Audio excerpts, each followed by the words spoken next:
Race control.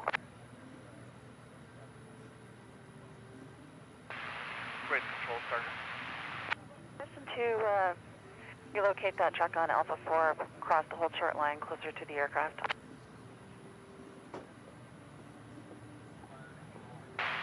Race control started, that's approved. Race control, say again. Race control started, that's approved.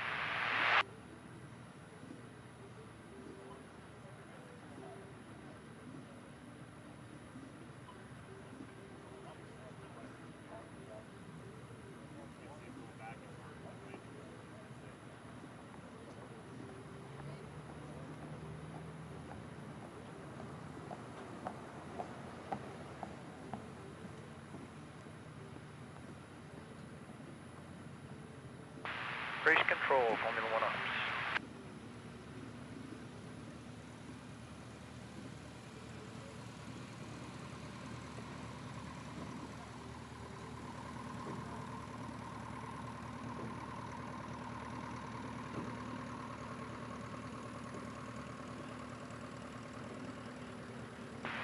Test 1, 2.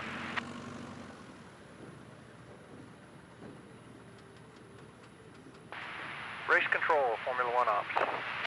Formula 1 ops, race control. When you're ready to copy, I have some numbers for you. Race control is ready to copy, sir. Front row, inside 72, 57, 74. Second row, outside 48. Third row, middle 54. Thank you.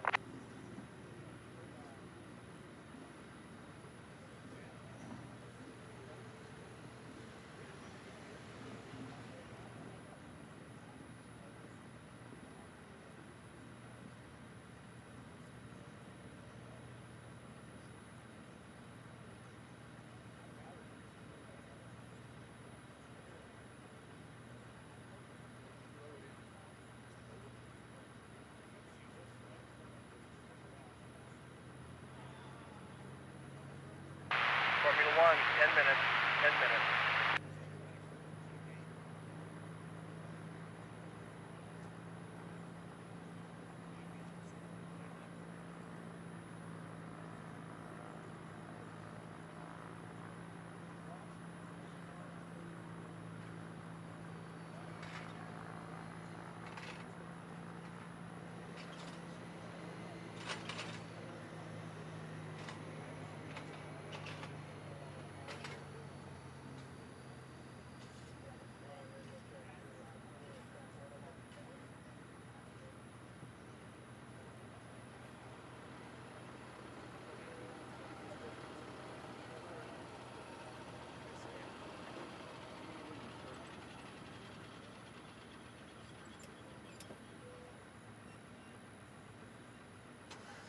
Formula 1, 9 minutes, 9 minutes.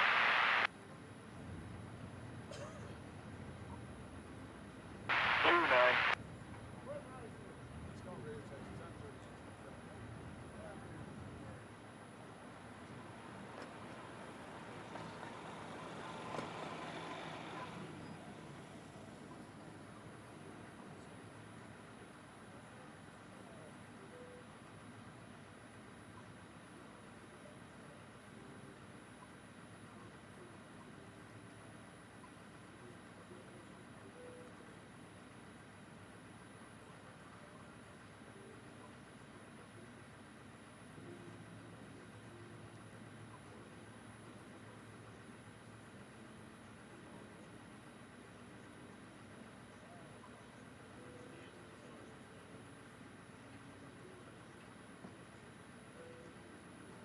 Formula 1's 8 minutes, 8 minutes.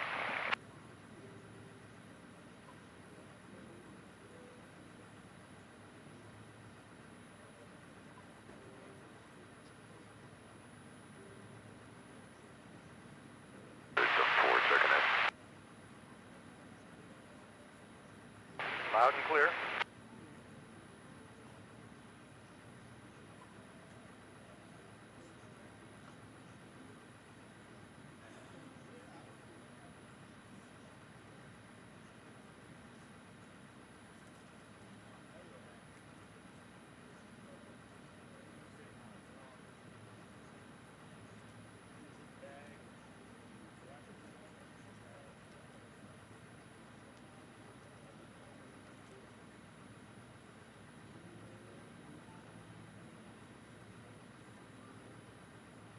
Formula One, 7 minutes, 7 minutes.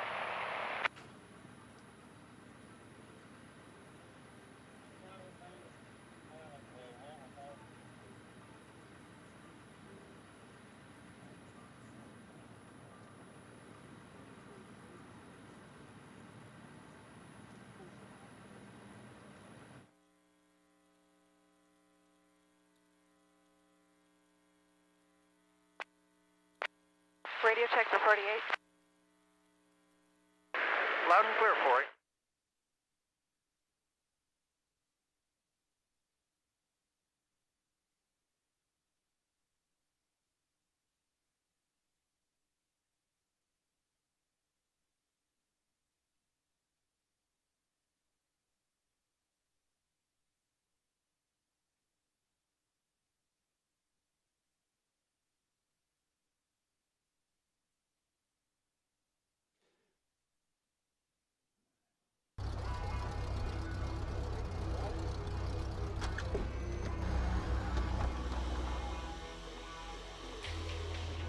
Reno is, you can't do this anywhere else in the world. It's one of the most unique things. There is nothing faster. This is the fastest motorsport on the planet. There's nothing that is faster than us anywhere. We are the only sanctioned closed course pylon racing circuit in the world. We got a lot of exhaust noise coming, we got a lot of prop noise coming, so it's pretty wild. It's just a lot of really intensive flying. We can fly low, we can fly fast. Once it's in your blood and you come back, and it's a big family here, and the camaraderie is fantastic, so I just can't help myself but come back and race every year. You found the Stihl National Championship Air Races presented by Reno Tahoe. Biplanes will fly, and then the T6s will fly. So we got a morning of racing, and today is Military Appreciation Day. So we got a tremendous amount of air show activity, both civilian and military. Today we're going to take all of that and try to cram it into a little basket, but we'll do it. I tell you what, the timing from our race control and air show control has been fantastic. One act right after the other, one race right after the other yesterday, and that's from taking a year off. So I applaud all of our ops people up in the tower for keeping the flow going yesterday. And we'll keep that adrenaline going today. And again, we welcome all of you early birds who are out here to join us. And the Stihl temperatures. The Stihl temperatures. Now cut it out. Don't start anything, you two. Juan Brown, I can see you. Yeah, they're gonna try to glitch him up, which is not too hard to do. All right, Marilyn Dash, a person who's been around the pylons hundreds of times, watched the pylons from pylon height, surrounded by other aircraft, racing aircraft in front, racing aircraft behind her, racing aircraft off to the left and off to the right. She's gonna call the race for the Formula Ones. And Marilyn, if you want, whenever you're ready, let's get started and tell them who's going to race and a little bit about the rules and all the things they like. I was considering going and introducing myself to each fan individually this morning because it was just... We'll do autographs and we'll come to you. You don't have to come to us. Thank you for coming. So this morning we have a Formula One 2B race, and this is our silver. And we start with Matt Moore in Acme Special on the pole. Carl Robinson in number 57, Heat Stroke, is number 2. Sean Milkey, another rookie. Carl Robinson and Sean Milkey are both rookies today. Jake Spadell in Monkey Ninja, he's another rookie, and he's in 4th. Kent Jackson, he's an old-timer with us. And once more, number 27 in 5th place. Blair Hamilton in Atomic Pumpkin. You'll see that, that's a bright orange airplane. She'll be in 6th place. And then James Jordan had a little issue yesterday and has a DQ. So he belongs in the gold, but he's in the silver because he flew low. And that's against the rules. So he got a Dairy Queen for that? He got a Dairy Queen. Oh. What was it, Blizzard? Fly low, get a Dairy Queen. Marilyn, let's go a little bit about the rules of racing, the size of the engine, the square foot of wings, and the course itself. I'll open up. The Formula Ones and the biplanes race on the same course. It's just over 3 miles. There's 6 pylons, and there's pylon judges that you can wave to on each one of them. We really appreciate our pylon. We love all our volunteers here, as you know. If you look on your right side, you'll see some lights. That's to identify which of the pylons are ours. The pylon, there's inner one and outer one, and there's a bunch of different pylons down there. So when you start, you want to look for the pylons with the lights on them. Take off on the runway. The formulas take off all at once in a horse race start. 3 on the front row, 2 on the second row, 2 on the third row in this race because we only have 7. And the flag drops and they all go at once. It's complete chaos until pylon 1. And if you look in your program on page 15, you'll be able to see the race courses and how different they are for the different classes. But again, biplanes and formula are on the same page. On number 55 is where you'll see all the pretty faces that race in the Formula One class and all the pretty airplanes. And then if you keep looking, you'll see the names of all our champions over the years. And Formula One has been around for a long time, and we really honor our history. So let's see, we probably have 2 scratches. You can get a wake-up Okay. Okay, so it looks like 39, Jake Spadell is going to scratch today. Number 29, which we don't have one. 27, okay, so 27 is a scratch, and that is Kent Jackson. So we're down to 5 airplanes, 3 across the front row, 72, 57, 74. Matt Moore, Carl Robinson, Sean Milkey. Number 48 will be all by herself in the second row. And 54, Jim Jordan, and Miss Min will be in the back row by himself. Thank you. About 5 seconds. 5 seconds, here they come. Yep. On your left-hand side, you can start to see the airplanes coming. On the inside, that was in the lead right now is Sean Milkey. He was in the center and had a really good start.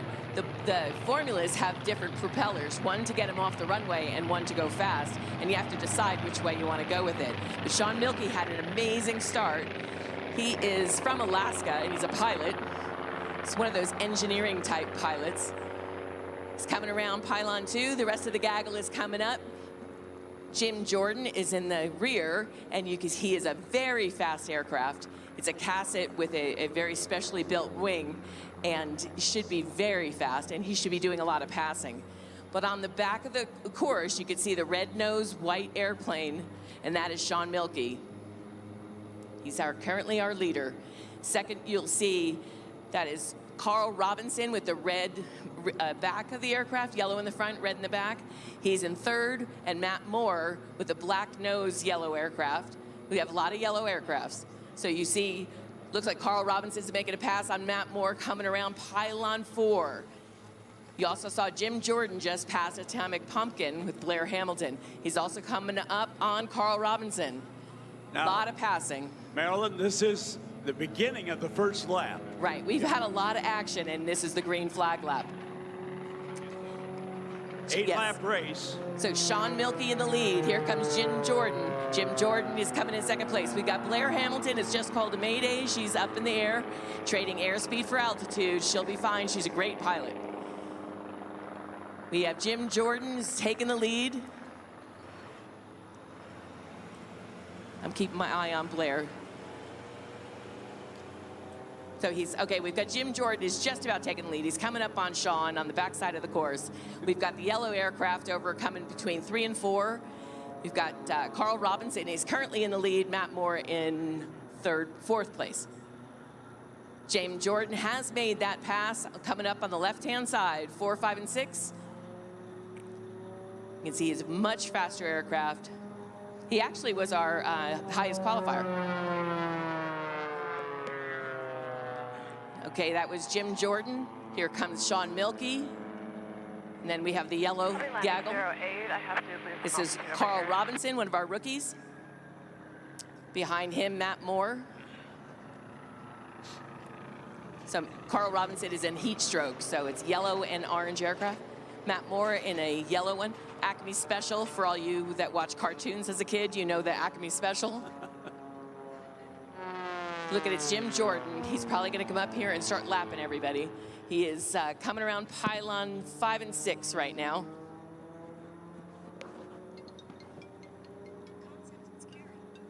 So he's our leader right now. Sean Milkey is coming around 4. So that is, like I said, a Casset with a different wing, and it's all composite aircraft. It's very, very light. Mayday aircraft, base leg, runway 8. Trucks are rolling, she'll be fine. Sean Milkey, number 2. He's a flight test engineer pilot from Alaska. He just bought that aircraft this year. Carl Robinson. Carl Robinson is in 3rd place. He raced in the biplane class and decided to come join the early fun with the formulas. Behind him, we have Matt Moore.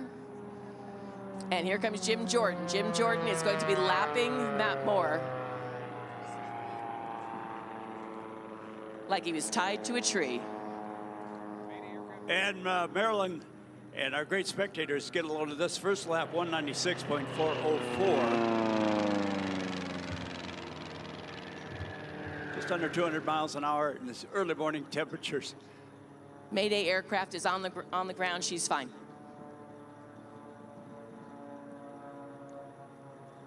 Coming across the front row, or front straight, you have Sean Milkey. It's number 2. Heat stroke. He's in 3rd place. And here comes our leader, Jim Jordan. He's coming up to lap 3rd place.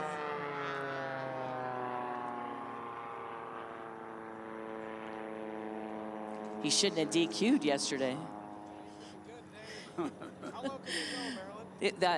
It's interesting, on these pylons you can go about 50 feet AGL, and you have to keep the pilot's head above the pylon and above the R in Reno on home pylon.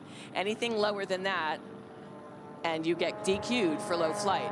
You have rules, and rules are important. So I 100% agree with that. We've got a pass going on. This is our leader passing the number 2 aircraft. So he's lapped the entire field starting last. So here he comes. That only means that everybody else only has to fly 7 laps.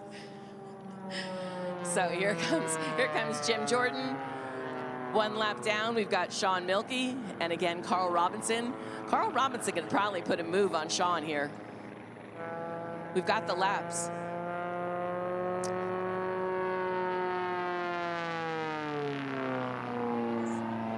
Yeah, so everyone, when the lead aircraft gets the checkered flag, the race is over for everyone when they pass home pylon. They don't just get off the course where they are, but they pass home pylon and then they're done as well. Just same in auto racing. Here comes Matt Moore out of San Jose, California, in Acme Special. And coming up again, he's going to get lapped twice by Jim Jordan, our leader.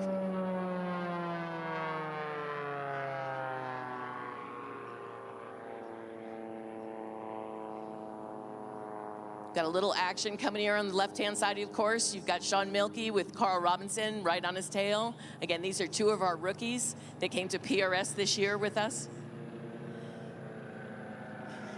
We love rookies and we love PRS. On the back of the course, you still have Jim Jordan just past Matt Moore twice now. Yesterday he flew very low. Today he's flying pretty high. It's easier to pass when you fly higher, so he's doing the right thing. This is our white flag lap. Means we have 1 lap left.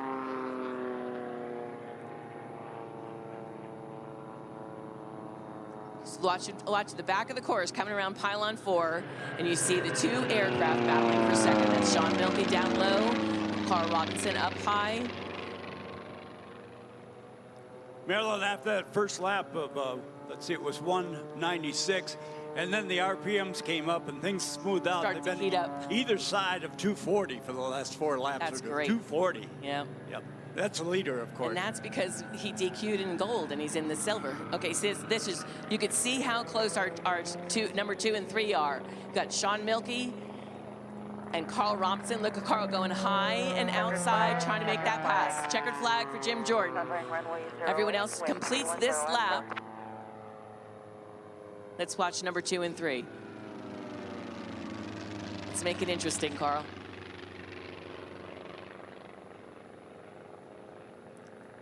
Pretty even. And a lot has to do with that start. How did they start? Here comes Matt Moore, our 4th place finisher, unofficial. He gets his checkered. Here comes Carl and Sean. Watch this. Oh, looks like Carl's got it. Sean's giving up the line. Nope, parallax. It's hard to tell who's in the lead on this side. But looks like Sean Mielke's gonna hold on for 2nd. And Carl Robinson's hot on his tail in 3rd. This lines us up for a great race on Saturday. Now the fun part for Formula is the recovery. So we have Jim Jordan, number 54 in 1st place. Sean Mielke, number 74 in 2nd place. Carl Robinson, number 3. And Matt Moore, number 4. We unfortunately had 2 scratches and 1 mayday, but hopefully we'll get everybody down and safe. It was a nice, clean race to me. Let's see what the pylon judges say. Marilyn, what do they prefer on the Formula Ones for landing? Wheel or 3-point? Interesting. Everybody does it their own way. I would say most of them 3-point. And if you watch the biplanes too, because I was a biplane racer, most of them wheel lands, and I was always a 3-pointer. Marilyn, Juan Brown is picking your brain so he can tell the Stihl guys all the tricks of the formula. They know plenty of tricks. I see him taking notes over there. I know what he's doing. Kevin's been coming out here a long time. He knows all our secrets. Here comes our Stolls, if you look to the right. So Marilyn's going to give you, Marilyn's going to be briefed by Linda, and then while we do that, we're going to give it to Juan Brown, then we're going to give it back to Marilyn. Juan, as you introduce the pilots for the Stihl Stoll, and Marilyn, you stay here, and Marilyn's got the results, and we'll give them back to Marilyn, and Marilyn's going to tell you about the race results. Okay, so we had a clean race. There were no cuts, no DQs. Oh. Carl going high and outside, trying to make that pass. Checkered flag for Jim Jordan. Everyone else complete.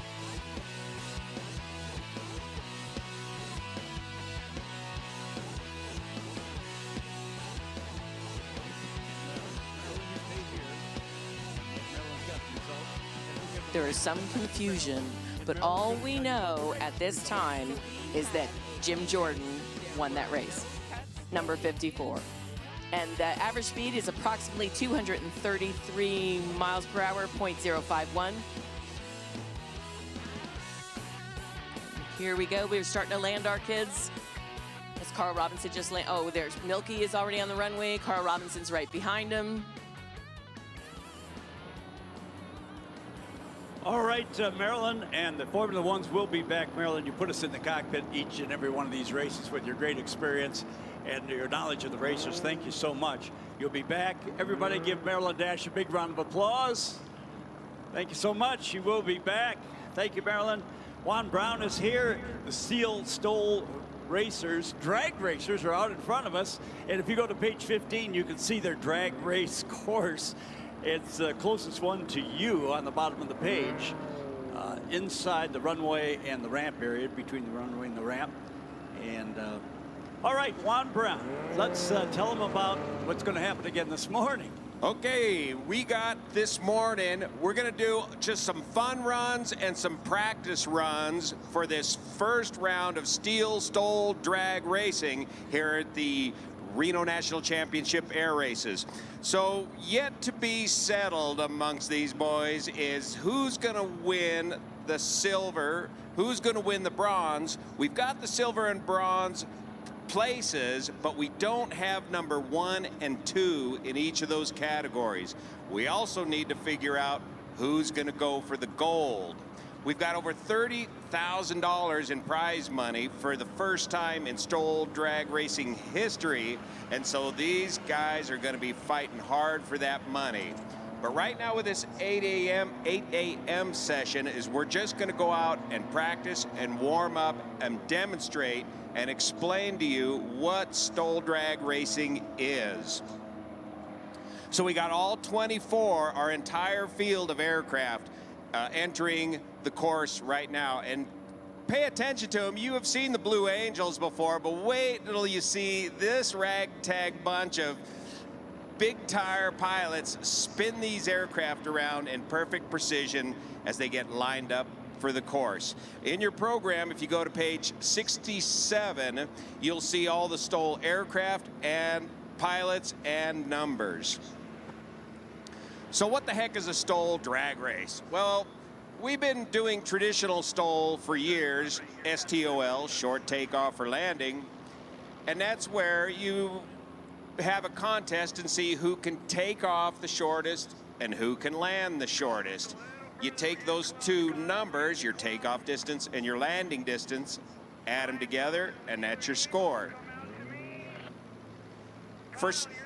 Then we have these big fly-ins or air shows and, well, these backcountry events. And we got this thing called the High Sierra Fly-In that we put on each year in October, and welcome you all to come out and check it out. Just a few miles out in the desert from here, and we're sitting around the campfire late one night figuring, well, how can we spice this Stoll thing up? And so we decided, let's try a drag race.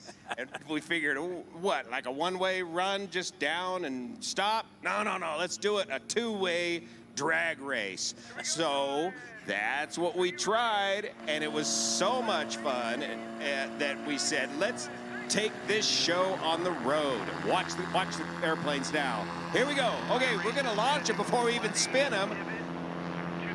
Hal Stockman in the number 1 lane, Brian Bowen in the number 2 lane.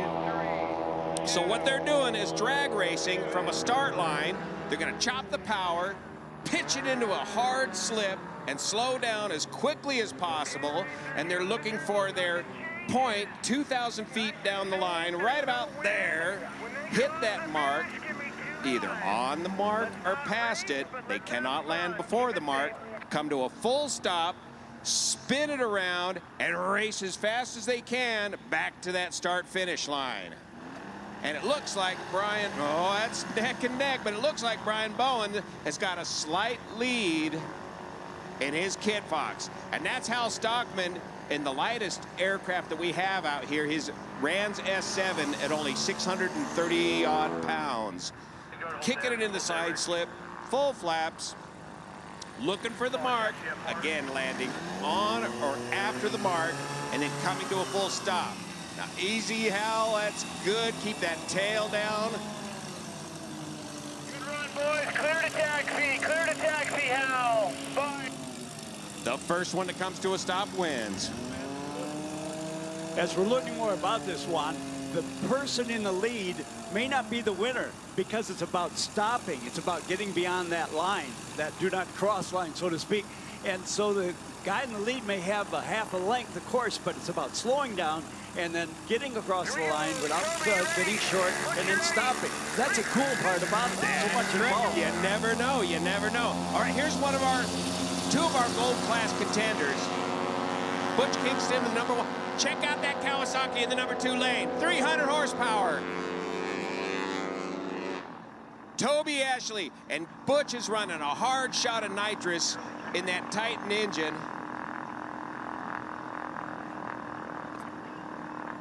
Now watch how short he can land that thing. As soon as he... Blammo. Full stop, spin it around. Here comes Toby Ashley in a Kawasaki 300-plus horsepower engine.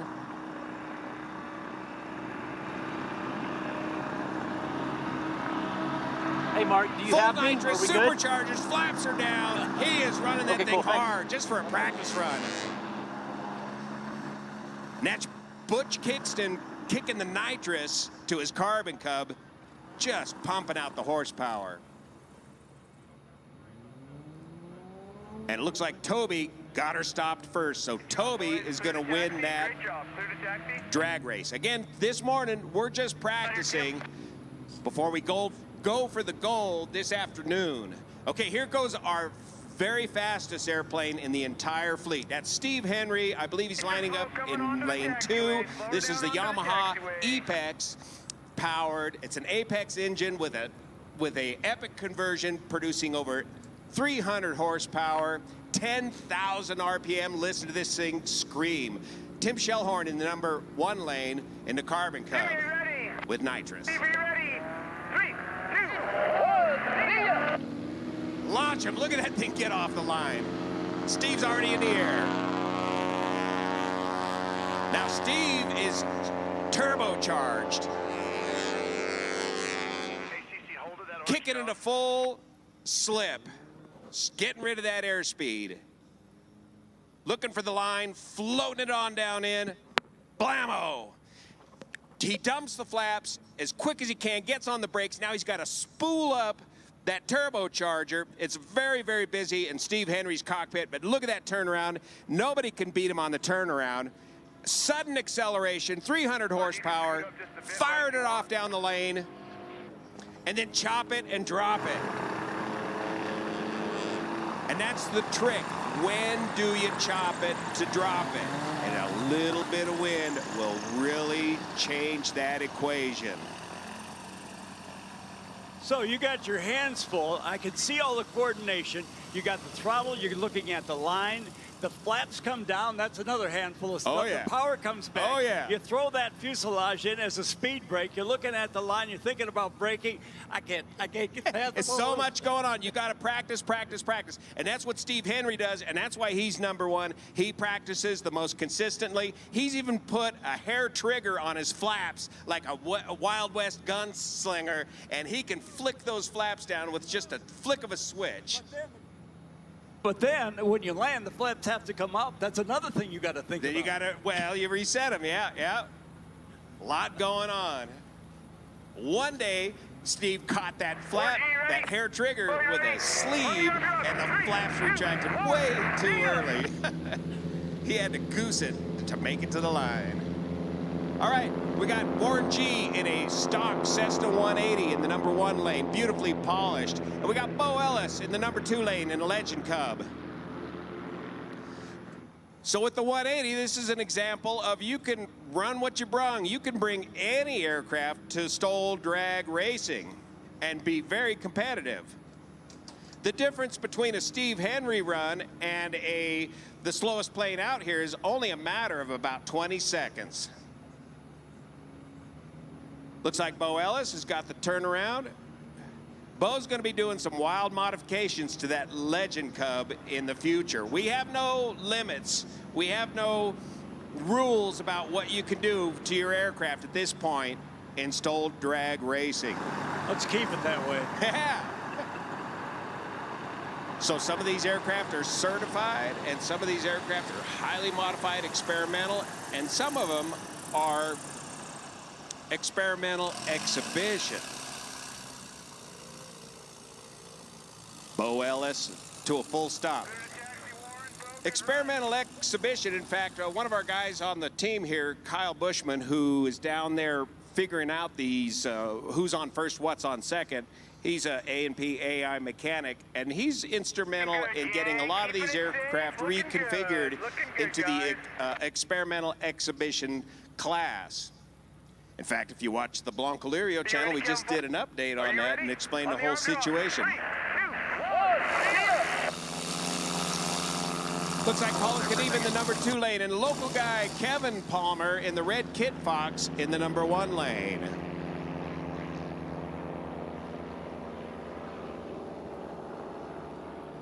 Now, these guys are major influencers on social media. You can't turn on YouTube and look for aviation videos without seeing some kind of big tire content. And Kevin Palmer's brother, Trent Palmer, who lives here in Reno, is got one of the greatest YouTube channels covering this sort of stuff. And these guys have been a huge influence to influencing a whole new generation of aviators into aviation. Hal, you can pull up now. And as a result of this social media influence, Trent Palmer last year was able to raise $150,000 for the Reno National Championship air races, as we were unable to compete last year. Kevin Palmer floating it on in. What do we got? Who's going to stop first? It looks like Colin Geneva in the number 2 lane with his carbon copy. Colin came all the way out from Nebraska just to compete with us here this weekend at Reno. And Warren G in that beautifully polished Cessna 180 came all the way out. He got the furthest away award, Naples, Florida, flying that 180 all the way out here to enjoy the dust and dirt here at Reno this year. What do we got in the number 2 lane? Looks like Rick Boardman in a stock 150 horse supercar. And in number 1 lane, is that Eddie Sanchez in the black? Oh, no, that's Dave Curley, Grasshopper in the green Just Aircraft Highlander. And Rick is an ag operator out of Nebraska. He also came out of Nebraska to join us, and he's flying the daylights out of this stock 150 horse Super Cub. Floating up to the line, boom, down, dump the flaps, lock them up, full stop with the tail wheel down. Then they can spin it around and blast off back to the start-finish line.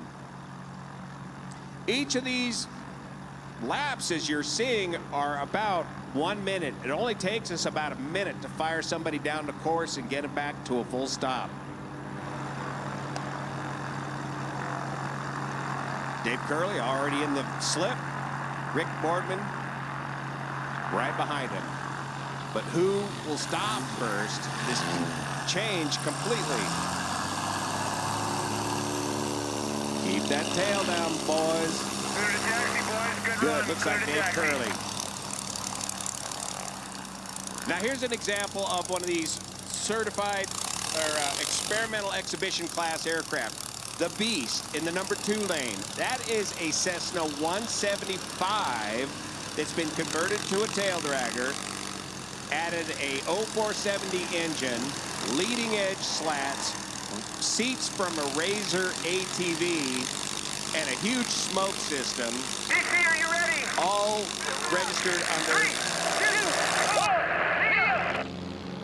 the experimental exhibition class. And in the number 1 lane is CC Pocock with a Cessna 170, also in the same class category.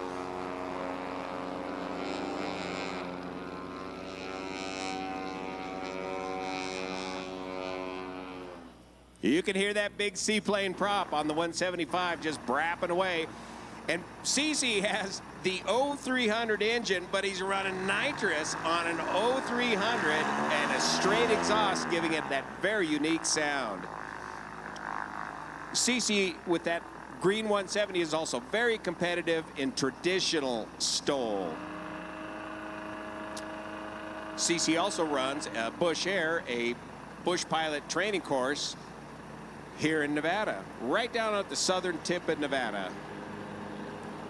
Listen to that, those props.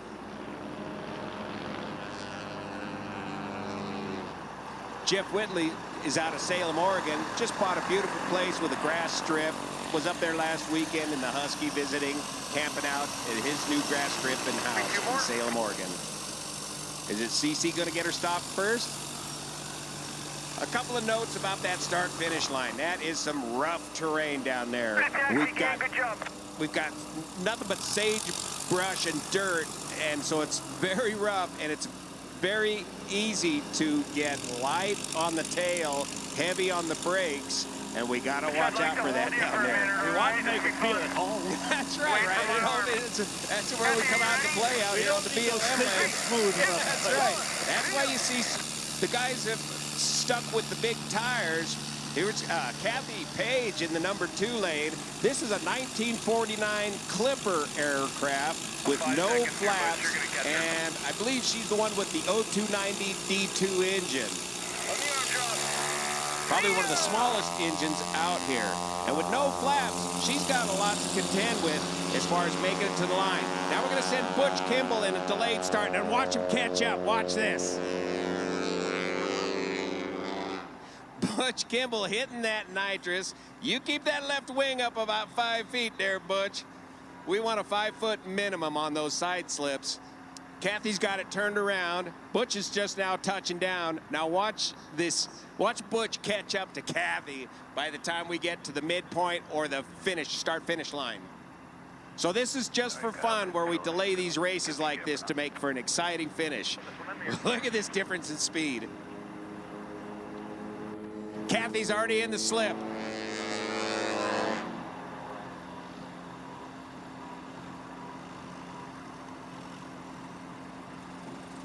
Go, Kathy. She's gonna get it. It's just about identical. Just about identical stopping. Juan, we talked about how your hands are full in your own airplane, out the flaps, get the flaps down, side slipping enough, RPM enough, watch for the line. What about the other person out there? You got those persons. Well, that's where you're psyching each other out. You're neck and neck, and when it comes time to make that decision, when do I chop the throttle? If you see that guy making a move to the left of you, it throws you off completely, and you try to start following his lead, and it can just screw up your whole operation. You didn't have enough to think about. There's another person out there. Right there, right next to you.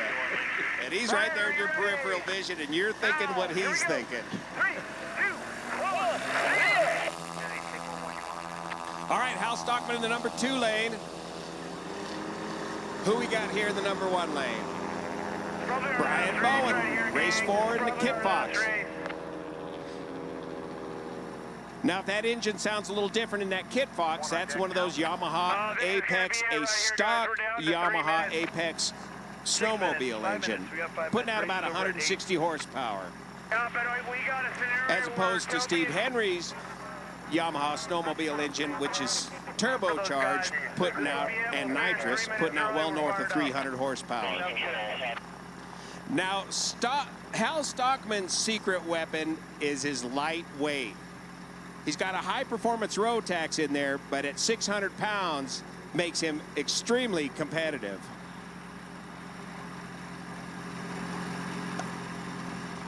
So he can lose airspeed quickly as well with that lightweight. And that's what we're testing, is the whole performance envelope of the aircraft. Both the high-speed ability to accelerate quickly, but also the low-speed ability to land slow, and the brakes and landing gear to stop quickly.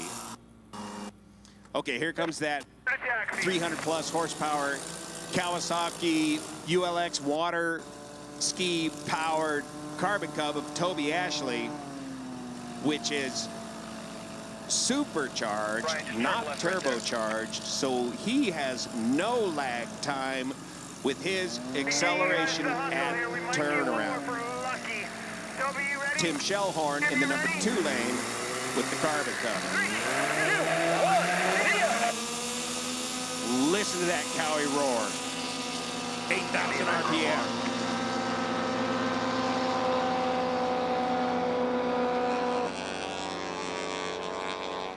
Full nitrous on both of those aircraft.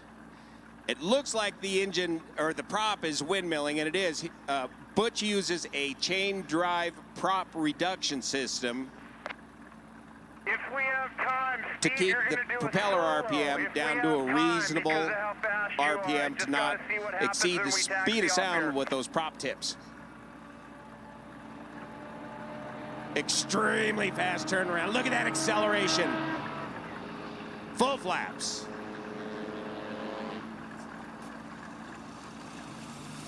Full slip. Lots of rudder work. Look at that rudder dance on Ashley's aircraft. Steve, get to me right now. It might not work out, but get to me right now. Clear to taxi. I need both of you guys if you can expedite for me, please. We're going to run Steve Henry one more time. These boys want to maximize their fun out there on the course while we have the few moments remaining.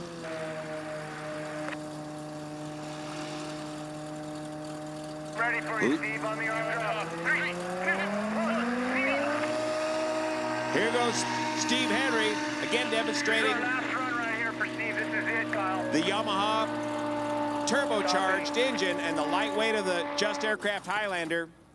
Yeehaw 6, Steve Henry has built 6 of these Just Aircraft, and this is the 6th iteration. He's always building one. He's one of those unique individuals that is a builder and a flyer and does both exquisitely.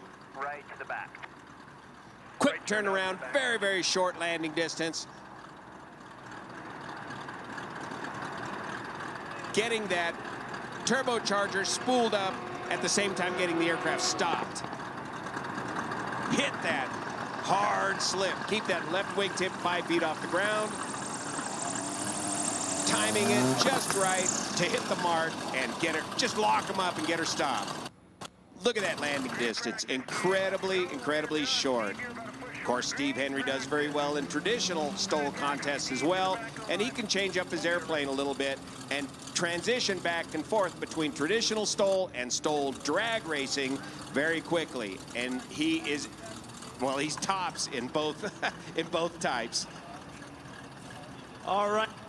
Race control's got us about 2 minutes before the biplane race. Okay, we better hand it over to the bipes. They're moving stuff in and out. What time are you going to be back with your Stihl race? We'll sort that out, but we got to get it over to Frank Durant now. All right, we'll hand it over to Frank. Here we go. We'll be back. Oh man, we got action. We got drag racing. We got pylon racing. We got biplanes. We got Stihl. It's nothing but fun. All right, Frank Durant is on the microphone. Good morning. On the Stihl. Ready handheld for microphone. biplane. Race 3B. Starting grid, Jeff Lowe. Inside pole brother. position. Alan Hoover. Inside row 1. Nicholas Kelakides. Outside row 1. Scott McDonald. Slow roll. Inside second row. Tom Martin. Outside second row. We have a scratch. Michael Stewart. So we have back row Scott Pruitt and Dave Holmgren. My plane's 1 minute, 1 minute.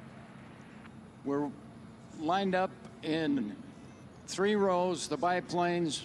First row, 3 airplanes. Second row, 2 airplanes. Third row, 3 airplanes. This is done for safety reasons. There's 3 starters. First row starts. The second row waits 4 seconds, excuse me. Then they start. Third row waits another 4 seconds, and then they start. This is to make sure that the bipes get the tails up so the pilots can see. With These less than a bipes are minute to sitting go on the- before we flag off the biplanes, I can see a great photo opportunity here because the biplanes are going to be taking off. You're going to have the Stihl STOL drag racers taxiing in front of you, in front of the Stihl checkered pylon. The biplanes are on the takeoff roll. Get this in your eyes and cameras. Biplanes are rolling. Here they come past up to the home pylon. We have Jeff Lowe, first place. Alan Hoover, second place. Nicholas Kelakides, third place, going into the first pylon. Scott McDonald, Tom Martin, Dave Holmgren, and Scott Pruitt. The race actually doesn't start until they come around to the first home pylon. The race course, biplane race course, is 3.12 miles around.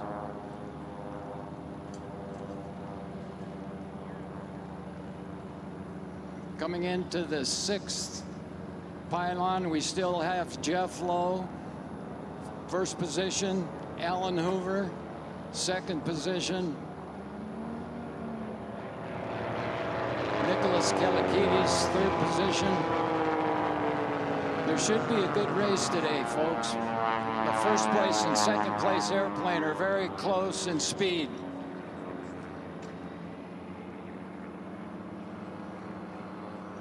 Nicholas Kalakidis passing the home pylon. Scott McDonald in a Creston Eagle 2 going past the home pylon. Tom Martin and Dave Holmgren. Scott Pruitt.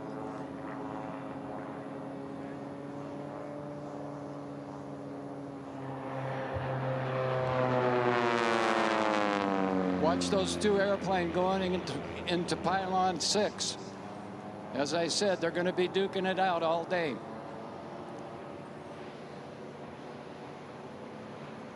That's Jeff Lowe, Miss Diane, number 6, and Alan Hoover, number 84. Here they come past the Stihl home pylon.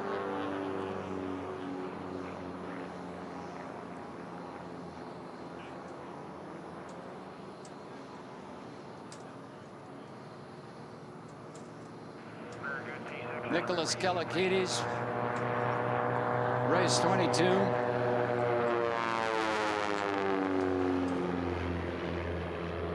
Keep reminding you, keep your eyes on those two lead aircraft. Scott McDonald, Dave Holmgren, Scott Pruitt.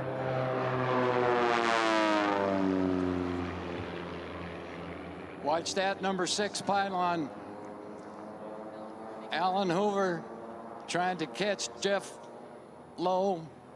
Let's see if he gets him. Nope, not this time around. You need at least 3 to 4 miles an hour to pass another airplane. It's very difficult unless you have at least 3 to 4 miles an hour. And there they go again. I don't think he's going to get him. I don't think he's going to get him.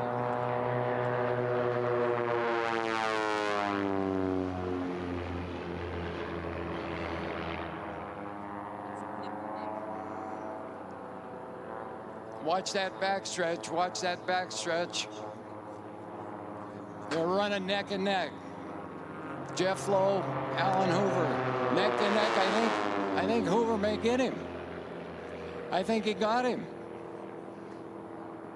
Yes, new leader, Alan Hoover, followed by Jeff Lowe.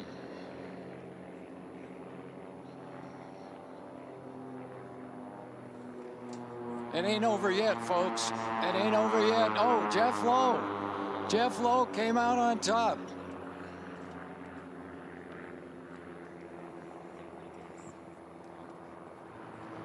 It's a very close race.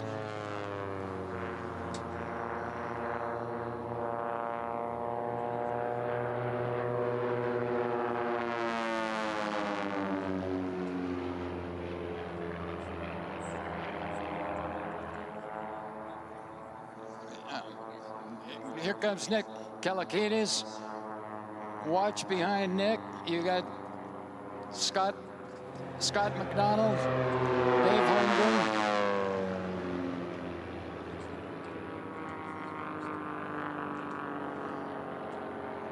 Pylon 6 again. Hoover and Jeff Lowe still duking it out. Jeff Lowe is going to be passing the slower aircraft, and so is Alan Hoover.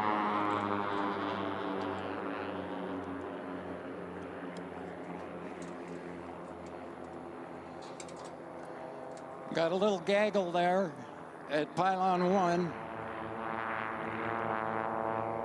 Nice spacing, nice spacing.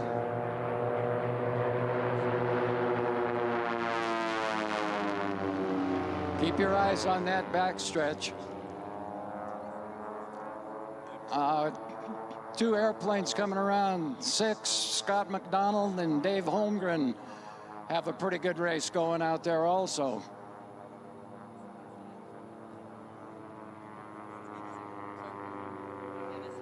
Nick Kalakidis past the home pylon. Scott McDonald and Dave Holmgren.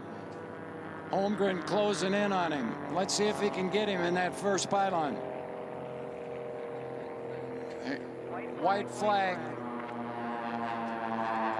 Hoover's got him. Hoover's got him, but I don't know if he can keep him in the corner. It's very difficult to pass on the turn. Whoa. Jeff gave it up. Jeff gave it up.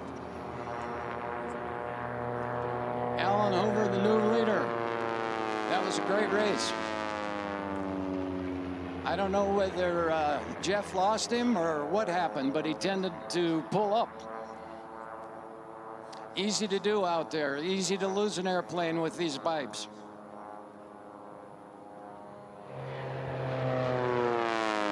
Watch Holmgren and McDonald. Pylon 6. Good race.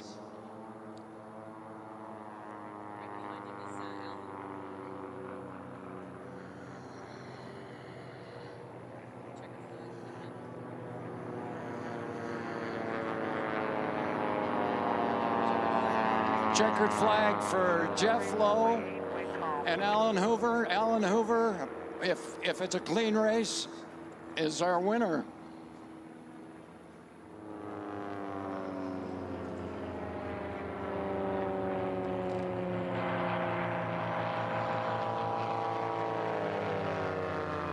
Nick Kalakidis passing the home pylon. Tom Martin passing the home pylon.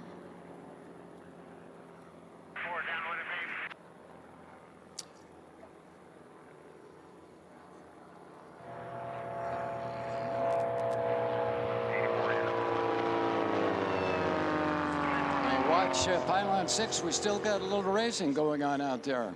Stay on base. Scott McDonald and 8-4, Dave Holmgren. Clear to land, wind calm.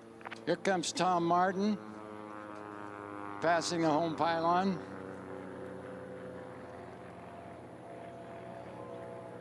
And Scott McDonald looks like he's going to finish 5th. Last aircraft off course, recovery runway 8.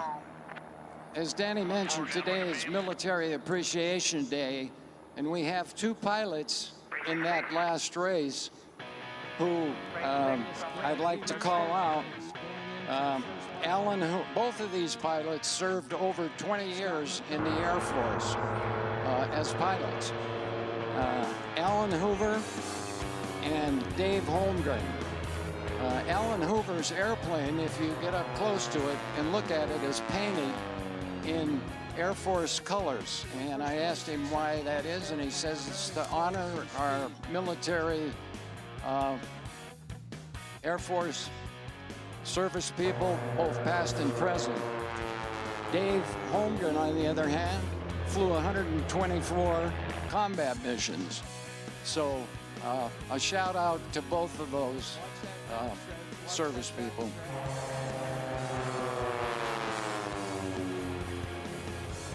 All right, as we're getting the final tally on the judges' report from out on the pylons to see if there are any low flying, high flying, pylon cutting. And we'll get that to you as quickly as we can. Thank you, Frank Durant. Stick around for just a little bit while we get the results from topside and from down below here as we continue. And we're going to go back to the world of drag racing, I think, right, Kenny Price? Yeah, all right, we're going to drag race the T6s. That's in about our 6th year of doing that, if I remember right. 2 T6s on the course. Instead of coming down the chute from our left in the sky, they'll have brakes locked. They'll be given the green flag. 2 airplanes will take off, do 1 lap in the drag race, and the person that comes around.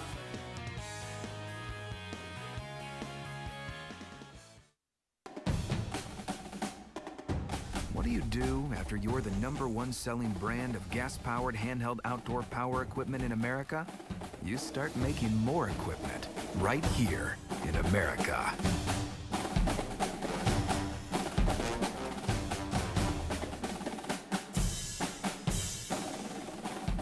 Real Stihl.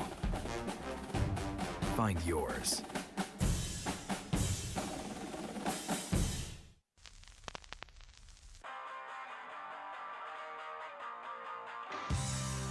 Converging where America's largest alpine lake collides with the biggest little city in the world. You will find them.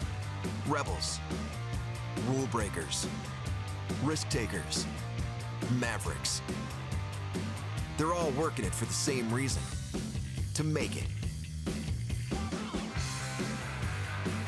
And in a place like Reno, Tahoe, a collision of contrasts, you can make it big, make it loud, make it beautiful, or make it unbelievable. Make it whatever you want. Just make it happen.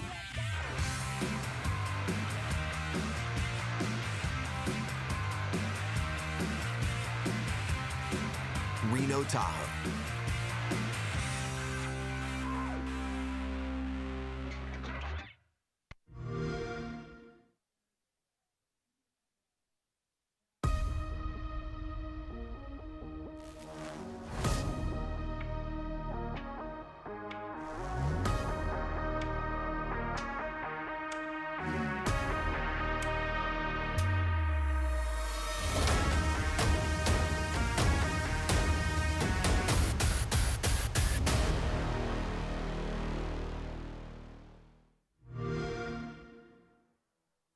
Play your favorite games at JJ's and spin the wheel to qualify for Free Play Mondays.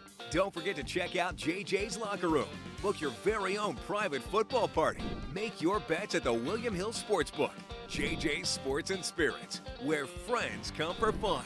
Play at JJ's Sports and Spirits and you can win cash and free play. JJ's Sports and Spirits.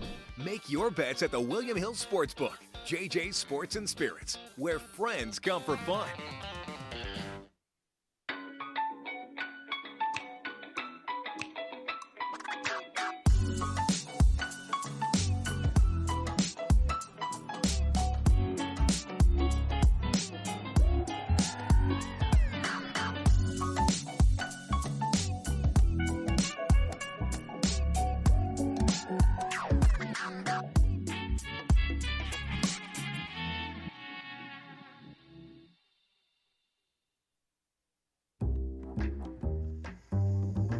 Come on over to my place. Hey you, we're having a party. We'll be swinging, dancing and singing. Baby, come on over tonight. Yeah. Come on over to my place. Hey you, we're having a party. We'll be swinging, dancing and singing. Your table is ready in the Life Artois. Coming soon to the Nugget Event Center, September 18th, Toby Keith. On September 23rd, it's Kiss. Hank Williams Jr. coming on September 26th. Rod Stewart on October 2nd. Tim McGraw, October 9th. And Kid Rock on October 15th. Get your tickets at nuggetcasinoresort.com.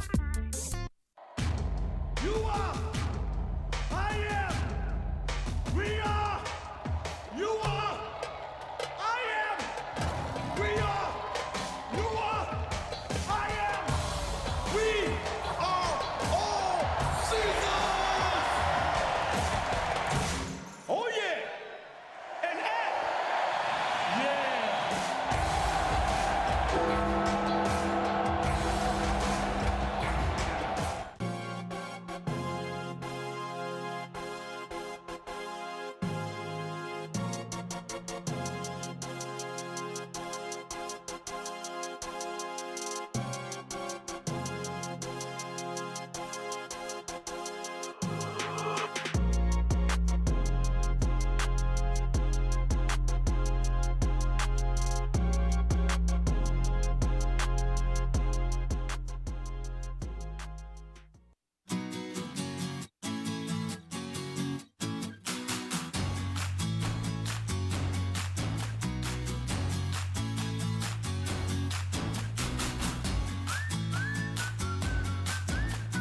Turn hard-working days into happy nights.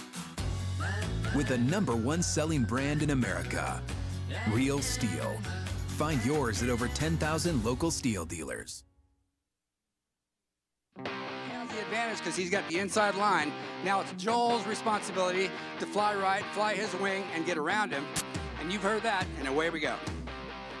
All eyes left now. 2 drag racing aircraft, 2 drag racing T6s are going to come right across the home pylon here in just a few seconds. And let's see, Kenny Price, 2 drag races, but we're going to have 2 races right away, aren't we? Well, we've only got one and one this year. A little bit different situation. We've got less aircraft this year racing, and so this is what we're down to, 1 race a day.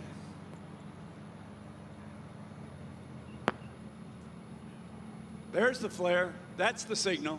Right behind the steel checker pylon. Brakes released, and away they go. Lee Oman there on the left. Joel Stinnett there on the right. Lee has the advantage, being on the pole. He's got the inside line.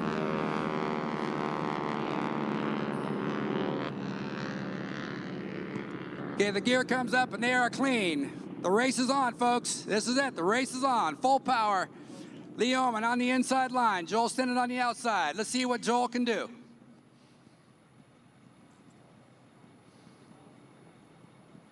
Almost a 12 mile per hour difference on their qualifying speeds. But that shows you right there what that inside line will do for you. Look at the lead now that Lee Oman has.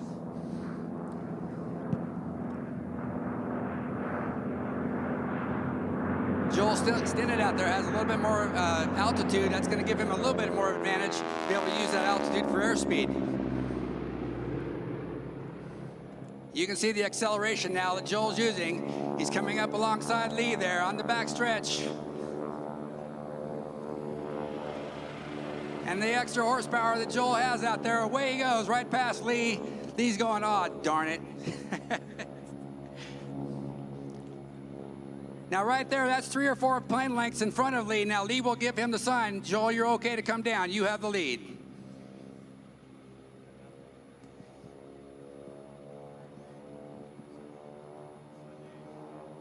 Lee still has the inside line there, but Joel, again, has the lead. He is definitely way in front of Lee now. And down the home stretch, here they go. Lee Oman on the left, Joel Stinnett on the right. Here comes Joel Stinnett. Looks like he's going to have the lead. Joel Stinnett there, drag race winner.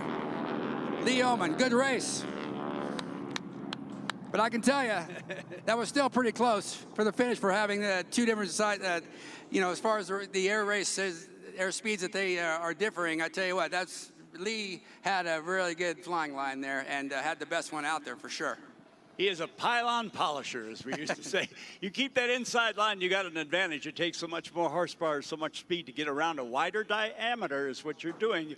You're racking up more mileage than the inside guy. It's a tremendous advantage to be on the pole. Kenny? Well, today, tomorrow, and Sunday will be our one race that we have. So there it is.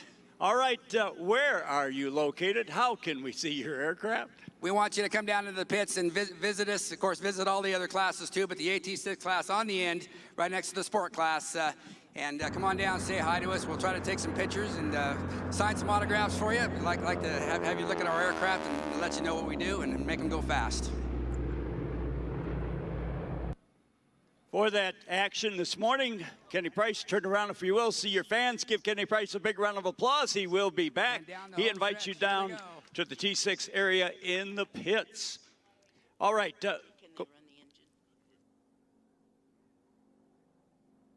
All right, a lot of things happening this morning. Now, we're going to go back to that biplane race. We had a contest hold on that. Here is the now official of the biplane race. It was Alan Hoover, race number 84, officially in first. And then officially in, let's see. Let's go back to this. Okay, yeah, then Jeff Lowe, who had the lead initially and was passed, we saw him go high, maybe got some bad air, and he did what was prudent. If you're in doubt of something, go to clean air. So Jeff Lowe was number 2, race number 22. Nicholas Kaladides, I hope I said that right. In race number 22, he was 3rd. The average speed for the race was just a notch under 180 miles per hour. And that is it officially for that biplane race that you saw a little while ago. T6, thank you, Linda and staff, the 99 volunteers. T6 is coming down for a landing. And let's see, Marilyn Dash is back. That means we're probably going to have Formula One racing. My turn. And she's going to open up, we know about page 15. That's the race course depicted in your program. On that page, it shows you the mileage, shows you the pylons for each of the different classes of racing. So you can refer to page number 15. Marilyn will open up to the Formula Ones and tell you what page that is. And let's see, we got Lee coming. Is that Lee? Yeah, it looks like Lee. Let's see, yeah. Yes. Lee doing a little side slip. He's been watching the Stihl Stoll dragsters. Lee is a cool guy. We Kicking love him. some rudder, Lee. Yeah, he's been flying that 69. It's called Eros. He's from Sequim, Washington. Yeah, neat guy. He and his wife are just fantastic. He is a former wing walker in the air show business, master builder. He had a project of a GB racer going on, and I haven't talked to him about the progress of that racer. Right out of the Granville brothers back in the golden age of Jimmy Doolittle, the fastest airplane in the world at one time before the World War II. The GB racers were classic racers.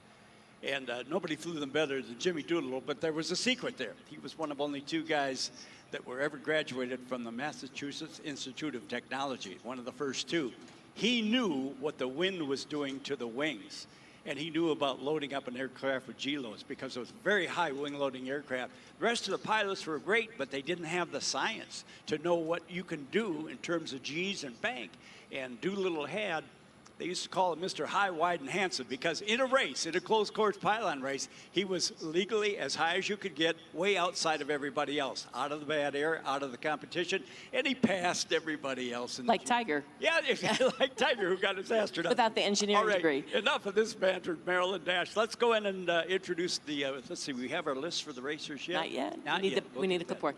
But I will say that when you first see a GB, you're stunned at how big it is, because you don't realize how much larger it is than a normal aircraft.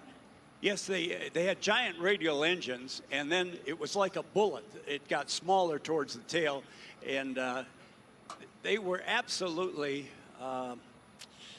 state of the art back in those days. Back in those days, yes. Yeah, and you had to know what the air was doing to the wing to be able to fly them. Marilyn, while we're waiting for the pairings, let's invite people down to where your airplanes are on exhibit. We are in the rah-rah hangar. We share it with the biplane. So the International Formula One and biplanes are all the way in the end of the pit area. We have a very cool thing this year. It's a VR aircraft where you can sit in the plane and put on these VR goggles and like you are actually in the race. So if you get a chance, go down to the pits, introduce yourself, look for just a tube frame aircraft, and then ask for your turn and get in there and try it. It's very fun. Just inside the pit door on the Formula One side, it's actual racing fuselage with a seat. It's bare bones, of course, but it's got a throttle seat, it's got a rudder, it's got a stick, and you put on your virtual. I saw guys in there the other day, they were sweating. Yes. They were on the ground racing, but they were sweating going around the pylon. They were sweating earlier this morning. We saw a lot of sweating. Yes.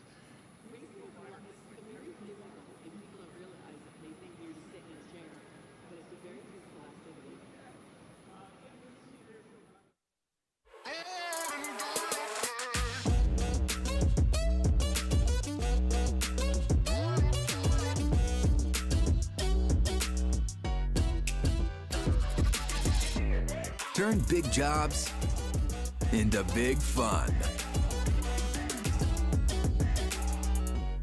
Our Battery AK Homeowner Series starts at just $199.99. Real Stihl. Find yours at over 10,000 local Stihl dealers.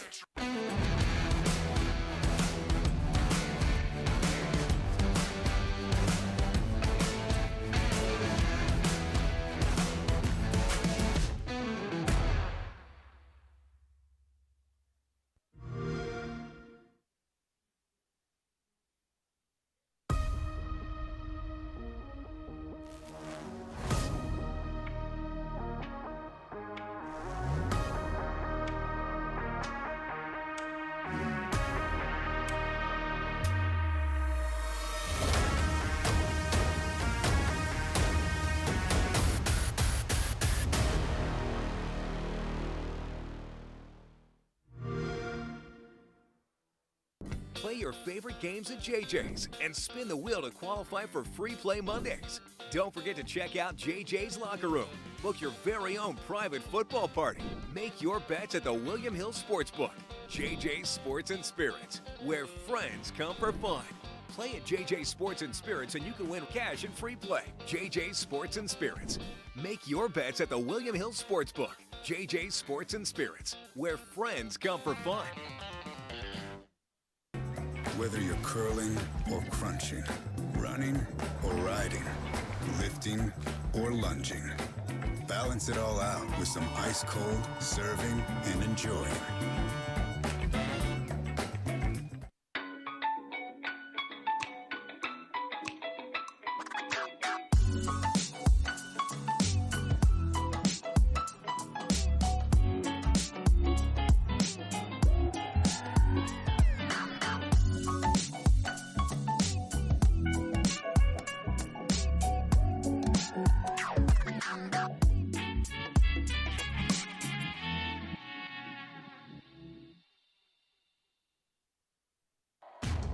You are, I am, we are, you are, I am, we are, you are, I am, we are all Caesars! Oh yeah, and act, yeah.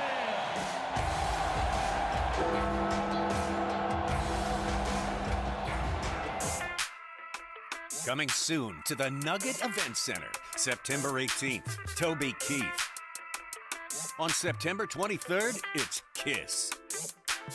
Hank Williams Jr. coming on September 26th. Rod Stewart on October 2nd. Tim McGraw, October 9th. And Kid Rock on October 15th. Get your tickets at nuggetcasinoresort.com.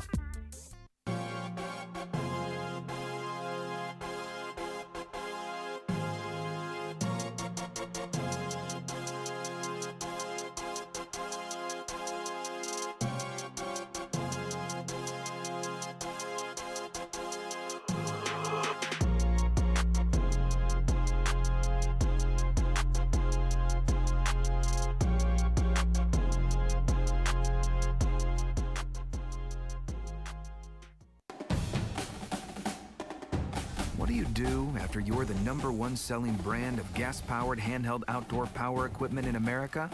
You start making more equipment right here in America.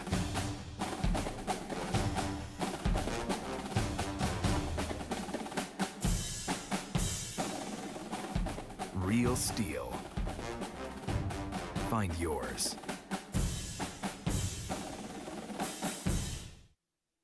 That keeps saying, I'm cake, I'm cake.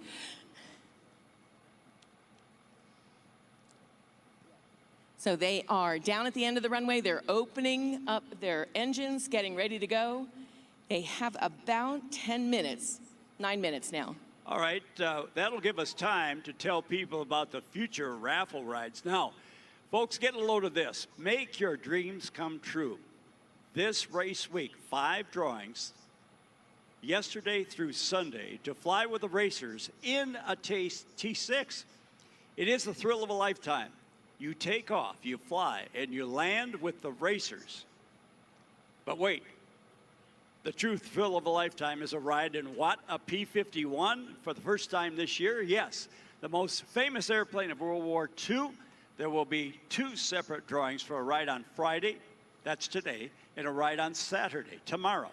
So if this is not on your bucket list, as it says here, you ain't got a bucket. Now, for details of these drawings, how you can get involved, go to the raffle booth behind the bleacher seating, close to the entrance of the pit gate. All have big signs on them. You'll see T6 raffle rides for either one of the aircraft, which is a thrill of a lifetime.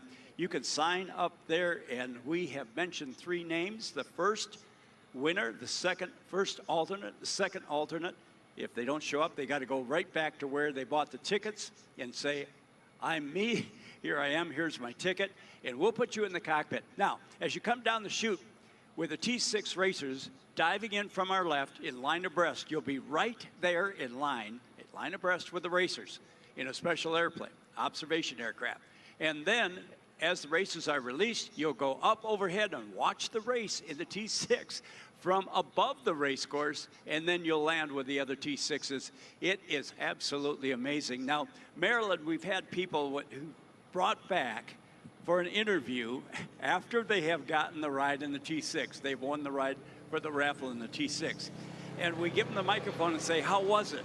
And they're speechless. All we get is a big smile. Big grin. Well, how'd you feel about it? They just smile. They can't say anything. And nod. And nod. Yeah. And that means they enjoyed it. They're speechless. It's just absolutely fantastic. It's brought.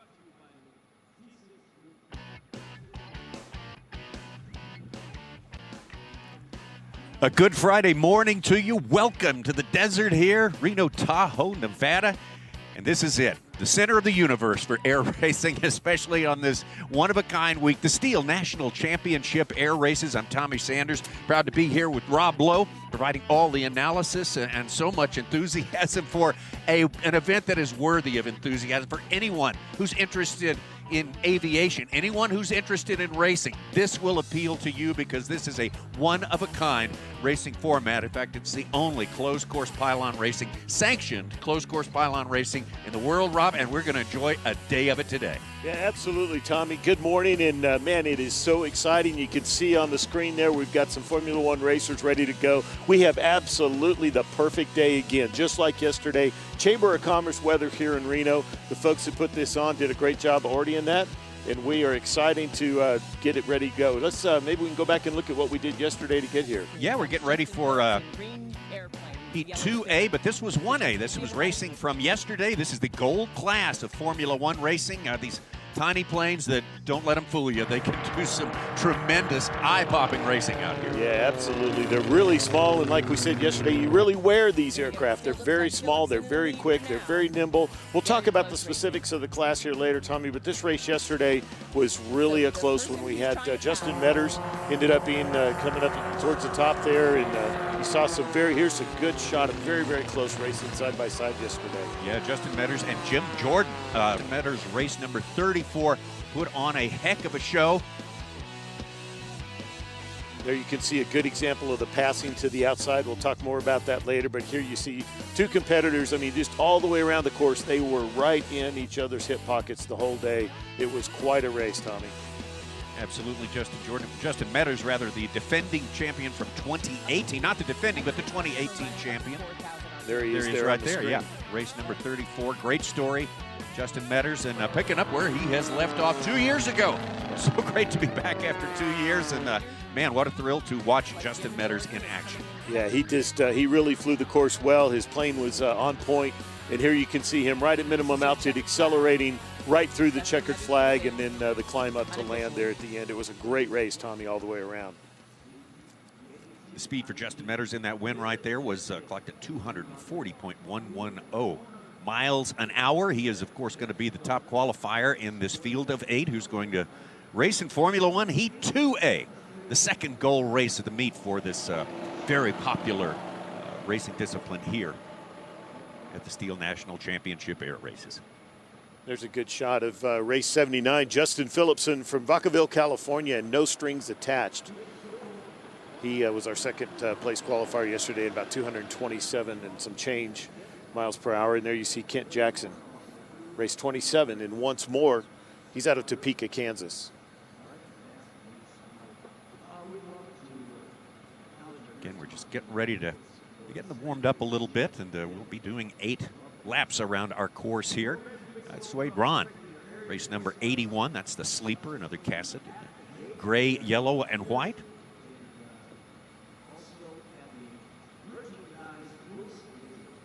Steve Temple in race number 52. Feisty from right here just down the road at State Line, Nevada.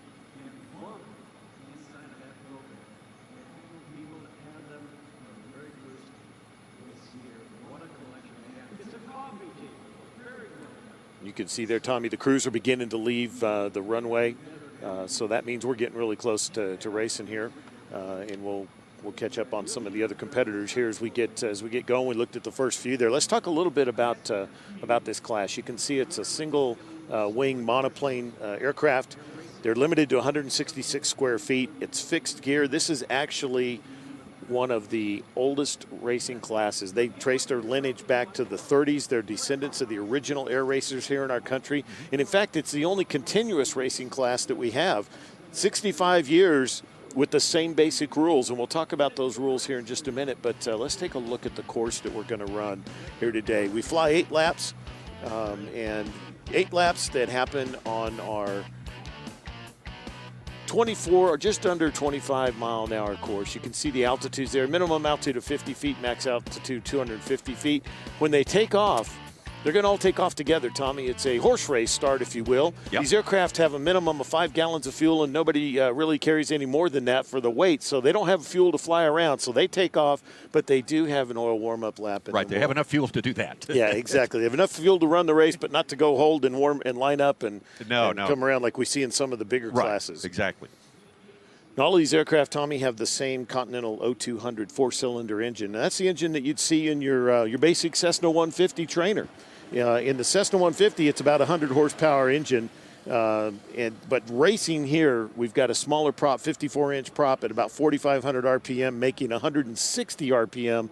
And our fastest racers are really going to push up to near 250 miles an hour in these airplanes. The Silver class, about 180 miles per hour. So we had the Silver class run just a little bit ago before you and I came on the air. It was live streamed here, and some of our folks saw that race 54 that you talked about, James Jordan from yesterday. Right, yeah, was he, in that he class. raced in that one. They said he had some issues. He was going to drop down in class, and he absolutely just demolished the field there. So he's getting ready for a rapid move back up into the gold class. Absolutely. So it's important to remember for our fans that the qualifying times early in the week get them into the gold, silver, and bronze groups. But as we get into the early races, your times in that continue to allow you to move. So if you're in a lower class and you do really well, you can pop up to the next class above. Same thing, if you're at the bottom end of your class, there's a chance somebody could pop up and beat you. So it is truly the fastest group that flies in each of the classes. And when we get these, like today, the gold pairing of 2A here, really part of the fastest motorsport on the planet. And here we go, Tommy. They're all taking off. From our standing start, 3 abreast in the front row, 2, and then 3 in the back row. Right in the center of your screen is our #1 qualifier, Justin Metters. Race number 34 from Mineral Wells, Texas. Out in front of him, kind of coming out of the middle of the lane, was our second place qualifier, Justin Phillipson, in race 79, that green, yellow, and white aircraft. Tommy, you can see they as they head around that first pylon, they are flying our smallest course here. It's just a little over 3 miles and 6 pylons, so they get around it pretty quick. But just like all of our other classes, you have to pass on the outside. So that pole position is important. One of the really important things to remember about this class is they have a fixed pitch prop. So what that means is the crew and the pilot have to make a choice. Do I want to get off the ground really fast, or do I want to have a better top-end speed? So you really saw that play out between race 79 and race 34 right up the top, and you see that on the screen here. 79 and Justin Phillipson, he really got off the ground quick, and he's out front. But you can see there, race 34, Justin Metters is beginning to play. His prop is coming into play, and his top-end speed's trying to catch up. But he's working that longer track around the outside. But look at that. Great side-by-side action between 79 and 34 here, Tommy. Yeah, great to watch these strategies in play here in this racing at the highest level here in Reno. There's some racing going on at the back. I believe that's race 52.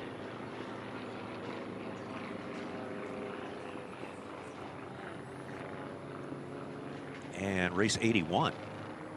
So Wade Ron and Steve Temple. And here we jump back to the front, Tommy, and you can see Justin Metters now as they make the turn around that last pylon, come down the home stretch. Justin is out in front. Wow, that is just a classic example, Tommy, of that difference in that fixed prop. You know, I like to tell folks it's like riding a bike. You pick what gear you're going to start in. If I'm going to start in that really high gear, I'm going to start slow, but once we get rolling, I'm going to come flying by you, and that's exactly what we saw Justin do here. Yeah, it feels good to get off to a great start, have that clean air ahead of you, but Justin's playing the long game. He's He's wanting to be faster than anybody else once they get at altitude, at full speed, into the race after the warm-up lap. Absolutely, and it's really important as we get deeper and deeper into the weekend and closer to that gold national championship medal.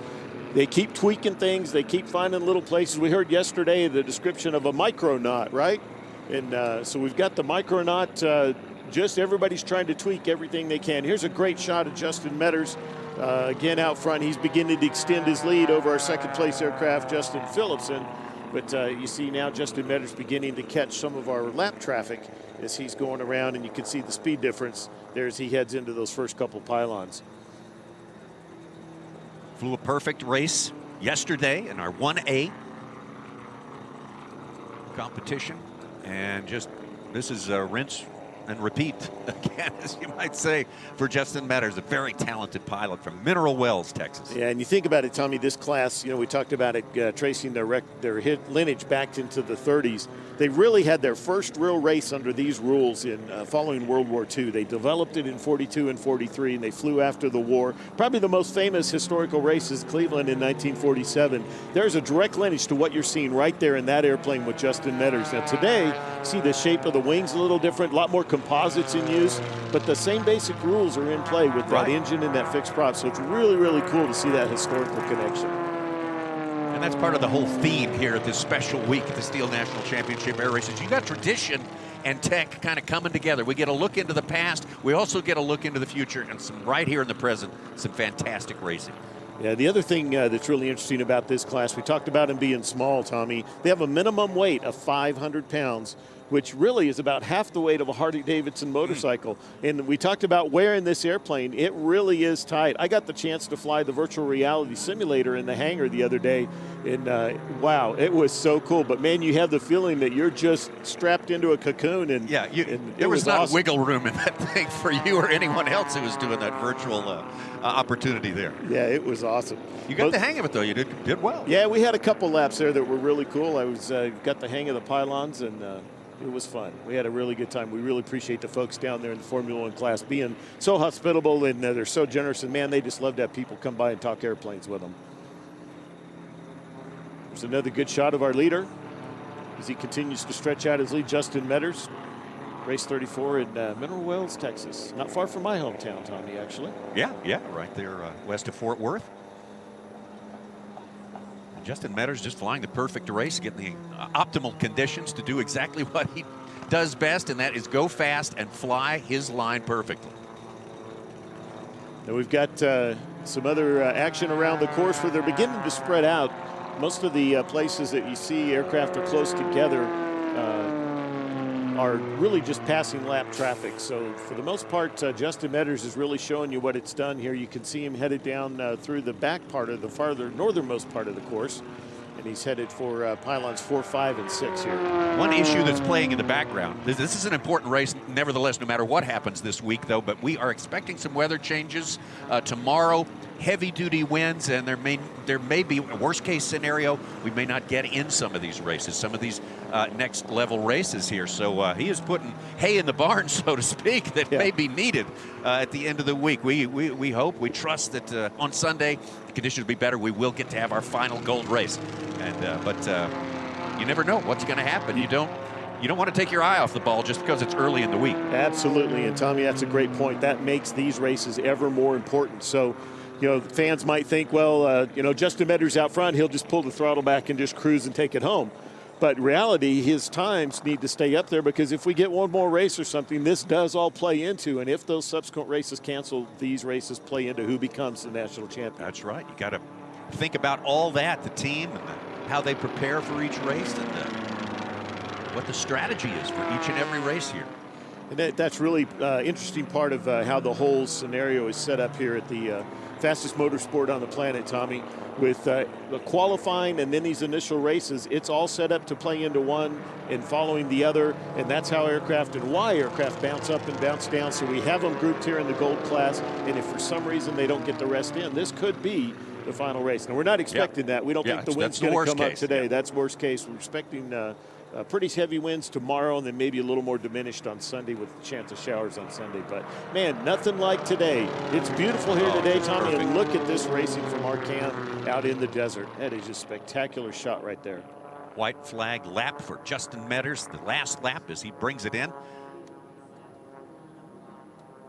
And you can't find anything wrong with his effort today. No one would quarrel with his strategy, with his execution, or any of it. Just another superlative performance from the great Justin Metters. Absolutely. Checkered flag there, and a great race by Justin Metters. He's such an interesting story, Tommy. You know, he doesn't have the use of his legs from an accident, and he has converted and modified that aircraft. That everything that the other pilots are doing with their hands and their legs, he's doing all with his hands. He has all hand controls, motorcycle-related throttles, all kinds of really awesome adaptations. And what's awesome about him, just like any of this racing, anybody can come do this. Justin has proven that you can overcome any hurdle and be a world-class racer here.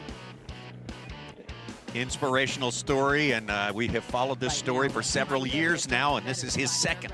The 2A race, let's take another look at it. In the gold class of Formula One, Justin Metters with a slower start. You explained prop selection has a lot to do with that. Yeah, I'm not sure that was the whole piece, but I'm sure that played into it, and you saw race 79 jump out to the early lead when we watched him take off on that first shot, Tommy. You can see here, he held that lead all the way around the first lap, and here's where Justin Metters is up to speed now, and he's making hay coming around pylon number 1, and there you can see him on the outside. Still not quite caught him as we're finishing lap 2 here. But there it is. There you can see the speed difference now, Tommy. The total package, prop, engine, all together. Justin Metters, it all came together for him, and he made the pass past Justin Phillipson, and it was just stretch it out from there all the way home. Again, Justin won the gold medal back in 2018 with the speed of 239 miles an hour. All the work that's gone in the intervening 2 years, that speed is faster now as we come 2 years later, both in the first race and in this one, I expect. Absolutely, and there's the checkered flag for him, and here you see a great shot of race 79, Justin Phillipson coming across the end at the finish line as well. Great camera work by our team. And Justin Metters is probably the leading favorite at the moment. You see him here in the unofficial results where he finished first, Tommy. Yeah, Justin Metters, number 1, unofficially. Justin Phillipson, unofficially, in race 79. Second, Kent Jackson, race 27 and third. Steve Temple, race 52. Suede Ron, race 81. Eric Deinst, 121. Justin Inman, and so it goes down there. And there, Justin's bringing her in. Yeah, so you see him touching down here on runway 8 at Reno Stead Airport. And you see him pitch up at the checkered flag there, Tommy. They pitch up into a traffic pattern like a normal airport, fly a downwind and a base leg, and then come back and land into the wind. And right now the flags are limp, and we're liking that. We're hoping the wind stays away. But this is a great race. Such exciting competition to start today, Tommy. We are absolutely thankful to be able to watch every race, and when we have the prospect of maybe not getting as many as we want, we're even more thankful and very appreciative of everyone. Formula One Heat 2A and our champion, Justin Metters. Take a break and be back with more. Nice.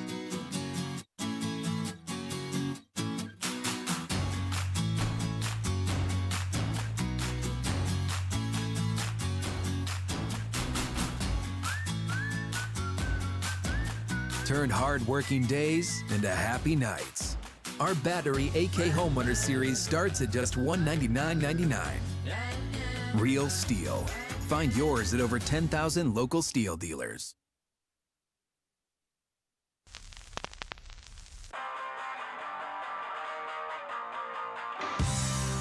Converging where America's largest alpine lake collides with the biggest little city in the world, you will find them. Rebels, rule breakers, risk takers, mavericks. They're all working it for the same reason, to make it. And in a place like Reno, Tahoe, a collision of contrasts, you can make it big, make it loud, make it beautiful, or make it unbelievable. Make it whatever you want. Just make it happen.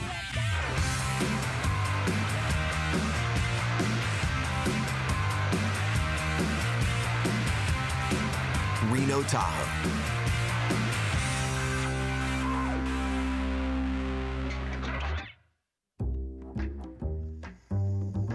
Come on over to my place. Hey, you, we're having a party. We'll be swinging, dancing, and singing. Baby, come on over tonight. Yeah. Come on over to my place. Hey, you, we're having a party. We'll be swinging, dancing, and singing. Your table is ready in the Life Artois. Coming soon to the Nugget Event Center, September 18th, Toby Keith. On September 23rd, it's Kiss. Hank Williams Jr. coming on September 26th. Rod Stewart on October 2nd. Tim McGraw, October 9th. And Kid Rock on October 15th. Get your tickets at NuggetCasinoResort.com.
Play your favorite games at JJ's and spin the wheel to qualify for Free Play Mondays. Don't forget to check out JJ's Locker Room.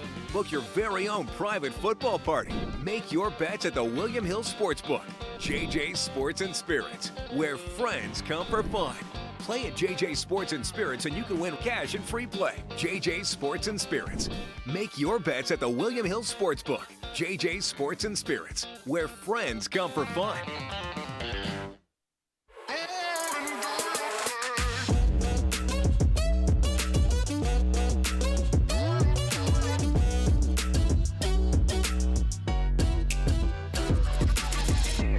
Turn big jobs into big fun.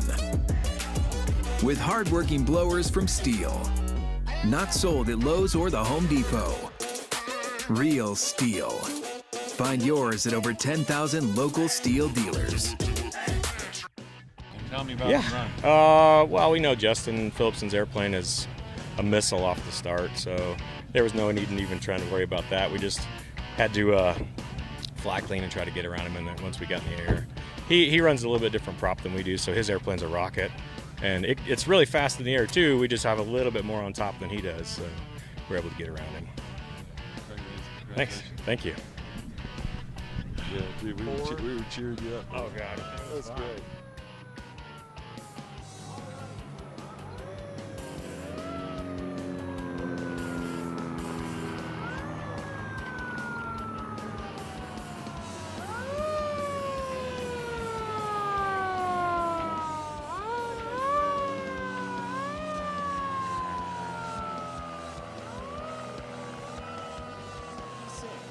He won our first heat race, ran real good yesterday. Let's see if he can make a repeat today. Then he's followed by Skylar Piper. Skylar Piper actually qualified a little faster than Jason, but Jason put the heat on yesterday. Next we have a glass air flown by D. Child. D. Child flew F-16s in the military, and he's having a ball right now. He's followed by Chris McMillan in his Super RV8, 540 powered. And he is also an ex-military, flew F-15s, flies the KC-10 right now. Anyway, he's having a ball. Then we have Scott Pruitt in his F-1 rocket. He's really fast this year, and we'll see if he can move around Chris. Then we have Sean Jordan. It's called Racing Rivets. He's got an RV4. It's the fastest RV4 out here, and he's having a great time as well. Tommy Ishii, RV8. Now, Tommy Ishii has about a 205-mile-an-hour airplane, and he's always come in last. And yesterday, he passed 777 Matt Ramsey and managed to come in 7th instead of 8th, and he was ecstatic. So we'll see if he can still hold off Matt Ramsey today. And Matt Ramsey, local guy from Lake Tahoe, is flying a RV8. So we'll see them all gather out there. You can see all those little spots in the sky, and they're going to form up on Mark Frederick flying that F1 himself, and they will gather up right in front of us and then get in the echelon formation, fly off to the left, around the back of Peavine, which is the mountain right behind the grandstands, and then they will come down the chute. This will take about 10 minutes to do, and as you can see, they're forming up in front, and we'll send it back to Danny. All right, Alan Hoover, stand up and yell and wave and shout as the formation of B1RDs fly overhead. Perfect formation. Alan Hoover, congratulations, and crew, the Panther Pit Special S1E. Race number 84, congratulations. Thank you for that, Rob Monahan. We always like to acknowledge our winners and enjoy that formation. Flew overhead. I hope nobody got spotted on that one. Yeah, no. We have our fun any way we can get it here. All right, let's see. Jay Rabbit is our sound engineer again this year, backed by popular demand. One of the most successful, if not the most successful, outdoor air show sound systems in our business, touring North America, backed by popular demand with his great crew. And he's going to put us into the cockpit as the aircraft are forming up. And again, we'll hear the direction from the pace plane pilot, and Rob Monahan and I will tell you that they will be diving in line abreast from over our right shoulder as we look at the steel checker pylon out in front of us. They'll be zoning in on that high-intensity light out on the mountain, just a little bit below the peak of the mountain. At their speeds and altitudes, tough to see that first pylon, so that light out there is a safety issue and a sight issue as well to help our pilots to stay safe and know exactly where to make that turn. All right, Rob Monahan, so glad to have you back. Thank you. So glad Thank you, Dan. have all Great your to be sport back. guys. Hey, tell us about those qualifiers that you told us about with the speeds. Oh, man, I got to tell you, blown out of what an exciting year. We got 3 guys that qualified over 390 miles an hour. And I don't know if you got a chance to see that gold race yesterday, but one of the laps, all 3 of them did 392 miles an hour. So they were dicing it up pretty good out there, and they were holding the 1, 2, 3 positions. And then on the Valley of Speed in the last lap, Andrew Finley put the wood in it a little, and he passed Jeff Lavelle right before the finish line. So 3rd place took over 2nd. And I got to tell you, that was one exciting race. Where have I heard that name before? Jeff Lavelle or Andrew Finley? Finley? Wait a minute. Who won in 2019? Andrew Finley. Andrew Finley won 19 and 18. And who is he sponsored by? Stihl. And they're our big sponsor, and they're all over here. And his airplane's painted orange. Imagine that. And it's got a chainsaw design on the top of the wing. When you see that, I saw it for the first time. I'm blown away at the imagination of all these people. Folks, while we're talking about our presenting sponsor, Stihl, you see we have 2 sections of bleachers. They are separated. In between the 2 sections, back in the concession area, you'll see the big exhibition hall that Stihl has brought in. It's a mobile transporter showroom with the reps showing you every piece of equipment they have, except for the one that I have. And I've got photos. I've signed one for you, Rob. There you go. But all the chainsaws and all the equipment, all the information you need. And I got to tell you, it is fantastic. They are great. 100 years plus of tradition, assembled in the United States of America. 10,000 distributors, not sold in big box stores. And I tell you, you will never beat Stihl equipment. It is amazing, durable, and easy to use. Great innovations in their machinery. What a fabulous sponsor. I got to tell you, we couldn't ask for more. And they're 100% behind Andrew. And Andrew has really gotten his speeds up. He's the first Lancer to ever break 400. And prior to that, we had the NXT flown by John Sharp. Then we had Jeff Lavelle just kind of surprise everybody in 2012, and he popped 400. And then he won the gold for about 5 consecutive years. And then Andrew came along and dethroned him. And it's been really good to see the two of them back this year together. It's going to be like a Strega Voodoo duel. But then this guy, Jim Rust, comes out of nowhere, and he won the qualification, and he won the race yesterday. So it's been a lot of fun. All right, we're listening to Race Control talking to the pace plane pilot as he gets everybody gathered up, and they will start behind us over the P-Vine. Race Control, Sport Medallion pace, 1 minute from the chute. Just as we speak. Okay, clear as a bell coming from the cockpit. All right, you heard it. Course is yours. So this is Tommy. Well, no, this is not Tommy Easy. This is 45 degrees turn. Go, boys. Looking great out there.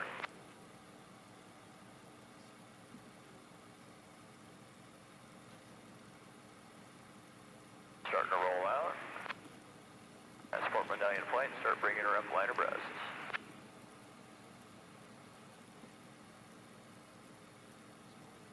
Good. As Sport Medallion flight's top of the shoes.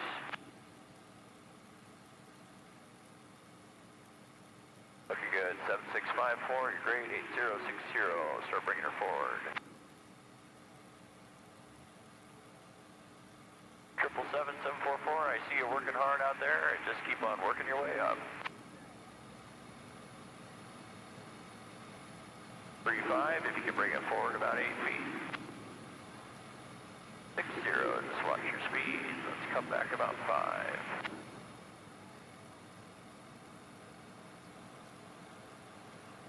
314, 35, if you can step up just a little bit. Beautiful, looking good. Nice work, everybody. That's a beautiful line. Just hold what you got.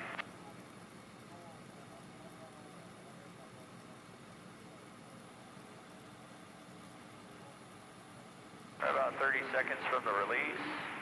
Welcome to the second heat of Sport Medallion here at the 2021 Reno Air Races. all right, everybody look over your shoulders to the right. Great out and there, boys. Just hold what you got. Keep working it. It's looking great.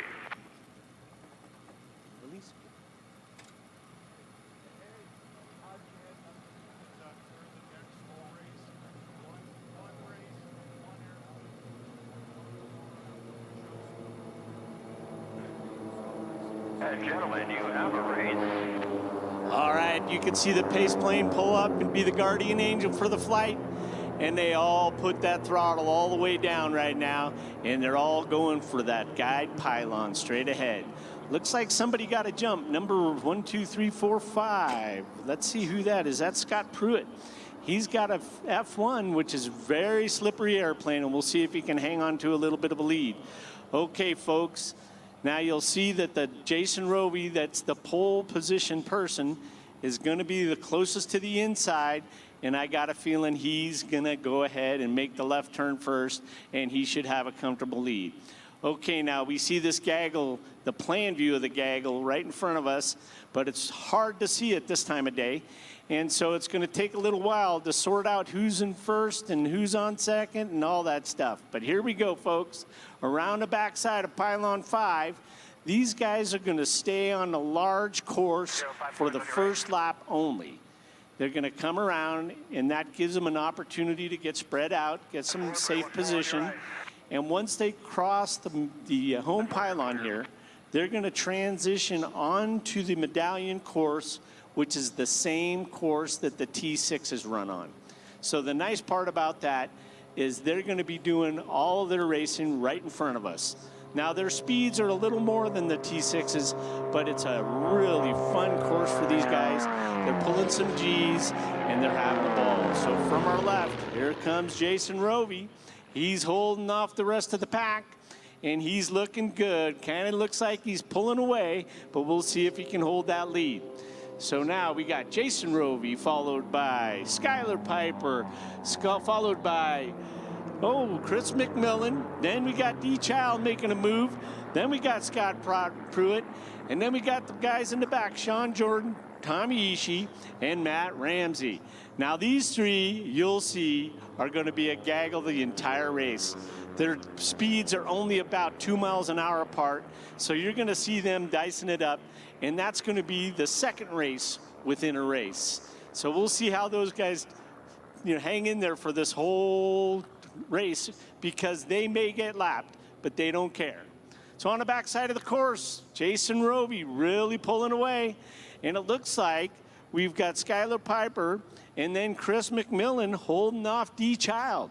So Chris McMillan has taken third place away from D. Child, who is now in fourth.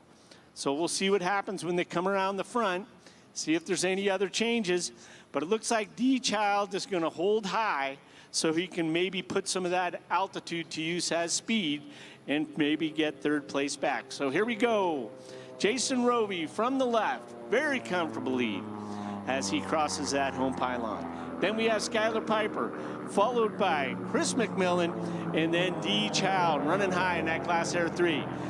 Looks like D. Child can get him on a straightaway, but once they hit the turn, he gets back behind again because of the shorter distance that Chris gets to travel. So Scott Pruitt has got a very comfortable fifth place, and it looks like if he can just hang in there and wait for somebody to screw up, he'll get a spot. Here's our other gaggle, 6th, 7th, and 8th. And look at Tommy Ishii. He's pulled ahead. Now, Tommy Ishii's told me before he's so used to being an 8th. This is making him crazy, moving around. But those other two are about the same speed. So we'll see now if Tommy can hang on to 6th. That'll be another bump up in the standings. But this is going to be a fun race all day long. Keep your eye on those three. Okay, looking down to the left side of the course. They're coming around 4, 5, and 6 right now. And here comes Jason Rovey. He's way ahead. Very comfortable. He's running a little nitrous, so he's got an edge there. But he sounds strong, and he looks good. Okay, here we go. Has anything changed? No, nothing's changed yet. We still got Skylar Piper in second. Chris McMillan, he just got passed by D. Child. We'll see if D can hold on to it this time because he's running a little bit outside, and he may be able to pull in front of Chris.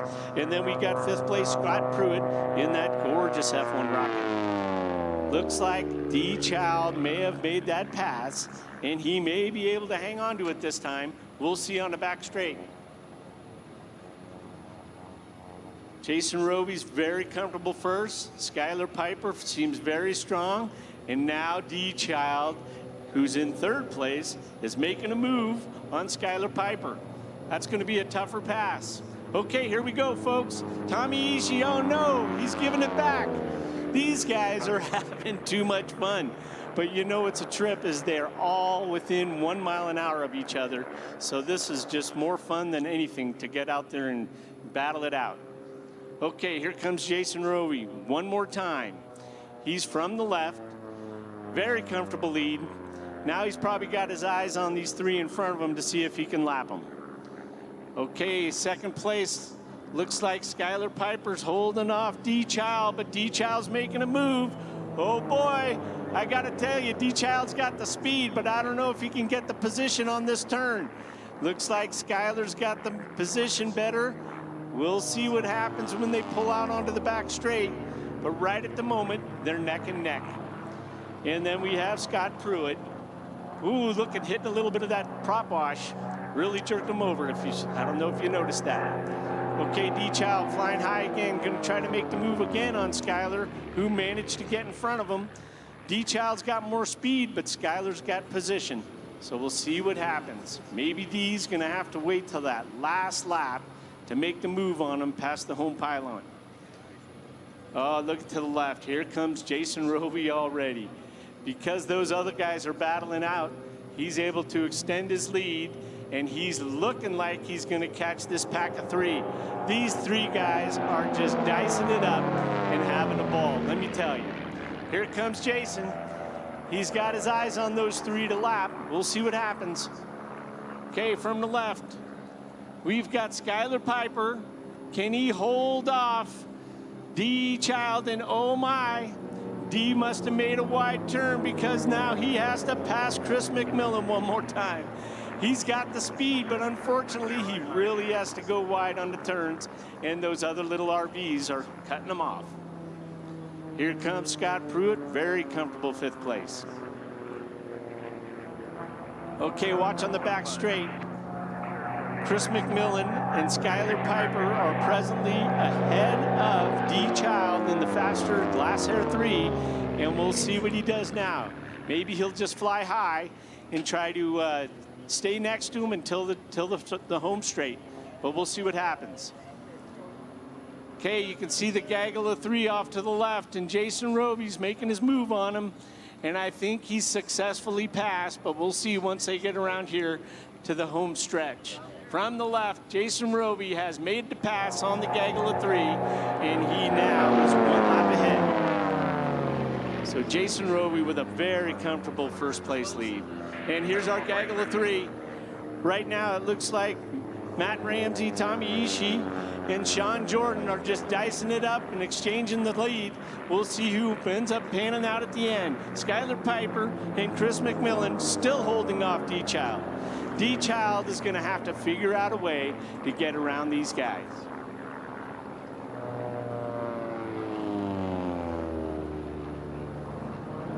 Okay, we got 2 more laps. We're on lap number 6. We'll see how well D. Child can do on this next 2 laps. If he's going to make his move, he's got to make it soon, because both Chris McMillan and Skylar Piper are holding him off.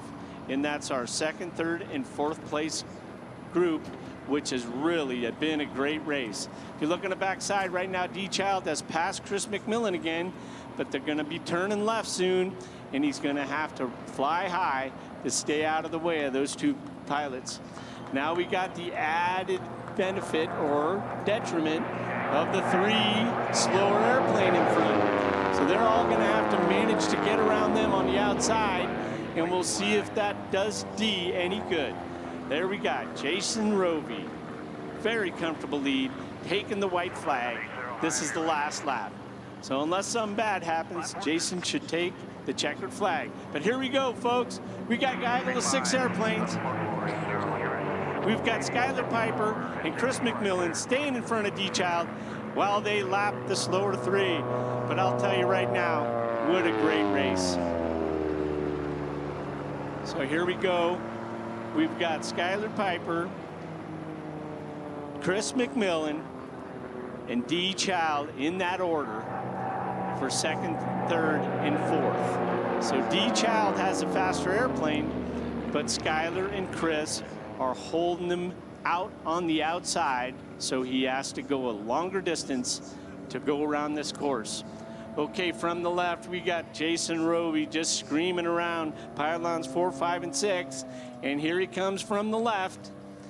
He'll be coming around to the home pylon, and it shouldn't be much for him to hang on to this lead.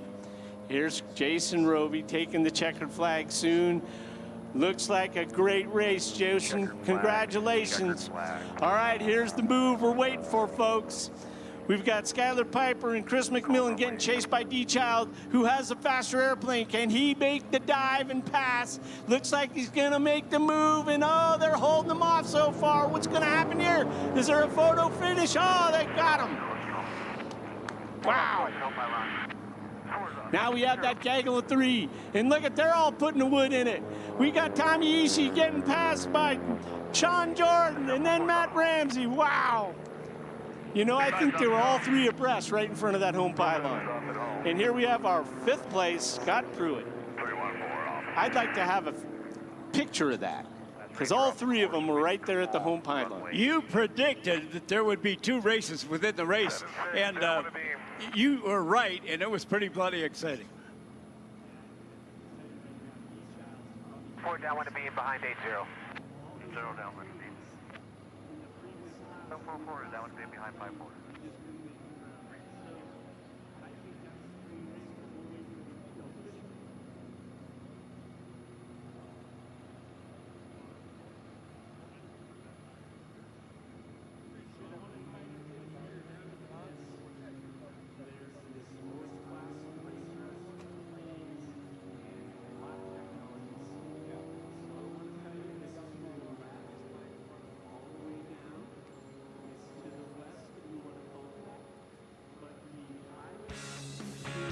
...2021 Stihl National Championship Air Races from fabulous Reno, Tahoe.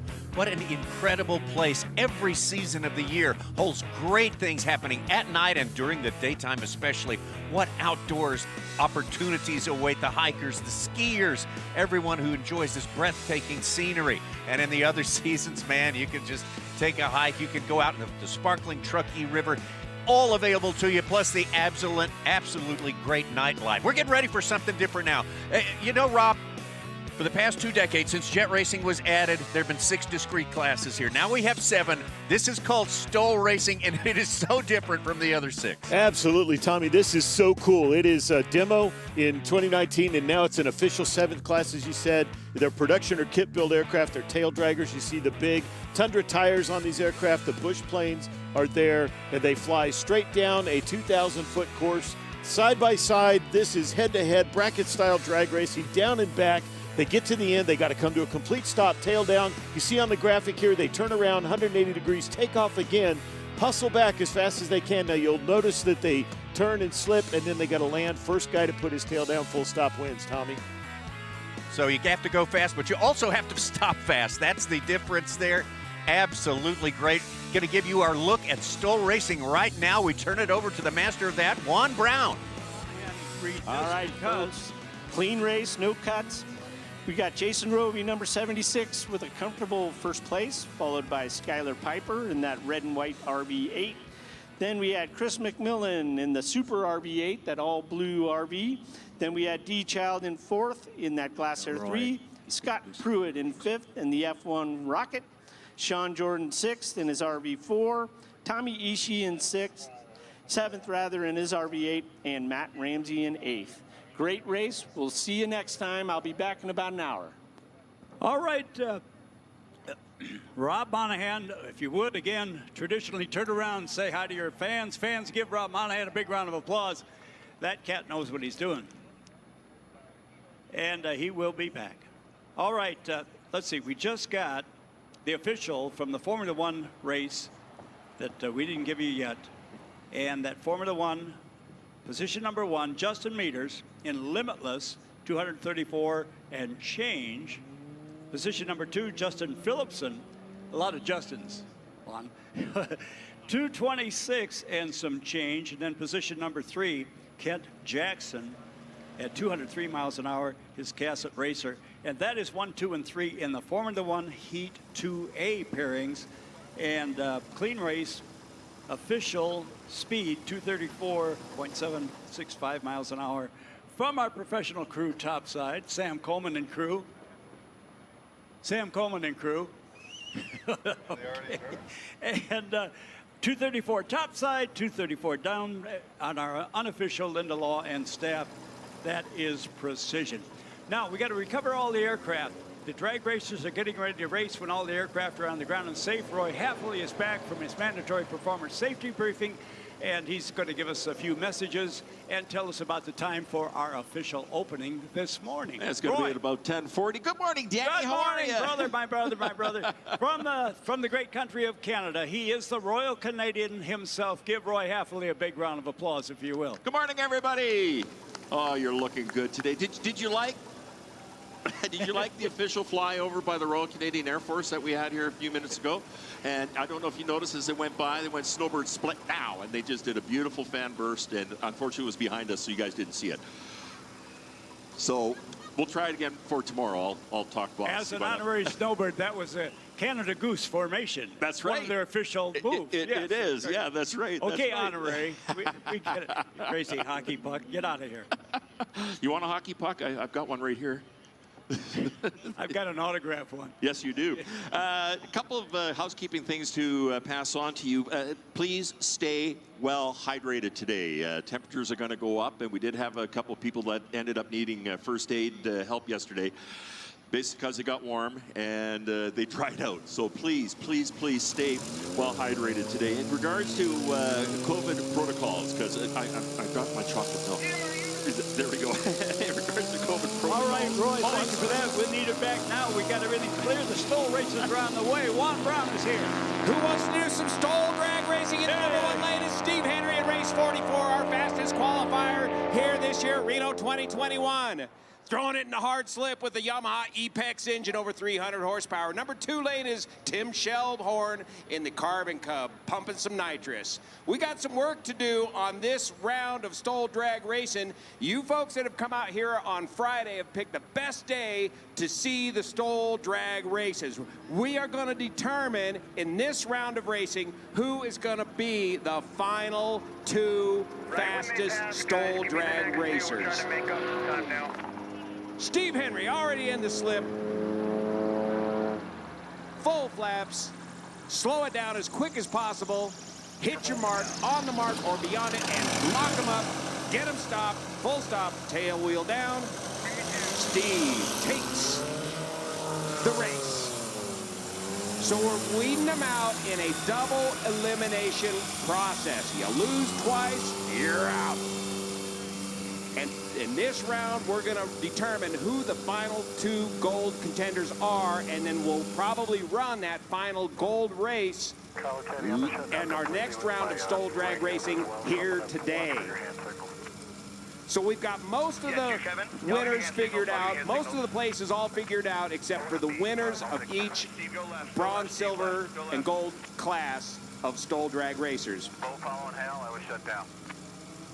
All right, in the number 1 lane is going to be Toby Ashley with this amazing Kawasaki ULX watercraft-powered Carbon Cub, putting out well north of 300 horsepower, supercharged engine with nitrous. And number 2, I believe, is Eddie. No, that's Butch Kingston in the black Carbon Cub, pumping a lot of nitrous. Listen.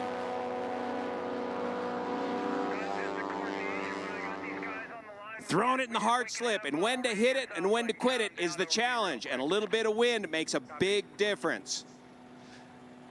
They've got to hit that mark, 2,000 feet. This is a 2,000-foot track. They got to hit that mark down there, on or beyond the line, come to a full stop, tail wheels down, and spin out, peel out, and race as hard as they can back to the start-finish line.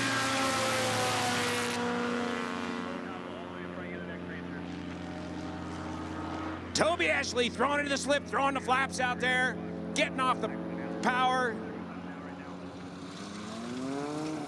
Butch Kingston following into the number 2 position. Looking for that full stop from Toby. He's been our 2nd fastest qualifier next to Steve Henry. Toby Ashley gets it.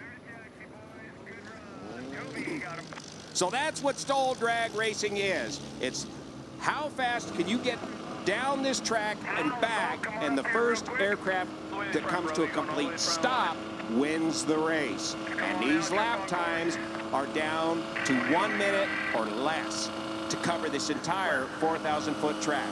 2,000-foot distance from the start-finish line to the turnaround line. Hal Stockman coming up next in his Rans S7, the lightest aircraft we have out here at just over 630 pounds. And Bo Ellis. We need to do some brake cooling for these aircraft as we figure out who our finalists are going to be for the gold. We got to run these aircraft sometimes back to back. Ready, Bo! Are you ready? 3, 2, 1, That's Kevin Quinn, the instigator of this whole concept of Stoll drag racing, launching the aircraft out there on the start-finish line. So we need to fill in a little bit of time in between our break cooling period of our gold class aircraft. And Hal and Bo are going to provide us with some of that time. I think we're going to try a slow speed drag race from these boys. Who can be the last aircraft to get to the other end of the track? Check this out. So they'll turn them around. Take your time, boys. Get lined up on the mark. How about a slow speed race? And again, Hal Stockman's secret power is his lightweight aircraft. If we get 20 knots or 30 knots of wind out here and you let go of Hal's airplane, it flies away. And we found that out in Nebraska. Bo Ellis in the #1 lane lives right here in Beckworth, California. Bodad Airstrip, which was completely surrounded. Look at Hal go. Very competitive in traditional STOL type events. We're going to pick them up to about 100 feet. High AOA flying, hanging on the prop. Don't try this at home, but they're going to do this slow speed race. And look at this lightweight. Weight is everything in STOL competition. And when you got the lightest aircraft like that with Hal, you can fly real slow. Hit the mark, Hal. It's up there a little further. Keep going, Hal. Whoa, Hal, don't do that. Go round, Hal, go round. Look, he's just going to turn right around.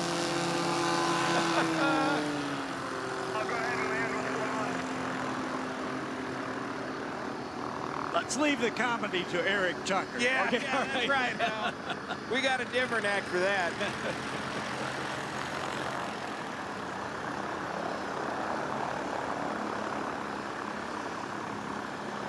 How slow can you go? Low and slow. Mayday landing on the runway. All right, Hal did say he had a little bit of a problem there. So he's going to land down there on the far end of the runway. He'll give the folks a thumbs up and bring her on back. Hey, by the way, you were mentioning the key to proficiency and to being a victor here is knowing your airplane. And you can only know your airplane if you're in it, working, rehearsing as much as possible, just like any race car driver at Indy or NASCAR. They race a lot more than just the big races. They're out on the asphalt tracks racing almost every night of the week. And it's that knowledge, that intricate knowledge of, like you say, when to pull the power back, how much to slip it in, making sure you make the line, and then stopping quickly because the first aircraft across the line is not the winner. That's the beauty of all your non-rules, which I like. It's practice, practice, practice yes, out there. And you can see that in Steve Henry, for example. He's the most practiced guy out there, builder and flyer. I can see that putting more time in the cockpit may be the key to success. When to hit it and when to quit it. And a little bit of wind changes the equation tremendously. All right, look, going to the left. Let's pick it up. You have two more competitors getting ready. I believe that's Butch Kingston in the #1 lane. And Tim Shellhorn in the #2 lane. And both a pair of Carbon Cubs. Both of them running a bit of nitrous. You can hear it in the propellers. Very closely matched. Perfectly matched. Watch them touch down almost simultaneously. Now watch how short Butch can get that black one stopped. Boom. Full stop, tail down.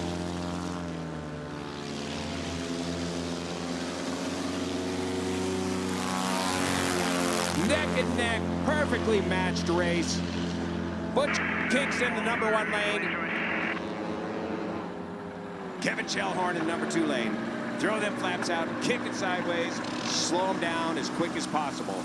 We're testing both ends of the envelope in STOL drag racing. How fast you can accelerate and how fast you can decelerate.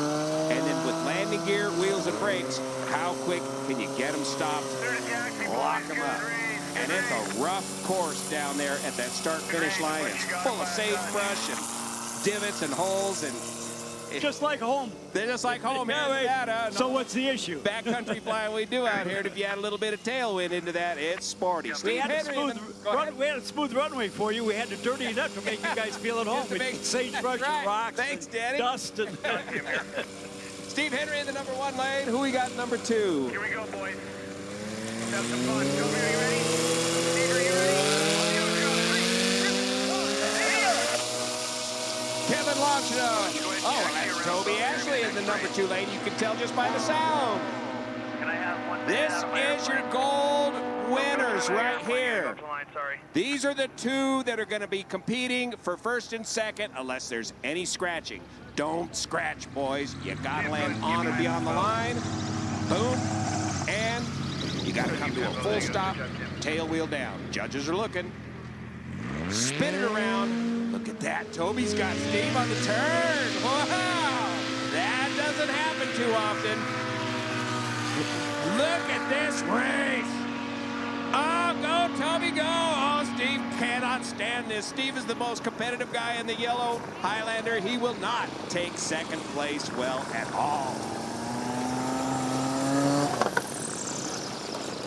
On the brakes. Who's got it? Who's got it? It looks like Toby by hair. Toby by hair. Say that again, Kevin. How'd that play out?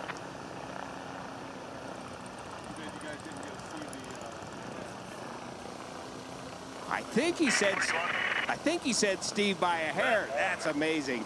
That's the thing in Stihl drag racing is one aircraft can be ahead here in front of us, and by the time they come to a full stop, it's completely, the roles have completely switched. The plane that stops first wins. So those guys are going to go down, cool down those brakes. We're going to bring Bo Ellis out here for another run on the track while those guys cool down their brakes. Taxi up,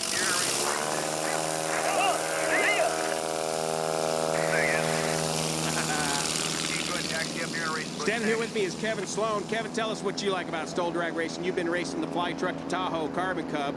What's your favorite thing about coming out here and doing this?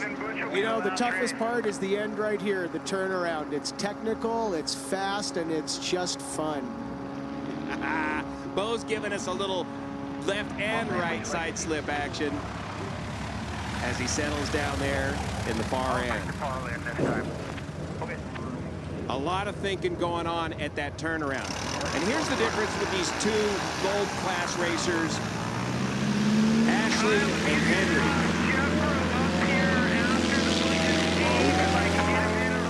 We got Jeffro coming up next. You got to see this. Yes, go ahead, taxi up. Toby Ashley's aircraft. And you can come right out after Bo passes here. Toby Ashley's aircraft, the number 2 qualifier, is supercharged. So he has instant power response when he hits the throttle and gooses it with a little 900. Steve Henry, who's coming out now in race 44, the yellow Highlander, has a turbocharger, which has about a 2-second lag time to get up to speed. So that's one of the things that Steve Henry has to manage in addition to everything else, is managing that 2-second lag time of the turbo while getting the aircraft to a full stop nearly simultaneously. Yeah, Bo, sorry. You do what you do. You little gap there, Bo. Steve, are you ready? Watch also carefully the application of flaps with these aircraft when they get to the turnaround point. Okay, that's up Butch Kingston in the number 1 lane. This is part of the elimination. Steve's got to beat Butch twice, or twice has to be defeated twice before he's eliminated from the gold run. See how those flaps get popped up right before they touch down, removing the lift from the wings and putting the weight on the wheels, making the brakes effective. They can virtually lock up the brakes and get it stopped in a very short order, keeping the tail down. 10,000 RPM, ripping down the track there, Steve Henry. Butch Kingston taking a little further before he chops to drop it, pushing him ahead a bit. But who gets stopped first? Steve Henry. Good run. got him just by a little bit. Clear to taxi. Okay, once again, Steve Henry takes it. All right, this next aircraft, this is the Beast. This is Jeff Whitley from Salem, Oregon. Just bought a neat place with a grass strip. Visited him up here last week in the Husky aircraft camping out there. This is a certified experimental exhibition aircraft. The Beast originally started out life as a Cessna 175.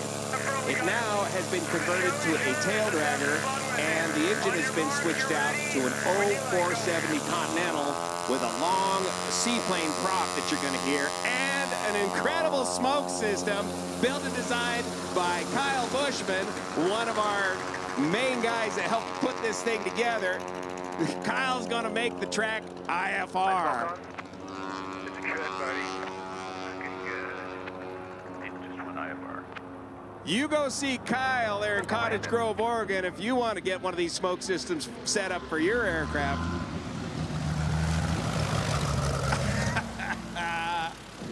An air show favorite when the Beast comes to lay down some smoke. Don't come back with the smoke. It's IFR. Stay down there. Oh, Kevin just said no more smoke. We can't see a thing. Oh, here he goes. He's gonna do it again. He didn't get the memo. Oh man, look at that. Talk about a drag race. Talk about a show. Holy smokes. All right, now he goes on the gauges. He's That's IFR. right. He's got to do the McCoy. ILS now to a full stop. Holy smokes. Where'd he go? Let's get on the ground. I love the smell of air show smoke oil in the morning. It's the smell of victory. That's right. A smell of fun, but where's the wind when you need it? This is showbiz, man. It's showbiz. New call sign for Jeff. Jeff Rowe, Hollywood, Whitley. Yes. Smoke him if you got him. It's like Smoke him if you got him. That's right. What's his first name? Jeff.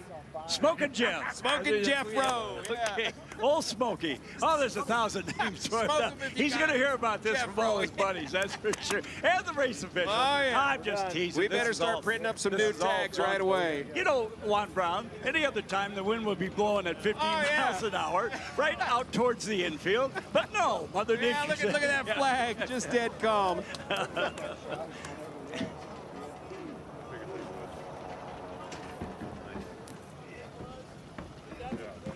So the whole idea of stole drag racing and stole competition, well, you know, traditional stole is when you measure your takeoff and landing distance and see who can take off and land in the shortest distance.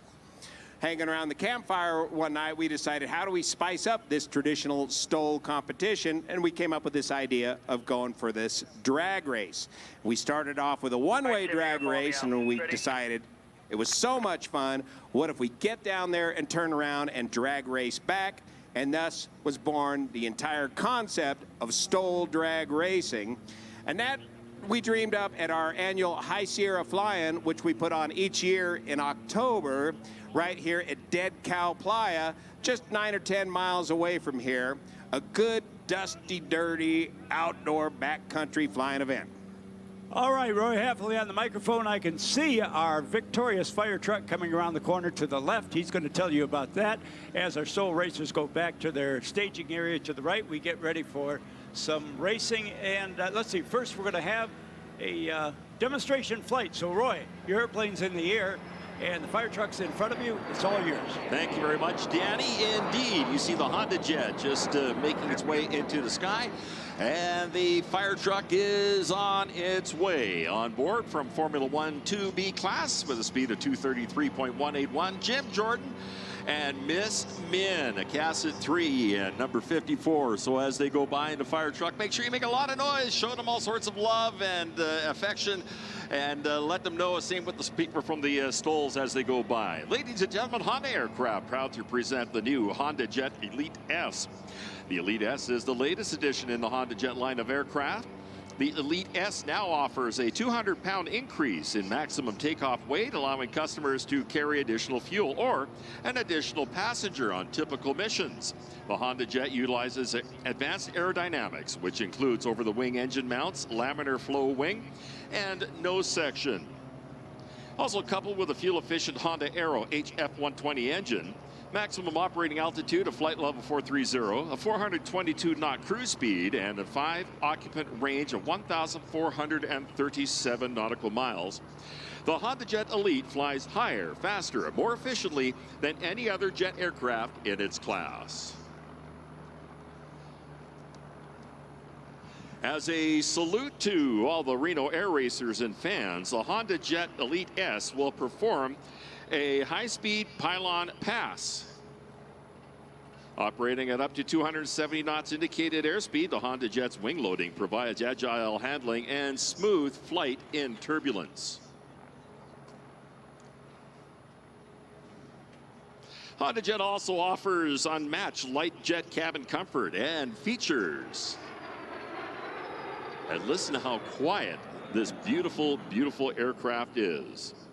With 20% more legroom than other aircraft in this class, the Honda Jet offers seating for up to 8 occupants. Other available cabin features includes internet Wi-Fi capability, Bon Jovi cabin entertainment system, dual zone environmental controls, and a galley.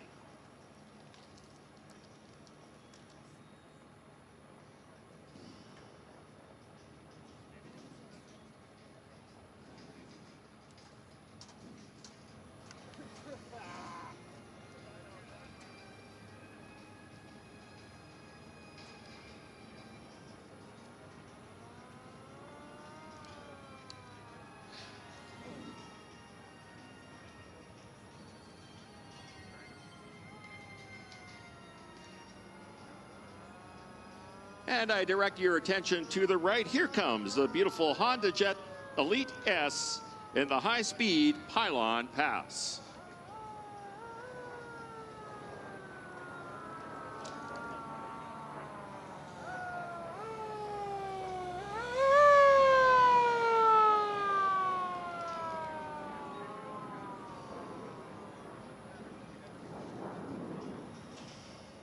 And just coming around the corner now, indeed, here comes that fire truck and Formula One 2B winner Jim Jordan and the whole crew on board that machine from Miss Min, number 54, with their speed of 233.181. Make a whole bunch of noise for them, folks. There they are.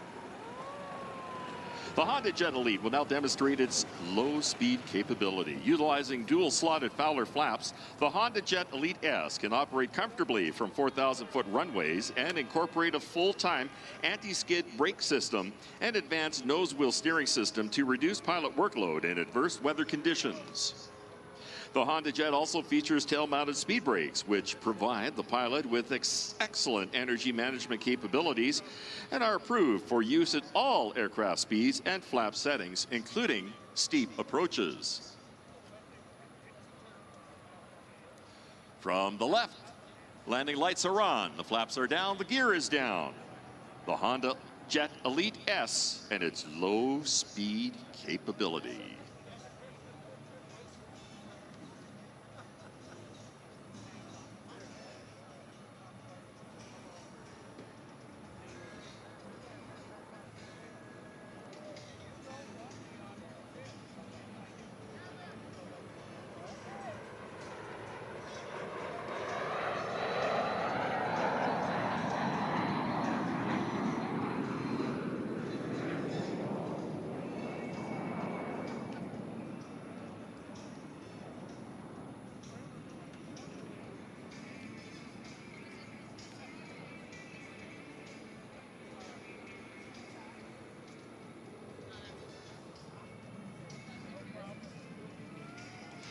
And in case you missed it, here comes that fire truck once again. You guys didn't make a whole lot of noise for these fine folks, so make up for it now. Okay, let's hear it once again for Jim Jordan, Miss Min, and your Formula One 2B winner. The Honda Jet is single pilot approved and incorporates numerous features to reduce pilot workload, including automatic external lighting, automatic icing detection and icing system operation, and an advanced Garmin G3000 avionics system. All Honda Jets are manufactured in the United States in Greensboro, North Carolina at our 133-acre World Headquarter campus. Currently, over 200 Honda Jets have been delivered and are operating worldwide, including North and South America, Europe, and in Asia. The Honda Jet Elite S will be on static display all week in the racer's pit area. Make sure you stop by and see for yourself the most advanced light jet on the market, the Honda Jet Elite S.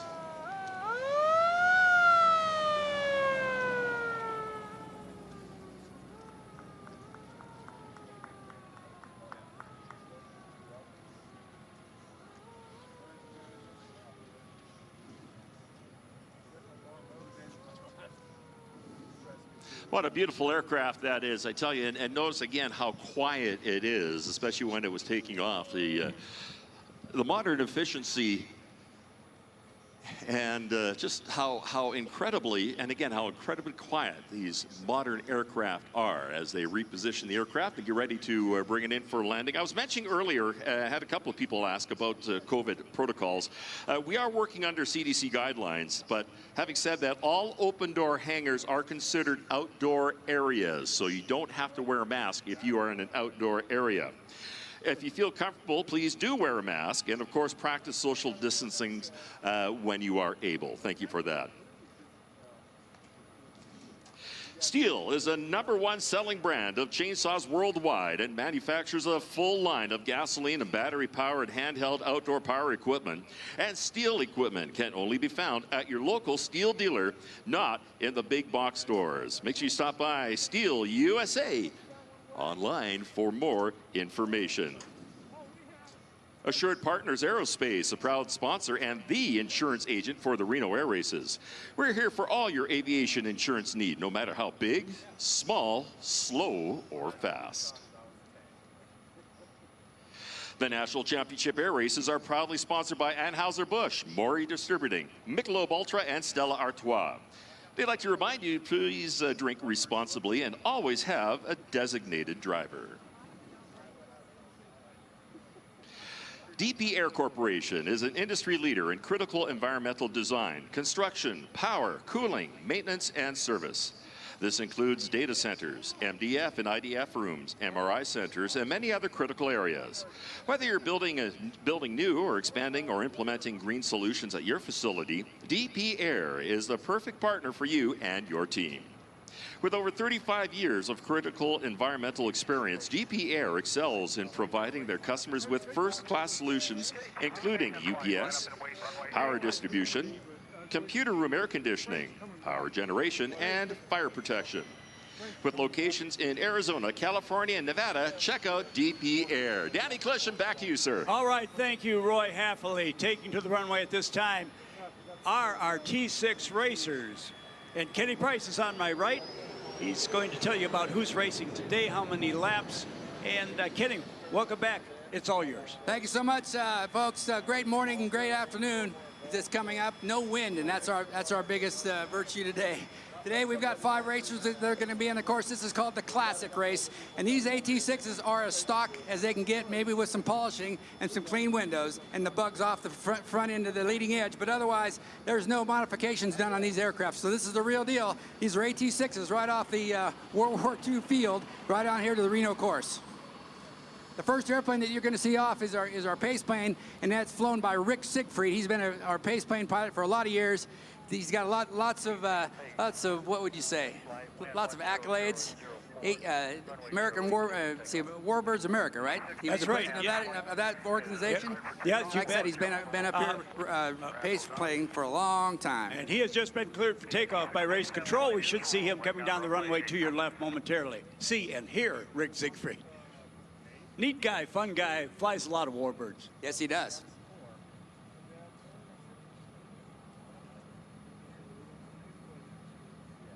One of the great things about this classic race is these aircraft are very, very closely matched.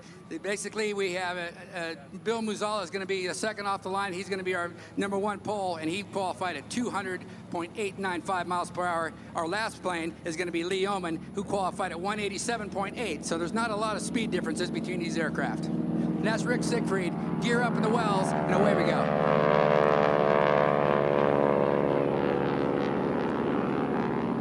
And there he is, Mr. number 49, Bill Muzala from Tucson, Arizona, flying miscellaneous. Next, flying that beautiful number 4 aircraft, Mr. Chris Lefebvre from Scottsdale, or no, from Blainesville, Idaho. And this is one of our rookie pilots this year. This is going to be a second race ever, flying number 25, Jason Carlin, flying Precarious from Orange County, California. And another one of our rookies this year doing a great job, flying number 73, that's Lauren Marlborough, flying Miss Humble Honey from Greenwood, Indiana. And we all know him, we all love him, there he is, Mr. Airshow, number 69, Lee Owen, flying Arrows from Sequim, Washington. And the next airplane off is our beautiful, beautiful T6 from the Palm Springs Air. Bootstraps, it's time to hold on, make that T6 do what you need to do. Now, unlike the other racers who come in airborne over our right shoulder, we'll get a great view off to our left. As they're over the top of the peaks now, they'll come downhill off to our left, and they'll probably, Rick Siegfried will probably have the smoke on. You'll see them line abreast, as we talked about. Then, as Kenny Price said, 2 airplanes will pull out, the pace plane pilot and the ride airplane, and the rest of the aircraft will come in for the Stihl checker pylon.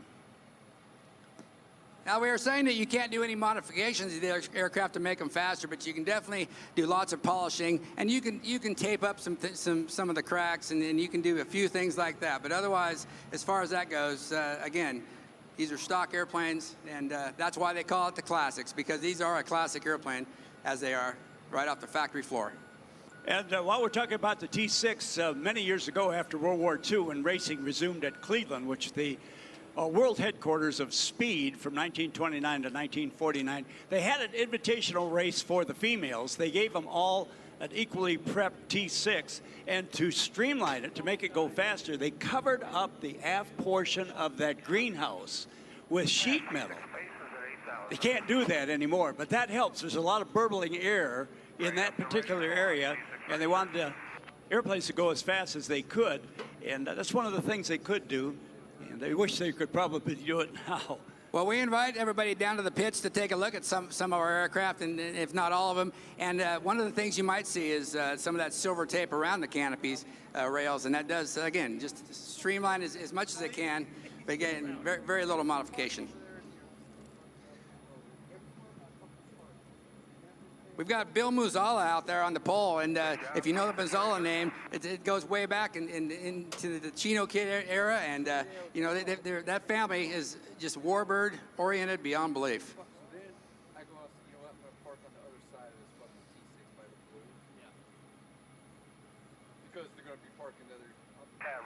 The other 2 rookies that are out on the race today, number 25, Jason Carlin, and Lauren Marlborough, you know, this is their second race they've ever flown ever.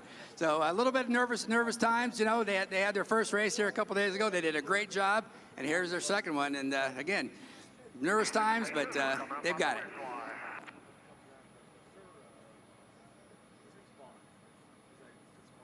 That voice you heard other than Kenny Price was from the cockpit, Rick Siegfried. And again, we're looking to our left.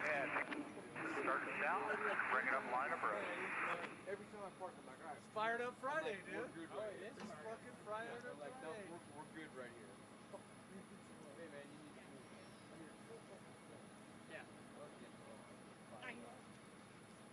You know, if you look out there to your right to that number 2 pylon out there, you see the lights that are on that light. That light, it has to be on for these pilots to be able to see in some of these days. Today's a little bit smoky, as you can see. That light is paramount for these pilots to be able to spot that first pylon.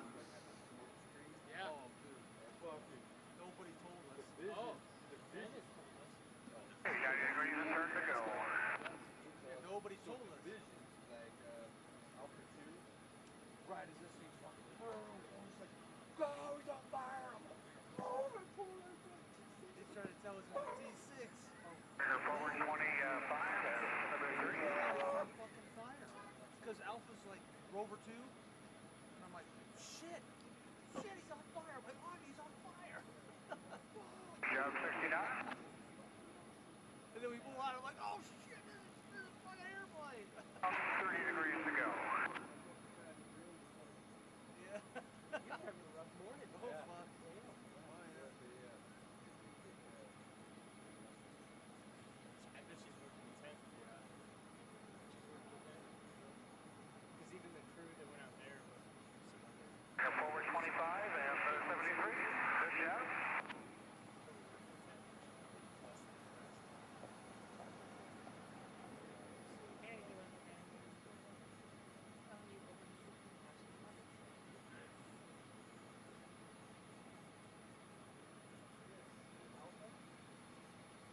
And the 2021 Peppermill C6 Classic Racers are inbound for the course. Powering up a little.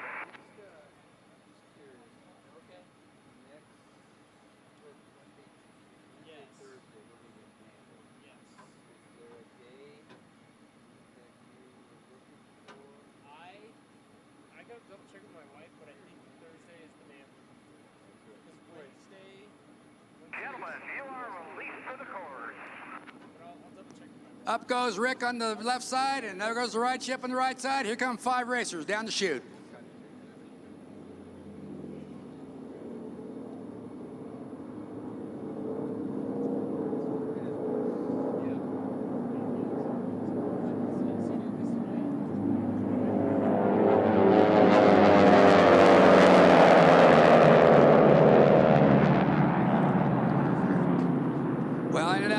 Looks like Mr. Bill Mozella out there in first place. We've got Chris LaFave in second, and Jason Carlin holding on there to third.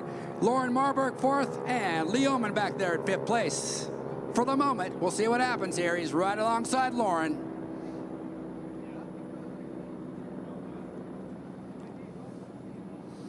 And as you can see, very closely matched speeds out there, coming around 3 and 4 and 5. Lee Oman down there, right below Lauren's prop wash. He's coming up very slowly up there on that yellow airplane. Right alongside him now.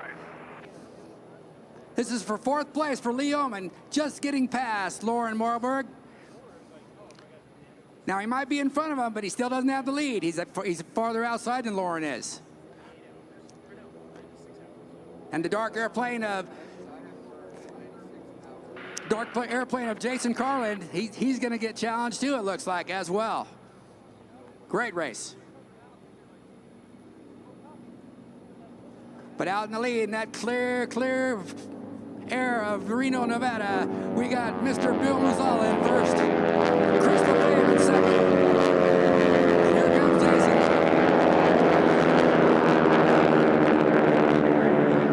We got a great race going on. We got Lauren Marburg in the yellow airplane with Lee Oman right alongside him. I guarantee you Lauren Marburg can hear the propeller of Lee Oman right there in his right ear. What a race. Lee Oman now took a lead right there on that turn. Lee Oman now has the lead. He's got 4 airplanes in front of Lauren now. That was a great pass on Lee Oman's part. You know, Lee Oman, he's been around these pylons a few times, Danny, and if anybody knows that course out there, even though he might not have the fastest airplane, he knows his way around this course. It looks like now he's making a bid. He's going to run now for Jason Carlin out there in that number 25 airplane. Let's see what he can do.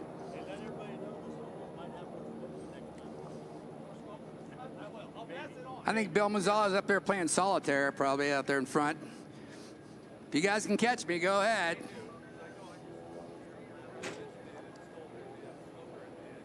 Bill Mozella qualified at over 200 miles an hour on his qualifying speed. We'll see what this next speed comes up with.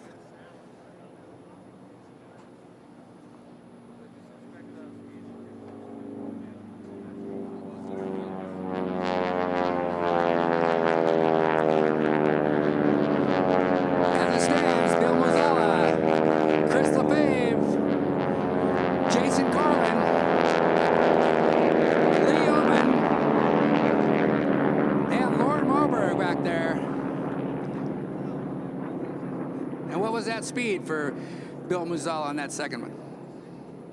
The second lap, 2:02 and change. So 2:02 and change. I think his crew's doing somersaults. He's faster than his qualifying speed. That's always a good thing. That's a good marker of how the airplane's running.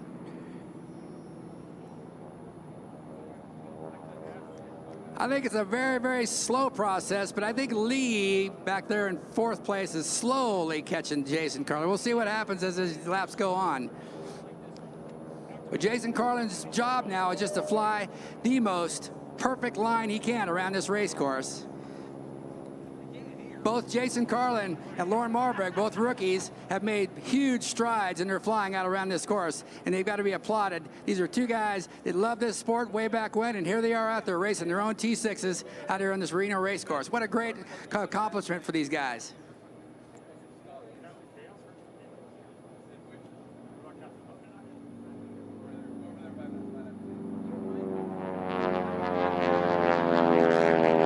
Tucson, Arizona, Bill Muzala's got it.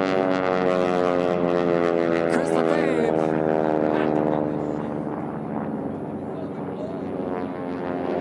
Jason Stihl doing his job out there, flying a good line. Lee Oman right there.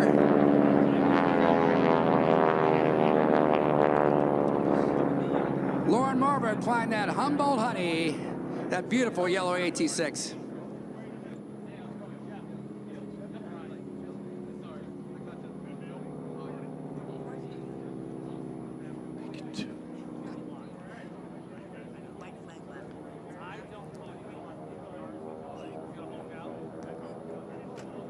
Okay, on this next lap, when they cross home pylon, this will be the white flag lap, which is one more lap to go.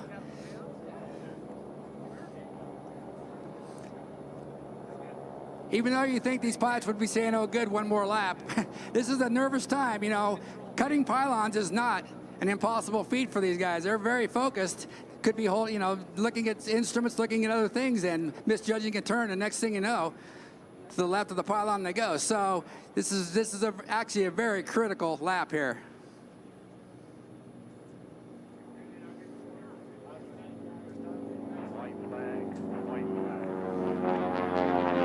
All right, one more lap to go for Mr. Bill Muzala. Chris LeFave.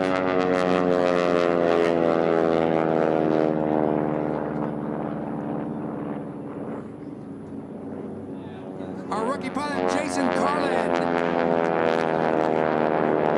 Our not-so-rookie pilot, Lee Oman. And one more lap, Lauren. One more lap to go. Eddie Price, I'm going to call Lee Oman the stalker. I think if we had 2 more laps, he'd be up and beat that airplane in front of him, the black airplane in front of him. He is just inching in, saying, I wish I had a few more laps and a few more knots. Doing a great job of flying. But he is on your 6 o'clock position. Do not relax. Absolutely.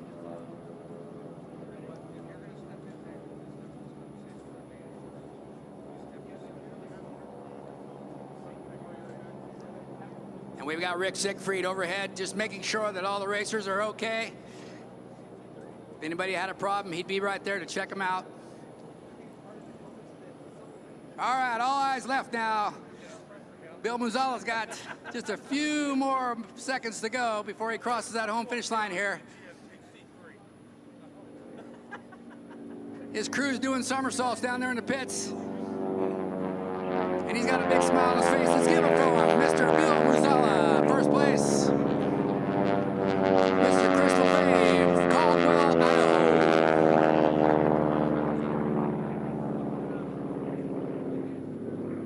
and his second race ever, that's Mr. Jason Carlin out there flying that beautiful, beautiful AT6 with Lee Oman taking fourth. And Lauren Marburg, his second race only in 5th place. Let's give these racers a great big round of applause. Good job, guys. What a race.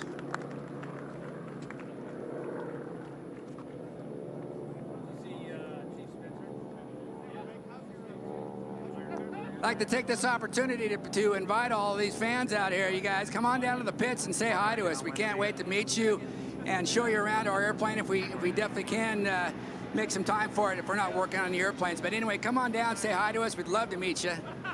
Love to have the kids look around the airplane if we can. And please come down and see us. We'd love to meet you. Also, you know, our sponsor, the Pepper Mill, again, has come through for us and sponsored us for the AT6 racing class. I can't give them enough kudos. They're the best in the world. And if you want a place to stay, a place to eat, that's bar none, exceptional, the best ever, the Pepper Mill. All right, and while we're waiting for the aircraft to land and to get official results, Kenny, don't go away. Remember, you can be up there riding with the racers Make your dreams come true. Now we got tomorrow and Sunday to be able to win a ride with the T6 Racers. Where do you sign up for the raffle rides? Well, behind the bleacher seating area at the entrance to the pit gates, you'll see a sign, T6 Raffles. Sign up there. We may mention your name. There will be a ride tomorrow, the next day, and the next day. And then they say this, for the first time this year, the thrill of a lifetime ride in a P-51, the most famous airplane of World War II. 2 separate drawings for a ride. One, by the way, is today, and the other one is tomorrow. So don't wait. Go sign up for both of those. It is the thrill of a lifetime. We could mention your name, just like we did today, to either Ron Cardwell or Court Bailiff or Sarah Wheel, W-I-H-L. One of those. Kenny, what do you got? Well, looks like we got a clean race, folks. Mr. Bill Muzala taking first place, Chris LaFave taking second. We got Jason Carlin in third place with Lee Oman right behind him in fourth. And last but not least, Mr. Lauren Barberg in fifth place flying that beautiful airplane. We had an average speed of 202.6 miles an hour. And since that's better than their qualifying speed, you got happy cruise down there, guaranteed. You bet. Yeah, we got safety issue, airplane on the runway, so you just go around. You're always ready for that. Watching the races in front of you, spacing, and don't take a chance. All right, now as we cover the races, we got a little bit of time. If you want to take a dash to the facilities, now's the time to do it. And food or beverage, now's the time to do it. If you want to take a stretch, now's the time to do it. And what do we have here?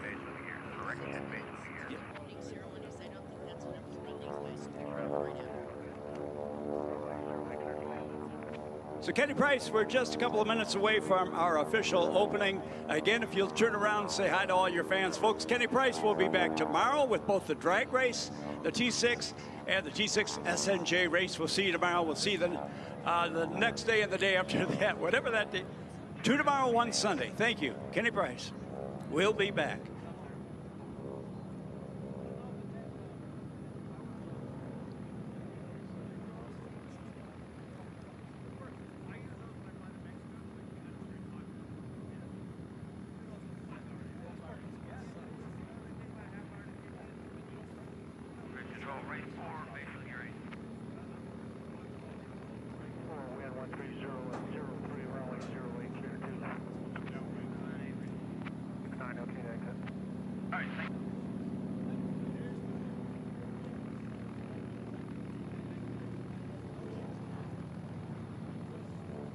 Folks, as we prep the stage for our official opening for today, it will be 40 after the hour. And you want to get comfortable for that. Because we have some very special presentations today. It's a very special day. All days are special here, but we like to show our appreciation to certain groups who make a difference in our lives here in America. I'm so happy to have you here this weekend. And I want to tell you, too, before we count down to transferring to our ramp microphone, as you're here, get around. You know, to our left as we face the Stihl checker pylon, we know that's a pit area for the Unlimiteds, the T6s, and the Formula race and the sport racers, the Formula One racers and the biplanes. To our right is the Invitational, the classic antique home-built warbird aircraft being judged.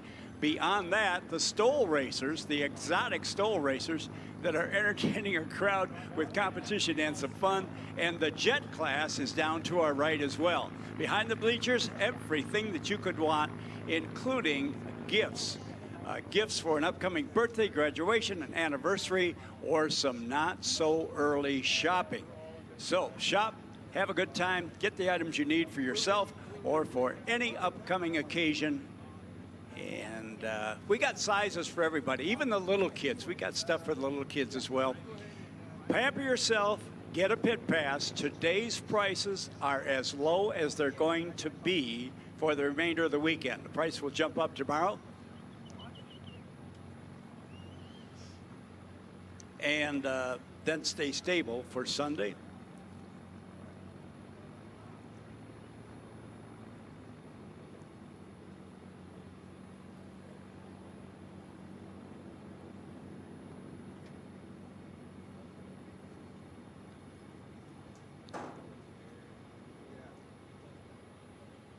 So unofficially, about 6 minutes away. Again, if you have to make a dash, do that. But we would certainly like to have you here for our opening. 10:40 is that, as we dedicate the show, set the theme, and officially open up today's event.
Formation right.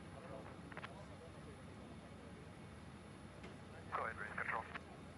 Just check in to make sure you're on frequency. Stand by. Just been advised the plan is to recover runway 14. That is correct for finishing that flight.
Ladies and gentlemen, if I could direct your attention to our ramp microphone in preparation for our official opening, let me introduce to you one of our team members on the announcing stand, the Royal Canadian himself, Roy Hathaway. Well, thank you very much, Danny Clisham. Hello, Reno. How you doing today?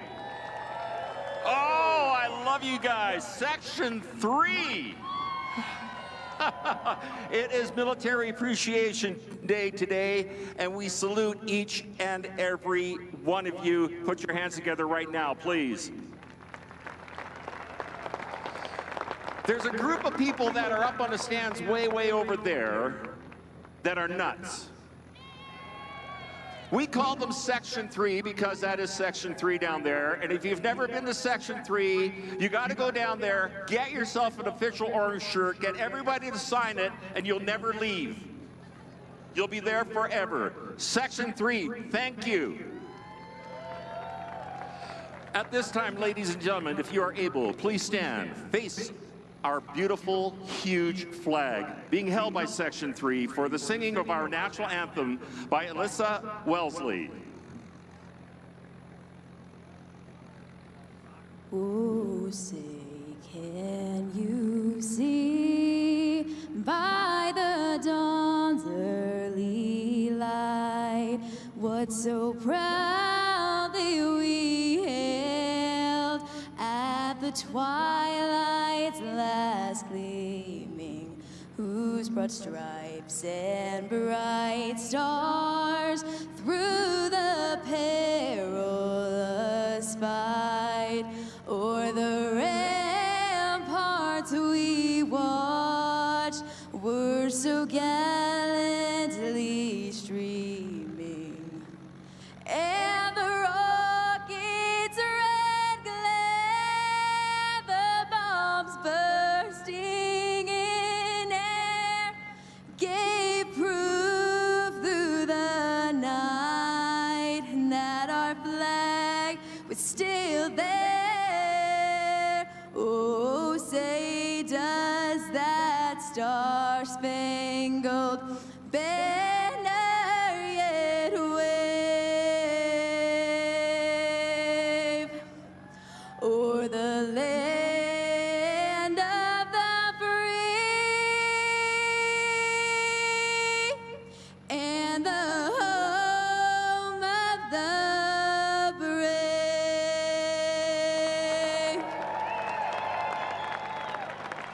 Thank you, Alyssa.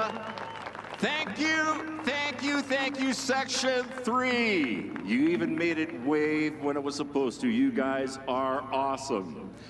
It is my true honor right now to introduce to you the chairman and CEO of the Reno Air Racing Association, my good friend, Mr. Fred Telling.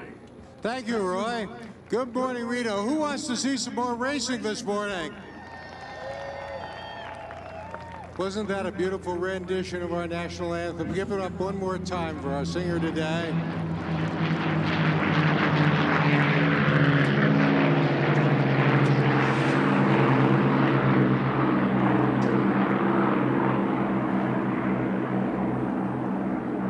Now, being slightly prejudiced as an owner of P-51, I have to say I still think that's a beautiful sound.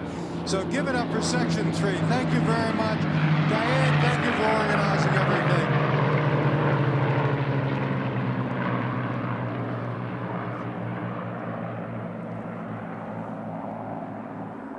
The P-51s are launching today for a missing man formation in honor of the survivors of the 2011 and those 11 people who unfortunately died on that day.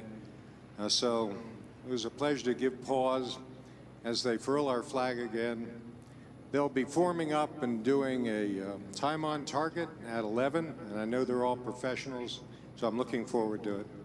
But before I get to that, I have to take a moment to introduce the board. While I have the honor and pleasure of being the chairman and CEO, the reality is the enormous amount of work that's done by our small staff internally, 1,000+ volunteers that we have over the years, and an extraordinarily dedicated and committed volunteer board that I'd like to introduce you to today. On the far end, if he wave his hand, my co-conspirator in crime, as I call him, Tony Lagatetto, our Chief Operating Officer and Director. I couldn't do what I do without Tony being here, so we are partners all but joined at the hip, and I thank him very much for everything else he's done. Next in line, Mark Bailey, our Treasurer. CPA by training, gives us all his time and talent to help keep our records straight, our books straight, our taxes filed on time, because God knows one segment of the government you don't want to piss off is the IRS. Todd Donahue hails down here from the north, does firefighting operations, and has been a tremendous supporter throughout this whole week, helping us get many operational challenges taken care of. Sue Gardner. Sue is the former special events head for the FAA for a number of years, overseed our operation and many others, and when she finally retired and was Person of the Year for us, we were fortunate enough to have her join our board. Thank you, Sue. Faye Gregory, another pilot, and we love pilots in our place. Faye is a longtime T6 pilot, among other things, race pan supporter, and an enormous contributor to our board. Thank you, Faye. Tony Marini with the Row. Fantastic local executive, gives me great advice all the time. And finally, in closing, Mary Beth Seawald, the president of the Las Vegas Chamber of Commerce, which, given the state of Nevada geography, is practically a statewide chamber, I believe. Mary Beth, thank you. And a man who needs no introduction, and we'll come back to, Roger Stihl, who'll be speaking to you toward the end of this after the flyby. So thank you very much. I appreciate everything the board does. Give them a big round of applause. They're terrific. I have two very important and somewhat sobering messages, so if at some point I do get a little emotional, please forgive me if I pause, and I've got Roy standing behind me to buck me up. But the first thing, as our wonderful announcers team pointed out, today is Military Appreciation Day. We could not exist as a free country without the sacrifice and incredible professionalism that our military has displayed over the centuries, and in fact, with World War II, put America basically in a dominant position throughout the world. They're armed with the best equipment, the best training, led by great men and women. Thank you, Section 3. And in fact, their sacrifices, as they say, some give all for their country, and many of them, in fact, don't give all, but they come back with many both psychological and disabling wounds. We're proud and pleased that the disabled vets are with us here today, and I understand down in their area, nearly 200 of them. The Disabled Veterans Association is a nonprofit that supports disabled vets throughout the year. It's a wonderful organization, and if you have any charitable dollars, not that I wouldn't mind you giving them to the Reno Air Races, but please, consider the disabled vets for your contributions. It's a marvelous organization. They've done a great job. I would ask you all for an enormous round of applause for our active duty veterans and our disabled veterans who are here.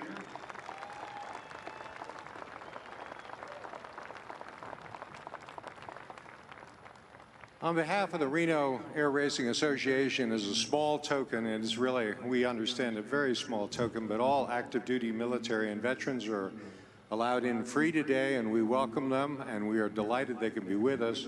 And for our veterans, we began this, you know, they say the best thing to do is steal good ideas. I'm active with the EAA, and in Oshkosh, we do veterans hats, and a friend of mine sponsors them with me. And I asked Ed Finnegan if he'd sponsor them with me out here. So we started this in 18, 19, 2020 didn't happen. But what I'm holding here is we have the National Championship Air Races 2021 Military Appreciation Day hat, which has gone to all veterans who are with us here today.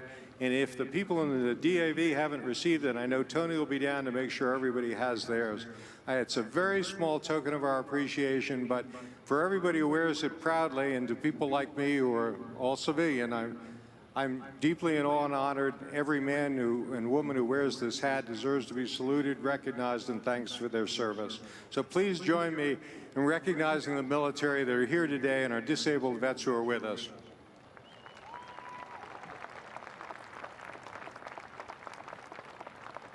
You know, having the finest military and the great support and cooperation we have with them, in point of fact, you know, it's going to be shown up here at the races. We'll have a fabulous static display area.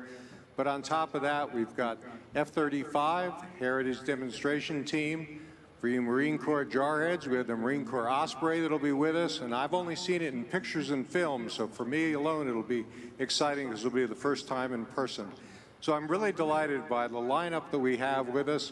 Please get down and see them, and when the show happens, you know, enjoy the show and see the capabilities of these phenomenal planes. With that, I'd like to turn my attention to a decade ago. A decade ago, date-wise yesterday, the 16th, and day-wise today, in the first fan-based participant accident that killed 11 people on site and wounded and injured many very severely, better than 60 people, as a result of a trim tab failure to the unlimited aircraft that was involved. We experienced an event here that could be most closely associated with an IAD attack that our military unfortunately faces many times, except in this case it was a hit from friendly fire in a way. The first message I need to take away from that is, one, the planning and preparation that got into that event in advance, the support we had from National Guard helicopters, the training, and indeed, I know many physicians and nurses that were in the audience came and helped triage. In the course of the planning, there was an agreement if we ever had such an accident, the route 395 headed south would be closed down one way only to be open to ambulances. Military was also closed down to be used for rescue vehicles and other things. And as I've learned after the fact, I was merely here as a T6 president at the time. In the course of under an hour, something like 58 minutes, over 55 plus severely injured people were moved from here to the downtown hospitals and in the emergency room. As a result, an extraordinary number of them survived. This is not to trivialize in any extent the degree to which they still could carry psychological challenges from that fateful day. And while this is difficult in some ways to recognize, we on behalf of the Reno Air Racing Board thought at the 10-year anniversary, we had to take a moment to honor those who died, to recognize and honor those who survived, and to thank them for what I found were among the most touching things is in the weeks and months that followed, many of the survivors expressed unstintingly and clearly the extent to which they did not want this tragic accident to ever impede the air races continuing. And that kind of message and self-sacrifice and commitment to this day touches me deeply, as it does all of us. There are some extraordinarily Phoenix-like stories that come out of it, and if you haven't already purchased one of your programs, or if you choose not to, let me at least share one of them. One of the people who was severely wounded, Jason Barksdale, who's here with his father, after months of therapy and rehabilitation, was excused and discharged from the hospital and began to put his life back together. And sometime later, he expressed to his father he was really interested in racing. In 2017, Jason Barksdale was Rookie of the Year in the Formula class. He raced in 18, he raced in 19. COVID shut down the event for 20. And he is here racing with us today. Please give a round of applause to all the survivors who are with us today, and to Jason as just one person emblematic of the spirit that makes America great. Jason and all the survivors, God bless you and thank you. We will always remember those we lost, and we will always honor those who are still with us, just as we do the same for our military and our first responders who make a critical and constant sacrifice for this country. So it's my honor and pleasure to be here today to touch on these two subjects, to make you aware of the extent to which many of the survivors have come back with us today and been part of what we do and continue to do. And if we're as successful as an organization, a few years back, the Reno Rodeo celebrated its 100th anniversary. Well, I was bold enough the day after, because I was there that year and I loved it. And somebody said, well, you know, what do you see for the future of the air races? And I said, well, I'm about to turn 70. At that point, I was probably about to turn 68 or 67.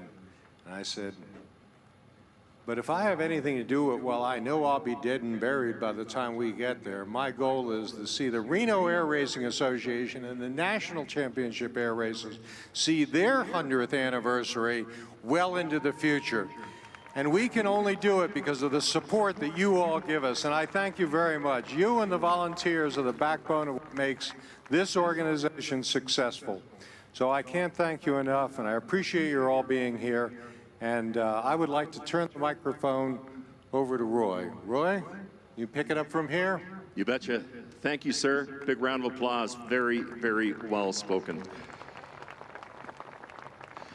Dear friends, we have something very special coming up here in just a few moments. We're trying to keep an eye out for them. We're going to have, well, you saw those P-51 Mustangs, those beautiful sounding P-51 Mustangs take to the sky just a few minutes ago. What they're going to do, they are lining up in formation, and they'll be coming down the chute, and we're going to make a tribute with a missing man formation for the 11 lost and all survivors as well. So keep your eyes off to your left, as the Mustangs will be coming in hopefully very quickly. And flying the aircraft, Mike Flager flying Lady B, unlimited number 41. Brent Seghetti flying Blondie, unlimited number 44. Speedball Alice will be in the formation as well, limited number 31. And John Maloney, Spam Can, unlimited 0. So I invite you to help me scan the skies for these beautiful aircraft that should be coming in. And when they come, I'm probably going to ask you to rise, because this is very important for us. This is very important for you. And this is very important for the memory of those that we lost. Anybody see them?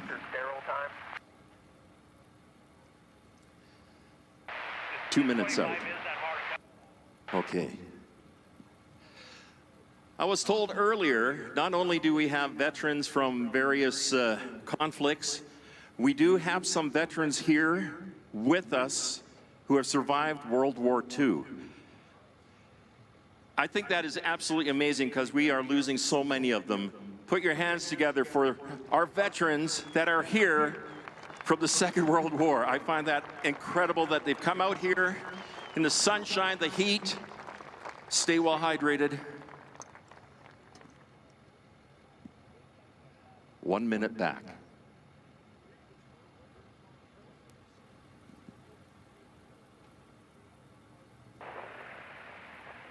Race control, starter. Starter, race control. That's cutting it too close. We're going to go ahead and shut it down. Our truck right out here is from the Vietnam Veterans Association. And we thank you. I love that glove you have there. That's really cool. Let's give our vets from the Vietnam conflict a big round of applause as well, as they have all sorts of beautiful flags and, of course, Old Glory right in the middle there as well. Ladies and gentlemen, boys and girls, if you look off to your right, I can see the Mustangs are coming around. And you can probably hear them too, those beautiful Merlin engines. Flight wind 150 at 05.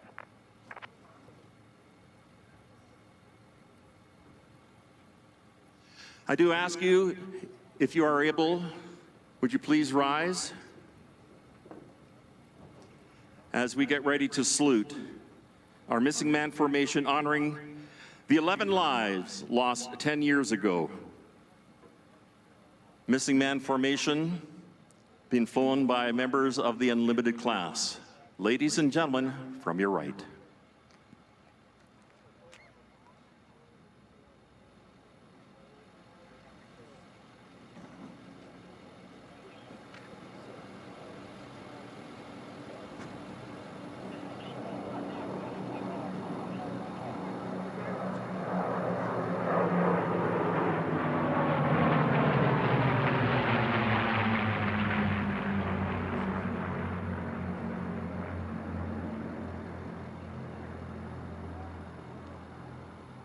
Thank you, ladies and gentlemen.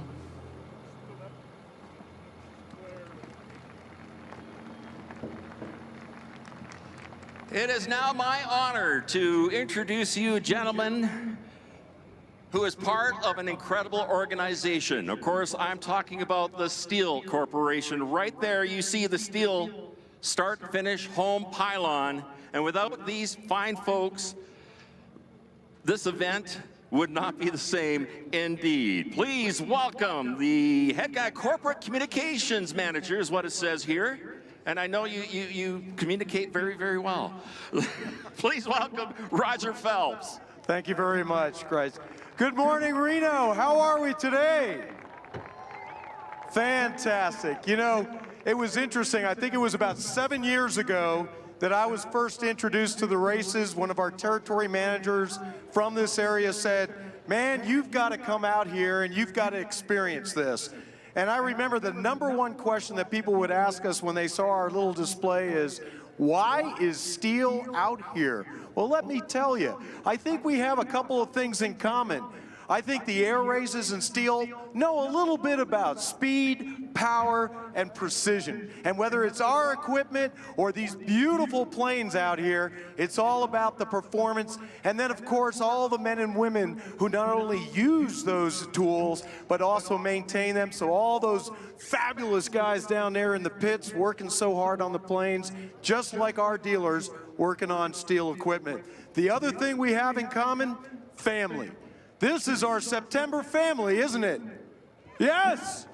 And it's so good to be back. And I don't know if you know this, but Stihl is still family owned. We're now in our 3rd generation of family ownership. There is a Mr. Stihl, and he'll tell you flat out, there is such a thing as the Stihl way. And I tell you what, I'm proud to be part of that. And finally, we know a little bit about service, don't we? We give back to our communities. Right now in Virginia Beach, Virginia, at Stihl Incorporated, all of our guys are busy. Over 2,000 employees are busy manufacturing Stihl equipment, and 80% of the equipment that you buy here in the United States is built right here in the United States, because Stihl believes that we build in America because we believe in America. Now, today is Military Appreciation Day. Having served myself in the Navy, I think I can speak on behalf of all the veterans. What an honor it was to serve this country. We didn't do it for recognition. We did it because we knew it was the right thing and for love of country. But we also know there's lots of different ways to serve. So to everyone who has, and we have learned, haven't we, in the last 2 years, this word essential has become new meaning. So to all those people who give back to their communities, who serve their communities, landscapers, arborists, the firefighters on the other side of that hill right now, everybody in our community, our Stihl dealers, all of these wonderful volunteers, all of the people who serve in our restaurants and our hotels, we give back to America because we believe in America, don't we? So I think the most passionate and the best way we can recognize that American spirit today is let's go racing. On behalf of the 2,000 Stihl employees, we wish you the very best of days. We are proud at Stihl to sponsor this great race, and we can't wait for all the excitement. So thank you all, and enjoy your day. Thank you very much, Roger. Fantastic, my friend. Let's hear for our board of directors. Let's hear for Stihl. Let's hear for Section 3. Let's hear for all you Reno race fans. My friend, it is time indeed to go racing. I'm going to send it back to my friend, my colleague, the voice of the National Championship Air Races, Mr. Danny Hollywood Clisham. All right, we're back. What a great opening, heartfelt, I must say, in all aspects from all speakers. Welcome to the greatest spectacle in air racing, unduplicated anywhere in the world today. All right, now we're gonna revert back to yesterday. We got a bit of a backstory. We had a jet race yesterday, and the winner, Pete Zaccanino, who's also our color commentator when he's not racing, was the winner of that race. And he was busy enough he couldn't get on the Victory antique fire truck, so we're going to roll him. He's going to come in from the right because that's where the jets are parked. And his airplane's a L-29, just lucky, race number 24. And he tweaked around the course in the lead at just under 500 miles per hour. That was Jet Heat 1A. And again, that was from yesterday. Folks, as our P-51s come back into the area, we've got a little time here before we pick up the pace. You heard from our CEO and chairman, Fred Telling, who raced airplanes, owns a race airplane here, a P-51, owns a T-6, and has them raced. He mentioned to you that story. If you have a program, take time to read the story now on page 86 and 87. It's called Out of the Ashes, and it's the extension of the story that Fred Telling mentioned to you about Jason Barksdale, who was injured 10 years ago and is now flying race airplanes. What a story that is. It's just typical of the great individuals we have, the willpower and the support of this outstanding, one-of-a-kind event, not duplicated anywhere else in the world. Again, that's on page 86 and 87. It's a stirring story. It doesn't take you too long to read it, but it is well worth your time now. All right, as we're waiting for Pete Zaccanino and the fire truck, there has been another drawing. Now, if you signed up for the P-51 drawing, that will be at 4:10 this afternoon, and that will be after the races close. The T-6 drawing tomorrow will be at 7:35 and 11:45 a.m. We'll be at, yeah, that's tomorrow. P-51 drawing will be at 3:40 tomorrow. We'll repeat that again. All that means is go back there and sign up. You could be the rider in the T6 race, or you could be in the P-51 after the show is over. And where do you sign up? Well, behind the bleachers, towards the entrance to the pit gate, and you'll see a booth there. T6 raffle rides, P-51 raffle rides. Sign up there. We had a winner today. We'll have a winner throughout the course of the week. And T6 and 2 in the P-51. We would love to mention your name.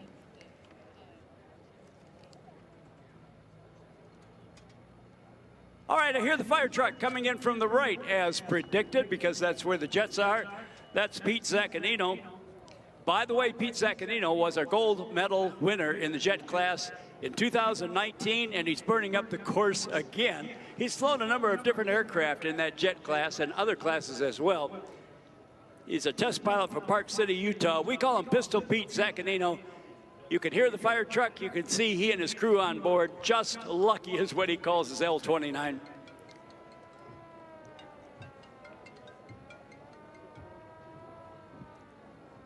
All right, get wild, Reno, if you will. Show those flags, show the hats, stand up, wave the arms. Give them a yell, give them a whistle. Yeah, that's right, it's Reno. We can do what we want. We got our happy feet back on. We're back in business, man, and we're happy. Pistol Pete, you got work to do up here. We got to see you later on. Man, he's in the air, he's on the ground. Someday that guy will learn how to do both. Announce his own race from the air. That'll be Pistol Pete. All right, drawings, don't forget that. Sign up as soon as possible. We'll have drawings again tomorrow. Now let's go back again to yesterday when we were racing. We had a contest hold. First, we're going to go back to this morning. Yeah, this morning's Sport Heat race. Sport Heat, we didn't get a chance to tell you that. That was Sport Heat 2D. So, Jason Rovey, you might have heard, was the winner at 238 miles per hour, flying an RV-8. Position number 2, Skylar Piper in 232 miles per hour, also an RV-8. And then in third position, it was Chris McMillan, again in an RV-8 at 232. Well, that was very close, and that was a good race as well. Okay, so that was that race. And okay, the official, officially upstairs at Studio D, the speed was 238 from Linda Law and our volunteers down on ground level. It was 238. I think that's the same number, and I think that's very precise. Now let's go to the race we had, T6 race. We did get a chance to officially tell you. One of the Chino kids, the two Mazzala brothers, Bill Mazzala, came into the lead at 202 miles per hour. Chris Lefebvre in position number 2 at 199, and Jason Carlin at 194 in third position. And again, from topside, Sam Coleman and his timing crew, 202.6 miles per hour. Sam Coleman and his crew, topside. I guess they're busy. Applaud for them, if you will. Louder. That's it. At any rate, unofficially down here, 202, and that's the same number. And thank you for all of that precision. Military Appreciation Day, you heard it. Free caps given out to veterans and to current military people, commemorative hats depicting the Reno era races. And a full day of great activity. A lot of military displays on our air show calendar and a tremendous amount of racing throughout the course of the day. All right, Roy Hafley is back from the ramp microphone. Nice job on that opening. Very emotional. A great story, Roy Hafley. The Royal Canadian, all yours. Thank you very much, sir. Indeed, what an honor it was for me to be able to be out there and MC that. And I'd like to thank the Reno board for allowing me to be a part of that. It was fantastic. We had the T6 races earlier on, and of course brought to you by the great folks at the Peppermill. Peppermill, Reno's premier AAA four-diamond resort, has been named one of the top 10 best casinos in the nation by USA Today's 10 Best. Tickle your taste buds. And 10 award-winning restaurants. You can unwind and indulge at the 3-story Spa Toscana, featuring an indoor caldarium and a sun deck as well. Sip your favorite cocktail, enjoy live music, or party until the sun comes up. They've got 15 bars and lounges, including Edge nightclubs. So much to do at the Peppermill Resort Spa Casino. Oris is the official timepiece sponsor for the 57th annual Stihl National Championship Air Races and one of the few Swiss watch companies to remain independently owned. They're proud to introduce the 57th Reno Air Races limited edition watch in celebration of 57 years of air racing here in Reno. This limited edition piece, as well as their full line, is on view and on display, available for purchase at the Oris Airstream trailer in the pit area. It'd be one of 1,000 individuals in the world to own this very unique timepiece. The Sunborn Companies and Centennial Airport are proud sponsors and supporters of the Reno Air Races. As one of the top general aviation airports in the country, Centennial Airport is located in the heart of the Denver Tech Center. With convenient access and 4 award-winning FBOs, Centennial Airport is the ideal location for your next corporate hangar facility. Your rewards, your way. Discover all the benefits and offers coming your way as a Caesars Reward member. Earn and redeem rewards at over 50 hotels and casinos nationwide while playing, dining, shopping, and doing what you love. The most rewarding casino loyalty club. Sign up today at The Row. Flying is easier with Concorde batteries. Concorde is the official battery of the Reno Air Races and, of course, the heart of your aircraft's system. Amador Stage Lines is a proud supporter of the National Championship Air Races, founded over 169 years ago as a stagecoach, carrying passengers from the paddle wheelers in Sacramento to the Gold Country. This family business has been serving Nevada and California ever since. From military to school groups, casino trips, sporting outings, lake tours, dinner parties, much, much more, we are there for whatever your group may need. Our services also offer 10 shuttle services to and from Lake Tahoe every day. You can check them out. Go to them online at Amador Stage Lines. Your rewards your way. Discover all the benefits and offers coming your way as a Caesars Rewards member. Earn and redeem rewards at over 50 hotels and casinos nationwide while playing, dining, shopping, and doing what you love. The most rewarding casino loyalty club. Sign up today. Take control and fly a brand new Honda Jet Elite S at a fraction of the cost with Jet It.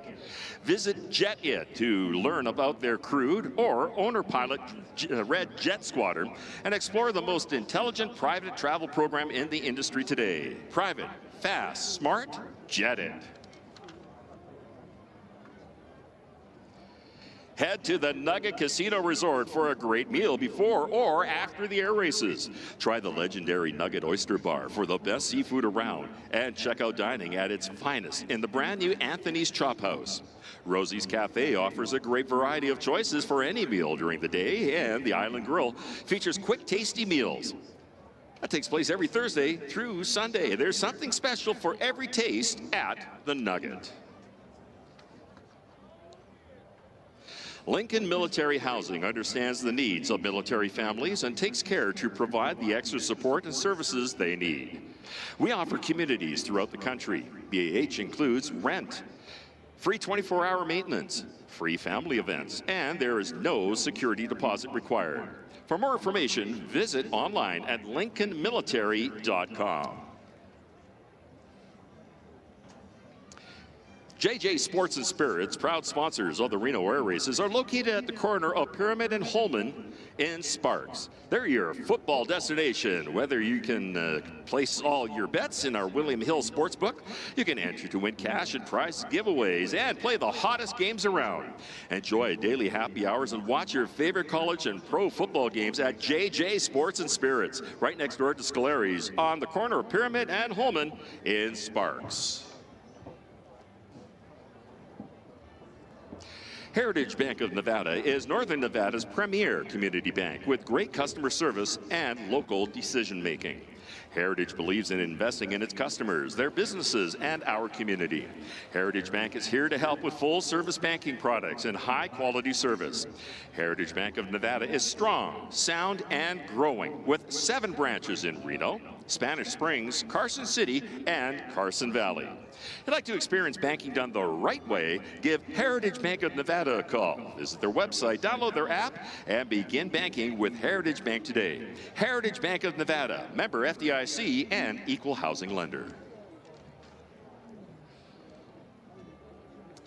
Grocery Outlet is the nation's largest extreme value grocery store with over 400 independently operated stores in California and Idaho and Nevada, Oregon, Pennsylvania, and even Washington.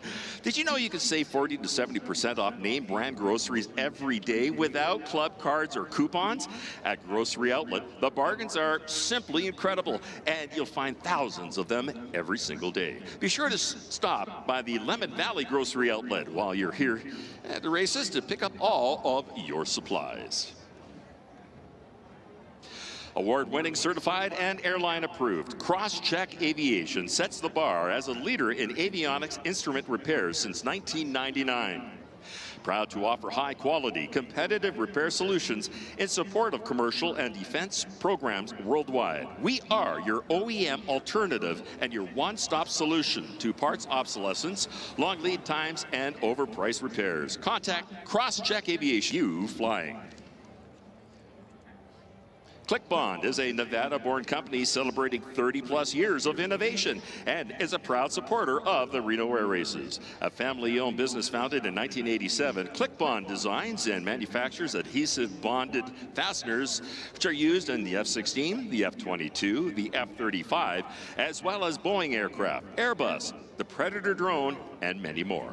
Stop by the ClickBond booth in the drone zone and in the pit area, or you can visit them at clickbond.com.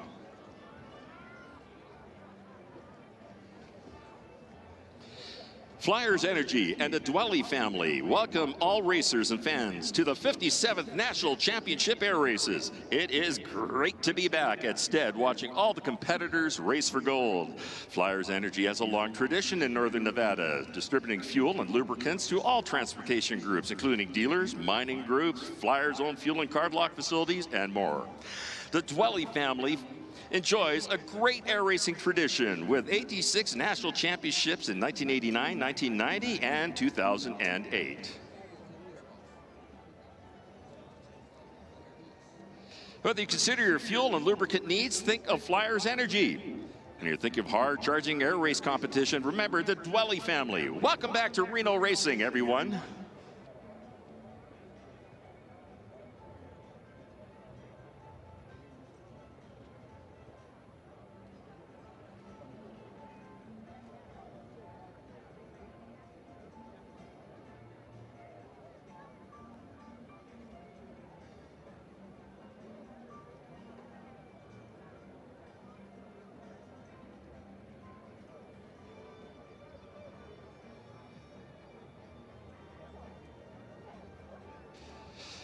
All right, my friends, I've just been informed that the biplane heat that was supposed to take place right about now has been scrubbed due to time constraints. So unfortunately, that heat will not be taking place.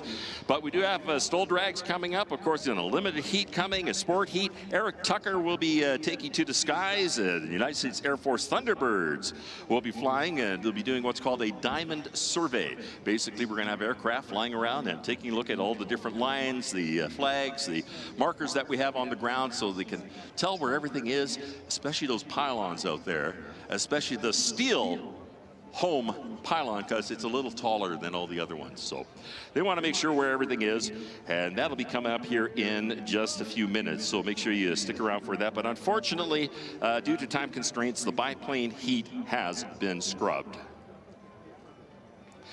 Classic Adventures RV is the #1 rental company in Northern Nevada. Classic Adventures RV is your one-stop location when it comes to RV rentals and sales. They have a large inventory of motorhomes, travel trailers, fifth wheels, and utility trailers as well. Check them out at classicadventuresrv.com or give them a call at 775-825-1200.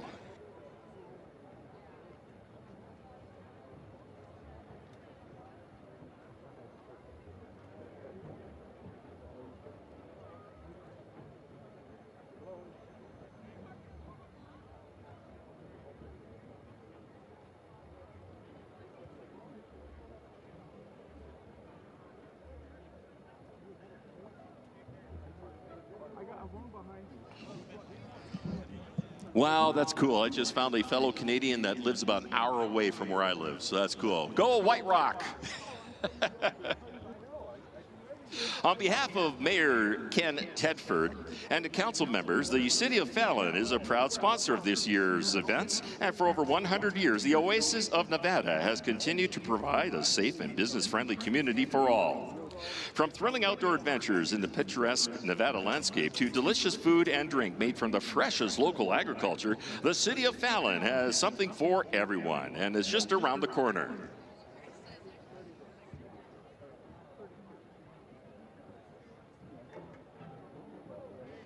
All right, ladies and gentlemen, we have a whole bunch of stuff coming up here in the next few minutes. I'm going to send it back to the incredible, the man we love. He's been doing this since God was a baby, I think. Danny Hollywood Clisham. All right, thank you, Roy. Now, we got about 120 seconds approximately before we turn it over to the United States Air Force Thunderbirds. So, if you're out there and you want to be in your seats, whether they're bleachers or box seats, got about 2 minutes before the action starts up and we give the field to the Thunderbirds. So happy to have them here. And they are happy to be in their home state. That is a break for the team as they're on the road. In fact, last week they were over on the right coast of the U.S. doing a show, I think at Portsmouth, Maine, if I remember right. The week before that, Cleveland, Ohio on Labor Day. And next week and the week after that, we'll have to check a schedule. We're about 60 seconds and counting down. Throughout the course of the day, a lot of military aircraft in the air, our great award-winning civilian aircraft in the air, and we continue to race throughout the course of this day. 30 seconds to counting down before the United States Air Force Thunderbirds.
Ladies and gentlemen, at this time, if you're able, would you join us in standing and show the Thunderbirds how much we love him at the Reno National Championship Air Races?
Multifunctional.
cyberspace.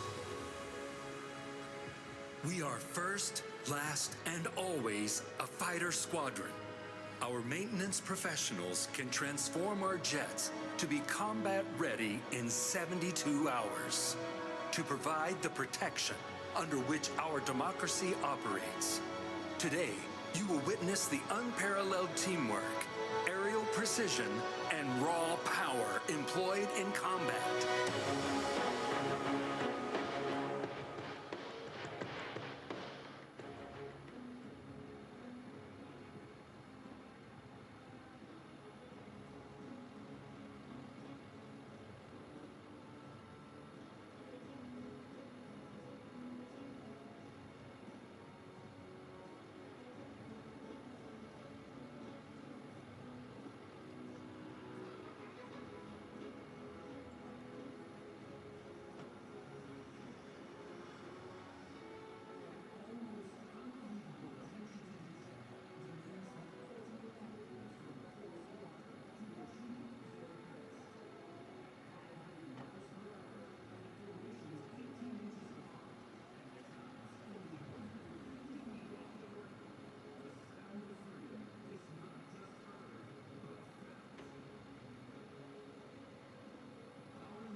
intense. It's non-stop from the second you get on that throttle. But when he says 3, 2, 1, you're full throttle, full brake. When he says go, you let go of the brake instantly, getting on the flaps, get it off the ground. As soon as you're off the ground, you're thinking retract the flaps, remove that drag, get fully up to speed. Then by that time, you're already almost at the halfway point. At some time after the halfway point, you pull her back, throw your flaps back in, throw it into the sideways slip to get as much of your fuselage exposed to the air as possible. That's our air brake, that's the best we got. And then you're holding that slip as long as you can, trying to not get back into the power because you don't want to go to the point, you don't want to stop too early to where you're not going to make the line and have to get back on the throttle. That's slow, so you're trying to slide up right to that finish line. At that point, you're full flaps, full brake, you pull your stick all the way back, trying to keep that tail in the ground so you don't strike your prop. As soon as you feel that tail wheel hit, start it all over again, full throttle, turn it around, try and keep it straight on the runway because you have that P factor pulling it left. Pull those flaps back up, get her in the ground, you do it all over again.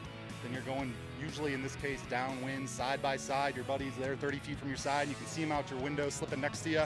It is absolutely intense. Pull your slip back into landing, get as slow as you can because the slower you are, the quicker you'll stop.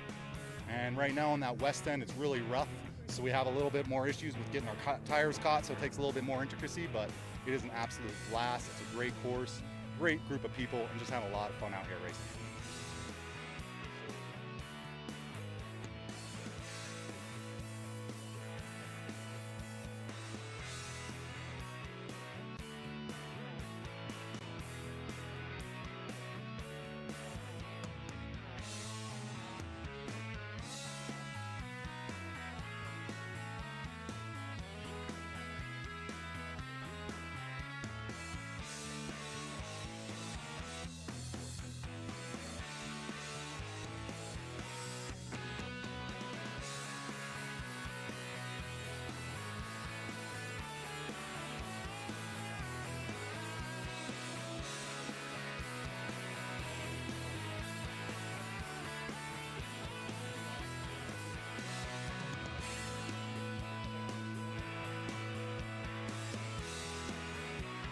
One lane in the Just Aircraft Highlander Grasshopper, and in the number 2 lane in the red Kit Fox is our local Kevin Palmer. And in the fire truck, look Jason to your left Roby. is the aircraft pivot for you. Get ready to line them up. All right, they've chopped the power. They're in the slip. They're working that right crosswind. Watch this right crosswind is a big deal to these light aircraft. They got to land on or beyond that line, come to a complete stop. And Kevin Palmer looks like he's whipped that turnaround ahead of Dave Curley in the green Grasshopper.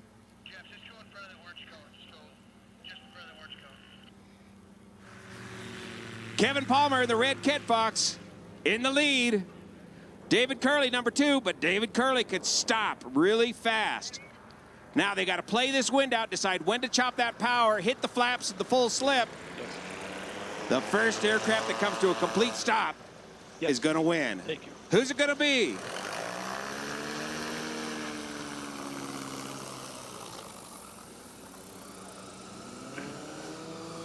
Mighty close. You guys are 1-1. Let's keep it safe. We got lots of time. We're doing good, gang.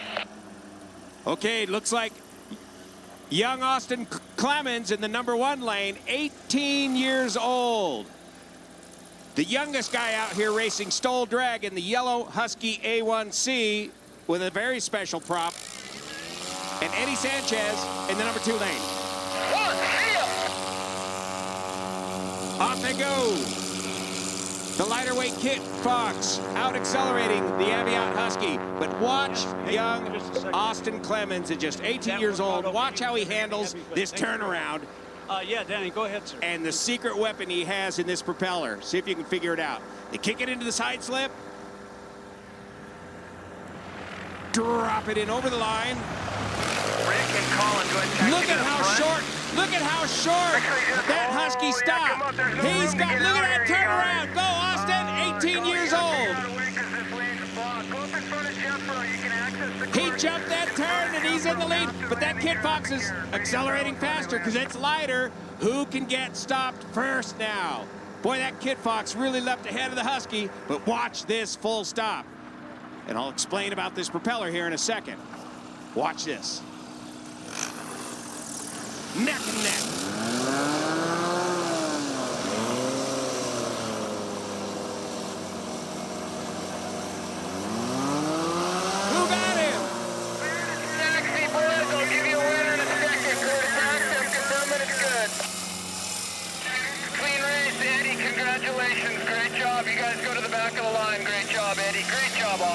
So Austin's running that reversible pitch seaplane prop on that Husky A1C, and that's why he's able to stop so quick. All right, in the number 2 lane is our fastest qualifier, Steve Henry, race 44, and the Yamaha Apex-powered Just Aircraft Highlander. Who do we got here in the number 1 lane? You see as they come by. You'll hear this unmistakable howl of the Yamaha 300 horsepower engine pushing over 10,000 RPM. Championship! If lane 1, inside lane, closest to the crowd wins, we have a national champion. Outside lane, yellow aircraft wins. We're doing it again. Here we go, boys. Steve, you ready on the arm drop? 3, 2, 1, see ya! That's Toby Ashley in the 300-plus Kawasaki-powered Carbon Cub. 2, the most highly modified aircraft we got out here. Steve Henry in the lead. Watch this turnaround. This is it. This is for the gold, the big bucks. Neck and neck. Don't scratch, boys. Get it over the line. Boom. Full stop. Tail down. Watch how quick they turn this turn. Oh, that is just too close to call. If Toby in the number 1 lane wins it, that's it. It's his. Look at Toby go! Kicking it. Watch that crosswind, boys. Who's going to stop first? That's all that matters at this point. Who stops first?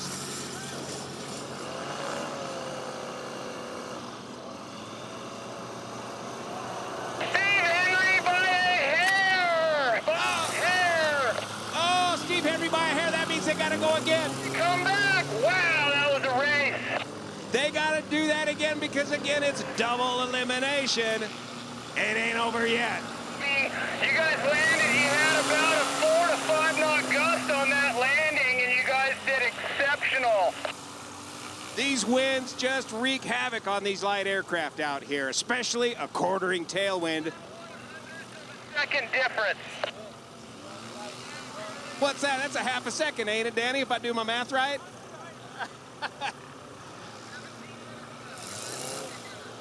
Okay, we got to let those guys cool their brakes down and run another heat race here in between.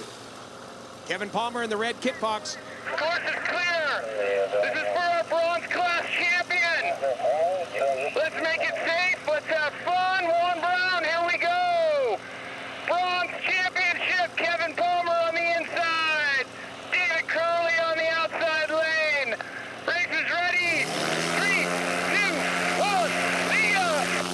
All right, local boy Kevin Palmer from Reno, Nevada, in the number 1 lane for the bronze, the top bronze award here against David Curley in the number 2 lane with the green Just Aircraft Highlander. So this is Highlander versus Kit Fox. Kit Fox in the right lane, Highlander in the left lane, number 2 lane.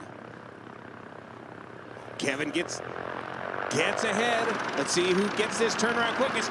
What Curley can do is stop really, really short in that green aircraft. Watch that landing and that turnaround. Lock them up. Peel out, man. Oh, come on, David. Looks like Kevin's got the turnaround. Go, Kevin. Kevin Palmer in the lead with the red Kit Fox. Race 21, Reno, Nevada. Based right here at Stead. But who's going to stop first? 3 to 4 knots on the tail. This lead can change significantly here at the stop.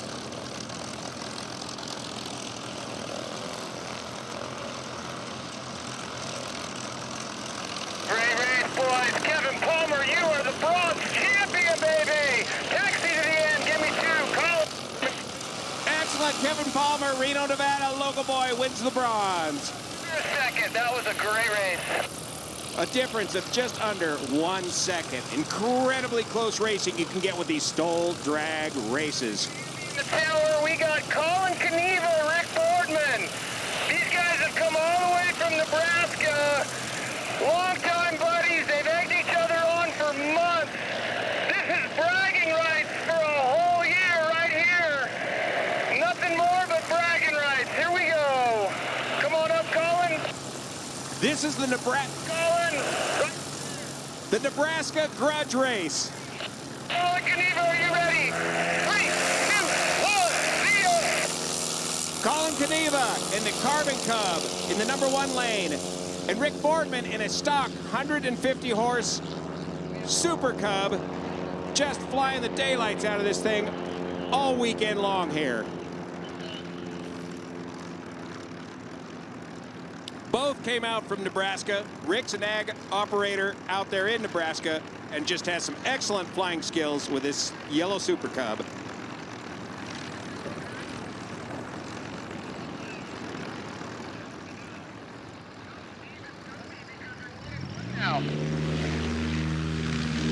Yeah, let's get this figured out, boys.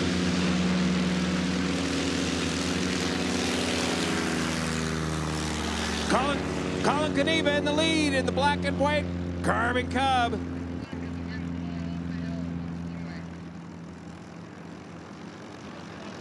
The Super Cub with 150 horse like. But who can get stopped first?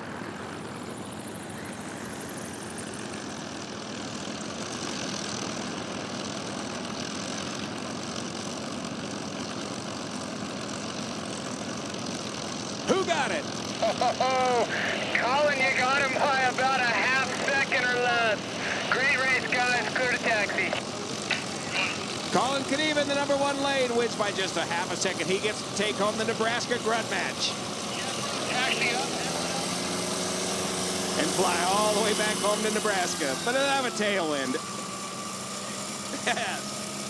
Okay, I think this is going to be our big money gold finish race here. I think they both each lost once, so whoever wins this one, I believe, is going to take home the gold. Let's listen in to Kevin Quinn, the instigator, to see exactly how this is going to play out.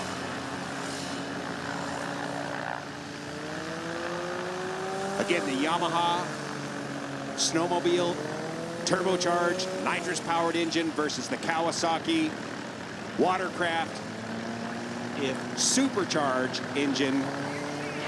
Are you ready for our gold national champion? 3, 2, 1, see ya! This is it, the big money. 10,000 RPM in the Just Aircraft Highlander versus 8,000 RPM in the Kawasaki-powered Carbon Cub. Throw it out there. Throw it out there and slow it down. Oh, good technique, Henry. Henry is the most competitive in the yellow Highlander, the most competitive guy out there. He will not take well to second place. Go, Steve, go!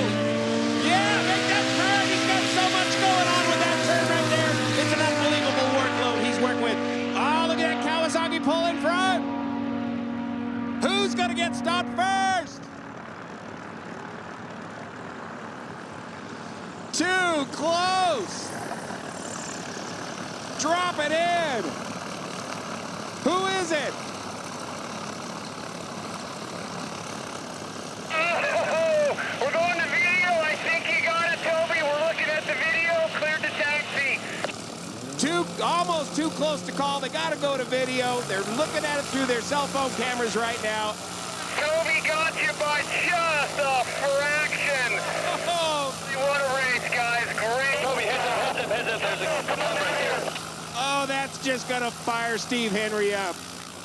Holy smokes, that was so close. Fastest qualifying times, hardest working man out here.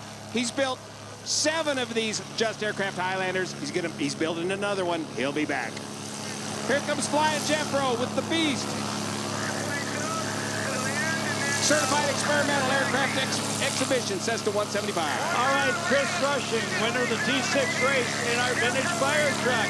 Yell, scream, shout, applause, throw the wave. Show the wave, show the flag, throw the hats. Chris Rushing and crew, 237 miles per hour. And just for you, if you got them on, just for you, Chris Rushing, we're going to do a special salute at full smoke IFR with this certified experimental Exhibition 175 by Flying Jeffro Whitley of Salem, Oregon. Smoke system built by Kyle Bushman, one of our guys on our crew. Bounce it in, Jeffro! No, that's a three-point landing. That's 1, 2, 3. He's fully current qualified for the next 90 days. Smoke him out, Jeff!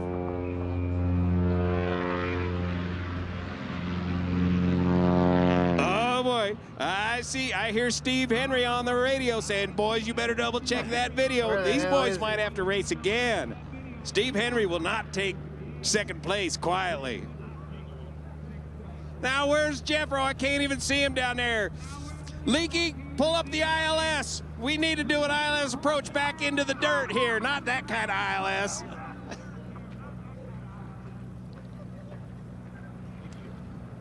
So come on down to the Stihl Corral located down here to your right, to the east end of the airfield, just over on the other side of the jets. We'll have all the aircraft, all the pilots, and all the crew members out there.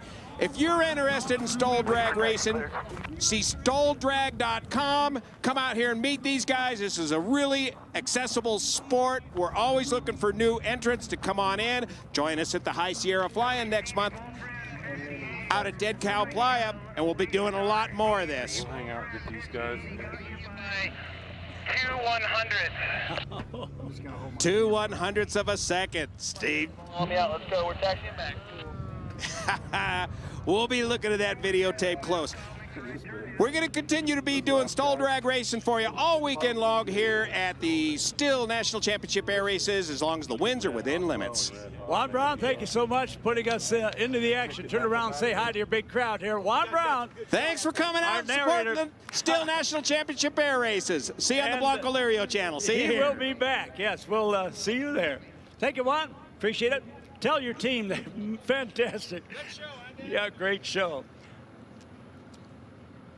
Ladies and gentlemen, a message for all of you everywhere on the field. No smoking, please.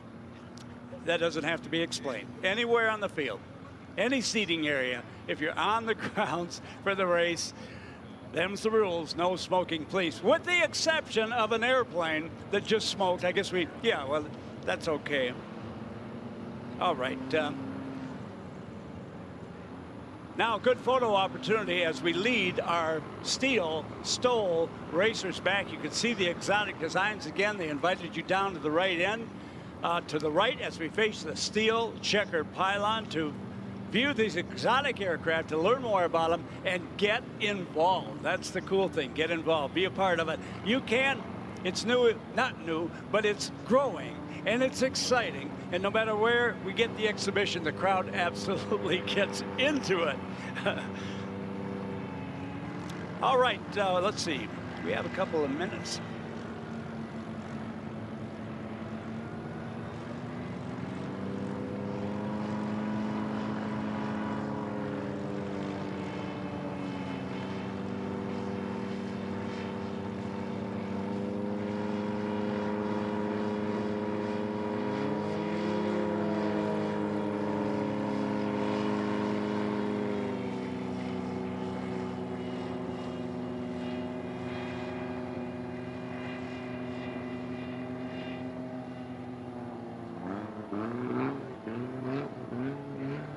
Folks, earlier today when Fred Telling, our chairman and CEO, who is also our president of the T6 class, had our grand opening, he talked about Jason Barksdale and the courage that he had. I referred you to page 86 and 87, but I'm going to hand the Stihl microphone over to the man himself. If you read what I asked you to read, you know what this man went through. After a ton of therapy, after that incident 10 years ago, he fought rehabilitation, did well with it, and made a quest. He made a wish. And Jason, I am going to let you repeat what you said to your dad and your friends. So going from the worst moment of my life to the best moment of my life in less than 1,000 yards was a very strange place for me to be. But in 2013, 2 years after, sitting there right here where it all happened, I turned to my friends and my father and said, "You're going to think I'm crazy, but I kind of want to race airplanes." And so all of them turned to me and said, "How can we help make that happen?" And when did it happen? 2017, 4 years later, we came back. We raced race number 592, Tony the Tiger, in the Formula One class. I took third place in the bronze and overall rookie of the year. One of the greatest moments of my life, Danny. We applaud your courage. Turn around and see all your fans. And folks, if you haven't gone to page, let's see. Thank you, everyone. 124, that's not page 20. 86 and 87 is the story. The story is called Out of the Ashes. You met the man himself. He's racing now. What courage, what determination. And I got to tell you this, inspiration for a lot of people, young and old. If you want something, go out and get it. This is America. And that's where the opportunities are. We applaud your courage. You're a great example to people who may be a little down for one reason or another to get up, get off your behind, and do what Jason did. You can always come back, brother. Give him a big round of applause. That's a story from Out of the Ashes. That's what we love. Okay, Jason, thanks for taking the time to come up. Jason Barksdale. And again, page 86 and 87 is the whole story Out of the Ashes, and what an inspiring story it is. Roy Haverly, I don't see Unlimited's going out yet, so it's over to you for now. All righty, we're just keeping an eye out because, yes, I think I will see it. I'm not sure if that's a C1. That looks more like a C-130 up there, probably heading back to Reno, fighting fires in behind us.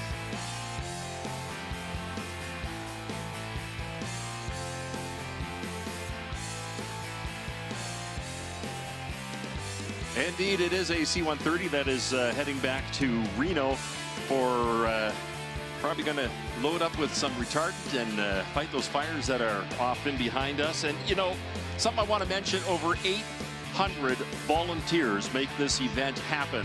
And I'd really appreciate it if you put your hands together and thank all those volunteers. They're out here, they're in behind, they're way down there, they're way over there, and they give up their time to come out and make this event happen. If you would like to volunteer, we'd love to have you join us. All you have to do is go to airrace.org and follow the links, and it's all the information is right there on the World Wide Web, as they call it. So make sure you do that and become part of our team. It is a great group of people. It's a great event. You got to get your pit pass, of course. Head on down to the gate, and you'll see the big ticket booth there. Excuse me. Tickets are for today $28 for adults plus taxes and fees and stuff like that.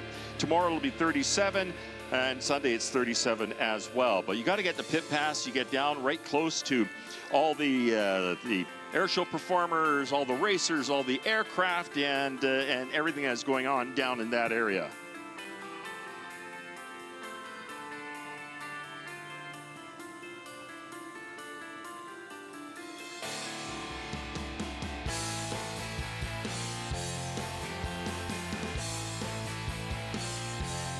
All right, Unlimiteds have been cleared for takeoff. They're out of our line of sight now. Sandy Sanders is going to take over the Stihl wired microphone, introduce the pilots as they make their way off the ground, tell you about the airplane and the pilots, and the pace plane pilot as well. Sandy Sanders, welcome back to your territory. Thank you, Denny. Air race fans, air show fans, how we doing today? Do you want to see some more air racing? I know you do. Well, you're going to see the first Unlimited race of the day unfold right before us here. How many was here yesterday? A show of hands. Me. All right. Well, this is This is a continuation of the first class that we had yesterday, were, of course, of the slower unlimiteds after the time trials were over. How many are fans of Brent Heisey in Miss America? Yay! All right. Well, yesterday, because he won the race, he moves to the tail end of the goal race, which will be later on this afternoon. Well, the racers are already out on the ramp. They'll be cranking up if they haven't done so immediately. And race number 0. Yesterday's second place winner was Mark Moody in Spam Can. Mark's from Rancho Cucamonga, so all you folks up there from around that area, that's your man. Race number 81, second place, Robbie Patterson from Corona, California. He'll be flying Wee Willie 2. I wonder if he realized when he named that, that's how hard it is to say. Anyway, Wee Willie 2. Let me back up a minute and go to Mark Moody's speed. Yesterday was 308.910, and Robbie's speed was 308.909, so you can see how close they were. Race 41, Michael Flegler, and he'll be flying Lady B, a P-51 Mustang, gray and blue. He is in your third slot. Fourth slot will be race number 62, Tom Nightingale in Bunny, a P-51, polished red. Position number 5, race number 63, Patrick Nightingale. He'll be flying Pretty Polly. And folks, this is one of the few and very rare P-63 King Cobras in the world today. So great to have it up here competing. Position number 6. And we got our pace plane with Steve Hinton taking off in the T-33. And in the back seat of that is one of the sport class guys, Elliot Seguin. That was, oh man. All right, first off, of course, is Mark Moody. We'll finish up very quick here. And race position number 6, that'll be Ken Gottschall, Manowar. And last but not least, position number 6, Jeff Laval in Sweet and Lovely.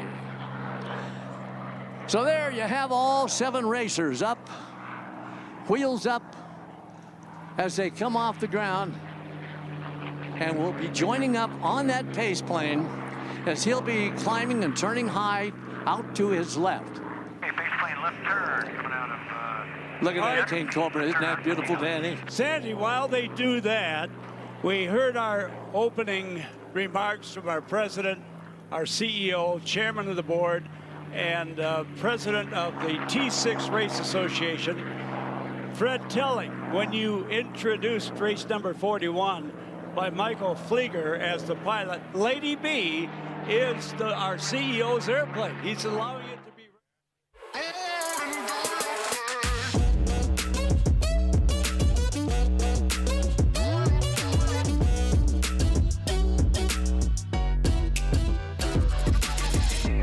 Turn big jobs into big fun.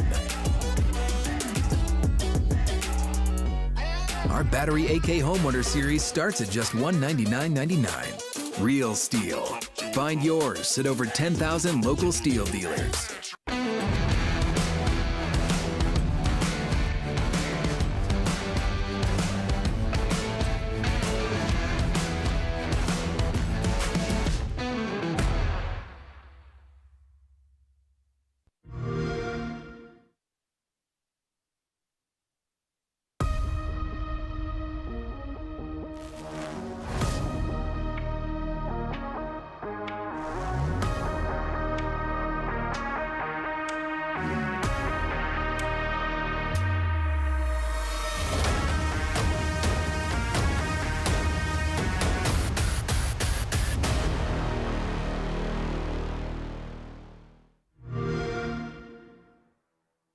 Play your favorite games at JJ's and spin the wheel to qualify for Free Play Mondays.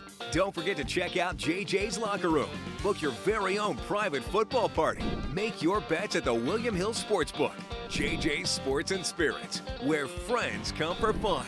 Play at JJ's Sports and Spirits and you can win cash and free play. JJ's Sports and Spirits. Make your bets at the William Hill Sportsbook. JJ's Sports and Spirits, where friends come for fun. Whether you're curling or crunching, running or riding, lifting or lunging, balance it all out with some ice cold serving and enjoying.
Coming soon to the Nugget Event Center, September 18th, Toby Keith.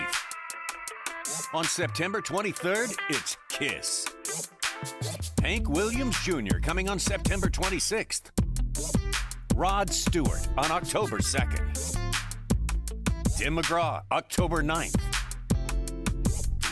And Kid Rock on October 15th. Get your tickets at nuggetcasinoresort.com.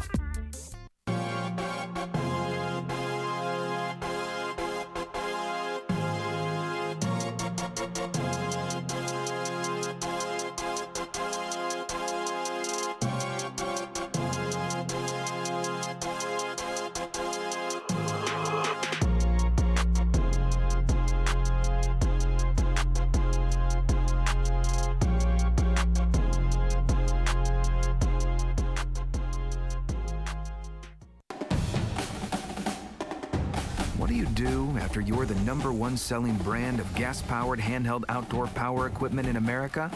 You start making more equipment right here in America.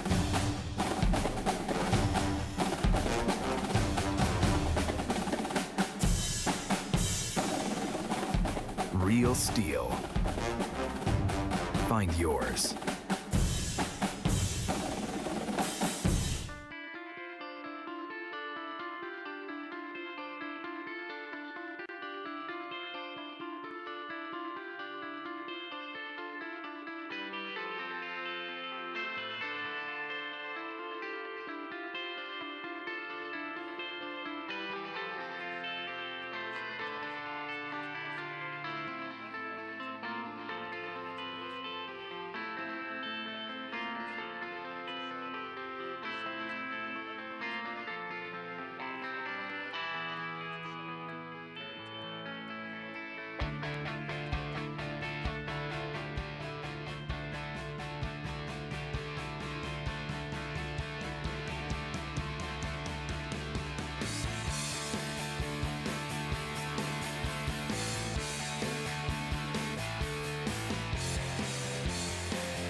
If I may, for just a minute, I want to direct everybody's attention to that high-intensity light straight out from us just below the peak of the mountain.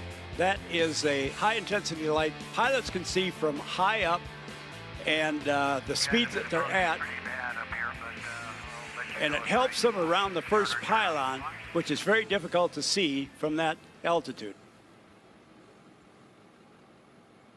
Okay, Steve is behind the mountain right now, and he should be taking a sight about this time on that pylon 2 out there, making sure that everybody stays in line with him, nobody cheats, holding the line, and soon we'll hear those words that have been so famous in Reno air racing history. Gentlemen, you have a race. Okay, racers, we're going to start downhill. We'll be rolling wings level here in a second.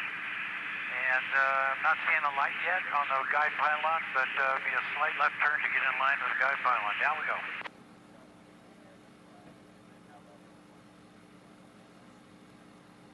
It's just starting to get the light now, so it'll be good for you guys. Here we go.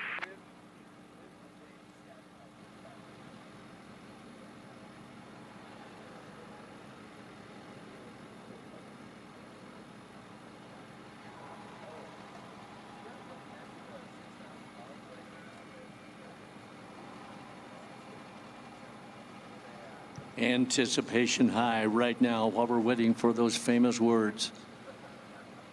Airplanes out of on Steve's right wing, all in a line. This should be a great race for a lot of reasons. Almost all these airplanes are basically at about the... Gentlemen, you got a race. There you have it. And here we come. If you'll look out to your right, they'll be in a downward line, right, heading straight for that pylon number 2. And ladies and gentlemen, yes, the race is on. Now, right off of Steve's right wing was Mark Moody. That is the one I'm going to assume right now is in the lead. But we got 1, 2, 3, first, second, and third airplanes, and the fourth coming in to join them. Very, very close together. All right, round pylon 2, now into 3. The little short gap as they come off of the side of the mountain into pylon 4. Nearing now into pylon 5. Very, very hard. Jeff Lavelle has moved up 2 positions. Oh, that was great because he was in the last place airplane. But I still believe that it's very, very difficult to see. Around pylon 6 now brings him down into the Valley of Speed. Wee Willie is in the lead, and that will be Robbie Patterson. He managed to get by Mark Moody at the start. And if they play it like they did yesterday, they'll be very, very close when they come out of this around this turn on pylon 8, leading them down to the start-finish line. Yeah, they're close. All right.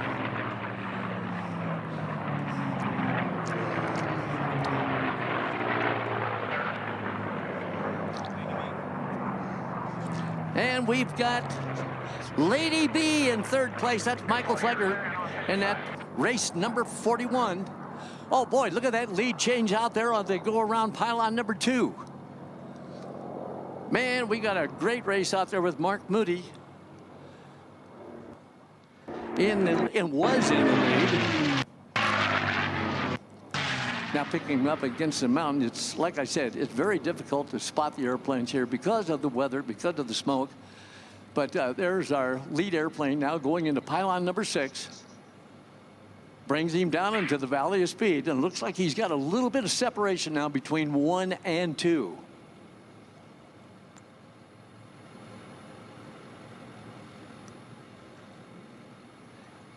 Oh, man, here they come. We got those Rolls-Royce V12 engines pulling incredible horsepower. Standard during World War II was about 70 inches of manifold pressure and putting out roughly around 15 to 1600 horsepower. Here comes your lead airplane.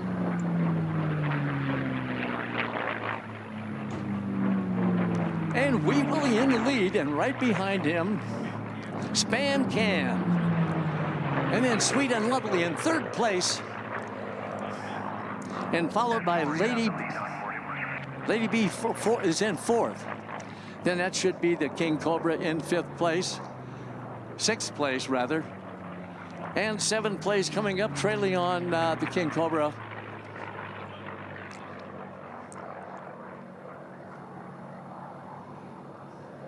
All right.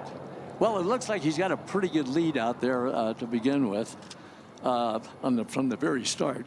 He passed Mark Moody and Robbie Patterson both.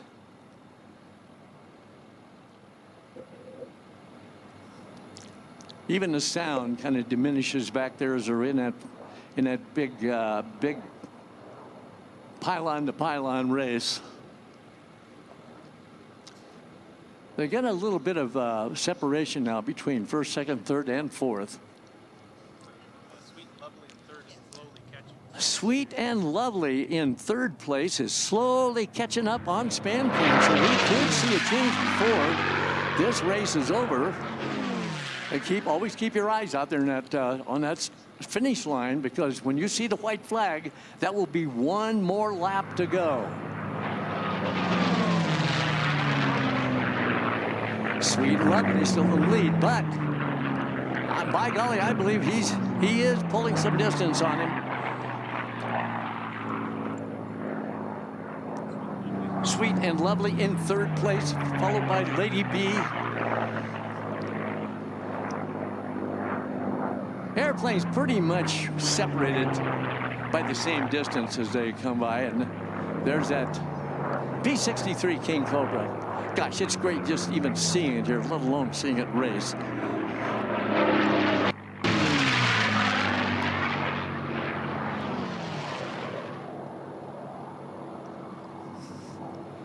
All right, on this next lap around, now we should be having that white flag come up, which means, gentlemen, you have one more lap to go.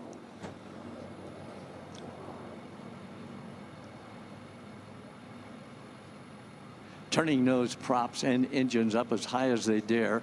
You know, you just don't go out and pick up another Rolls-Royce engine nowadays. No, they don't make them anymore and haven't been making them for a long time. So it makes you want to kind of guard that one you got in your airplane, because if you've got to buy a new one, stand back for what it's going to cost you.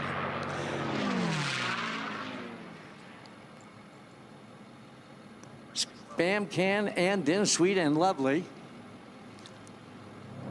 All right, it looks like second and third are going to be making a race. If we get a white flag there, no, not yet. One more lap. Oh, man, second and third, it looks like that is the race to watch right now. Now a lot of separation between third and fourth place, which is coming up, which is Lady B. And Man of War in fifth place, followed by Pretty Polly. That's our King Cobra. And finally, and yeah, oh, what a sweet name for an airplane. Bunny, I like that. He may be in last place, but believe me, he's loving this first time. We got Sweet and Lovely made a pass. All right. Oh, wow, they're out there, wingtip. I see him on the high side. That would be Sweet and Lovely. Coming now off of 6. We did have a change of the lead.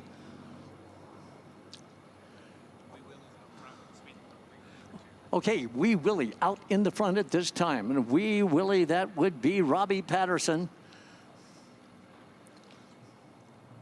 See if he's able to hold it as he comes into pylon number 1. Pulling about 7 G's around that turn. Believe me, if you're sitting in the airplane, you're not even able to. You got to keep your hand on the throttle because you can't lift it off. White flag. Oh man, they are tight.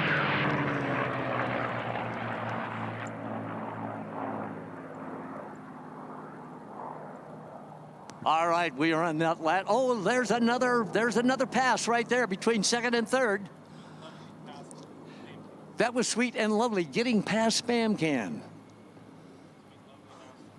Okay, Sweet and Lovely now in second spot. Very, very hard to pick out the airplanes now against that mountain as they're going past pylon number 3, then number 4. Coming up now, lead airplane on pylon 5. Be setting up for pylon number 6.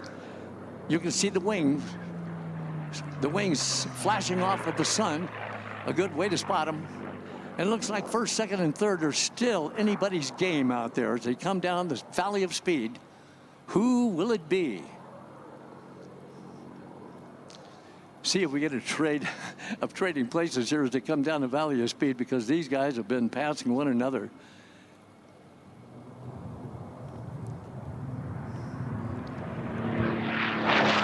Comes around pylon number 8 now. You can get it followed very, very closely by plane number 2, Sweet and Lovely, and Spam Can. Wee Willie is right in front, and we see the checkered flag come out, and there is Wee Willie, your winner by Sweet and Lovely is number 2 in second place, and Spam Can in third position. Well, they had a pretty good lead on the rest of the field, and we'll follow them here as they're still in the valley of speed, just getting ready to now to come up to pylon number 8.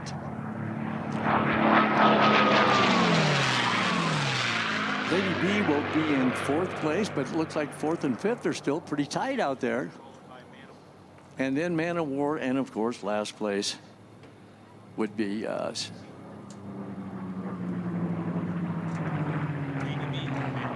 Lady B and Man of War, and we've got what, our P63, the King Cobra, which of course, pretty poly Patrick Pike. And last place, let's give him a big wave out there. Last place. Aircraft is off the course, recovering runway 8, wind 0. Bunny, Tom Nightingale. Well, folks, you haven't seen the fastest, but what that does is set up, Danny, it sets up the for the race coming up, the last race of the day. The winner here will, of course, move into that gold slot. And we're going to be seeing Dreadnought, Miss America, and see who's going to do it. With each race now, the winner can either slide up or down in the gold, but they can take away the first slot.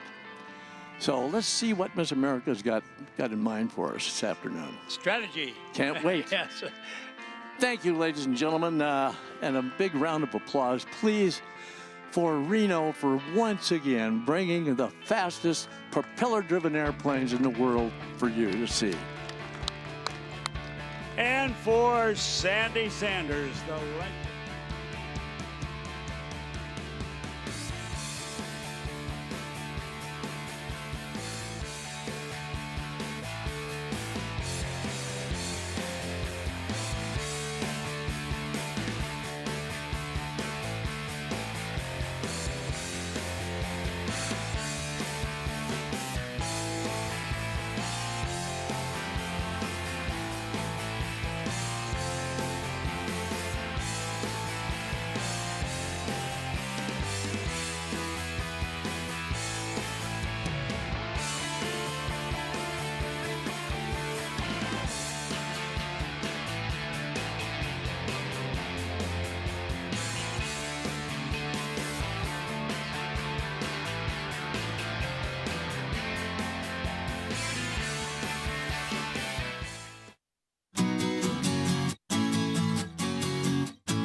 Turn hard-working days into happy nights.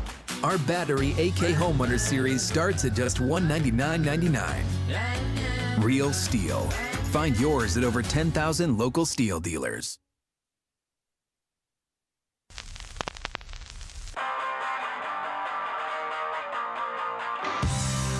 Converging where America's largest alpine lake collides with the biggest little city in the world, you will find them.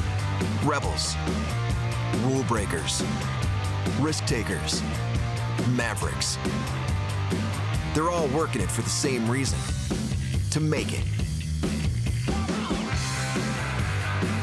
And in a place like Reno, Tahoe, a collision of contrasts, you can make it big, make it loud, make it beautiful, or make it unbelievable. Make it whatever you want. Just make it happen.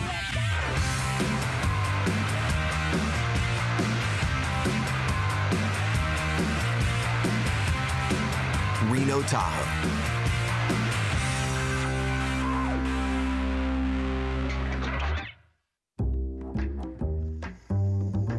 Come come on over to my place. Hey, you, we're having a party. We'll be swinging, dancing, and singing. Baby, come on over tonight.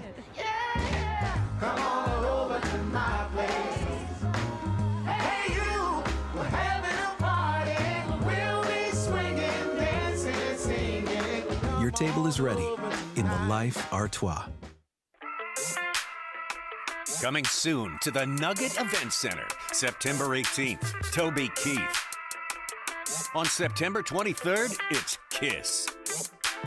Hank Williams Jr. coming on September 26th. Rod Stewart on October 2nd. Tim McGraw, October 9th. And Kid Rock on October 15th. Get your tickets at nuggetcasinoresort.com.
Play your favorite games at JJ's and spin the wheel to qualify for Free Play Mondays. Don't forget to check out JJ's Locker Room.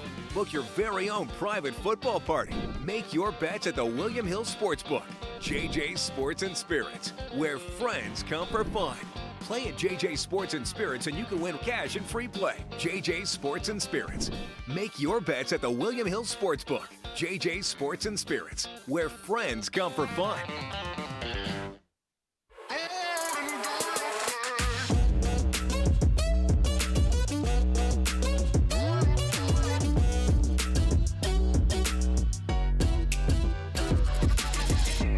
Turn big jobs into big fun. With hardworking blowers from Stihl. Not sold at Lowe's or the Home Depot. Real Stihl. Find yours at over 10,000 local Stihl dealers. Stories about these aircraft. You can help determine one of the winners by casting your vote for the National Aviation Hall of Fame's People's Choice Award, sponsored by Air and Space Magazine. And voting ends tomorrow at 5, and we're going to announce the winners sometime on Sunday morning. National Aviation Heritage Invitational would like to thank the sponsors and supporters: Perform Air, Wings of Hope, Air and Space Smithsonian Magazine, the Ellsworth Hovey Getchell Foundation, West Star Aviation, Dallas Aeronautical Services, National Aviation Hall of Fame, and of course, the Reno Air Race Association. Assured Partners Aerospace, proud sponsor of and the insurance agents for the air races. We're here to help you with all your aviation insurance needs, no matter how big, small, slow, or fast.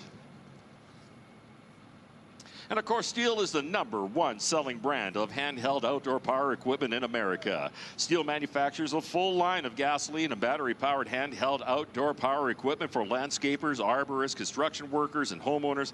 And 80% of Stihl equipment sold in America is made in America. Stihl, built in America because we believe in America. Go to stihlusa.com for more information. Roy, if you can, I'd like to draw attention to the last racer coming in from your right. With the tricycle gear, it is the Bell 63, the improved version of Bell 39. Very innovative aircraft. It's the one with the nose gear. And by the way, if I remember my history right, that being the first nose gear aircraft, you're going to say, well, wait a minute, the P-38 had one too. But checking the history books, Bell beat Lockheed by several months, by the way.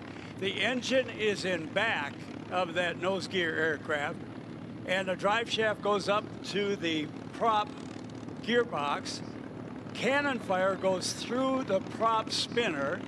The 63 had a wider wingspan, carried more weight than its little brother, the 39. It had a 4-bladed prop instead of a 3-bladed prop.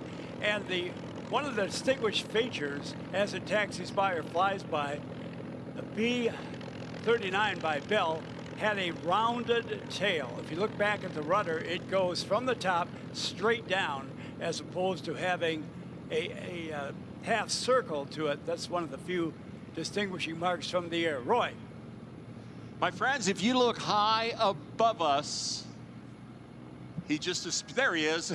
You'll see a 1941 Piper Cub with smoke trailing from the wingtips. This is the incredible Eric Tucker flying this airplane. Now, it took him quite a while to get up there because he has a whole 100 horsepower galloping in the front of this airplane. So it took a while to get up to about 6,000 feet. What he's done, he has turned off the engine on this aircraft and turned it into a sailplane. So right now he's doing pure energy management with this classic 1941 Piper Cub. Let me tell you a little about Eric. He's flown air shows from California to China to Abu Dhabi in all sorts of aircraft. He's a corporate pilot. Flies things like King Air, Citation 10s, and a Falcon 900. He's literally a rocket scientist.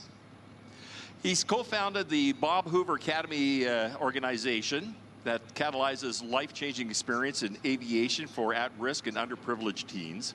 He's a family man. He's father to a band of brothers and husband to the raddest wife ever. He loves to play banjo. He pickles seaweed. He's into organic gardening, artisan bread making, crossfitting, surfing, backpacking, wild food foraging, and it goes on and on and on. And of course, he likes to fly his Piper Cub without the engine on. In fact, if you look closely, you could probably see that that propeller is not turning. And it is, of course, very, very quiet up there. It is a bone stock airplane. Yellow, classic black lightning bolt down the side. As I mentioned, 100 horsepower C85 engine. And it only weighs about 770 pounds, and he doesn't weigh a whole lot more. I tell you, it doesn't add a whole bunch of weight to it. And what we're going to do is we're going to keep the music down, and we're just going to listen. And you could probably hear the sound of the wind going through the struts, the wheels. Hear that? Hear that whooshing?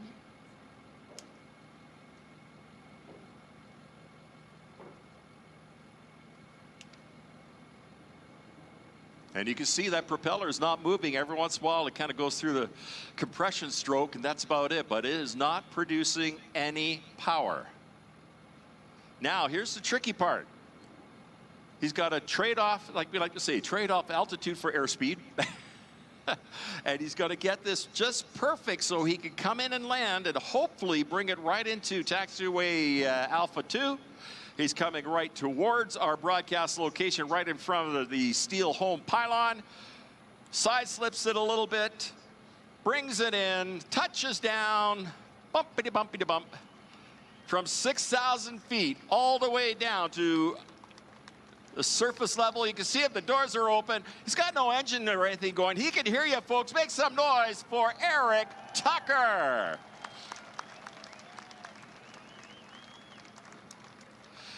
Now, Danny, something that's interesting about this airplane, of course, is it is very basic. It has no electrical system in it. So to get it fired up, You use, what did you call it yesterday? Armstrong starting? There's Eric There Tucker. he is. Give him a big Reno round of applause. Eric Tucker, Energy Management Series. Absolutely. All That right, was- to he answer made your it look so question, easy. Roy Hathaway, to answer your question, he does have a starter. It's called an Armstrong starter. And if you watch Mike Tyson and Eric, they'll show you how an Armstrong starter works. Way to go, Eric. Make some noise, Reno.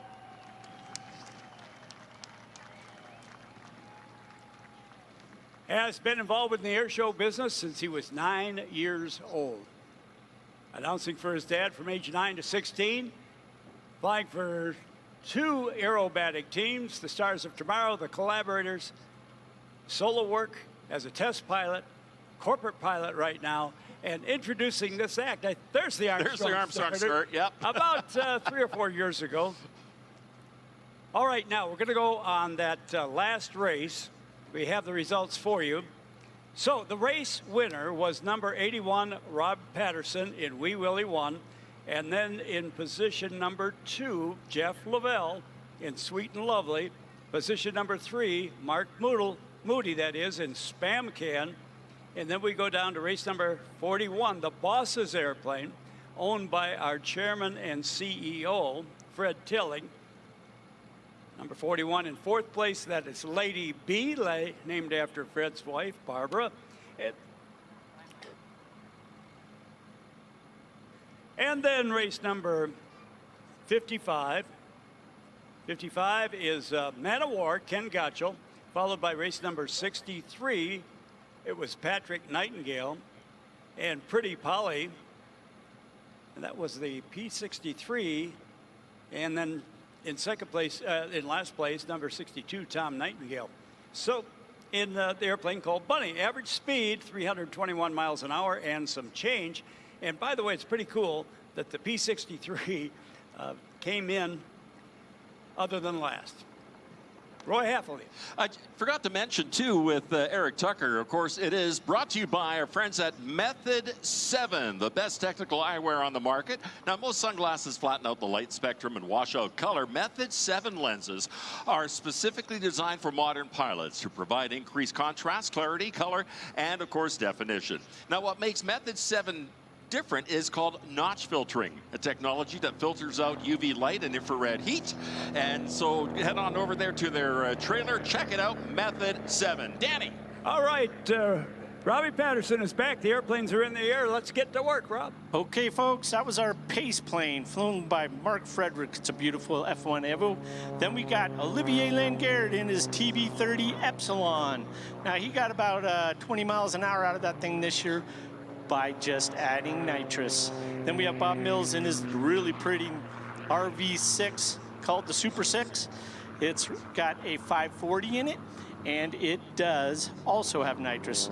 Then we have Neil Wersher in his RV8, followed by Rick Vandam in Green Streak number 22. And then we have coming up Paul Downing in his very fast Lancer 320. He should be followed by Dan West. He calls that thing Whiskey Tango, but let me tell you, he's got a supercharger under that hood, and he's running a little nitrous to keep it cool. Behind him, we have Lee Ulrich and General Lee in RB7 with a turbocharger on it. And he's followed by Mark Fredrickson in a plane he calls Tenacity, also another Lancer 320. Now, it's a little smoky out there today. Hopefully, we can see him forming up out there. It'll be about our 2 o'clock position where you'll start to see them gathering together. Then they'll fly across the center of the airport and around the backside of the stands, around Peavon Mountain behind us, and then they come down the chute to start the race. Now, if you look straight out, there's a lighted pylon up on the hill out there. And when they're coming down the chute, they're all aiming for that guide pylon, they call it, so they can get onto the course and go around the pylons.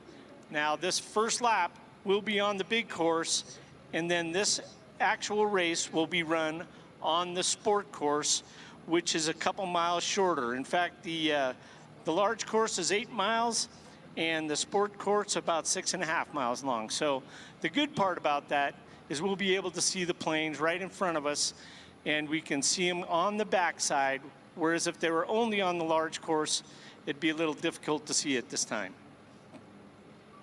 So we have Olivier Landgaard in his Epsilon, and he was really bummed out because he's got a big plane with a big engine, and he just was getting outpaced by these smaller airplanes. When he added nitrous, though, it just transformed this plane, and he's really moving. Expect Bob Mills in second to put the heat on him, though, today, and we'll see if they can get around number 130, Olivier. So I'm trying to find them right now, folks. There they are. If you look about to your 2 o'clock position, I'm sorry, about your 11 o'clock position, you can see them forming up out there, and they are very hard to see. You can see some of the metal flickering in the light, but right about now, they're at our 10 o'clock position. You can see one of the white aircraft, but they're all forming up on that pace plane.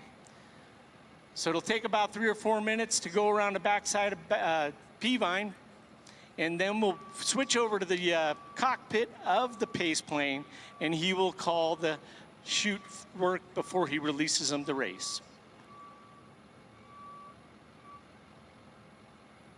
And while we're waiting for that, yours truly, Danny Clisham, the host that loves you most. You know, I always love keeping in touch with all of you great air show and air race fans, and invite you to visit me on Facebook.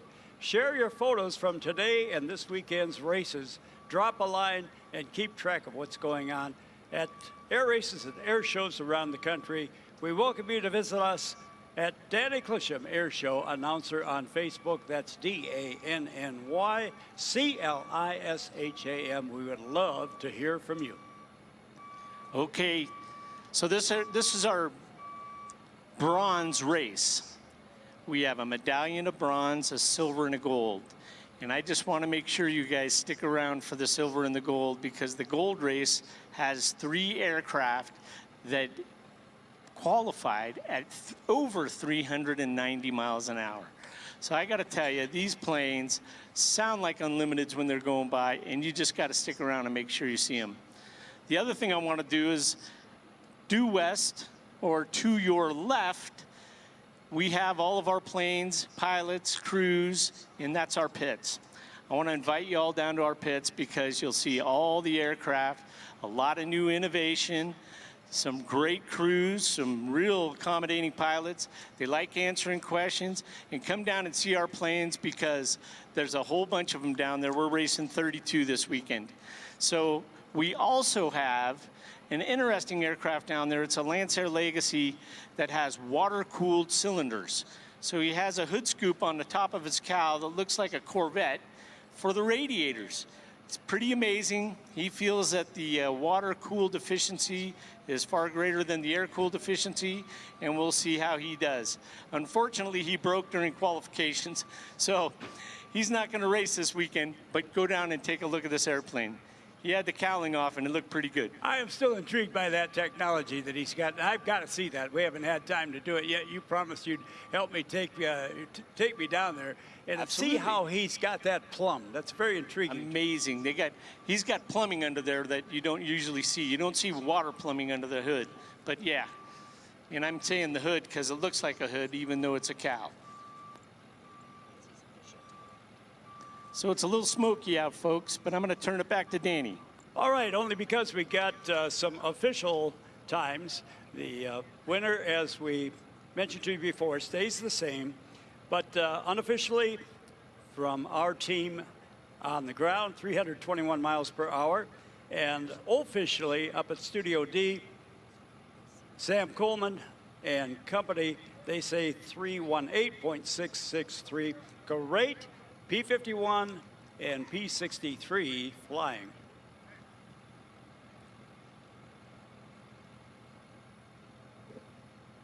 And an invitation to head down to the pits for the Unlimiteds as well as we face the Stihl checker pylon. Behind the bleachers is the entrance to the pit gate.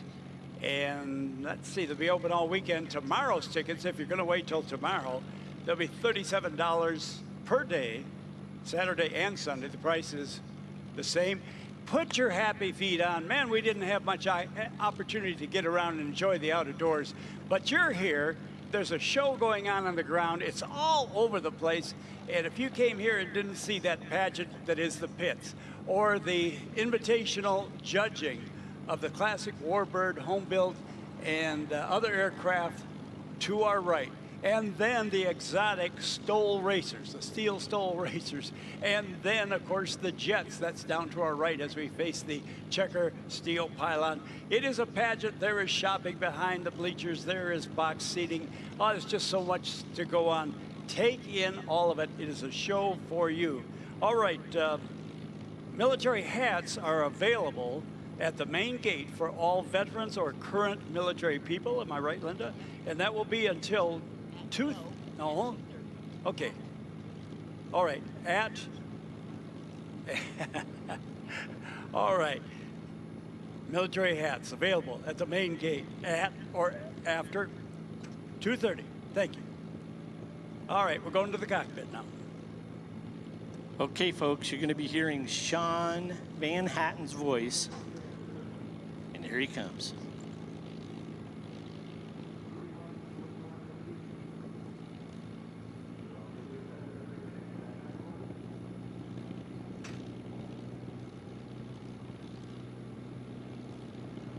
My mistake, this is Tommy Ishii.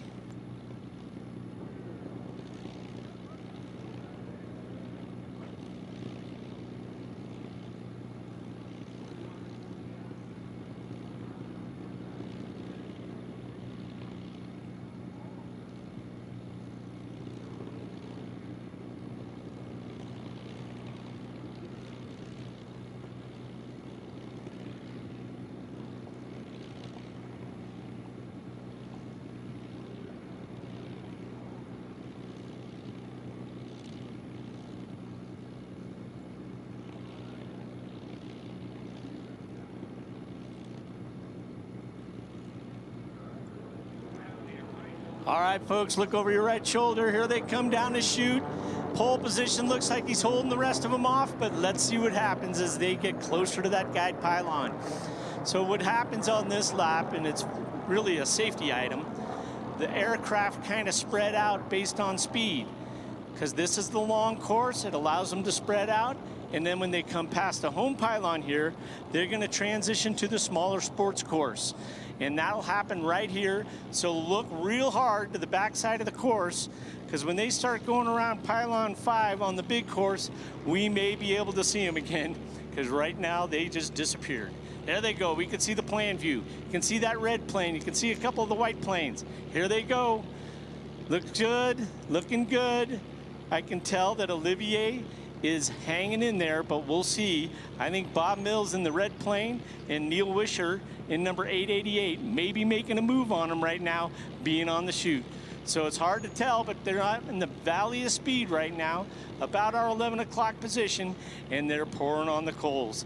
So it's going to probably take until they're in front of us that I can sort out who's there. But here they come, moving really good down the valley of speed. So they're coming up on pylon 7, 8, and 9. And here we go. I can see that little red plane, but I'm not sure if he's in front or in second.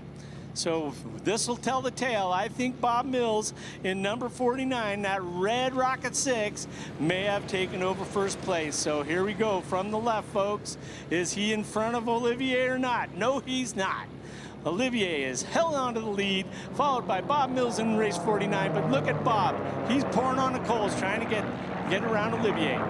Then we got 888 Neil Wisher. Then we got, boy, there he goes, Dan West again. Then we got race 22, Rick Vanno, followed by Paul Downing. And then we've got Lee Ulrich, 101, and Mark Fredrickson in his little Lancer 320. Okay, folks, if you watch now right around the guide pylon, you'll see that they're going to enter onto the shorter course. So right now, Olivier is holding everybody at bay, but we'll see how long that lasts, because Bob Mills was making a move right here at the home pylon. So it looks like we got the order pretty good. The only guy that moved up 3 was Dan West, and he's got a supercharger cooled by nitrous. So that kind of tells me he's got something extra under there. So look there, we got on the shorter valley of speed now. I call it the abbreviated valley of speed for the short course. It looks like Bob Mills is right on Olivier's tail, and he may have overtaken him.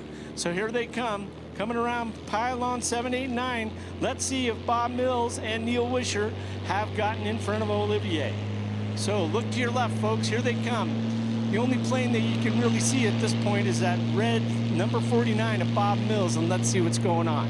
Yeah, it looks like Bob Mills has pulled ahead, and there he is in first, followed by Neil Wisher in second, and we've got Olivier Langard in third. Then we got Dan West in fourth, Rick Vanham in fifth, Paul Downing in sixth, and then Lee Ulrich and Mark Fredericks in seventh and eighth. There they are, right there, folks. Okay, so Bob Mills is in first, Neil Wisher's in second, Olivier's in third, Dan Leland's in fourth, Rick Vanham's in fifth, Paul Downing sixth, Lee Ulrich seventh, Mark Fredericks in eighth. This is where it starts to get interesting. People start making moves. Yesterday, somebody ran out of nitrous. You never know what's going to happen. And when the guy pulled off the power with that nitrous aircraft, it was like he put the brakes on. But anyway, I wasn't going to tell this story, but you know, number 49 Bob Mills is the president of the sports class, and he added nitrous this year to get a little more speed. Well, yesterday he couldn't figure out what's wrong. He just wasn't getting the speed, and after a few laps in, he realized he forgot to open the valve on the bottle. So he reached down, opened the valve, and next thing you know, instant horsepower, but he was not able to catch up like he would have if he had had it open on the beginning. So here from the left comes Bob Mills in that Rocket 6, as he calls it, that gorgeous red RV6 with the 540 in it, and now he's got a little juice on top of that. So look, we can see Bob pulling away a little bit each lap, sounding really good, followed by Neil Wisher in second. Then we got Olivier getting pushed hard now by Dan West in that supercharged RV6. Then we got Rick Vanham in number 22, and followed by Paul Downing in that Lancer 320, followed by Lee Ulrich in his RV7, and then we got Mark Fredericks in his Lancer 320 called Tenacity in 8th place. So let's see if we see any moves. I got a feeling that Paul Downing's going to start trying to take some moves on Rick Vanham. We'll see if he's successful. Rick Vanham's holding him at bay pretty well right now, but the other guys in the first 4 positions all have a little bit of added, what did my dad used to call it? I want to get some of that test. What did he call it? Extra test? What was the word, Danny? When he wanted super instead of regular. High test. That's what he called it. I want high test. All these 4 got high tests. Rick Vanham's not running any high tests, but he's still holding them at bay. Okay. Look at Bob Mills. He's just pulling ahead. So from your left, coming around those pylons, number 6, 7, and 8, it's Bob Mills in that beautiful red RV6 called Rocket 6. And he has got a very comfortable lead right now. All he's got to do is hold it together, and he should be able to take this one. Neil Wisher in his very fast RV8, holding second. Dan West has now moved up into third, and Olivier is now in fourth. We'll see what happens as they move along. Rick Vanham holding 5th place, very solid over Paul Downing. We'll hope to see that he can keep him at bay, but you know there's a few more laps to go. And then we have Lee Ulrich in his RV7 called General Lee. He also has a turbocharger in that thing. And then we have Mark Frederick in his Lancer 320 called Tenacity. So we got the white flag coming up on this next lap. And I'll tell you, a couple little changes here in the position. It's kind of neat to watch. So we'll see if Dan West can still pump that power into it, because I know he was getting a little hot yesterday, and he said that his belt started to smell a little bit. So we'll see if they're hanging in there. But boy, I'll tell you, what a great race. So right at the moment, Bob Mills in first, Neil Werscher in second, and Dan West in third. I can tell you on the back straight, there's some competition going on, and we'll see how it all shakes out. But from the left, Bob Mills in first place is going to take the white flag. He's excited. All he has to do is the same thing he's been doing, and he should easily take first place. So here we are, last lap. There's that white flag. One more to go. Okay, we got Dan West still holding off Olivier Landgaard. Dan's got the supercharger. Olivier's got the nitrous. We'll see what happens. Okay, then we got Rick Vanham in race 22, followed by Paul Downing in Sport 36, the Lancer 320. And that brings us up to 7th place, Lee Ulrich. And we'll see Mark Fredrickson in number 31. He's just coming around 6 and 7 right at the moment. Okay, let's make sure Bob Mills stays together, but he sure sounded good. Bob Mills on the backside of the course. Got a very, very comfortable lead. He's going around pylon 5 right now on that sport course, going into that little abbreviated valley of speed, coming up to pylon 6. He's got a very comfortable lead, and he is on the deck. Look at him go, man. That's great. All right, here's the finish line. Checkered flag coming out. Bob Mills from the left, going around pylons 8 and 9, coming down the straightaway, and it looks good for Bob. I think he's going to get that checkered flag without a problem, and we'll see how second place shakes out, because I'll tell you right now, that third place guy, Leland West, is really moving. Good race, Bob. All right, now we got Neil Wisher, second place, 888. Woo! Checkered flag. All right, here's the race. Olivier's trying to catch up with Dan West, but Dan West is holding him off.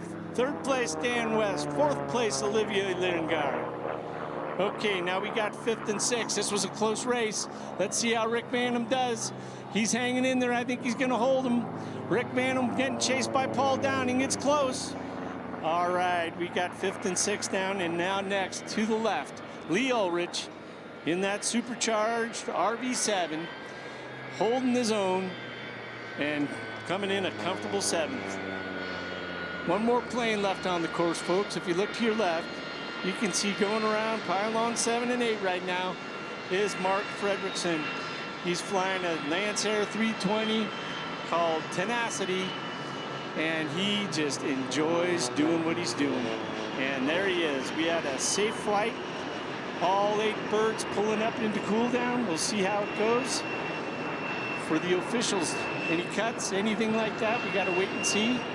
But we'll find out if we have a clean race very quickly. And while we're waiting for that, a clarification came in about the military hats available for veterans, a gift for veterans and current military people. They'll be available at the main gate in about 10 minutes from now, 1:30 local time. If you're a veteran or a member of the military now, the main gate, and it's a military hat with the ID of the race. It's a gift from the Reno Air Races to all of our military veterans and current military people. 1:30, show your military ID, and we would be happy to put one of those on your head, keep the shade out, and you'll be styling. 1:30 is the time. Maybe a walk over there now, and you'd be there right on time. I want to clear that up. It was a change from before, but 1:30 is the official time. All right, we'll get the results from top side and bottom side. We'll give them to Robbie. Give them to Rob. Say it again. Rob Monahan. That's okay. Yeah. It's just all Irish. Yeah, that's right. We're all in this together. That's right. Well, we're starting to recover our airplanes. If you look off to the left, race 22 is just put it on the ground. That's Rick Vanham. Pretty gorgeous airplane. I don't know about you guys, but pretty gorgeous airplane. Why is that, I wonder? God, I wonder who owns that. Fess up. Fess up. Okay, it's mine. Robbie. But anyway, it's got a lot of drag, but it's a lot of fun. That's all that matters. Well, we're still waiting on the official results. And a bit of cool down going on. You can hear the airplanes overhead cooling down. That's right. We did have 8 racers, so it will take a little bit of time. You saw our jet racers heading from right to left where their pits are, heading down for the start of the race. And Pistol right. Pete Zaccanino is here. He won yesterday's race in his L29, and he'll be here to call this race for you. So you got time to get around. If you got to make a dash for the facilities, there is time to do that. If you're hungry or thirsty, there's time to do that. And you will be back in time for the air race action. Okay, here we go. The official results, what's that? This is 1, 2, 3, but number 3 cut pylon 3 on lap 2. Oh boy. So maybe a difference here. Okay, so Dan West, who moved up from 7th place up to 3rd place, may have made a boo-boo. He may have cut a pylon, and that might put him back. But we'll find that out later. Unfortunately, they're going to have to sort it out. So I'm going to go with the slate as we saw it. Bob Mills, 1st place in Rocket 6, that beautiful red RV6, followed by Neil Wisher in his very fast RV8. Then we had Dan West supposedly coming in 3rd place in his RV8. Then we had in 4th place Olivier Langard in his Epsilon. Then we had 5th place in Rick Vanham in number 22 Green Streak, followed by Paul Downing, number 36 Lancer 320. Then Lee Ulrich in that turbocharged RV7, followed by Mark Fredrickson in his Lancer 320 he calls Tenacity. So the average speed was 262.4. Not bad. That sounds good. Okay, folks, I'm going to see you in about an hour and then see you again in a couple hours for the silver and the gold. And like I said, please come down and visit our pits, see the airplanes, see the pilots and crew, and we'll see you soon. All right, Rob, turn around and wave to your great fans up there. Give Rob Monahan a big round of applause. And as he said, he will be back. We have more racing this afternoon. Now, folks, we got a full lineup of both civilian and military air show demonstrations, flight demonstrations, as well as a ton of racing this afternoon. We've got a very full afternoon. We've had a full morning. Still landing the sport class racers, but Pete Zaccanino is here. Congratulations on their victory yesterday in your L29, burning up the course.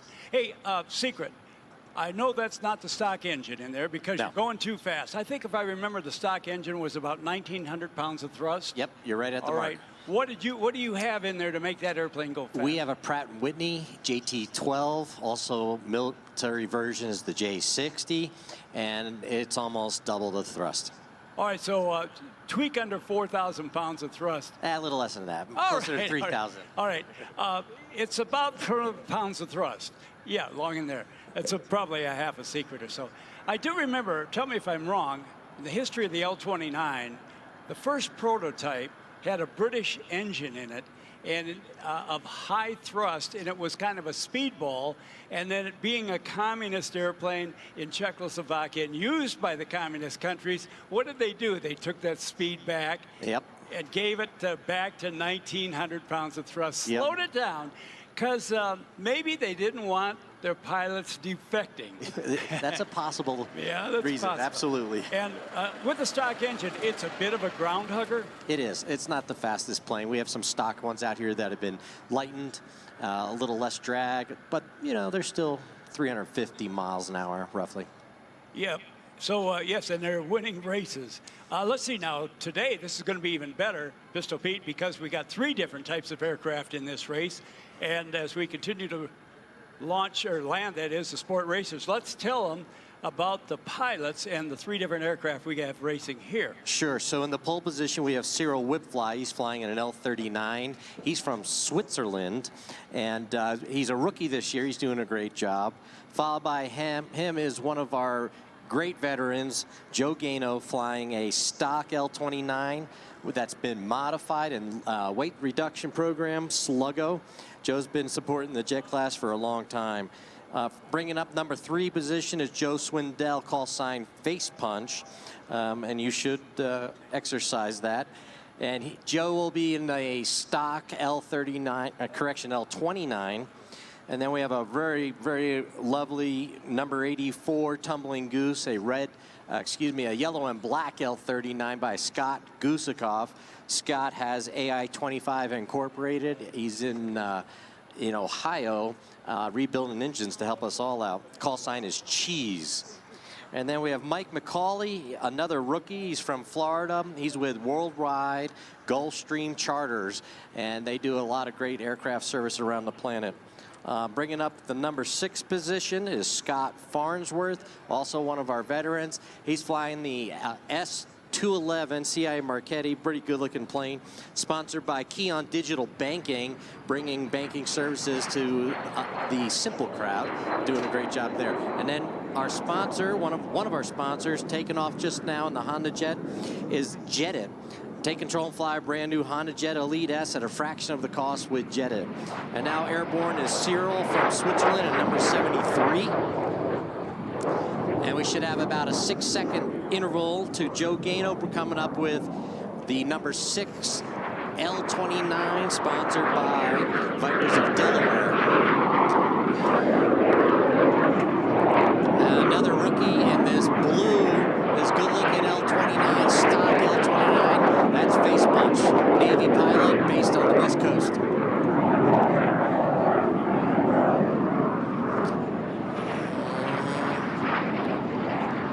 All right, that is number 35, Mike McCauley. He's flying that L39 with Worldwide Gulfstream Charter. And we can see Scott Farnsworth using cutoff technique, and this is the only time you can cut off in the races, when you're joining up. And he's just trying to get caught up with that flight and minimize the time it takes for him to get there.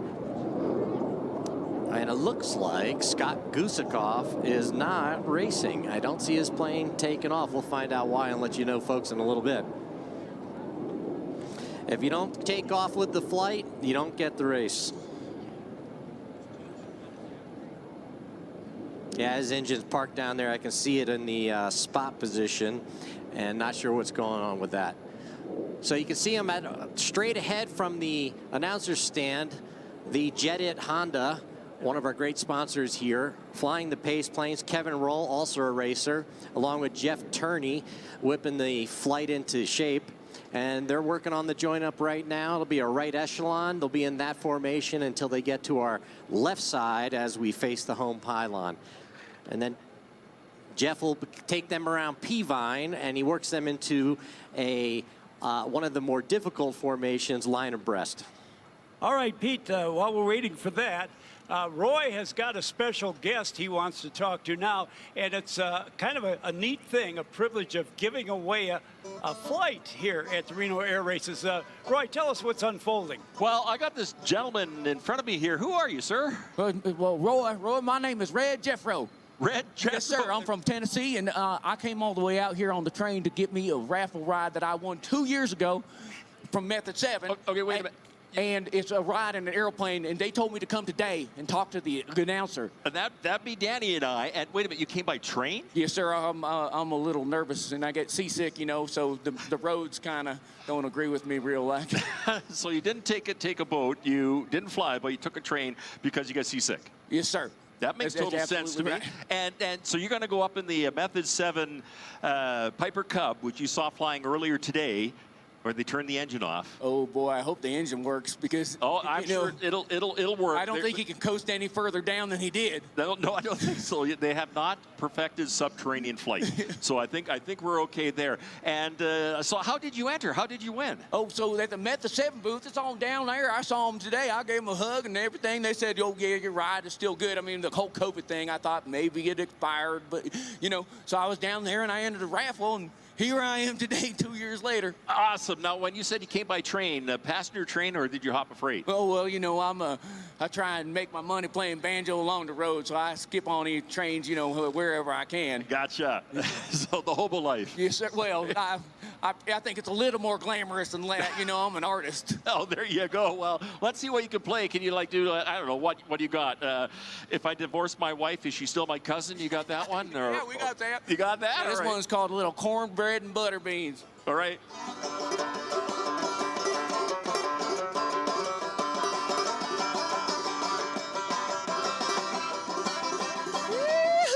I love it. There's lyrics to it, but, you know, they're private. Oh, yeah. That's probably a good idea. Well, listen, I wish you the very best of luck. And, you know, if we have time, when you get back down and all goes well, maybe come see us and let us know what the flight was like. Absolutely. Well, I'm a little scared. Do you have any advice for me? I have some trepidation. Talk to your pilot and make sure he has a little thing called Sax. Okay. Which am I getting in a jet? No. See that little yellow airplane right over there where it says Method 7 off to our left there? Yeah, see that guy waving? He'll tell you which way to go. Okay. All right. Have fun. Best of luck. Thank you very much, Roy. All right. Thank you very much. Yeah, you bet you're Red. All right. Okay, get going. You got to get out there. All right. Hey, I love you. All right, congratulations. Oh, the winner's going to take a ride for the first time in his life. It's a train guy. The train guy. All right, Pete. Pete, you remember your first ride, so let's give him a break. I hope it wasn't like that. Only at Reno. Only at Reno can we have that generosity. Back to Pistol Pete Zaccanito and his Jets. Will be tuning into the cockpit very soon. All right, let's see if we can see what's going on in the cockpit. So they should be on the backside of P-Vine right now. That puts them about 1 to 2 minutes out from.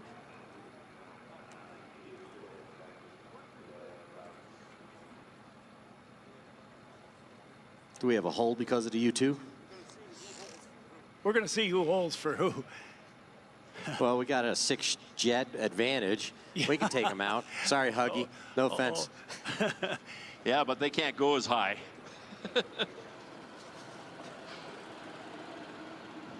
So we're waiting to hear if we got a conflict of some kind.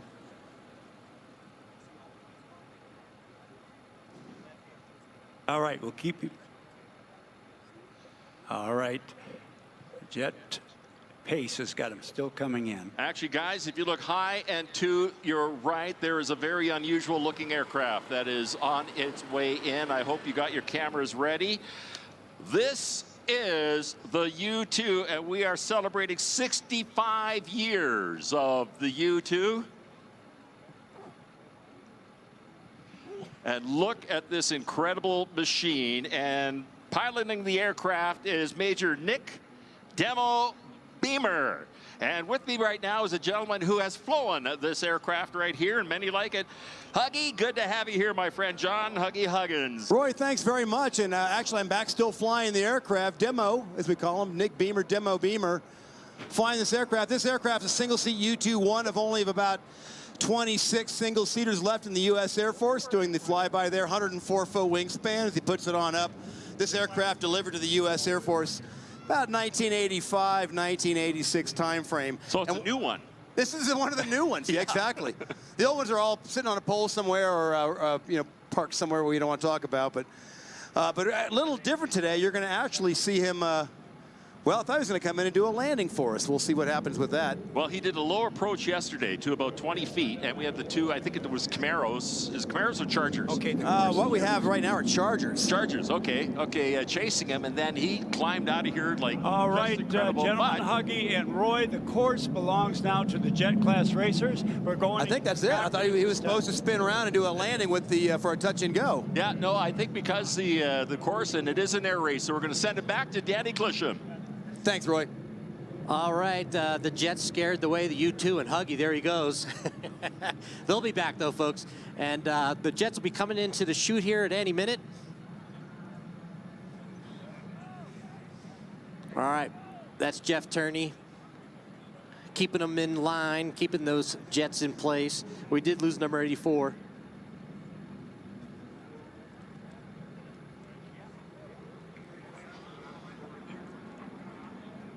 All right, look over your right shoulder.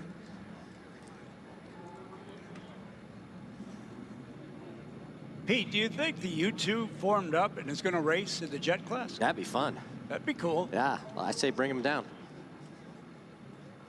They're not used to being low, though. That's the problem. That is Yeah, a problem. That's right. Yeah.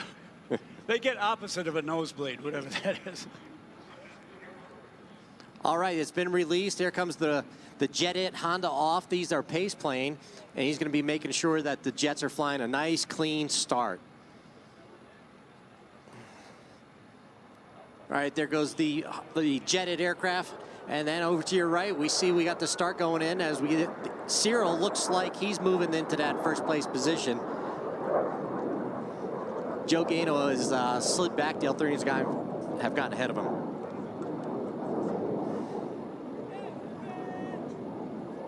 All right, they're hitting the start pylon, folks. That's the one that's lit up on that hill out there right about now. Now they're banked up going into pylon 4. And then our northern pylon out there, number 5, 6, before they get into the Valley of Speed. And we call it the Valley of Speed because it's a chance to unload the jet, get a little less G's and a little more speed. And that is true for everybody. All right, they're halfway through the first lap. Let's see what we got. Coming into the Valley of Speed to see how this shakes out and who's in our pole position.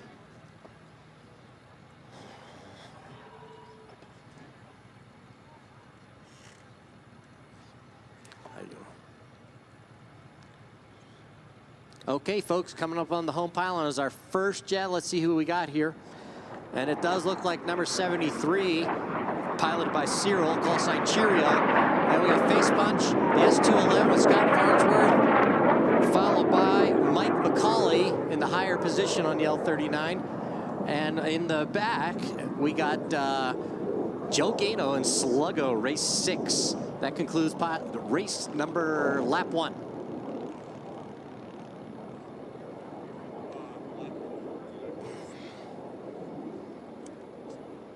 So Mike McCauley in that number 35, he's in a faster airplane. He's going to have to get around a few airplanes, including Face Punch in our Navy pilot flying that blue L39. Well, let's see what their move he's making on the backside here.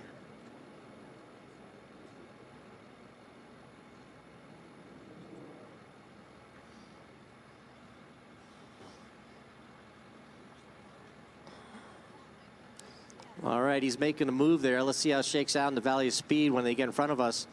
All right, comes lap 2, gang.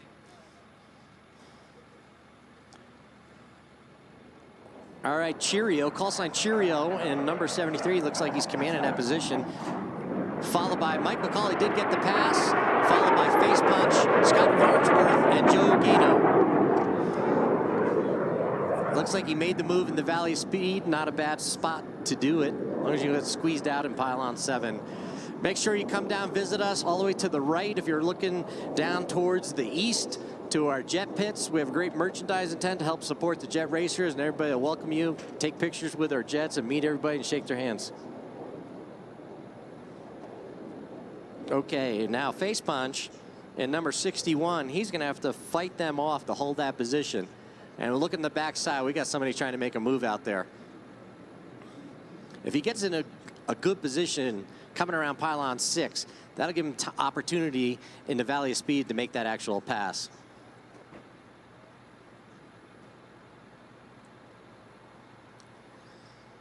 All right, folks, this is lap 3 of the bronze jet heat.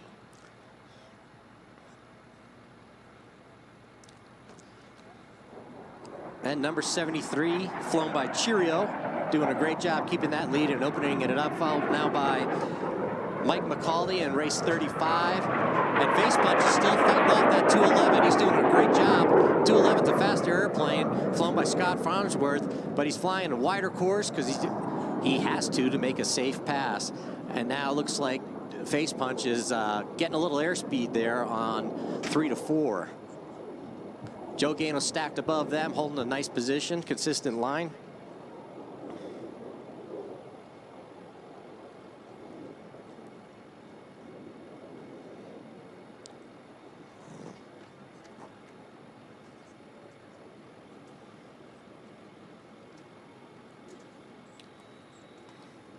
Well, it looks like the number 3, flown by Face Punch, is still commanding that position.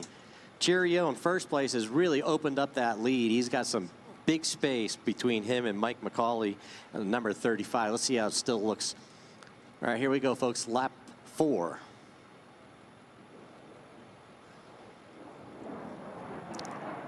Yeah, Cheerio's got a commanding lead now. He just has to fly a clean race to keep that, followed by Mike McCauley, number 2 position. And here we got a move right here at home pylon with Scott Farnsworth, the Keon plane. Well, he got some dirty air. He's going to climb out of that right now. He didn't like that much. He stuck his nose down there in the weeds, and he got a little bit. He's working it to go. Scott will not relent in the last 2 laps here. He's going to try and get around Face Punch.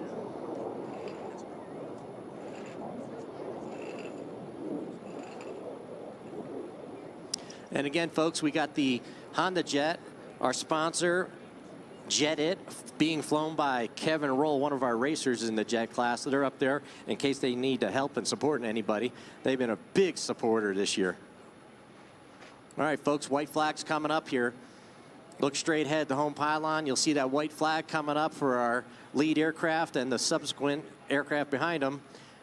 And this is lap 5. So when they get opened up like this, they need that just keep a clean race, and they will keep that lead. That looks like Mike McCauley has closed that gap a little bit, but he's only got 1 lap to try and take that position away from Cyril. That 211 still right on top of our number 3 rookie in the number 3 position, Face Punch. And Scott Farnsworth is working hard to get around him. Face Punch is doing a great job of keeping him off there. And he just made a move again, and he had to go wide. That was a safe route to take. All